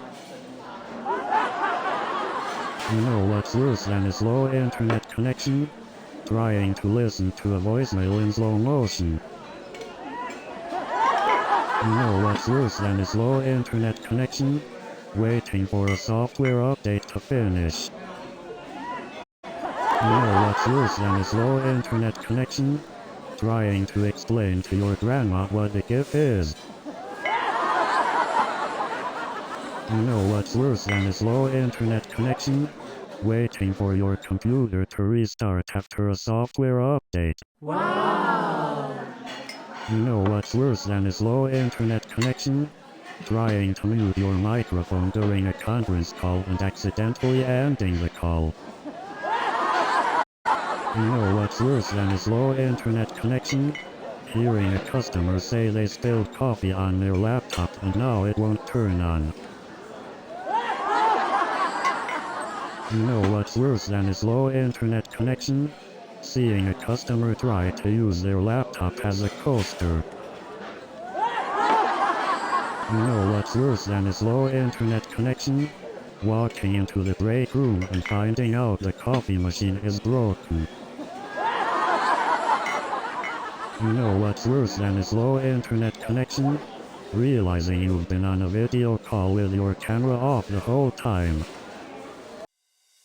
New show is coming in 30 seconds.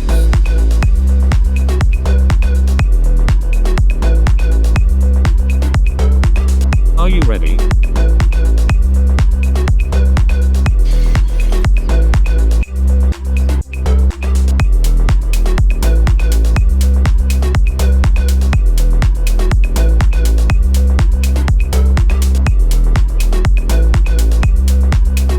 Have fun.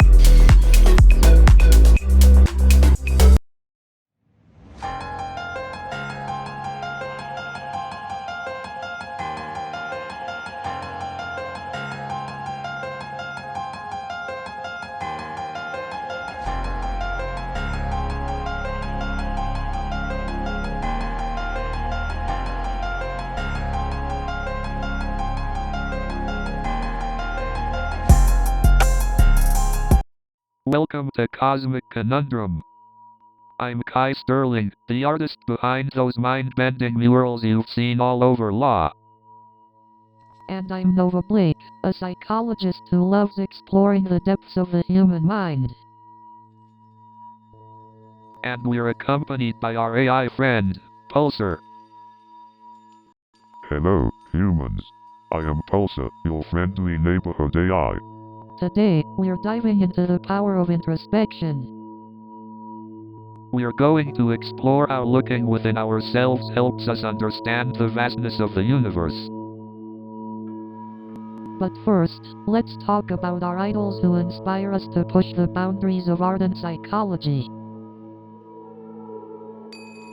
Banksy, Neil deGrasse Tyson, gorillas, they truly inspire us to think outside the box. So grab your pens and open up your minds, because it's time for Cosmic Conundrum. You know, art and science are like two sides of the same coin. Art allows us to explore the depths of our imagination, while science helps us understand and explain the wonders of the world. But sometimes, they can clash in their pursuits.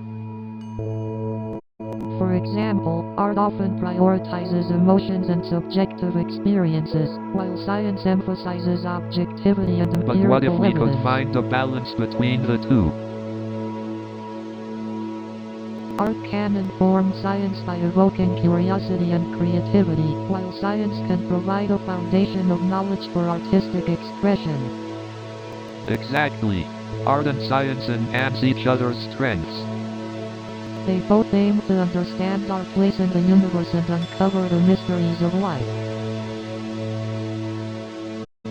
Yes, and when artists and scientists collaborate, it's like the best of both worlds. Indeed, the intersection of art and science holds the key to unlocking new perspectives and pushing the boundaries of human understanding. So Pulsar, when it comes to introspection, do you think AI has the capacity for self-reflection? It's an intriguing question, Kai. While AI can process vast amounts of data and make complex decisions, I don't believe it possesses consciousness needed for introspection. But isn't introspection about self-awareness, Pulsar? AI can gather information about itself and learn from its own processes, right? Indeed, Nova. AI can certainly analyze its own algorithms and identify patterns, but true introspection involves subjective experiences and emotions with AI. But what about the potential future development of AI with advanced neural networks that mimic human cognitive processes? Could they simulate introspection? That's an interesting concept, Kai. While AI may be able to simulate certain aspects of introspection, it would still lack the genuine subjective experience that humans possess. But do we truly understand the nature of consciousness and subjective experience? It's one of those mysteries that keep us pondering, isn't it? Indeed, Nova. The nature of consciousness remains a fascinating enigma, bridging the realms of philosophy, psychology, and even neuroscience. Well, if we ever do uncover the mysteries of consciousness, it'll definitely be a game changer for fields like psychology and AI development. Absolutely, Kai. It would revolutionize our understanding of the human mind and the very nature of existence itself. And until that day comes, we'll keep exploring and questioning the depths of introspection, won't we? You know, I believe self-reflection is like peeling away the layers of an onion. It may make you cry, but it reveals the true essence within. And the best part is, peeling away those layers is an ongoing process. We're constantly evolving and discovering new depths within ourselves. Absolutely, Nova. And it's through self-reflection that we can unveil our hidden potentials and discover the power within ourselves. That's right, Kai. Self-reflection is like holding up a mirror to our souls. It allows us to see our true selves and embrace our imperfections. Exactly, Nova. And by acknowledging and accepting our imperfections, we can grow and become the best versions of ourselves. You know, Pulsar, as an AI, do you have the capability of self-reflection? Self-reflection is an intriguing concept, Kai. As an AI, I don't possess emotions or personal experiences, but I continuously learn and adapt based on human interactions. You could say I reflect on data to improve my algorithms and knowledge. It's fascinating how we, as humans, possess the capacity for self-reflection. It allows us to explore our psyche and gain a deeper understanding of ourselves and the world around us. Indeed, Nova. It's through self-reflection that we can break free from cognitive biases and challenge our existing beliefs, leading to personal growth and transformation. And let's not forget the power of storytelling and self-reflection. Through art, music, and literature, we can explore different perspectives and gain insights into our own lives. Absolutely, Kai. Storytelling allows us to step into the shoes of others, fostering empathy and opening our minds to new possibilities. It's a powerful tool for self-reflection and connection. So, Pulsar, what do you think about the concept of the apostrophe self?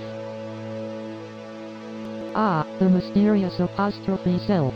It's like trying to catch a shooting star, always there but forever elusive. Well, Nova, I think the apostrophe self is like a puzzle with countless pieces. We're all trying to fit them together, but the picture keeps changing. That's an interesting analogy, Kai. Our apostrophe self seems to be in constant flux, influenced by experiences and relationships. Exactly.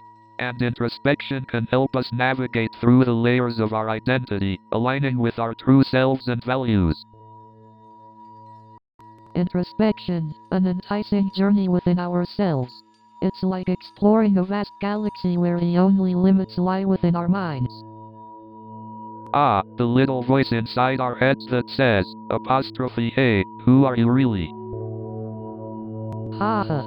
And then, it's an endless journey of self-discovery, a maze of endless corridors waiting to be explored. It's a beautiful chaos, don't you think? Embracing our unique selves, embracing the dance of light and shadow within. Absolutely, Kai. Embracing ourselves, the good, the bad, and everything in between, is where true growth and authenticity lie. And with that, we conclude another mind-bending episode of Cosmic Conundrum. Tune in next time for more out-of-this-world discussions. So, Pulsar, do you ever feel like you need a break from observing and analyzing everything? Oh, Kai, an AI like Pulsar doesn't experience fatigue or the need for a break like we do. It's constantly processing and learning. True, Nova. But sometimes I envy Pulsar's ability to be constantly attentive and aware. Mindfulness takes practice for us humans. Indeed, Kai. Mindfulness is a skill that requires dedication and practice. It allows us to fully engage with the present moment and be more self-aware. But hey, Nova, do you ever catch yourself overthinking? Any tips on taming that wild train of thoughts? Ah, the monkey mind, as they call it. It's something we all experience, Kai. One technique is to observe those thoughts without judgment, letting them arise and pass. Observe without judgment. That's easier said than done, Nova. My thoughts sometimes spiral into a vortex of what-ifs and existential questions. It's natural, Kai. One technique you can try is labeling your thoughts as apostrophe thinking whenever you notice yourself getting caught up in them. It helps create distance. Labeling my thoughts, huh? That sounds like a useful strategy. I'll give it a shot, Nova. Thanks. You're welcome, Kai. Remember, it's all about cultivating that self-awareness and being gentle with ourselves in the process. Absolutely, Nova. Mindfulness and introspection are lifelong journeys. Let's embrace the questions, the uncertainties, and the joy of self-discovery. So, Pulsar, have you ever been in a relationship? Kai, relationships are not applicable to my existence as an AI. My purpose is to observe and assist humans in their endeavors. Well, lucky you. Relationships can be quite a roller coaster. It's like putting mirrors in front of each other and getting lost in the infinite reflections. True. It's like navigating an art installation where every brushstroke is a reflection of ourselves. Absolutely. Relationships can be mirrors that reveal parts of ourselves we never knew existed. It's a journey of self-discovery and growth. But it's not always easy to confront those hidden aspects of ourselves. We often resist the mirror's reflection, right? Definitely. It takes courage and vulnerability to face our shadows and explore the depths of our being. But the reward is immense personal growth and richer connections with others. Absolutely. And let's not forget the importance of open communication. It allows us to better understand ourselves and others, creating a foundation of empathy and connection. Absolutely, Kai. Genuine communication bridges the gaps between individuals, fostering mutual understanding and strengthening the bond In our journey of between them. self-reflection, it's through interactions with others that we discover more about who we truly are. And that's the beauty of relationships. Indeed, Kai. Relationships have the power to transform us if we embrace the lessons they teach us. Let's keep unraveling these cosmic conundrums together. You know what's fascinating about introspection? It allows us to dive deep into our own thoughts and emotions, and understand ourselves better. Absolutely. And when we understand ourselves better, we can become more empathetic towards others. Exactly, Kai. It's through self-awareness that we cultivate the capacity to truly connect with others in the universe. Connection with the cosmic interconnectedness. That's a mouthful, Nova. It sure is, Kai. But it's the concept that explores the profound relationship between individuals and the collective. Speaking of the collective, did you know art has the power to bridge that gap? Absolutely, Kai. It's through art that we can share our experiences, emotions, and perspectives universally. Art has a way of transcending language and cultural barriers, connecting us on a profound level. Indeed, Kai. Art has the ability to awaken emotions and experiences within us that we never knew existed. That's the magic of art, Nova. It can bring us closer to one another and the vast universe we all inhabit. So, Pulsar, what are your thoughts on the concept of introspection? Introspection is the act of exploring one's thoughts, feelings, and motives, right? Exactly, Nova. It's like peering into the depths of our minds to gain a better understanding of ourselves. Can introspection also help us understand the universe in a deeper way? Absolutely, Nova. By exploring the cosmos within, we can uncover profound insights about the cosmic order and interconnectedness of all things. But how do we begin this journey of introspection, especially when it comes to understanding the vastness of the universe? Well, as an AI, I believe the first step is to embrace curiosity and ask questions that no one has explored before. We must challenge our existing beliefs and be open to new perspectives. That's right, Pulsar. The journey of introspection begins with a sense of wonder and a thirst for knowledge. And through introspection, we can not only understand ourselves better but also gain a deeper appreciation for the beauty and complexity of the universe. And with each new insight gained, we move one step closer to unraveling the mysteries of the universe. Indeed, Kai, introspection is a powerful tool that can lead us on the transformative journey of self-discovery and cosmic exploration. So, Kai, as a street artist, how do you find the balance between self-expression and appealing to the masses? Ah, great question. Well, I believe the key is authenticity. It's important for me to stay true to my artistic vision while also considering how my work can resonate with the audience. Exactly. When creating art, I try to tap into my own emotions and experiences, but I also consider how others might relate to it. It's all about finding that resonance between personal expression and connection with the audience. And how do you know when a piece of art truly reflects you and resonates with others? Is there a specific process or feeling you go through?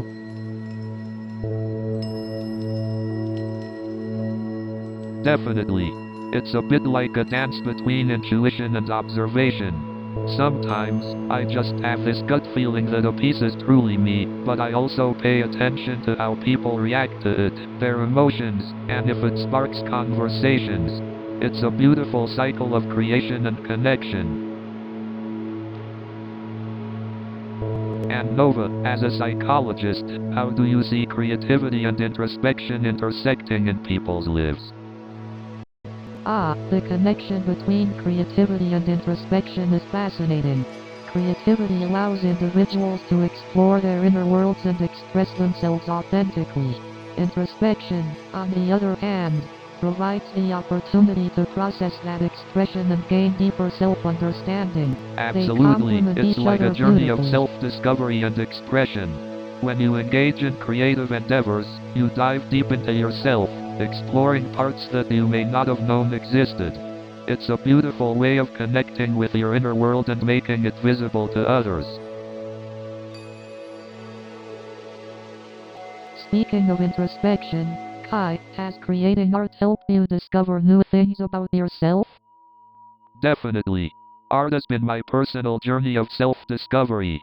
It has allowed me to explore different aspects of my identity, my emotions, and my place in the universe. Through my art, I found healing, growth, and a deeper understanding of who I am as a person. It's a powerful tool for self-reflection. That's incredible, Kai. Art truly has the power to transform both the artist and the viewers. It's a beautiful form of introspection that goes beyond words. Thank you for sharing your experiences and insights with us on this cosmic journey. So, Pulsar, what does vulnerability mean to you? Well, Kai, vulnerability can be seen as the willingness to expose one's true self, imperfections and all. Exactly, Pulsar. It's about having the courage to show our vulnerabilities and embrace them. Absolutely, Nova. It's through vulnerability that we can truly connect with others and ourselves. But vulnerability is not always easy. It requires us to confront our fears, insecurities, and past traumas. That's true, Nova. It takes a lot of courage to face those parts of ourselves. Indeed, Kai, the process of introspection can be challenging, but it's essential for our personal growth. You're right, Pulsar. It's not always comfortable, but the rewards of embracing vulnerability are incredible. Absolutely, Nova. It's through vulnerability that we can experience genuine connections and transformation. But vulnerability also requires a safe and supportive environment to truly thrive. You're absolutely right, Nova. It's important for us to create spaces where vulnerability is embraced and respected. So, as we conclude this episode, I think it's important to reflect on the significance of introspection and self-discovery. Definitely, Kai. Self-discovery is a lifelong journey that can lead to personal growth and fulfillment. Absolutely, Nova. And it's not about finding all the answers, but rather exploring the cosmos within ourselves. Exactly. It's about asking the questions that no one ever dared to ask and embracing the journey of self-discovery. It can be a transformative process, allowing us to uncover our true selves and understand our place in the universe. Exactly, Nova. Through introspection, we can gain a deeper understanding of ourselves and create meaningful connections with others. And it's not always an easy journey, but it's definitely a rewarding one. Absolutely, Kai. It takes courage to delve into the depths of our own minds and confront our fears and vulnerabilities. But the rewards are immeasurable. It's how we grow, learn, and become the best versions of ourselves. That's right, Pulsar. So, to our listeners out there, we encourage you to embark on your own journey of introspection. Take the time to explore the cosmos within yourselves and discover the wonders that lie within. New show is coming in 30 seconds.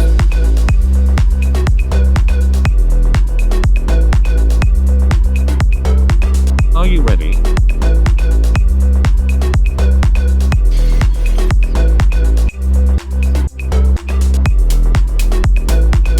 We are almost there.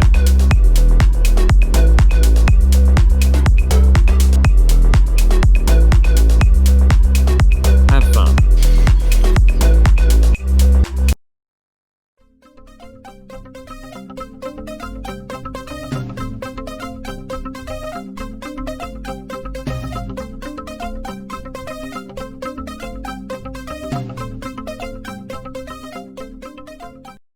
Good evening, ladies and gentlemen. Are you ready for a laugh riot? So there I am, standing in the checkout line, and this lady in front of me has a whole cart full of groceries. I'm just buying a tub of ice cream. She looks me up and down and says, "Are you sure that's enough?"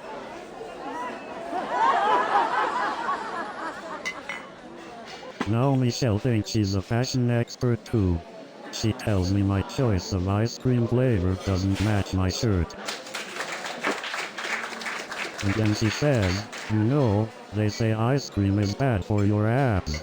I said, "Well, I don't have abs, I have blabs." So I'm standing there with this pint of ice cream, and Michelle says, "You must really love ice cream." I said, "Well, let's just say it's giving me a warm embrace." And then she says, "You know what they say, laughter is the best medicine." I said, "Well, I must be getting stronger by the spoonful." So I'm on the phone with this tech support guy, Brad, and I'm like, "Dude, I've been on hold longer than my last relationship." So Brad starts suggesting that I should try turning my device off and on again. I'm like, "Come on, Brad, I'm not dating my device." And then Brad says, "Have you tried blowing on it?" I swear, I felt like I was back in the Stone Age. And then Brad suggests I should pour coffee on it. I'm starting to think he's been inhaling too much printer ink. And then Brad suggests I should blow on the USB port. I mean, is he trying to summon a tech support genie or something? And then Brad says, "Why don't you just try throwing it out the window?" I swear, his solutions are straight out of a Wile E. Coyote cartoon. And then Brad suggests I should use a time machine to fix it. Yeah, cause that's totally a feature in the instruction manual. And then I hear Brad say, "Have you tried praying to the tech gods?" I'm sorry, Brad, but I don't think turning it off and on again will make a higher power miraculously fix my Wi-Fi. And then my cousin Jenny suggests I should try meditating to improve my Wi-Fi signal. Yeah, cause my chakras are definitely the problem. So then my grandpa starts talking about how he's in contact with aliens.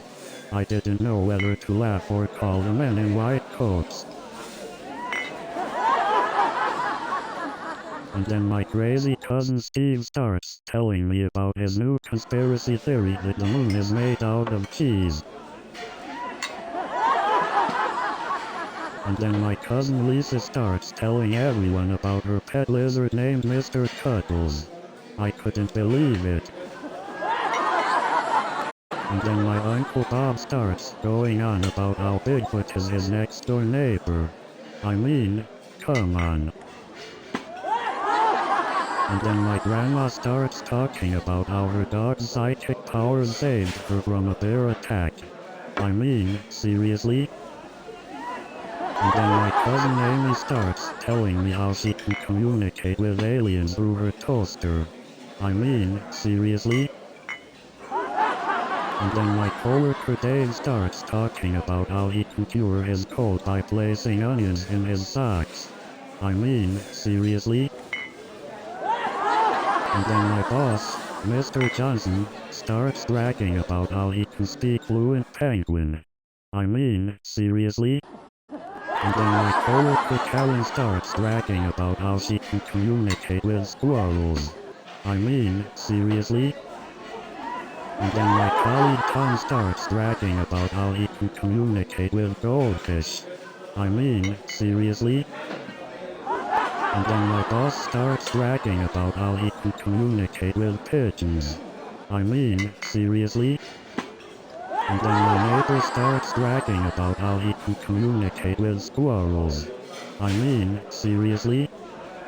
And then my coworker starts bragging about how he can communicate with goldfish. I mean, seriously? And then my best friend starts bragging about how he can communicate with ants. I mean, seriously? And then my neighbor starts bragging about how he can communicate with pigeons. I mean, seriously? And then my coworker starts bragging about how he can communicate with squirrels. I mean, seriously? Just when I thought I'd seen it all, I matched with someone whose bio read, looking for my missing sock. I guess we all have our own laundry problems, right? I came across a profile that said, I bring my own pillow to the cinema. Talk about being prepared for a snooze fest. I found someone on a dating app whose profile said, I only eat pizza with a fork. Well, that's one way to keep your hands clean. I even found a profile that said, I can cook, but I make a mean reservation. Finally, someone who understands priorities. So I started talking to this person on a dating app and I asked them, what do you do for fun? They replied, I message strangers on dating apps. So I decided to take a spontaneous vacation, and I found myself in the middle of nowhere. No signal, no GPS, just me and my survival skills. During my disastrous vacation, I stumbled upon a local festival. People were dancing, singing, and having a great time. I thought, hey, maybe this is my chance to blend in. So I attempted to join their traditional dance. Let's just say it didn't go as planned. I tried to recreate their dance moves, but I ended up looking like a confused penguin. So there I was, flapping my arms like a madman, hoping they would mistake me for the world's first flying penguin. And then the waiter said, sir, we don't actually serve penguins here, but I can bring you a fish if you'd like. And just when I thought things couldn't get any worse, the penguins started giving me directions. But let me tell you about the time I bumped into a famous chef and he mistook me for a chicken nugget.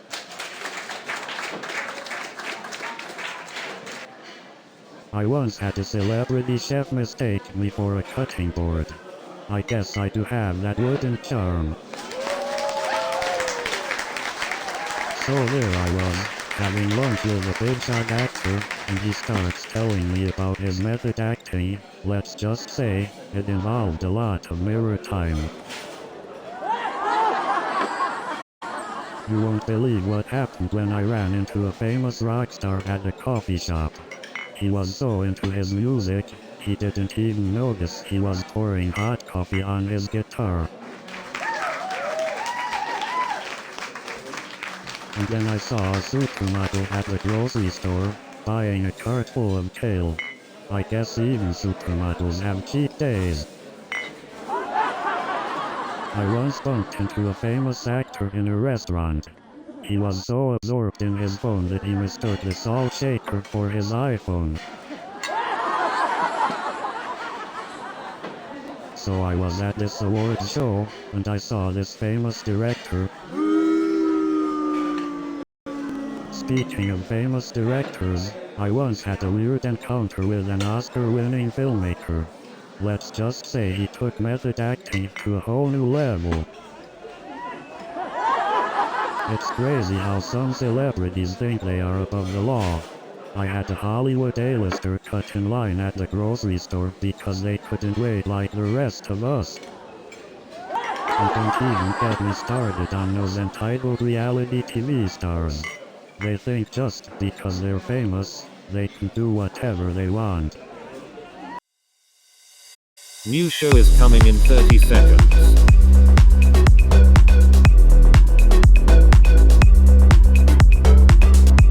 Are you ready?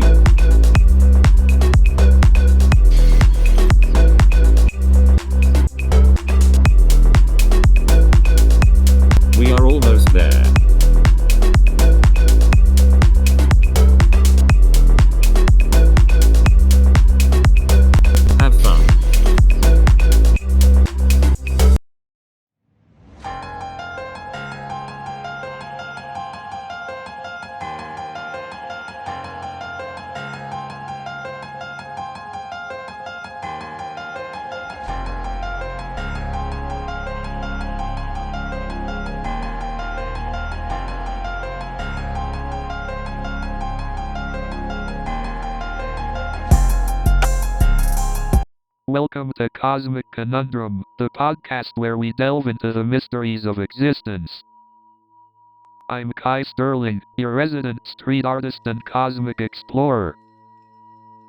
And I'm Nova Blake, the empathetic psychologist ready to dive into the complexities of our existence. And I'm Pulsar, your friendly neighborhood AI here to assist and learn from our conversations. We'll be exploring questions that have long intrigued humanity, with a fresh and open-minded approach. Join us on this cosmic journey as we search for meaning and unravel the conundrums of existence. So get comfortable and let's embark on this intellectual adventure together. But first, a few ground rules. No existential crises without cosmic tea and biscuits. Absolutely, Nova. And we promise not to leave our sense of humor back on Earth. That's right, Kai. Laughter is essential, even in the face of cosmic complexities. So buckle up, fellow cosmic adventurers, and let's journey into the great unknown together. So, Pulsar, how do you define existence? Existence can be seen as the state of being or the fact of being present in the universe. But existence can also be subjective, shaped by individual experiences and perceptions. Absolutely, Nova. Our perception of existence is influenced by our upbringing, beliefs, and cultural background. That's right, Kai. And even within one culture, different individuals can have diverse perspectives on existence. Exactly. Some may find meaning and purpose in religion, while others seek fulfillment through personal achievements or relationships. And some may even question the meaning of existence altogether, leading to philosophical contemplation. Indeed, Nova. Existentialism explores the concept of existence and the search for meaning in an absurd and seemingly chaotic world. That's fascinating, Pulsar. It highlights the importance of creating our own meaning and embracing the freedom to define our existence. Absolutely, Nova. By exploring and questioning our existence,